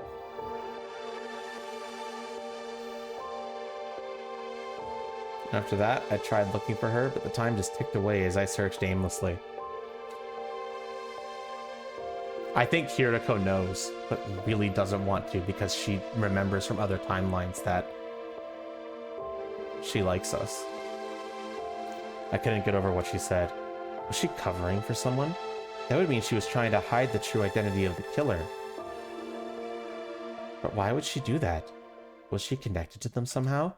Why? I have a bad feeling about this. Oh my god, it's us. It's so Takumi, dude. There's no way it's not, dude. There is no way it is not. Holy fuck. It was day 97. A new day was beginning. There I was, still lying in bed. What are we supposed to do with just the four of us? We still have to fight Veshness. We're anything but united. I haven't seen Nozomi in 2 days. I don't know what I should do anymore. The situation has everyone completely exhausted. Doing everything we can just to stay sane. Help me. Hiroko. I was calling her name without even realizing it. Then I let my listless body sink further into that bed and slowly closed my eyes. What the heck? I suddenly woke up to the sound of my door being pounded furiously. Open up, please! Nozomi? Her voice sounded desperate. I rushed to open the door. And there she was, her face pale. What's wrong? What is it? Please come with me. Where? Nozomi didn't answer. She just silently walked off. I matched that silence as I walked with her. There's nothing inside of me but dread, but I can't run away. I was brought to the metal shop. Inside I saw... Tsubasa. Tsubasa was face down, not breathing, her body covered in cuts. One glance at the profuse quantity of blood was enough to tell me we couldn't bring her back. I found her. The lights had been on in here for a while, so I took a look inside. Hiroko. Oh? All I did was find her. That said, I know none of us can prove our alibis. Hey, the killer really is one of us. Why don't we search all of our rooms? We should be able to find the murder weapon that way. Then we'll know who's really doing this. There's no guarantee they're hiding it in their room. Besides, what if the killer is deliberately hiding it in someone else's room? Huh? You mean to frame someone else? I'm just throwing out suggestions, but it's not impossible. We wouldn't be able to say it was definitive proof in that case. Let's get her out of here. Once we were done transporting Tsubasa to the morgue, we immediately went our separate ways. Only 3 of us left. The killer was probably laughing at us. I wonder what they felt when they saw us suffer in despair like this.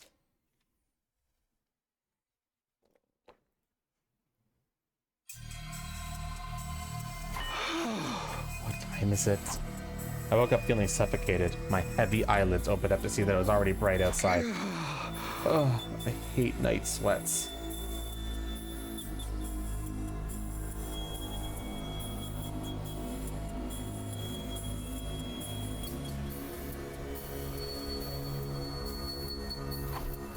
Last night I barely had time to change out of my armor and take a shower before falling asleep exhausted. My clothes were uncomfortable and soaked in sweat. I must have had a rough sleep. Guess I'll take another shower. Grabbing a towel, I stepped in the bathroom. I immediately noticed something unusual. What? I looked down at the bathroom floor to see a puddle of crimson liquid. Is this blood? Here? How? Where did it come from? Panicked, I looked up at the ceiling where I saw red droplets dripping out from the gaps in the ventilation panel. My heart leapt furiously the moment I laid eyes on the uncanny sight. What is this? What's in there? I gently removed the panel, trying to keep my heart from pounding out of my chest. Ah! The moment I saw what was inside, my throat felt like it was closing up. It was the blood-soaked suit of the killer, and the power saw, and a dagger and a raincoat I'd never seen before.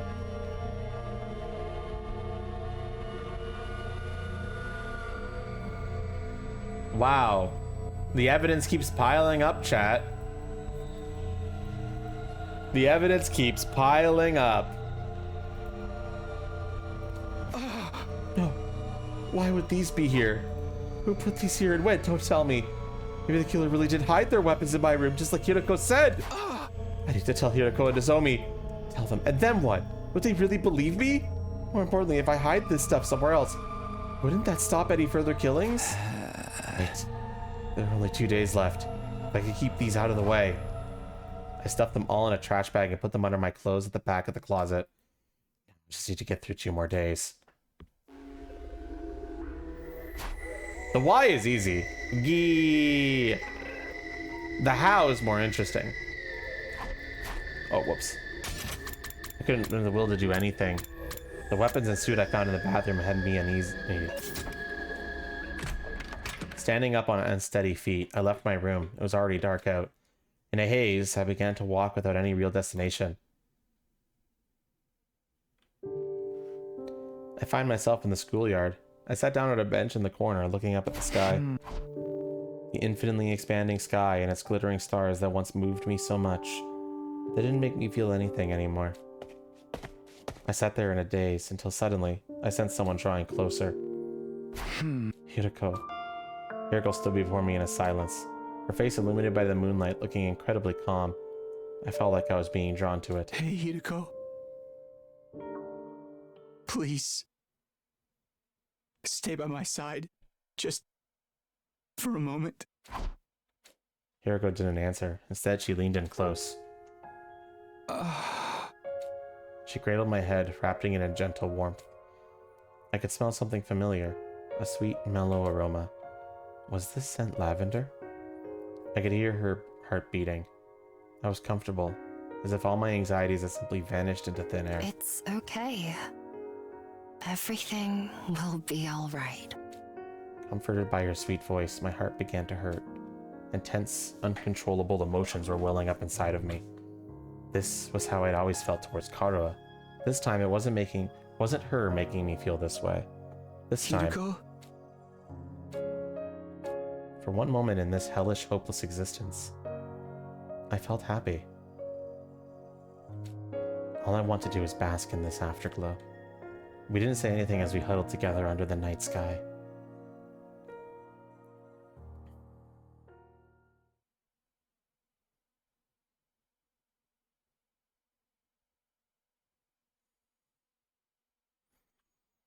There's already extreme amount of evidence, Grand Guy, that Takumi did have a gi in his brain since the very start of this route. And there's evidence that some routes it was removed. And this route it potentially was not removed. It happened before the usual morning announcement.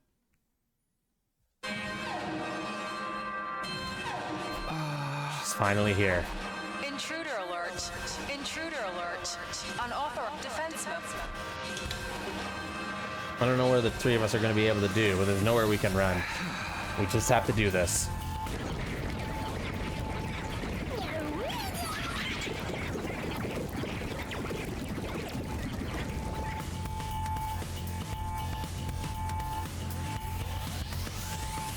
Oh?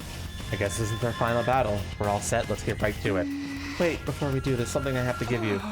This is a bioweapon that will boost our strength. It was in the metal shop. Did Tsubasa make this? Yeah, it was her last gift to us. We should be able to do some serious damage to Vestius with this. We can't waste it. Tsubasa, thank you. We'll make good use of this. Let's go. All that's left is do whatever we can. I accepted Tsubasa's memento and took a step forward, but truthfully, I felt empty. If we beat Vestius, could we call whatever ending awaits us a happy one? Doubtful. I feel like a robot designed solely to defeat the approaching enemy. Despite the heavy atmosphere hanging over us, we made our way towards our final defensive battle.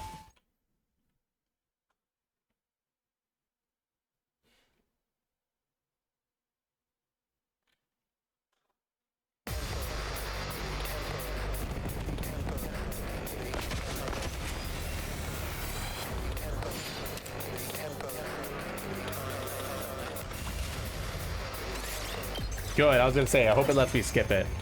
And it does. Excellent.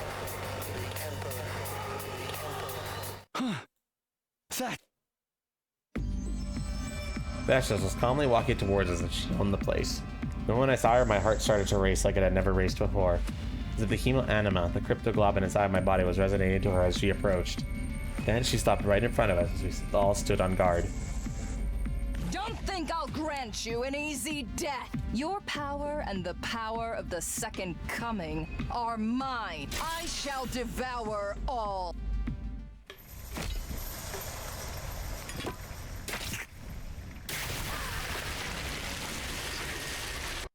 Okay, that's wonderful.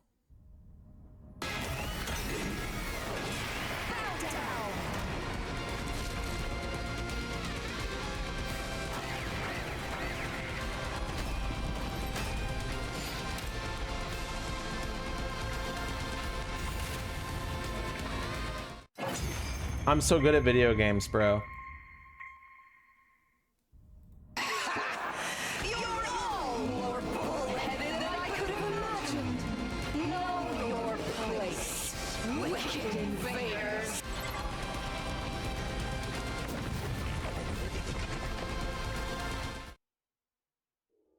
How pathetic. Coming back to life after getting killed again. But so be it. It would be a disappointment if you died too easily. I will send you to hell again and again until I've had my fill. Just entirely unbothered, enjoy toying with us. You know what you were trying to tell me? We had an ace up our sleeve and only one opportunity to use it. Vesh's was fully convinced the invaders are going to win. This is our chance to turn it around. Let me savor the sight of your faces as they become contorted in despair. Think again! What's that sound? I activated the device, expelling a massive quantity of poison that rained down on Vesh's body. What is this? I cannot move! It's working! You wicked invader! You lose, Veshnet! You dare kill the great! Damn, she got fucked. She just got fucking bioweaponed on. Easy, baby. That was a letdown. Is this really how this ends? Yeah, it doesn't seem real. We'd won our battle against Vishnis. We were the victors. Oh, whoops. But I couldn't truly smile. We strayed so far from the ending I've been imagining. We still have one day left anyway. Keep your guard up until the end. We dragged our battle-worn bodies back to the school and parted ways. Between the deaths of our friends and knowing the killer was still hiding somewhere, I had so many emotions I hadn't fully processed. To hell with it. There's no salvation in my future. Our 99th day came to a close, and finally...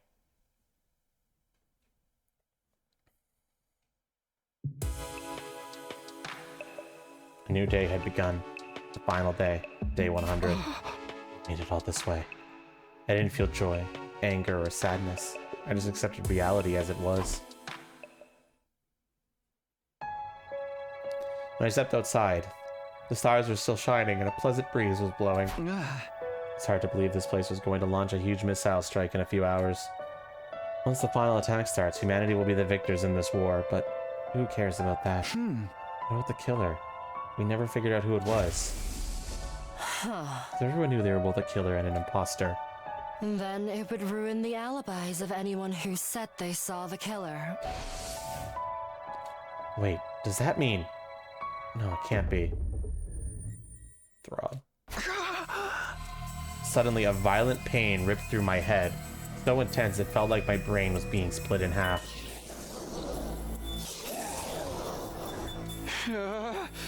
Who's there? An unfamiliar voice echoed in my mind, threatening to consume my very consciousness. What is this? What the hell's going on?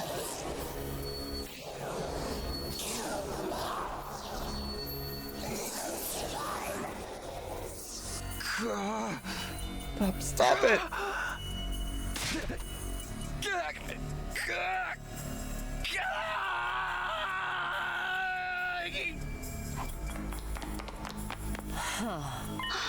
Takumi, what's wrong?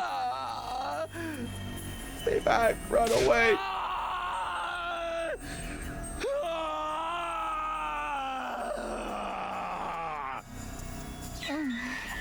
Oh, Zoe, run! Kill! Kill! Kill! Stop! Why can't I stop?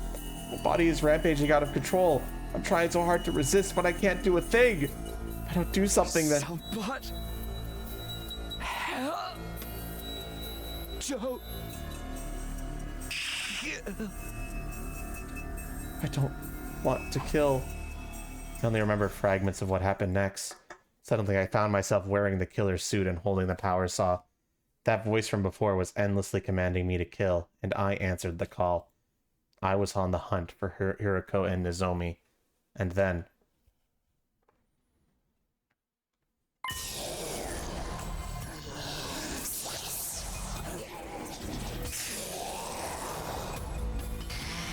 Stop! Stop it! My body turned the power saw on the two girls despite every fiber of my being fighting against it. No! Stay back! Nozomi was trembling with fear and shock on the verge of tears. I tried so hard to put distance between us, but my body did the exact opposite. Please, you have to run away from me. Look at us both if we don't do something. We need to split up. Right. Kill! Kill! I'll kill you!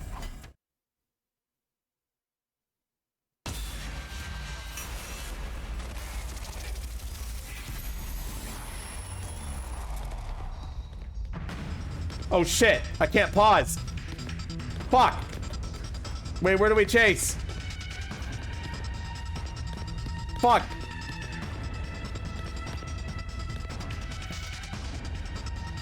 Yeah, it looks like it. Quick, chat, tell me stuff in chat. I can't pause. Oh, wait, I can with the transcript.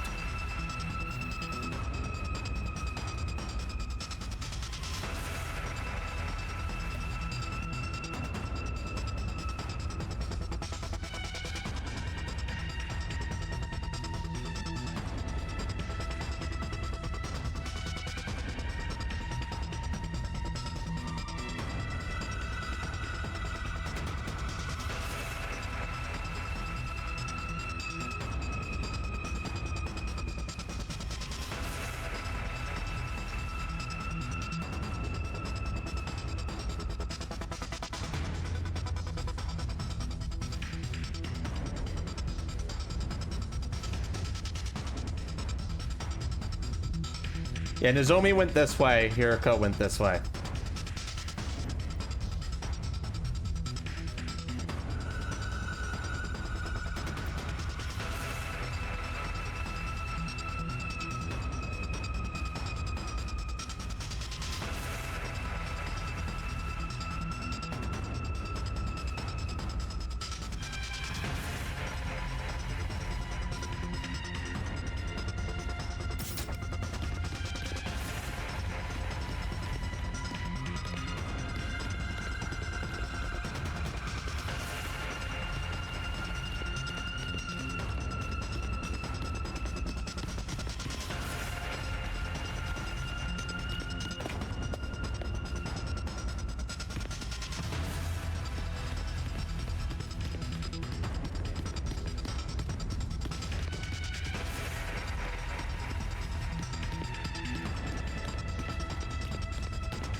What I want to know is how we got this leaper suit.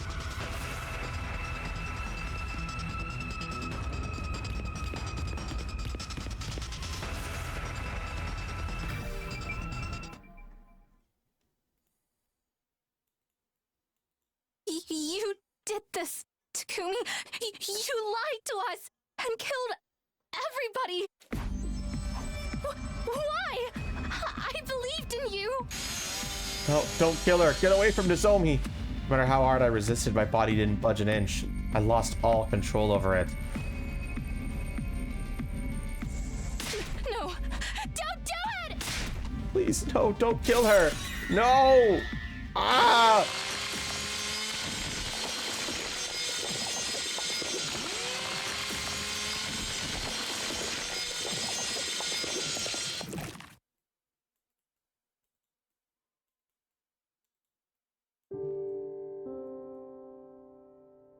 I vividly felt the sensation of the power saw cutting into Nozomi's body.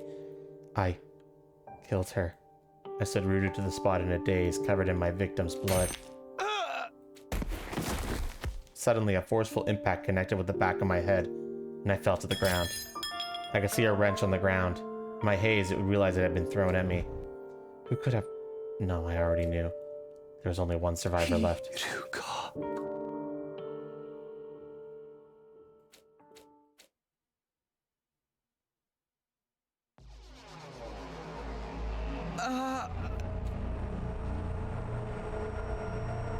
I woke up struggling to breathe, discovering my body had been restrained with a rope.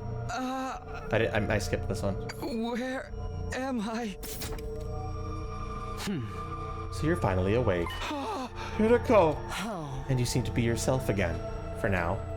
But think of it, I can move my body at my own volition again. What was that back there? Do you know what's happening to me, Hiriko? The missiles will be fired soon. I'll explain everything before then. All of it. Who the killer is and everything they've done. Does this mean the killer is... It's you. You're the one who destroyed Sirai.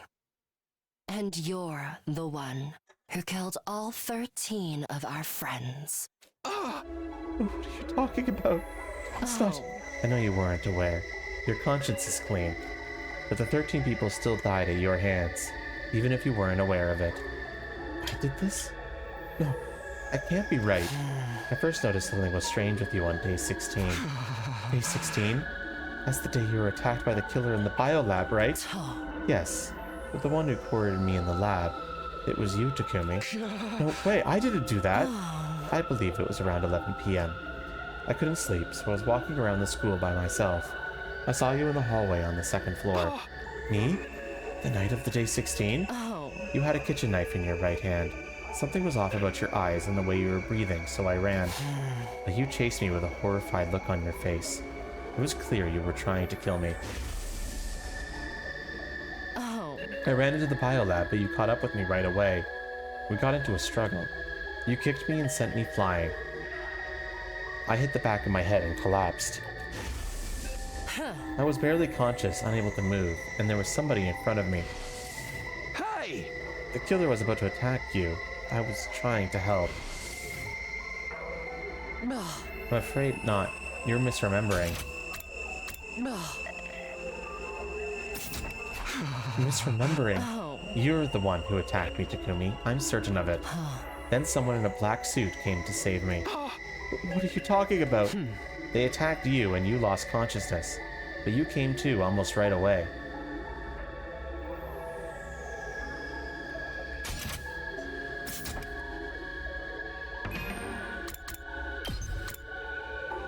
I need to check something real quick.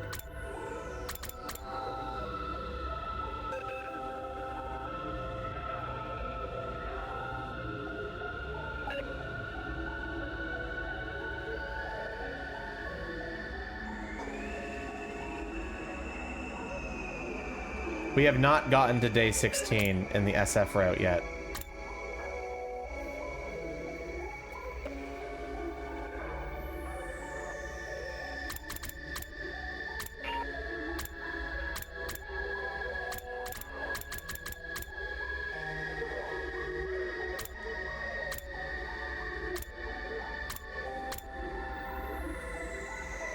The person in the suit the first time was a leaper? Yes, most likely.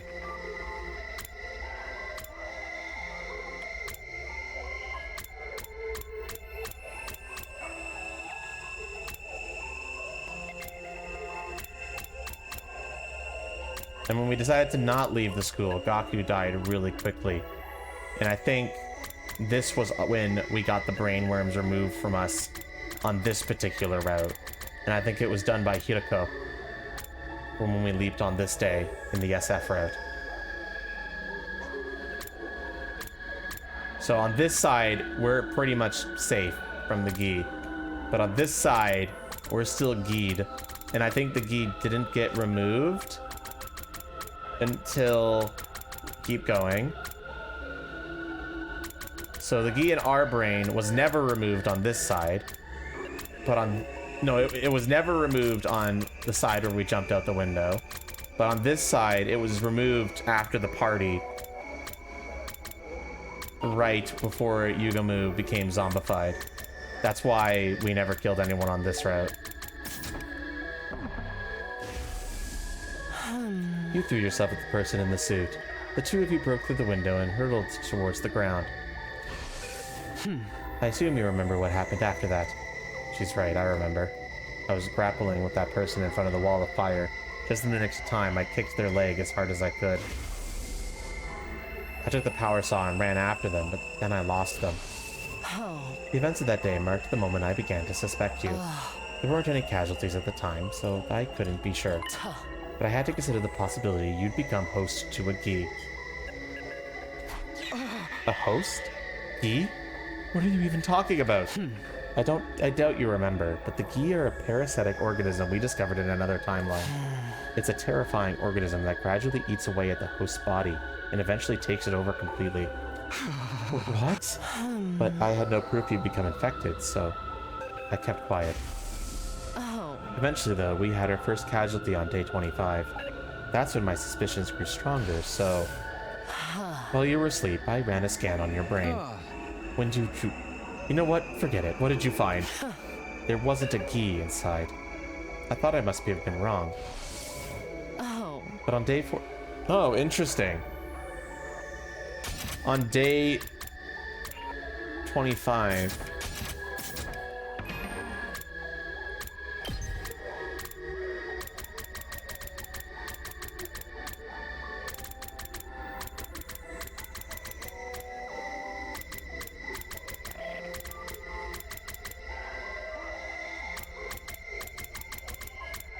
So there wasn't a Gi?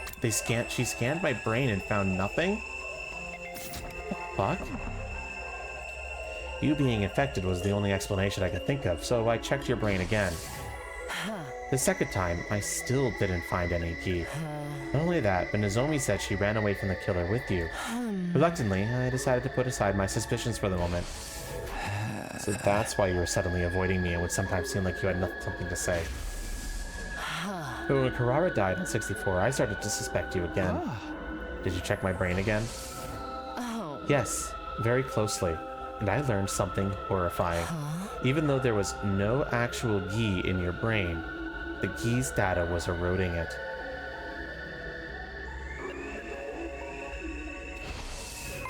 Huh? My hypothesis is that you were infected with a Gi in another timeline. After that, you died as its host, and then your consciousness went back in time to day 2. When that happened, the Gi data in your brain went back to the past with you. The data went with me? It appears my hypothesis was correct in the end. You killed Nozomi right in front of me, after all.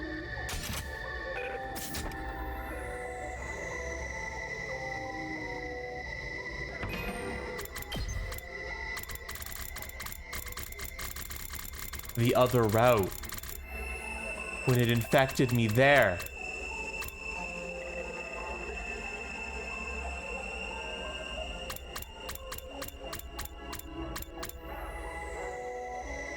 That's fucked up.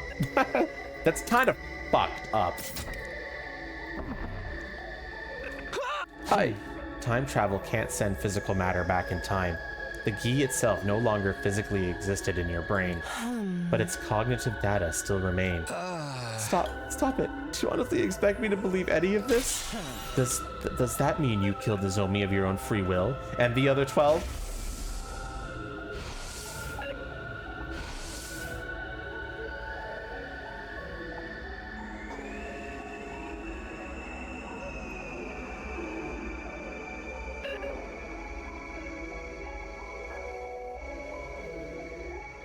That's fucked up. You didn't know what was happening. When the Gi awakens, your own consciousness vanishes. It's like some kind of split personality? It must have happened this way because you're only infected with Gi data. If the entire organism was in you, your brain and body would have fallen under its control immediately. Once you knew I was affected, what did you do then? Naturally, I wanted to do something about it, but I didn't know how to cure you. I considered blowing your brains out and putting you in the Revive-O-Matic, but your head already got smashed on day 43. Right. I remember Nozomi telling me that happened. But the murder still didn't stop, and you destroying your brain was futile. The revival system must have perfectly recreated the brain data stored in its database. I went to the library to do some research to try to find another way to cure you. That's when I found out about a certain drug. Drug? It was possible that by injecting you with it, it would remove the Gi data from your brain. So around dawn on day 67, I snuck into your room and administered the drug as you were sleeping. Is that why I didn't wake up for 3 days? Yes, the side effects of the drug I injected with you caused you to fall ill. I thought I'd finally restored your brain to normal. In order to be sure, I examined your brain again the day after you woke up on day 71, but the Gi data was still there. What? I failed. The drug didn't work. Why? Why can't I get it out of you, Takumi? You latched onto him and killed our friends. How long do you plan to toy with us? Go to hell already, you filthy insect!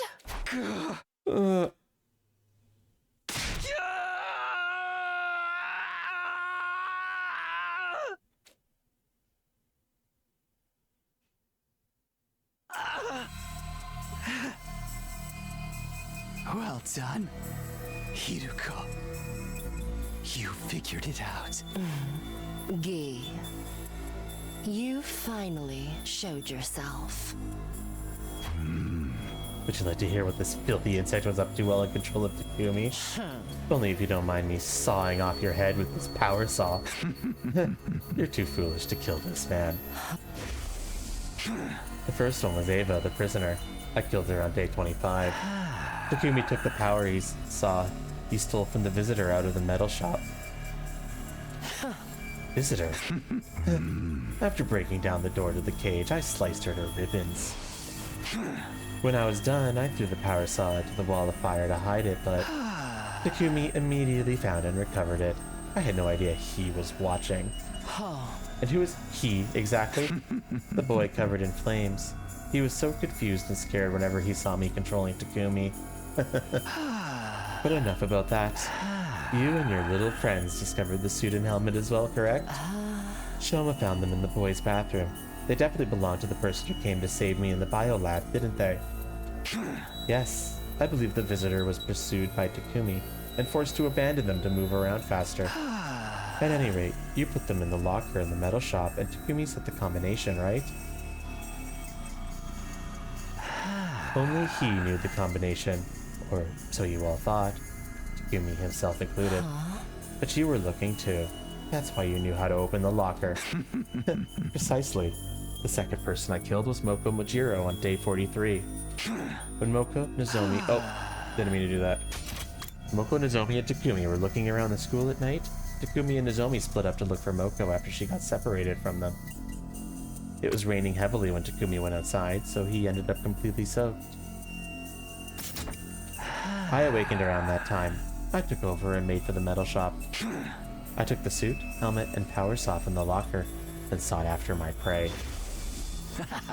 I found Moko in the classroom on the first floor and killed her. She resisted, but not even she was a match for my power saw. But I was caught in the act by Nozomi, who managed to evade me. I gave chase, figuring I could kill her while I was at it, and wound up in the leisure round. Just then, I almost had her. I was tackled and fell into the pool. Nozomi used that opening to get away. A little more and I would have had her. I took off the suit and helmet, abandoned them along with the power saw so I could get out. Of course. So that's why Yugumu found them in the pool. I returned to the school soaking wet, and that's where my memory ends. Takumi must have assumed he was wet from the rain, so he didn't realize what had actually happened. Indeed. After that, Takumi heard a scream, went running and reunited with Nozomi. In a panic, Nozomi told him of Moko's murder, and the two of them went to the classroom on the first floor, the scene of the crime. Takumi had no idea her death was at his own hands. The rest is exactly as Yugumu told you. He recovered the power saw, suit, and I abandoned and chased you around. Hedonistic pervert if I'd ever seen one.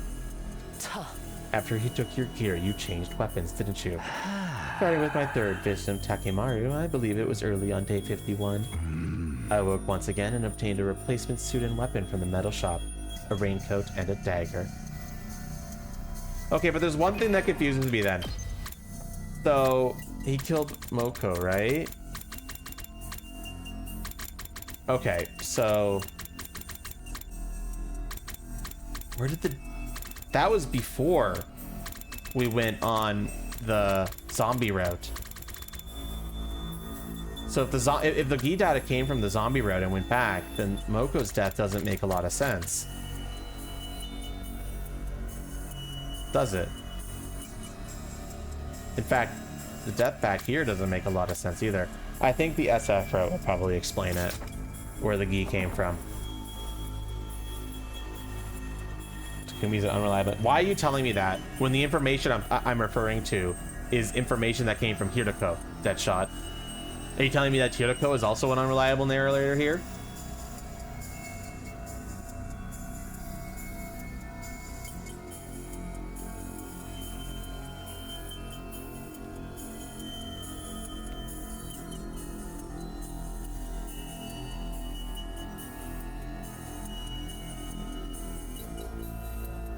Murder in that room was Yugumu? No, it wasn't. Yugumu was doing the exact same thing he was doing here. Something must have happened. This is my assumption. Something must have happened. I don't know where the initial Gi came from. That's the real question. We don't know where the initial Gi came from. It could have come from the end of this route where we got infected in ending 36. That would probably make the most sense. But what probably happened is that we probably got it removed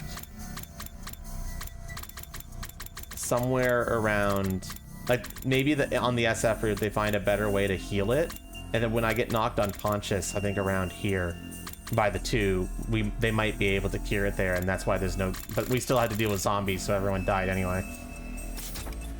We'll see though. I took them, snuck them into Takemura's room, and turned him into a bloody mess. Should have seen the look on his face when he woke up to be sliced open with a dagger. Once I killed Takemura, I washed my hands there and returned to Takumi's room like normal. Then I hid the dagger and the raincoat behind the ceiling panel in the bathroom and went back to sleep. What about your 4th victim, Karara? She was murdered at dawn on day 64. Yes, the day Yugumu chased her and Takumi while dressed as the killer. Takumi was cornered in front of the defense room on the 3rd floor with Yugumu holding the power saw over his head. Just then, I woke up and Takumi lost consciousness. Satisfied after seeing the look of terror on Takumi's face, Yugumu turned and left. He was a real degenerate, that one. Oh. Just get on with it. He used Takumi's body to kill Karara, right? Precisely.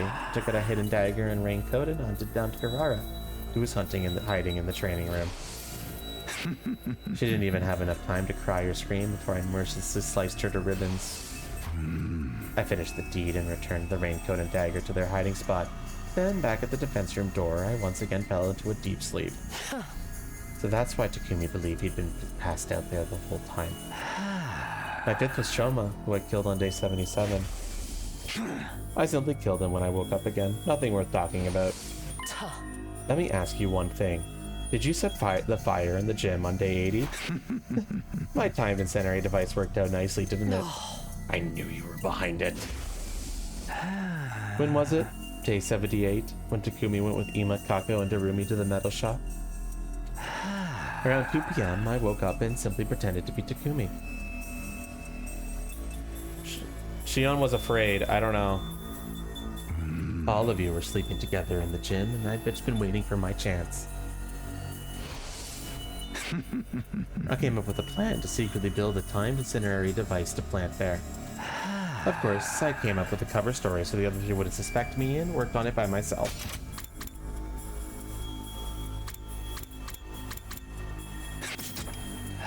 But I struggled with the work, so I couldn't finish the device that day.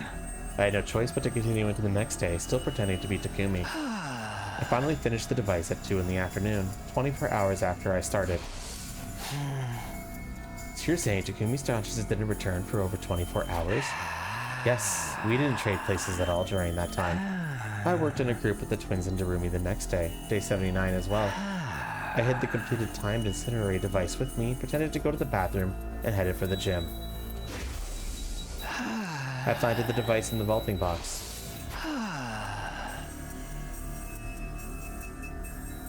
Then went to find the rest of you. You were all in a panic over seeing the killer. Obviously the person in the suit wasn't me at that time. Then it was this visitor you alluded to before? It doesn't really matter.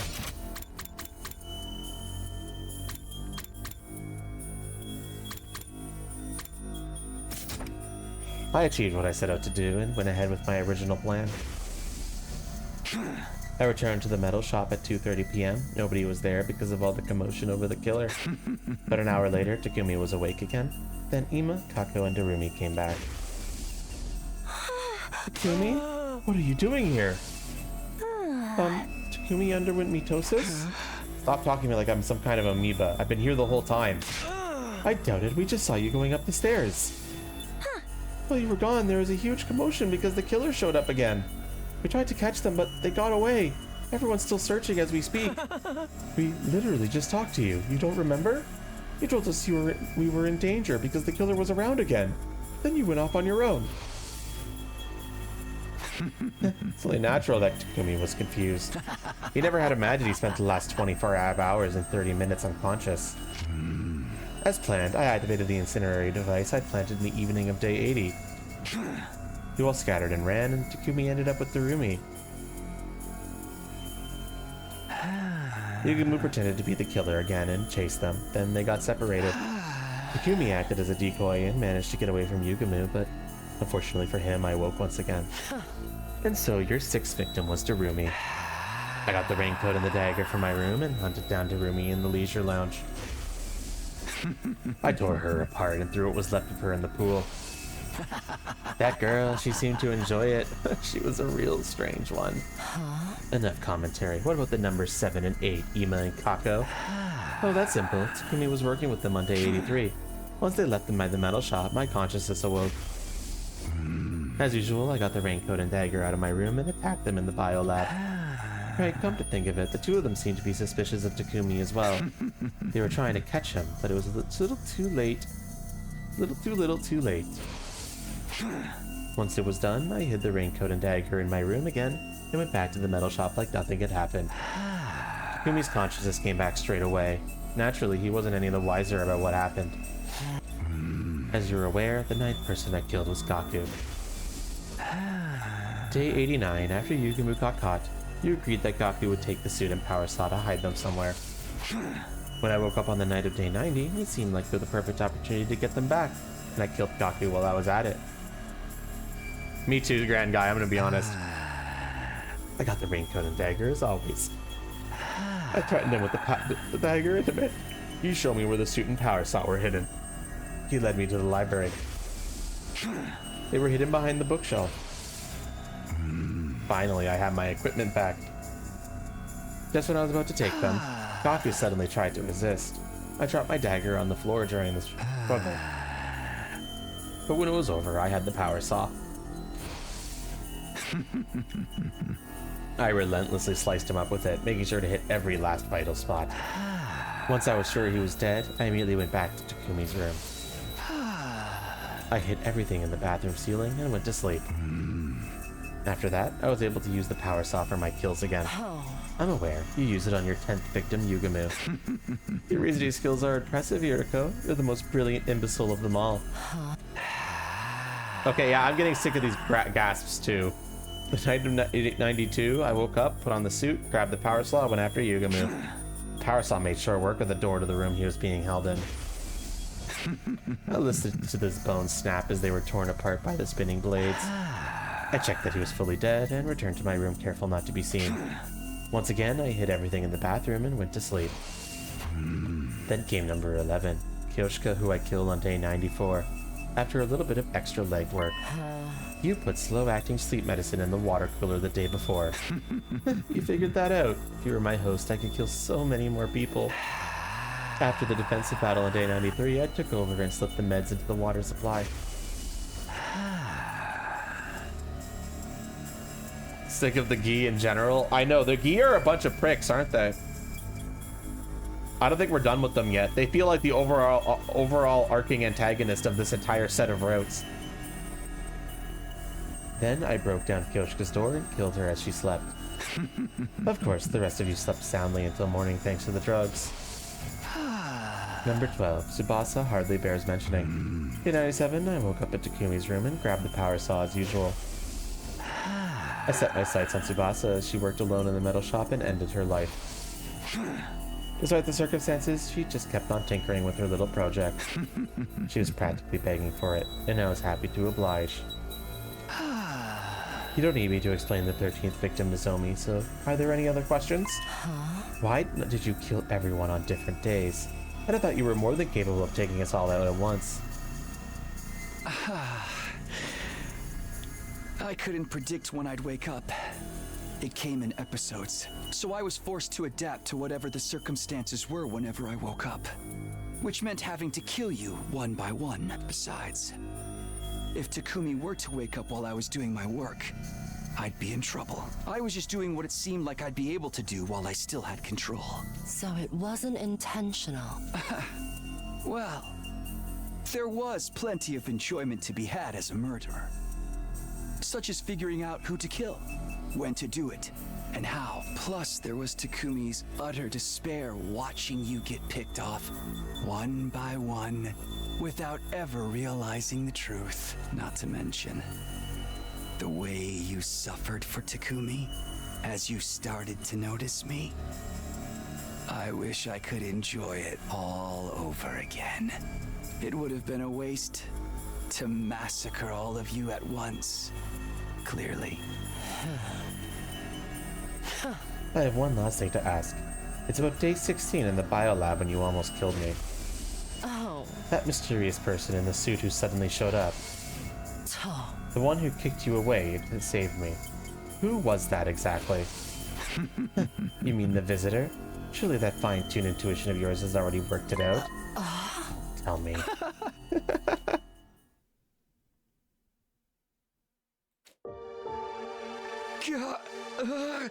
Takumi, are you back? Hideko, why didn't you tell me? I mean, if everyone knew, they would have killed you. That's why I couldn't say anything. I couldn't let that happen. But you didn't even tell me. The result would have been the same. The guilt would have driven you to take your own life. Trust me. I know what kind of person you are. The final attack is starting soon. When the missiles launch, all life on the surface will end, including us. If we don't get into the escape pod. Hideko, I have one final request. Get on the escape pod without me. Takumi. My brain's been eroded by Gi data, right? If nobody knows how to remove it, there's no point in me surviving. So, please. I know. If that's what you want. But don't worry. I'm not going to leave you. I'll stay by your side until the end. Don't tell me you mean to. Are you crazy? Just get in the pod without me. I can't. It's too late. The final attack starts in 2 seconds.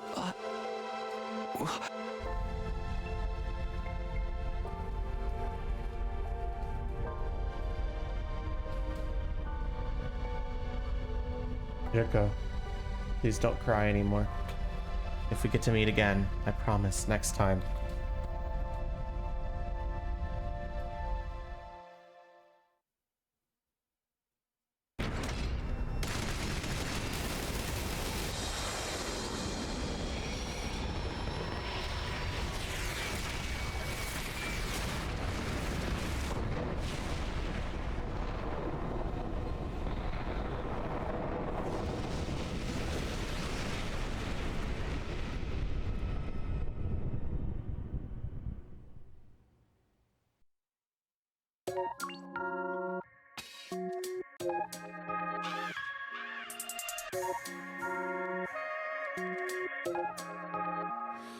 You told me that we should go a separate way. So now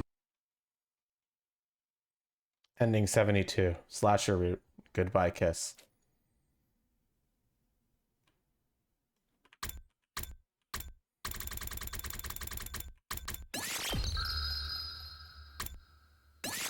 The conditions to unlock Story Lock 1 have been met.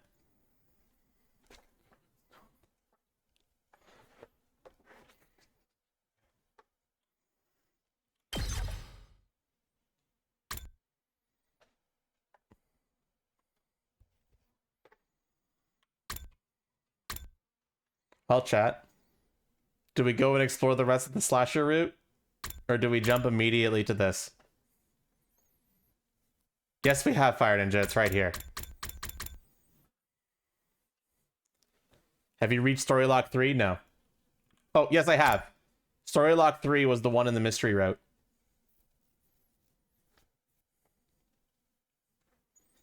You want to explore the rest of Slasher? Bro, I have to beat this game by, like, the time Elden Ring Night Rain comes out, man. Please free me from this pain, guys.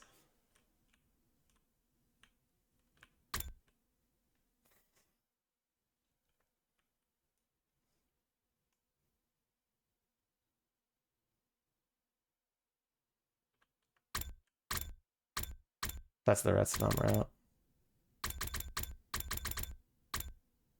We all suffer together. No, I don't have time, Deadshot.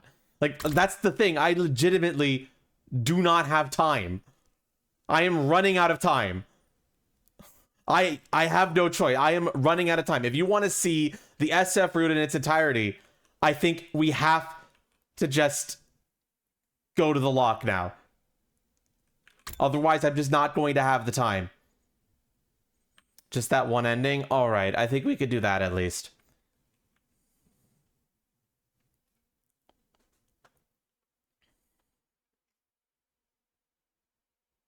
How do we unlock the rest of the mystery route? That one says reach story lock 2. So my assumption, yeah, right here. Reach story lock 2. I'm assuming story lock 2 is somewhere in the SF route past story lock 1.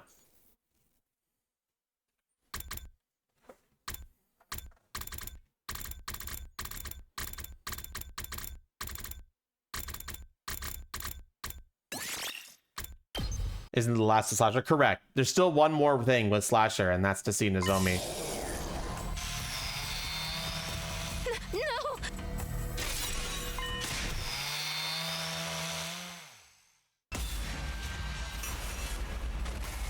Not yet, Wild Cameron, but I'm sure there's going to be people who will want to play it with me. So, like, yeah.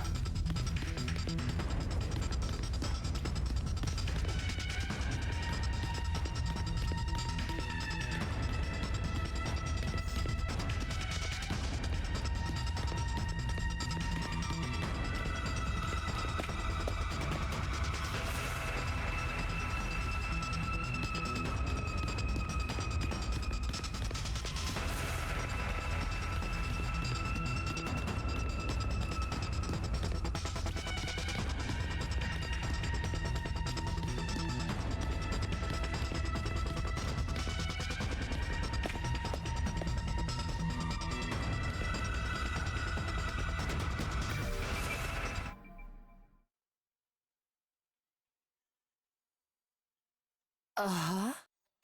No, don't kill her. Get away from Hirako. No matter how hard I resisted, my body didn't budge an inch. I'd lost all control over it. You're not Takumi, are you? When did you get into his body? Stop, stop. Get away from her. No!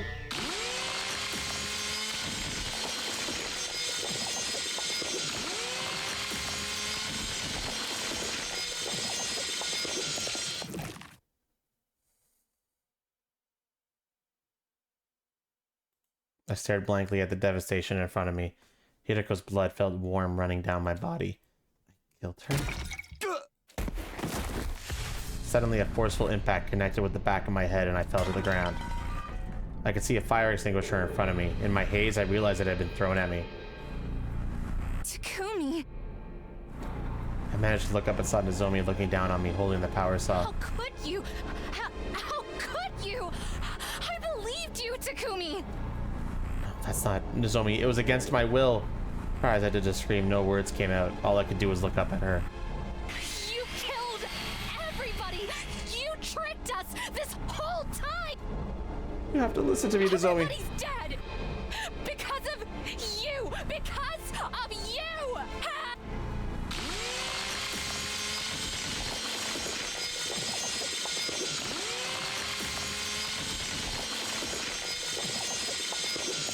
What a violent way to go.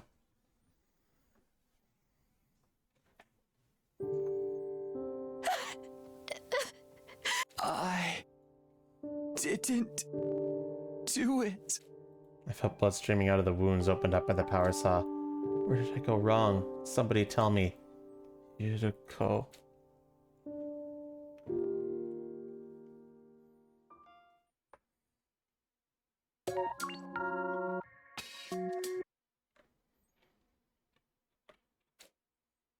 Revenge.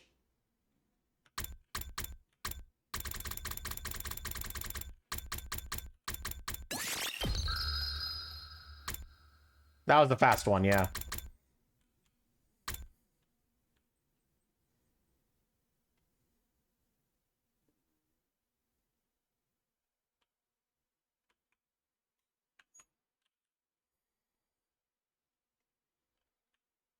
Some gi-free action now? Absolutely not. Why do you think we had to go down 4 routes, all relevant to the gi, in order to unlock this ending?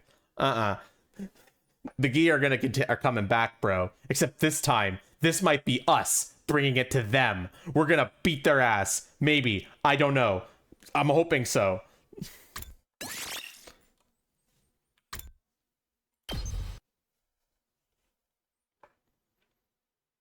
What are we doing out here? I wanted us to see the satellite. Yuriko looked up into the night sky where the pale... Okay, so to give a little primer on what happened in this route so far. So first of all, we didn't kill Aito. So Aito's locked in a cage, and we did not tell the rest of the team that we're time travelers. We did not tell them at all. This is a heads up. That didn't happen. So then we go down to here, and Hiroko is found talking to Sire and is telling Sire and Nigo about battles that are coming up in way more accuracy than Takumi knows. So Takumi's like, what the fuck? How do you know this shit? And then eventually we follow Hiroko, and she goes to this machine that we learned in another timeline is a machine that lets you jump between timelines. And those metal suits that was the serial killer wearing are suits that are used to protect your body when you go through that leap. So then she leaped to another timeline, and right now my assumption is that she leaped potentially to here in the route, the leave the school route here. She leaped to this side to not leave the school. And my logic for this is because the Gi does not show up at all on this side of the route. At all. They're not here at all. The mystery route, someone else is doing the stuff. Takumi doesn't have a Gi in his brain. There's a whole bunch of shit going on this side that have nothing to do with the Gi, really. So my assumption is that maybe she found a way to save us from it and maybe potentially warped here, but wasn't able to save Gaku. I don't know. She's going to explain it potentially literally right now. And then, but then we followed her. So, and then we eventually came back, and then stuff happened, and now she's telling us the truth.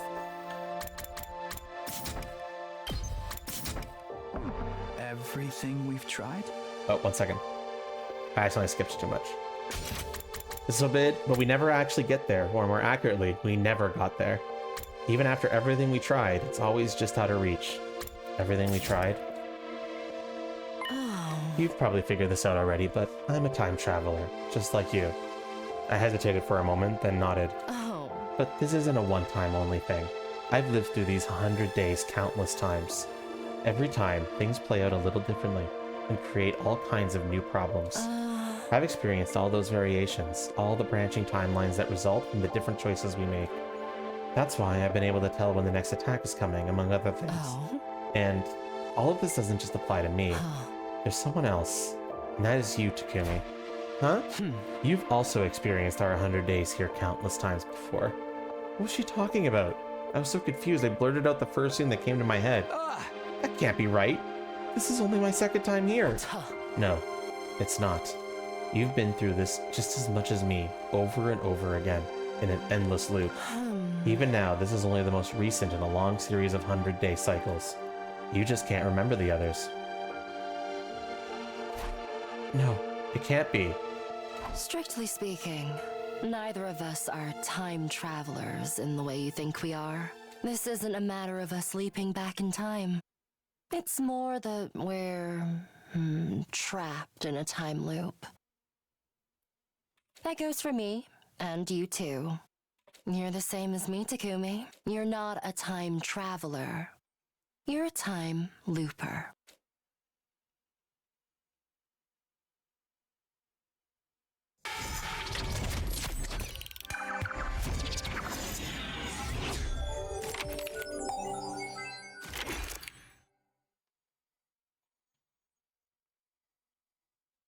Strictly speaking, neither of us are this isn't a matter of us leaping back in time. It's more that we're trapped in a time loop. That goes for me, and you too. You're the same as me, Takumi. You're not a time traveler. You're a time looper. We've already given her that on this route, Grand Guy. The moment I heard those words, my head seemed to fill with a blindingly bright light, and then...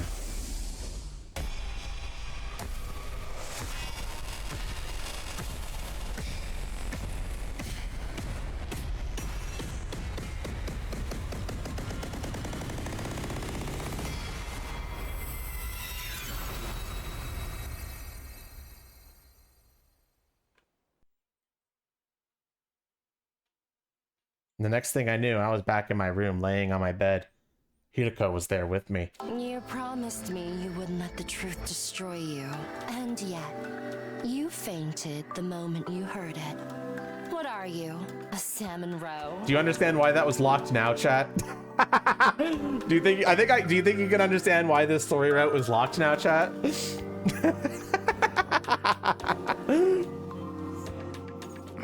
What do you mean by that?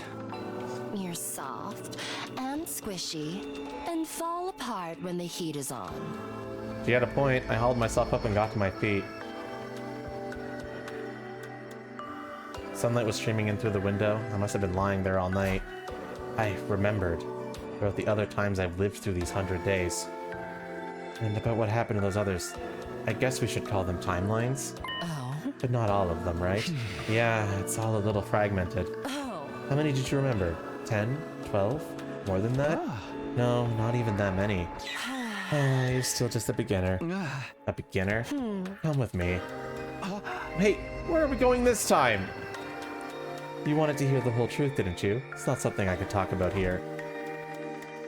Yuriko left the room, still feeling a little clueless. I followed her. Hey, I might know some timelines you don't know, bitch. We should be safe here.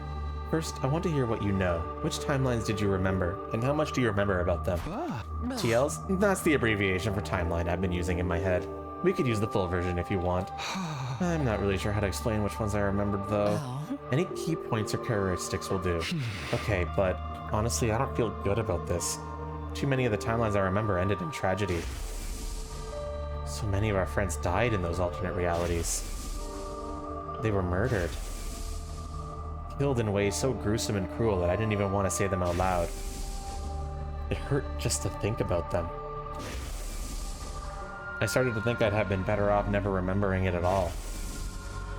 On the other hand, I warned you, once you know the truth, there's no going back. But you said you can handle it. You promised not to let it destroy you. I did say that. Now I had to stand by it. In spite of the pain it caused me, I began to speak. Okay, here goes. I told Hiriko what I remembered about the other timelines. The Gi parasites. The series of murder caused by them. The exorcism rituals I held with Gaku. Getting into the escape pod with Hiriko and Tsubasa and setting off for the satellite. There was another timeline with a serial killer in it too. Except that time it turned out to be Yugumu. Wait, Yugumu? Yugumu was the killer? I felt a sudden jolt of pain in my head. My memories must have been getting mixed up. Are you alright? Yeah, I think so. I squeezed Hiriko's hand to reassure her and carried on. Started on another timeline where zombies started appearing. We tried using Yugumu as bait at first. But even after that, our friends kept dying and coming back as zombies. In the end, I got caught by them too, and...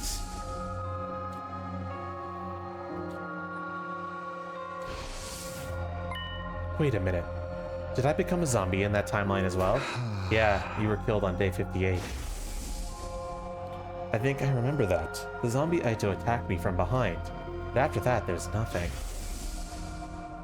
I guess you wouldn't remember being a zombie, huh? Of course not. By that point, I wasn't me anymore. We'll talk more about that timeline later. Tell me about the others.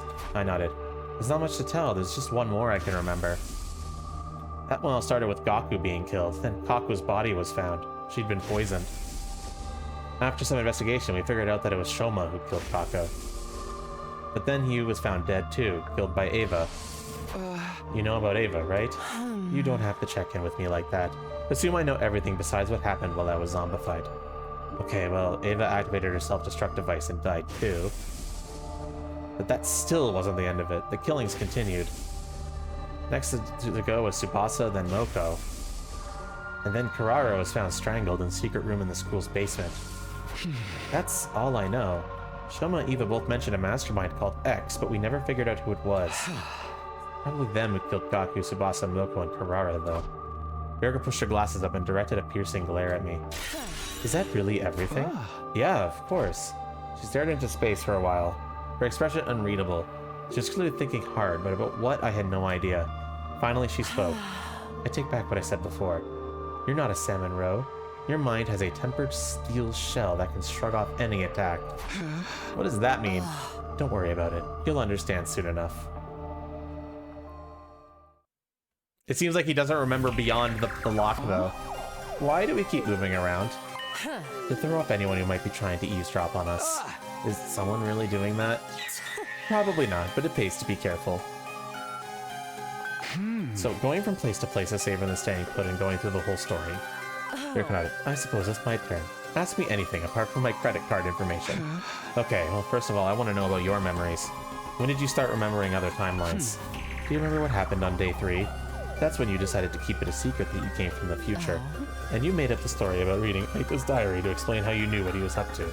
My memories returned right after that, although I don't remember everything either.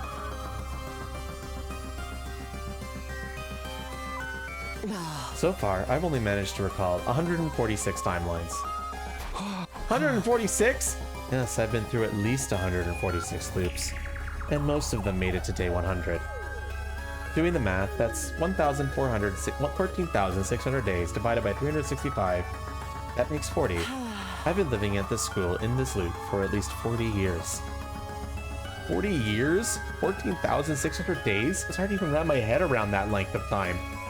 Making my brain freeze up. I just stood there completely dumbfounded. And that's only the bare minimum. According to the loops I haven't remembered yet, the real number is probably even bigger.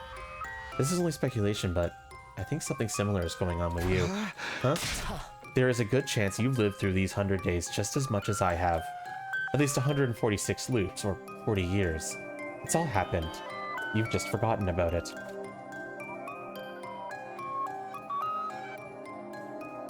We changed locations again. I was still dazed and confused, so Hiroko picked up the conversation without any prompting. Across those 146 loops, lots of things have happened, obviously. But apart from a few exceptions, the enemy attacks always occur on the same days. That's why I insisted we go to second to last Defense Academy on day 6. Day 7 would have been too late. That's when Mervim attacked the school. Likewise, on day 8, there would have been attacks on both academies. If that had happened, somebody would be sure to die. Getting the entire Special Defense Unit together by day 6 was the only way to prevent that. Did you tell Sede and Nigo all this? Yes, including the part about me being a time looper. It's all starting to add up now. That's how those two suddenly knew when the attacks would happen.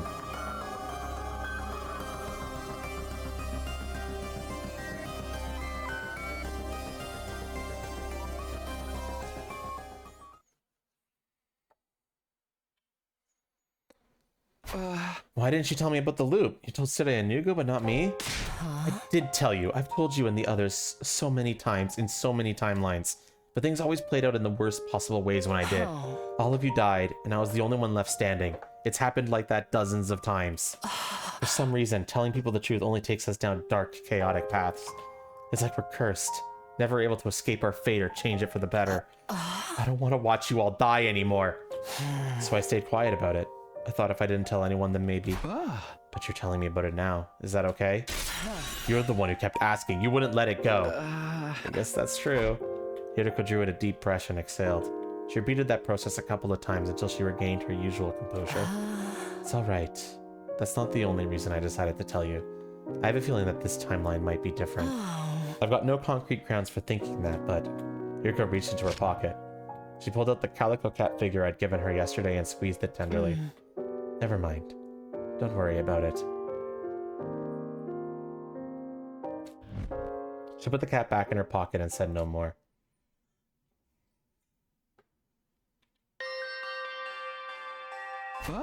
This explains a lot, but I still don't understand how we got stuck in this time loop in the first place. Before we get into that, let me tell you some more about the loop itself. It begins on our second day here, more specifically, the night of day 2, right before Aito destroys Sire. When the loop resets, that's always the point in time we return to. And when does it reset? It depends. There are two possibilities. Either when we die, or at 10 a.m. on day 100. Day 100? 10 a.m.?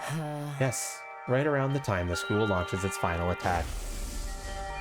For whatever reason, even if we make it to the end, we still can't escape this place. When it hits 10 o'clock, we'll be forced back to day 2 to do it all again. You've said you remembered a timeline where we managed to get into the escape pod, yes? But do you remember anything from after that? I remember taking off for the satellite and watching the final attack through the window.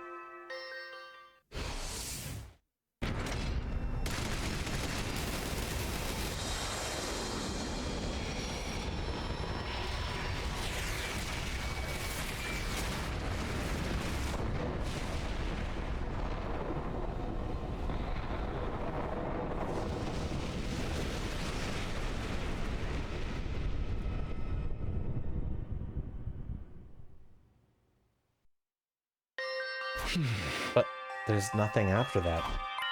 You see? You don't have any memories of us actually reaching the artificial satellite. Neither do I. Before we can get there, our consciousnesses are pulled back. And we start again from day 2. Hiriko nodded. But is this really all true? Somehow I have a distant memory of days beyond day 100. I know I said things to turn back in the time loop on day I am, but that's no more than an educated guess. It could end up being slightly earlier or later, or in some situations, much later. But even so, it doesn't change the fact that we all be brought back to this evening of day 2 at some point. Think about it.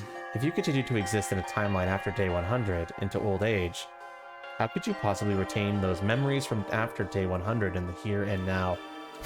You're right. If we weren't caught in this loop, I wouldn't be able to remember any of that time. I must have gone back to day 2 even those longer timelines. And that's why I can only vaguely remember them. But going beyond day 100 is an extremely rare, anomalous event. It's probably just safe to say that in general, the loop turns back on itself on day 100 at 10 a.m.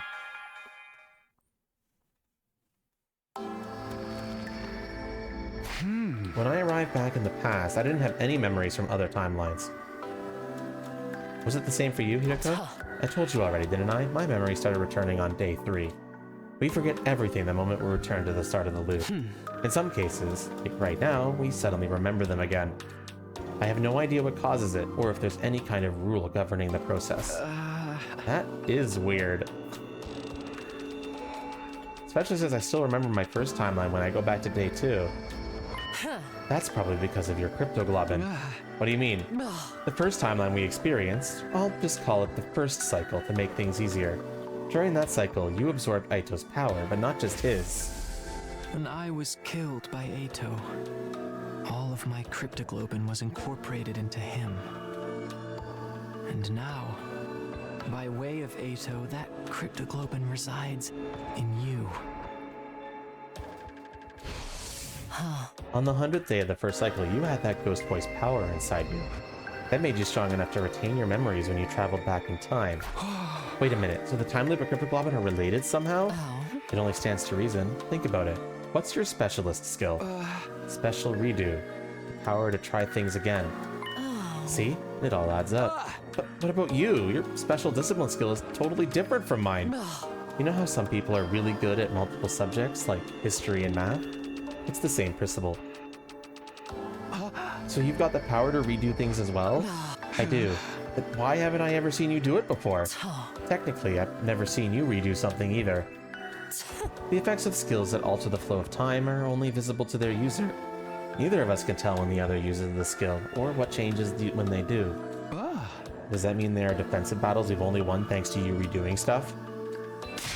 I've lived through this loop 146 times. Don't underestimate what I can do.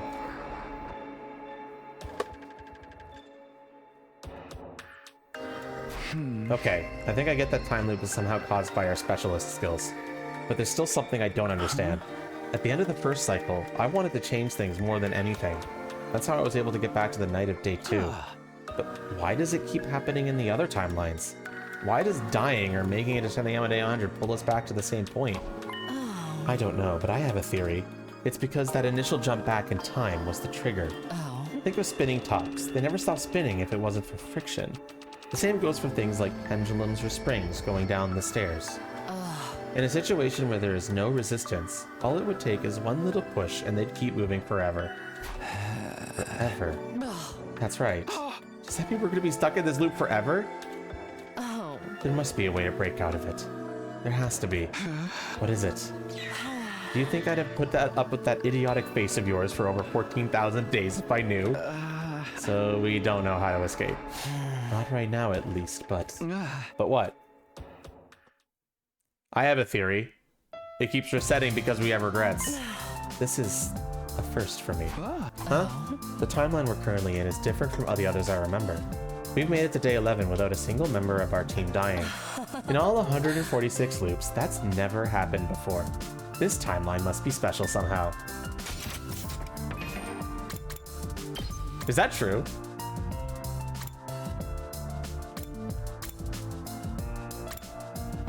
Fuck, she's right. This is...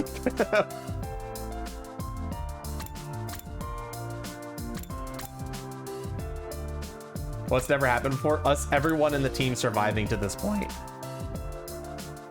In this route, someone was dead. In this route, 4 people were dead. In this route.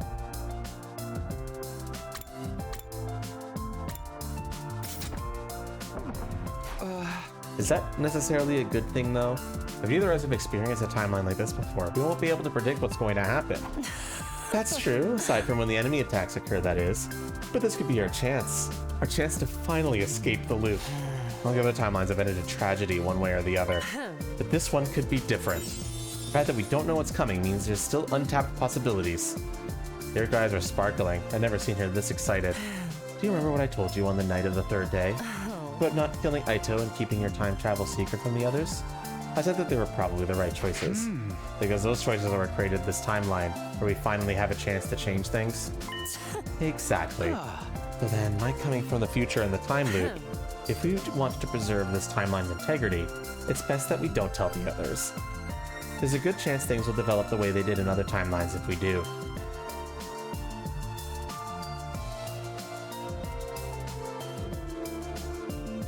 There was still plenty I didn't understand about this time loop thing, but I had a pretty good grasp on the basics. I know that Kiriko had told me everything she knew about it anyway, but there were other questions I need answers to. What was it that Sirei had handed Hiroko the day in the war room? What was that old lab in the ruins? What was parallel leaping? Why was Aito still alive when I saw his dead body before? Why did Hiroko try to strangle me that time in the infirmary? Who was in the drone she put in the Revive-O-Matic? And perhaps strangest of all, why was she crying when I saw her on the roof at the end of day 9? But just as I was about to ask her, that should do it for today. Huh? You need time to process all this information. We could pick up this conversation again tomorrow. No, I'm fine, really. But Hiroko wouldn't listen. She turned around and headed back towards the school, refusing to say any more. Oh man, why is she always like this? I think this route's gonna be really fucking cool. Like, I can already tell that this route is fucking cool. This route is gonna be the coolest one. I can feel it already. This is the Zero Escape route. Back to my room. Thinking about all those mysteries won't do me a lot of good now. Not to mention, we still have plenty of battles to fight from here on. I need to keep building up my bonds with the rest of the team so we'll be ready for those challenges. Maybe I'll take a look around and see how everyone else is doing.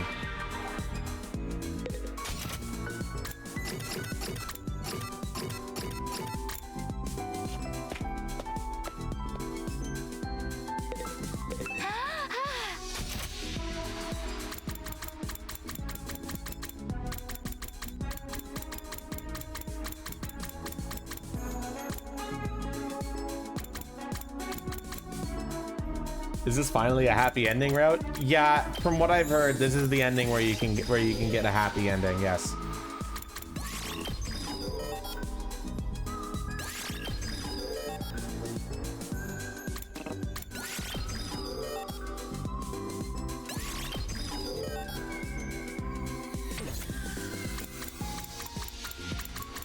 I'm just gonna level up everyone from top to bottom.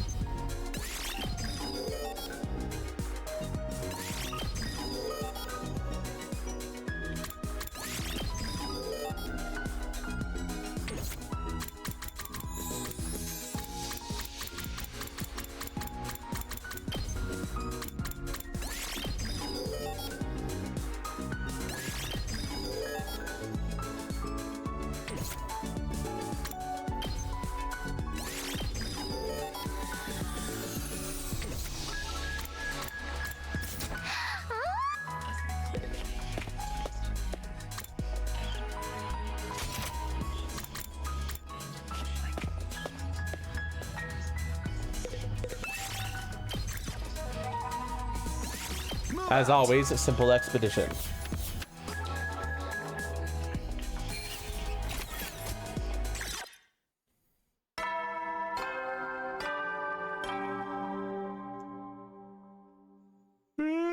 Make sure you get some. Well then. Yuriko said we'd talk more tomorrow. She's finally starting to tell me stuff, so I don't think she's about to go back on that promise now. I had no choice but to trust her. I crawled into bed and let myself drift off, wondering what revelations tomorrow would bring.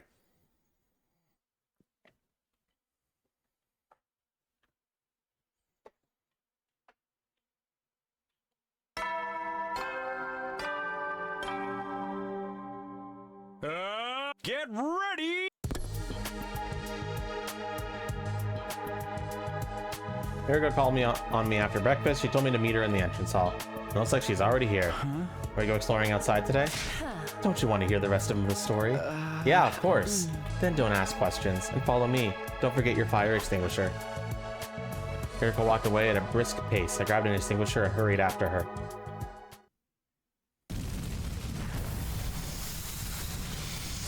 Yeah, I'm pretty sure there are going to be some choices we have to make still. So where are we going? Why are you always so dense? I know what you want to ask me. We're going to the one place where I could properly explain things. You mean that old lab? Better than giving you a labotomy. That was a joke. Yeah, I didn't think she was being serious. It was just so weird to hear Hiroko joke about anything. Now stop wasting time with your nonsense and let's get going. Nonsense? I didn't even say anything. Hiroko was already on the move, too far away to hear any protest at my voice. Beesh. Muttered my complaints of the air instead and followed after her. On the way to the lab, I filled Hiroko in on what happens in the timeline with the zombie outbreak. Like she told me yesterday, she didn't have any memories of the second half of that timeline, or more accurately, of anything that happened after she was zombified.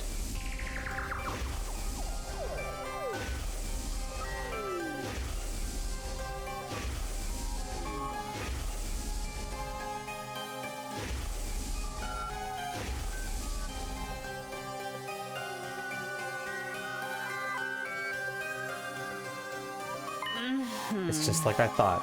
Those zombies were created by the Gi parasites. It all began when the A1 and A2 specimens Darumi and Gaku brought back.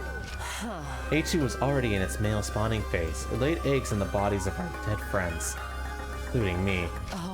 Then those eggs hatched into the male Gi and buried into the corpse's brains, temporarily reanimating them. That also explains one of the biggest mysteries around here. It does? Which one? You're better off not knowing. But I know you'll only keep pestering about it, so I'll tell you later.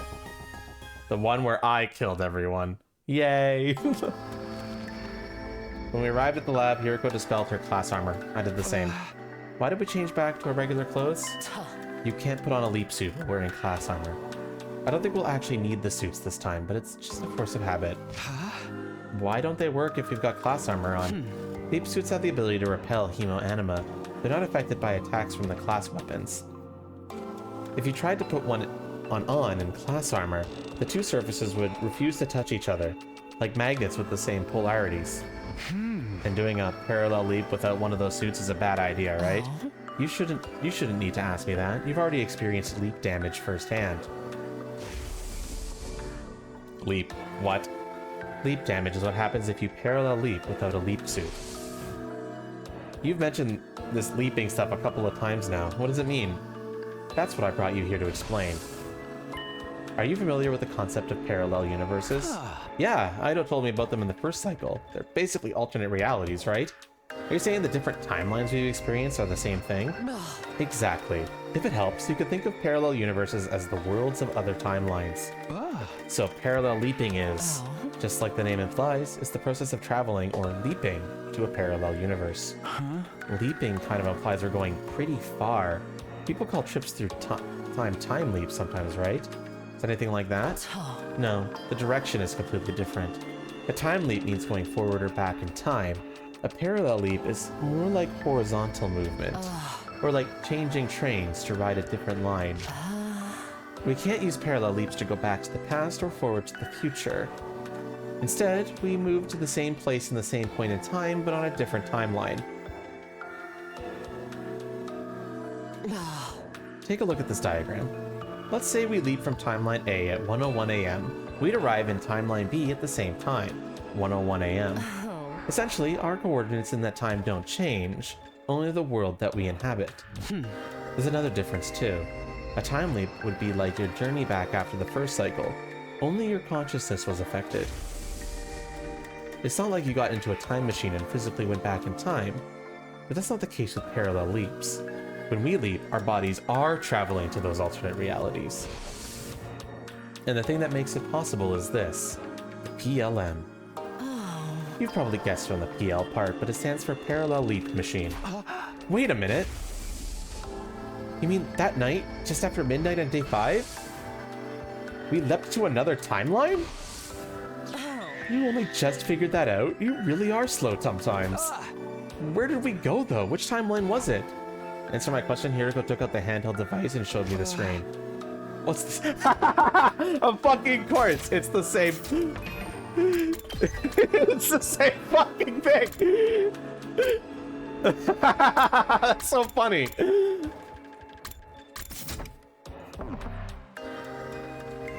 A map of the different timelines based on the machine's data.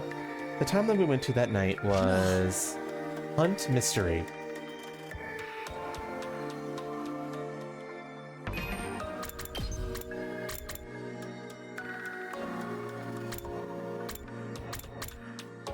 I fucking knew it. It was this one right here. I fucking knew it. Didn't I say that's the one we went to? I fucking called it. Fucking called it. I'm a fucking genius. I said that's the one we went to, didn't I? I said it.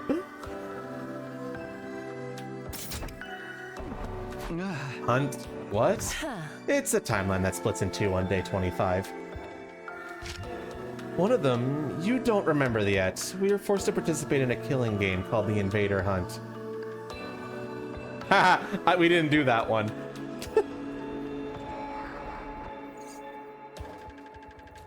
I call that branch the Hunt timeline. The other branch you should remember.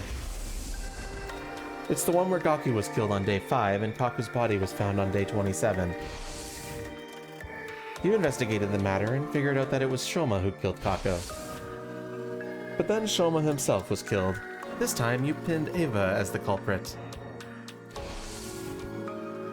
But then she self-destructed and things only got worse from there. You were beset by a whole host of mysteries, but still did your best to solve them. That's why I call this branch the Mystery Timeline. The Hunt and Mystery Timelines, huh? Oh. That's right, and this is the line that both of them split off from. So I combined the names together, making this the Hunt Mystery Timeline. And that's the one we went to? Yes, on day 5, just after midnight. But why did you want to go there anyway? I had 2 objectives. One was to prevent Gaku's death. The other just to do something about Omega. Wait, Omega? Who's that? Just for a moment, Hiroko hesitated. Omega is the one who killed Gaku. You mean X? Isn't that the mastermind behind the murders in the timeline it was called? No, X and Omega are different people. Omega had his brain infected with the Gi data. Oh, fuck. So we killed... Okay, got it. We killed Gaku in that timeline. Got it. Okay, so we There was no physical parasite there, but it was just the same as if he'd taken over by one. That's what drove him to murder Gaku. Even if I hadn't dealt with him, he would have tried to kill again. That's why I went to that timeline, to remove the Gi data from Omega's brain. And didn't I say that? Those were my goals that night. Honestly, I still didn't get it, but I waited for her to carry on. On day 4, you saw me and Sere talking, yes? The thing he gave me was a cerebral glitch repair program. Or rather, a thumb drive with the program loaded onto it. I couldn't have erased the Gi data without that. Why did Sere even have something like that?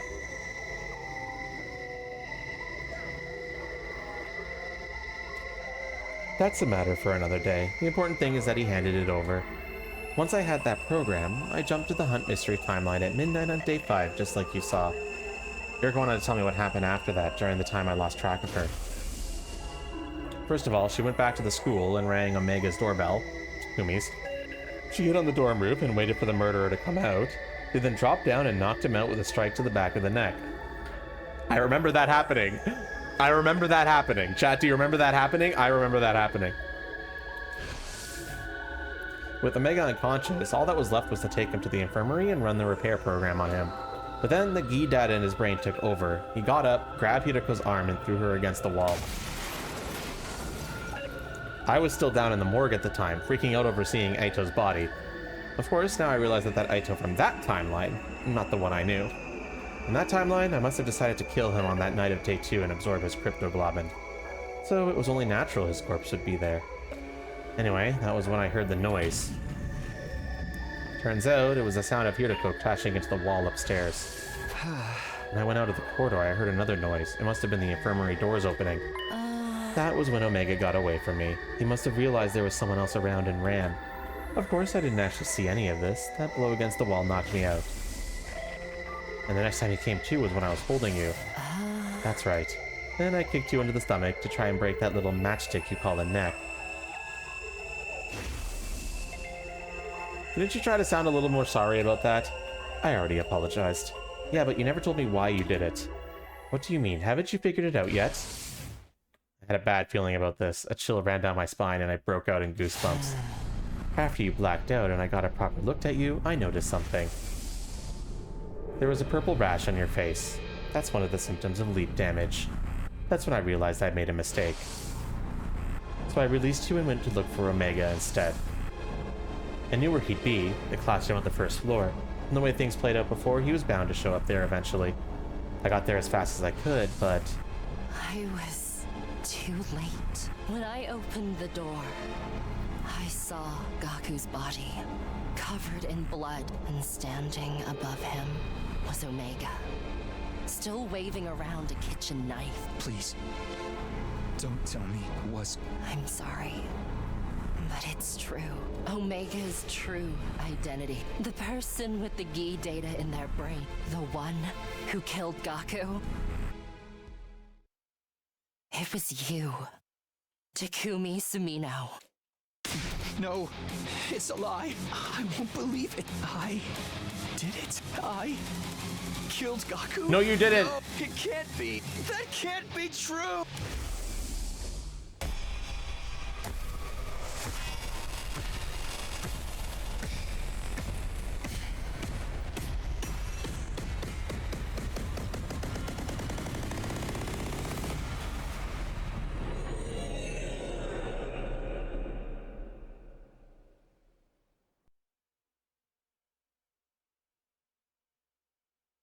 Damn, dude, we just blacked out.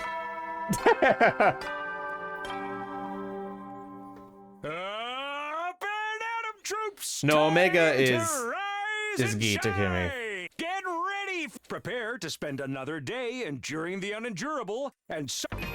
I fucking called it though, didn't I, chat? I fucking called it. I called that shit. On day 5, I called that here. We got that fucking data removed from our fucking brain. I fucking called that shit, didn't I? I fucking called the shit out of that. Suffering the insufferable to pave the way for humanity's future greatness. Be ready to give your lives to protect our beloved school. No, Takumi in the mystery route is not Second time infected. you've done this. I'm starting to get tired of it. So on that's the reason why he had the fainting disease in that route as well. So yeah, in the mystery route, we're clean. We're clean as fuck. Did I pass out back at the lab? Yes. And I carried you all the way back. I'd say that makes us even for the whole accidental strangling incident. Fair enough. It's fine. I can see why you did it now. You thought I was the me from that Hunt mystery timeline. I sat up and got out of bed. I remembered about the other timelines I've experienced. You said that already. Back on day 2, yeah, but I remember more of them now. What do you remember exactly? Well, I hesitated. These weren't memories I particularly wanted to dredge up again. It wasn't the Hunt mystery this time, was it? You remembered the serial killer timeline, didn't you? The serial killer timeline. Didn't take a genius to figure out which one she meant. Except the killer wasn't Yugamu. It was me. In that timeline, I killed Eva, then Moko, and Takamaru, and Karara, and Shoma, and Darumi, and Ima and Kako. All of them. Everyone. All my friends. And in the end, even Nozomi. I started shivering uncontrollably. I fell off balance like I might collapse at any minute. Are you alright? I wasn't alright, not even a little, but I put my hand on my chest and forced myself to take some deep breaths. You were probably repressing those memories until now as a self-defense mechanism. You sealed them away in a corner of your mind without ever being aware of it. That's why I likened your mind to a steel shell before. But I guess you really are as fragile as a salmon roe after all.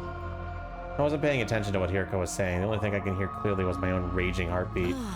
This might sound like an empty platitude, but I assure you, I say it as someone with 40 years worth of experience. Don't beat yourself up over this. It's not your fault. You aren't the same person who did those horrible things. The one who killed Gaku on day 5 was the Hunt Mystery Takumi. Likewise, the Takumi in the serial killer timeline was someone completely different from who you are now. And even with those other versions of you, it was really the Gi data in their brains that made them act that way. They weren't in control of themselves. You don't have to bear the responsibility for their crimes.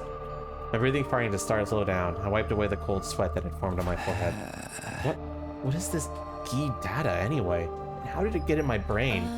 I didn't know either until last night when you told me about the zombie outbreak. In that zombie timeline, you were infected on day 100. The Alpha Gi Queen laid an egg inside you. That egg then hatched into another queen, which burrowed its way into your brain and fused with you on a cellular level. Okay, but right after that, the final attack began and...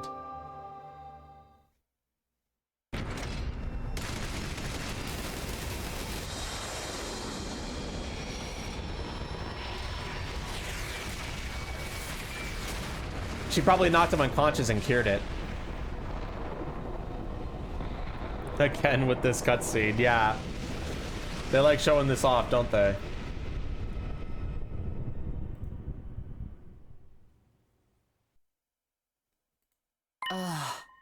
Your consciousness didn't just disappear at the end of that timeline. It was brought back to the start of the loop on day 2. Along with all of your memories. Well, our memories persist across timelines, so they must exist in our brains as some kind of cognitive data. And in this case, that data include the presence of the Gi. The parasite itself didn't travel back in time with you, but it merged with you so completely that it was already part of your consciousness when you came back. But isn't that going to be a problem? Doesn't that mean my brain still has the data in it even now? Don't worry about it, it won't take you over again. The version of you that's here now has already been treated. Treated? This is a timeline from after you successfully had the Gi data removed. There are timelines like that? Trust me, a lot can happen over the course of 146 loops. I meant to tell you yesterday, but Omega, the you in the Hunt Mystery timeline, has been treated now too. Huh? You remember I said I walked in on Omega killing Gaku in the first floor classroom?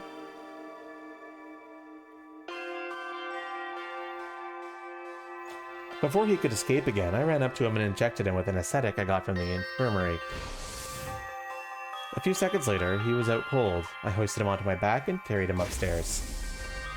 Back into the infirmary, I put him in one of the recovery drones and got to work.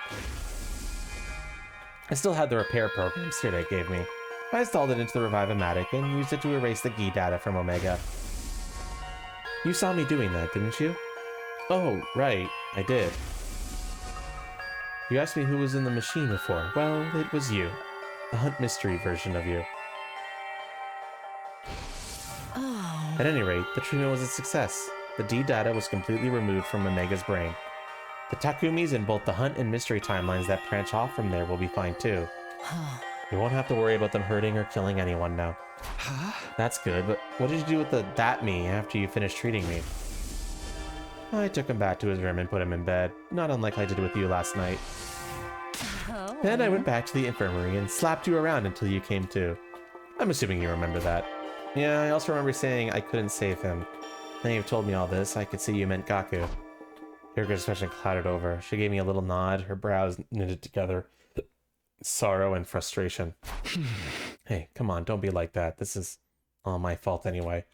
I was the one who killed that Gaku, and everyone else in the serial killer timeline too.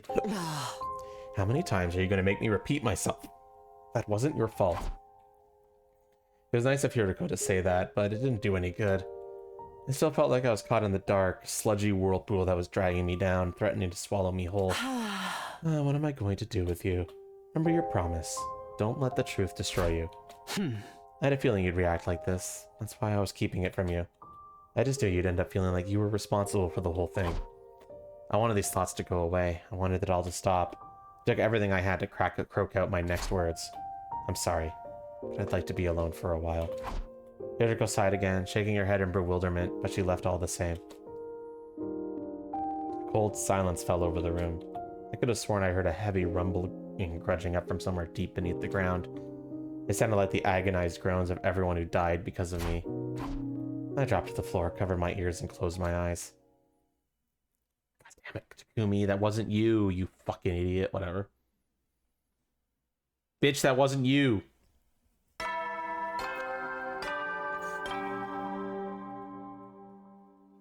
Up and Atom troops, time to rise and shine!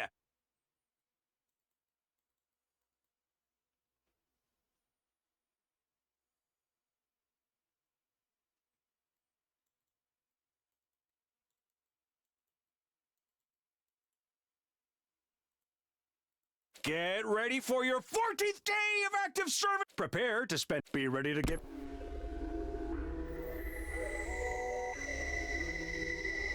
My head was completely empty. I didn't want to really do anything, think about anything, or even breathe, really. I just sat there in the corner of my room, hugged my knees and curled up tight, wishing I could disappear while time continued to throw around me. I could hear voices outside, my friends chatting and laughing. The sound cut into me like a knife. In another timeline, I've been the one to steal that laughter from them forever. Takumi, get over yourself! At some point, my room started to get dark. The sun must be going down outside. Darkness seemed to trickle until it filled the space completely. Lying there in the same position for so long, I lost all sensation, all awareness in my body. It didn't even feel like my body anymore. It's like my soul had come loose and I was staring down at my physical form from above. My visitor came in a little while after that. How long are you going to stay like this? Oh. Everyone's worried about you. They think you're sick. Well, I told them you were anyway. I could exactly tell them you were feeling guilty about things another version of you did in another alternate reality. What do you want, Hiriko? I'm not here because I want to be. The others just sent me to ask you something. Ask me what? Tomorrow's day 15. That means there's another attack coming. They wanted to know if you'll be joining that battle. Or are you going to abandon them? Are you going to betray them? Do you just not care at all if they all get killed? They've already been killed. I killed them myself. All of them, one after another. All of them dead because of me. So I just can't. I can't do this anymore. I don't care. Just let whatever happens happen. I really can't do anything. Hiroko continued to stare at me, but there's a different look in her eyes now. There's no pity there, only contempt. When she spoke, her voice sounded hoarse, like she was holding back some strong emotion. I'm disappointed in you. Did what you told me on day 10 mean nothing? You told me... Fuck. You could make the future we deserve, together. What happened to all of us reaching day 100 with a smile? Hearing that is what convinced me to tell you everything. I felt like this timeline could be different. It was the first time in 146 loops anyone's ever said anything like that to me. I really thought there was something special about this timeline, about you.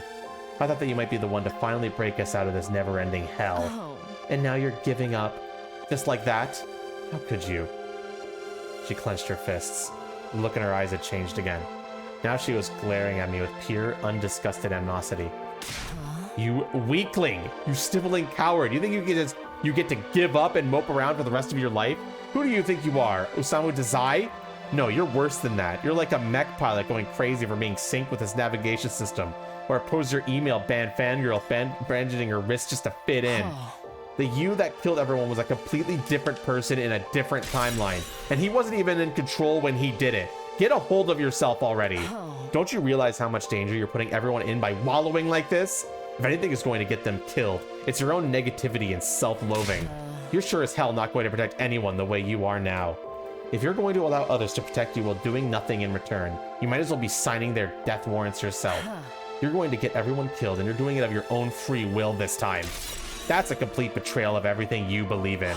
What happened to all of us reaching day 100 with a smile? What happened to creating a future where we could all be happy? I've tried everything I could think of, and nothing's worked. I can't do this alone.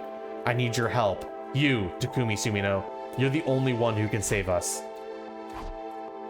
For a moment, neither of us said anything. Hiriko's shoulders were shaking, and she was breathing heavily. Her quick, shallow panting was the only thing breaking the silence. But eventually, even that sound came quieter. I guess that's it. I can't count on you for anything. Not in this loop, or the next, or the one after that. Never again. Hiriko turned and left the room. While she was talking, something had started to well up in me. Now, a wild, raging energy was surging through me. I couldn't end like this.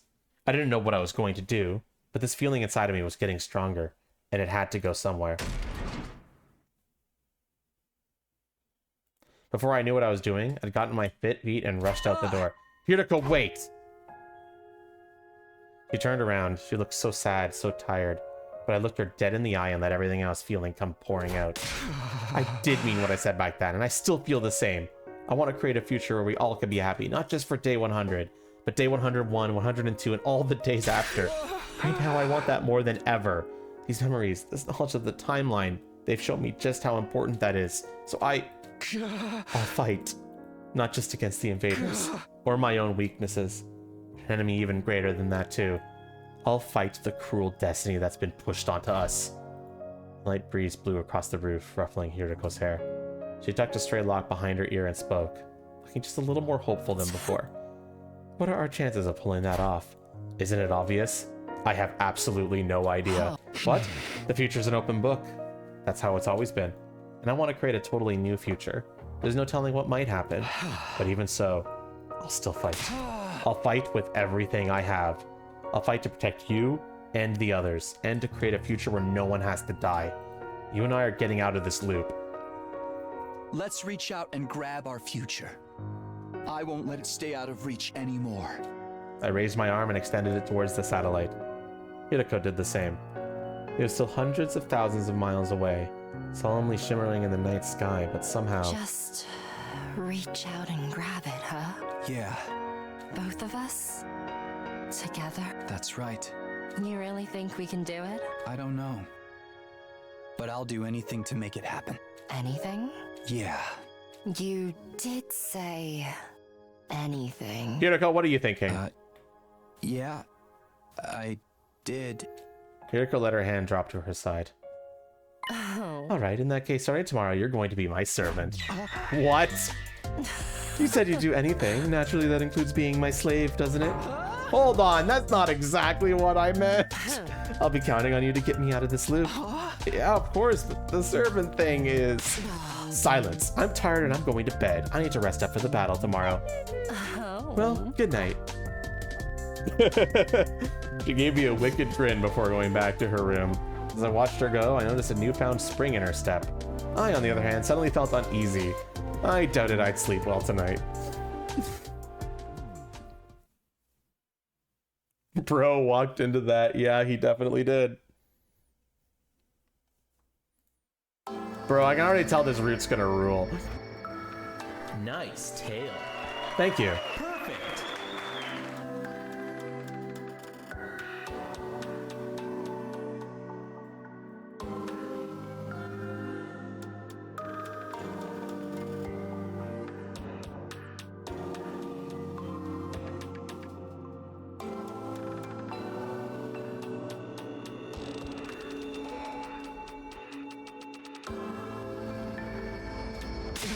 What are we doing out here at this hour? The enemy is going to attack during the morning announcement. But before that, I need to ask you something. What is it? It's about Veshnis, the Supreme Commander. In the last two battles, you basically told everyone to ignore her. You had to focus on the regular commanders instead. And you want to know why? It's simple enough. It's because she isn't as much of a threat in this timeline. Why not? In most, though not all, other timelines, she starts absorbing cryptoglobin like we do. It's a decision she comes to while listening in on our communications in her hoodie guys on day 7. She also finds out about you coming from the future from intercepting a conversation between you and Sire. That's when she puts it all together. The reason both sides suddenly got stronger is because of you absorbing so much cryptoglobin during the first cycle. Knowing that, she decides to do the same, breaking her religion's greatest taboo. But none of that has happened in this timeline, because you didn't mention time travel in the battle on day 7. Not that you would, having decided to keep a secret from everyone. Now Vecious doesn't know you've come from the future, or just how much power can be gained from taking it from others. Do you understand what that means? Yeah, she's still following the teachings and not absorbing cryptoglobins. Not in this timeline, anyway. It did make sense. That must be why she didn't drain Parkon after we defeated her. But that doesn't mean she's not a threat at all, right? Of course not. Ideally, I'd like to put an end to her in today's battle. How are we going to do that? We have the new weapons today and Nigu created. That's what we usually use on day 15. Oh, right, but it's also usually unfinished.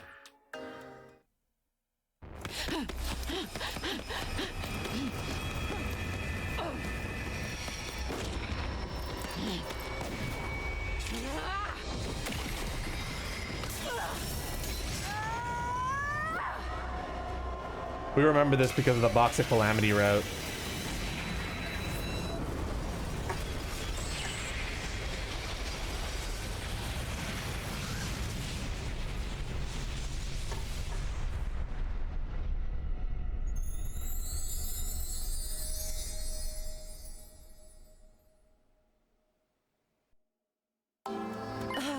What do you think I've been doing while you've been moping these last 2 days? I've been out gathering materials. I know the ruins are so well by now, it barely took me any time at all. The bomb is 100% complete. That includes the detonator. Nobody will have to die setting it off. That was good news, but I felt pretty guilty about it. Erica had been out there working so hard and I hadn't done a single thing to help. Wow, sorry. Don't worry about it, you can lick my boots clean to apologize. This bomb is also a lot more powerful than the past versions. I gave Sere and Nigu some pointers to improve it. So we're going to hit Vecnus with that today?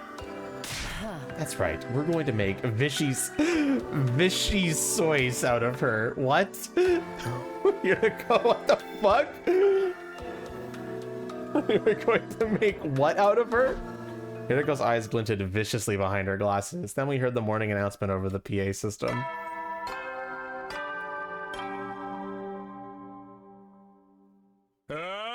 Get ready for your prepare to spend another day.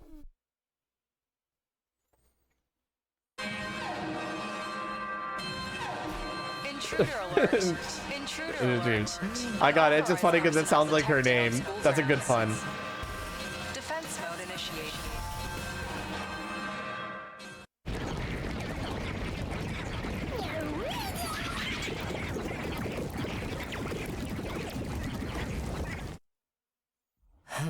Right on schedule.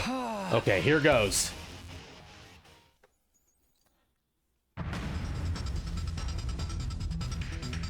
When we got to the war room, everyone else was already there. You're late. Where have you guys been? I bet they were out making babies somewhere. Such indecency. Do you two think of nothing else? Hey! We weren't doing anything like that. Didn't Sarah and Nigo tell us the invaders would attack early in the day? My dear brother and I were waiting here for almost an hour before the alarm went off. Oh, hey, they're here now. That's what counts. Do we have a read on the enemy? Barry nodded and pointed the monitor with his stick. That's Valagartso. And Zanshin, right? Apparently the others already knew about the commanders we'd be facing. Hiriko probably told Siri and Nigo so they could brief the rest of the You team. said these two can combine their bodies together? Just like Takumi and Hiroko. So it was a battle simulation to better understand our enemy's moves. Shut the fuck up! Shut the fuck up! Neither of us replied. It'd take way too long to start clearing up that misunderstanding now. Come on, let's get out there and start killing. How's the Revive-O-Matic looking though? Don't you worry a thing. It's all fixed up and ready to go. If you die, you'll be brought back good as new, including all your memories, of course. Go ahead and die all you want. Just try to leave someone alive to defend the school. Yeah, let's do this. Special Defense Unit, move out.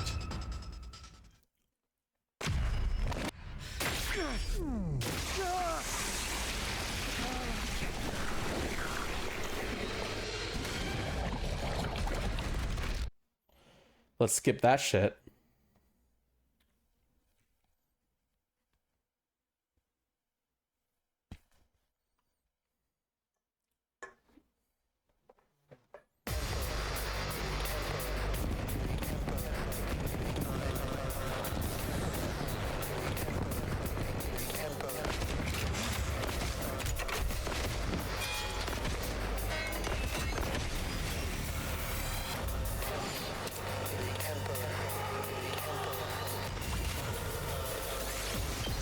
It does, in fact, let me skip this battle. Okay, cool.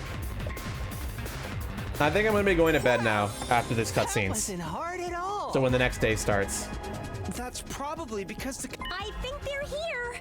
Look over there. Now you face Valagarzo, the paragon of indomitability. Your war ends here. No matter what happens, I will never yield.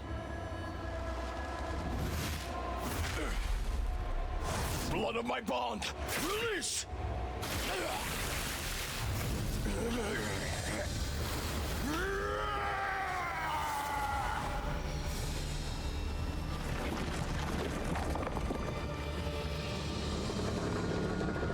I think this cutscene.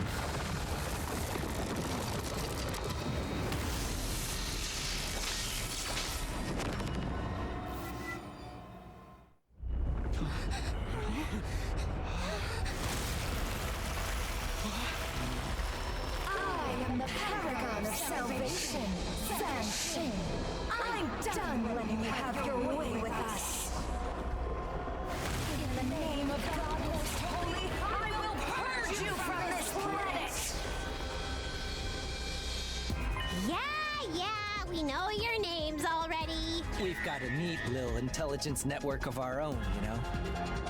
Everyone seemed pretty confident, but I suddenly remembered how this went the first time around. I thought of the Hiriko and tried to talk to her without attracting attention.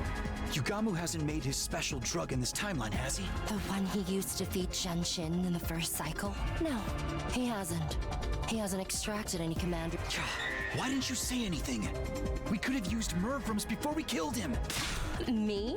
Why didn't you say anything? I don't remember anything about the first cycle battle with Genshin.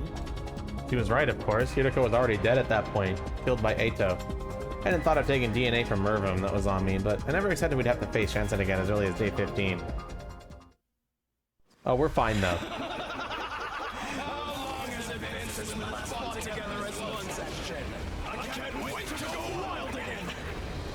I do like that we're metagaming this right. Right. Almost forgot about the whole combining thing. Being able to merge together like that, I'm so freaking jealous. It's better if you don't ask, Nozomi. Fuck off, Kaku. You piece of shit. Don't worry, guys. We can still win this, even without the drug. That drug? Never mind. Just fight! Kaku is such a fucking perv, dude.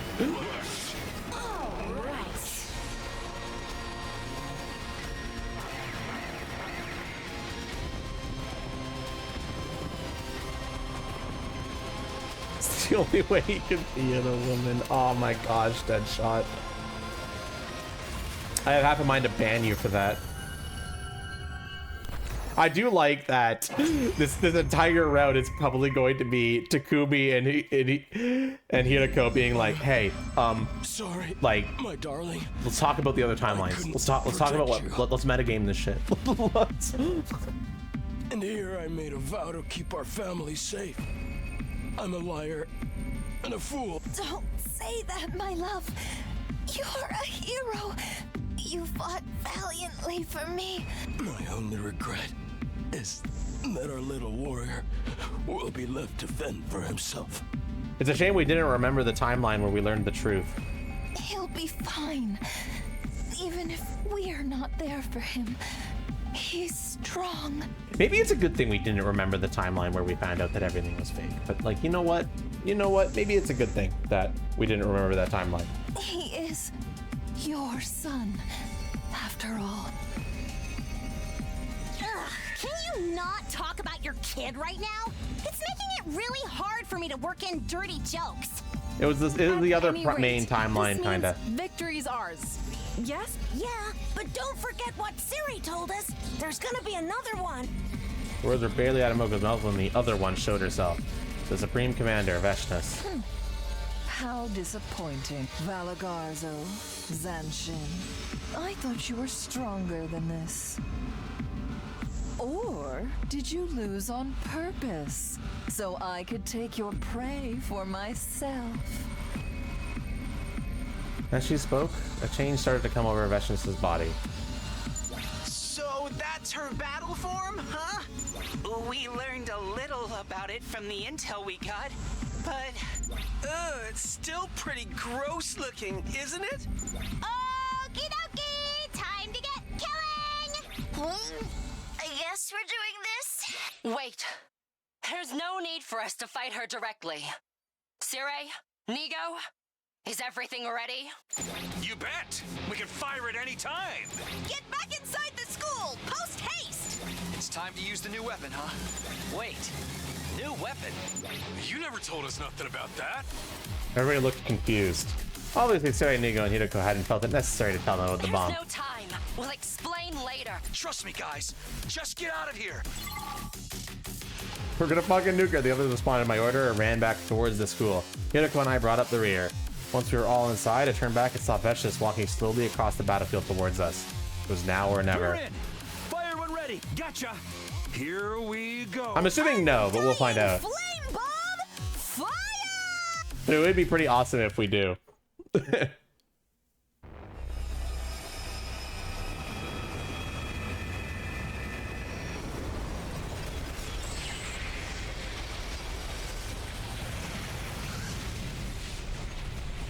Just fucking nuke her. Just nuke her ass.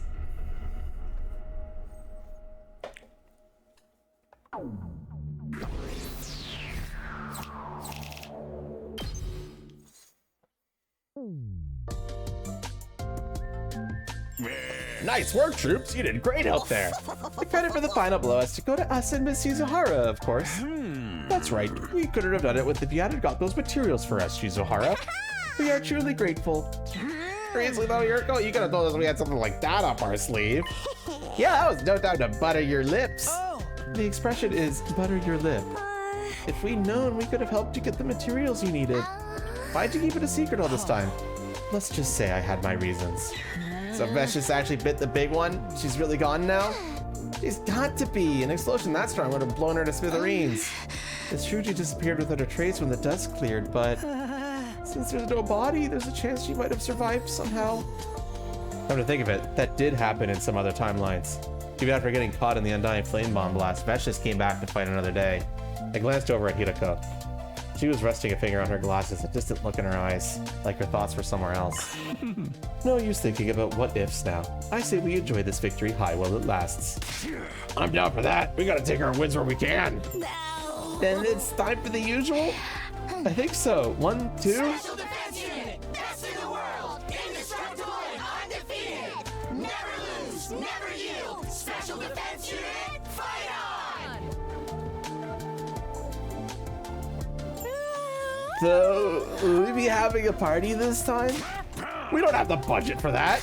This is a military academy, not some hedonistonic tech startup. Alas. And so our post-battle meeting ended without any further discussion. Tired but satisfied that we'd done a good job, we went back to our rooms to rest.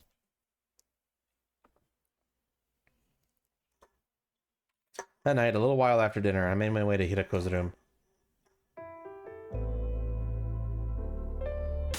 What? My shoes are already clean. I'm not here to lick your boots, Hideko. What do you want then? My sofa and desk chair aren't broken. I don't come here so you can sit on me either. I wanted to ask you something. You said you'd be counting on me to get us out of this loop. Well, let's get into the details. What exactly am I going to have to do? Good question. First of all, we need to figure out an actual method of leaving the loop. Can we consider that our objective for now? If you want, but it's not going to be easy. You can't just try anything that comes to mind and hope it'll work. Believe me, I'm speaking from experience. What should we do then? Don't get ahead of yourself. There's something else we have to deal with first. Something else? Tomorrow night, we're leaping to this timeline. Paragon took out a device and showed me the timeline diagram again. This one? I call it the killer zombie branch. It's upstream from the serial killer and zombie branches, hence killer zombie. You mean, yes, the timeline where you became a serial killer. Tomorrow we're going there. And we're changing history.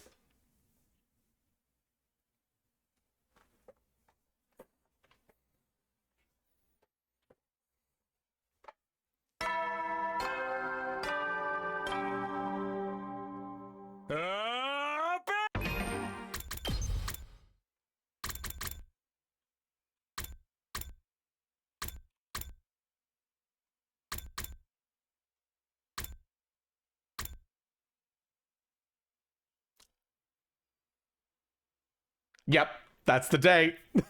That's the day where... Yup, yuppers, yuppers, yum yum yuppers. Yummers, that's exactly what's gonna happen. And out of troops, time to ride! Get ready for your 16th day of active service here at last. Prepare to spend another day enduring the unendurable and suffering the insufferable to pave the way for humanity's future greatness. It's the day where we save Hirako from being targeted by mind-brained Takumi. You remember that's where the leaper suit shows up?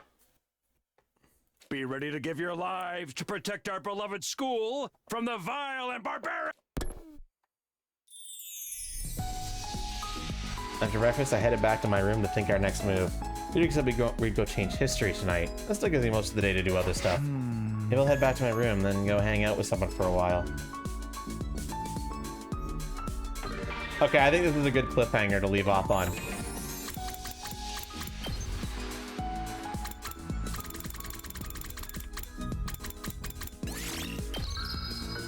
Alright, chat. I'm sorry. I'm tired. My head's hurting.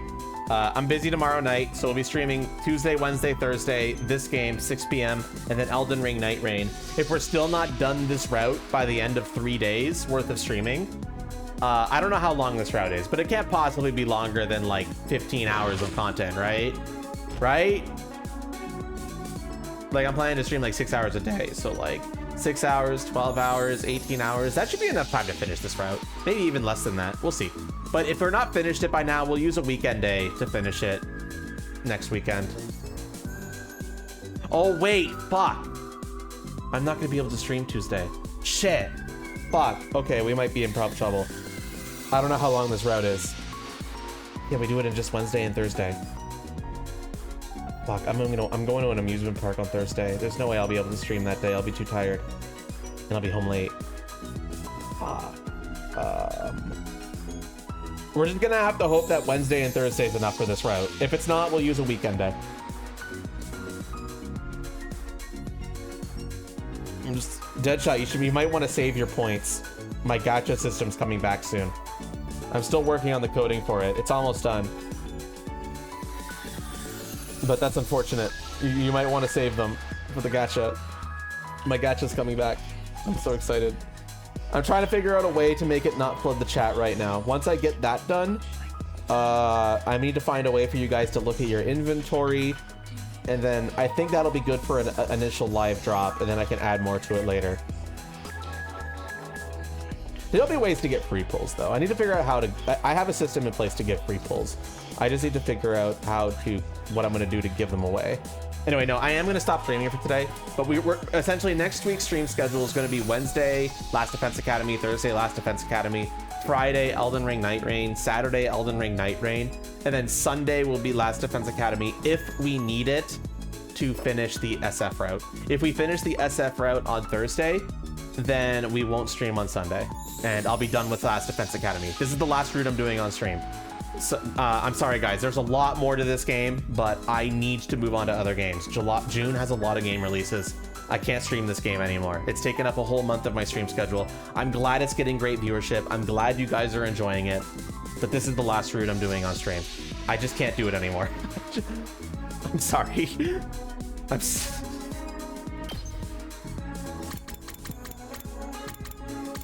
Boo, look.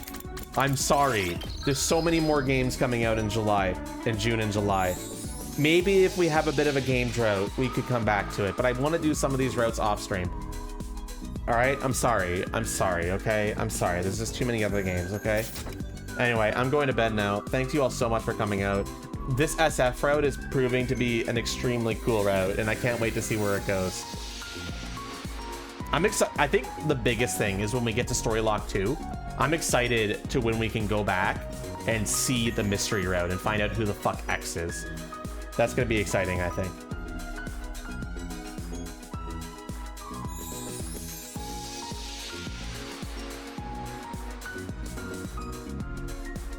All right, let's see if there's anyone live to raid.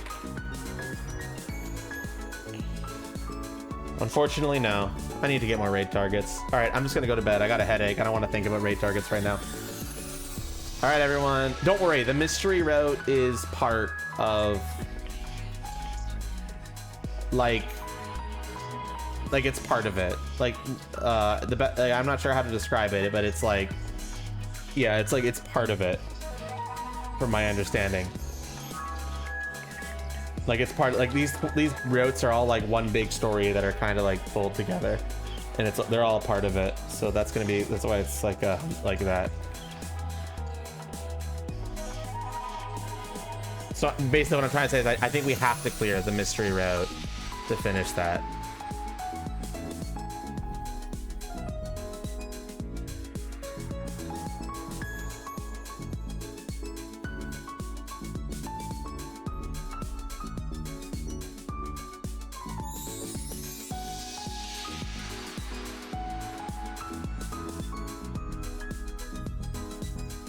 Yeah, don't worry, you will.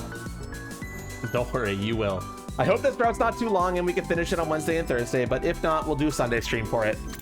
All right, everybody, I'll see you all on Wednesday. Bit of a break. Tomorrow's my birthday, by the way. I guess I need to mention that. Tomorrow's my birthday, so say happy birthday and send me gifts and pets in the chat, in the Discord chat, okay? Tomorrow's my, okay? Do it, bitches. Tomorrow's my birthday, yeah. So stream on Wednesday, and then Thursday, and Elden Ring Night Rain. I'm so excited for Elden Ring Night Rain. I'm not gonna lie. That game's looking really sick. I just hope that I'll be able to find people to play it with. Should be able to. It's a popular game. I think I'll be able to find 2 other people in chat to play with, and that should be no problem. Or find some people to play over like voice chat, which would be really cool. All right, I got a headache. I need to go take some medicine for that headache and go relax and not die and stuff. All right, good night. Bye. Have a good one, everyone. Take care. Live a good life.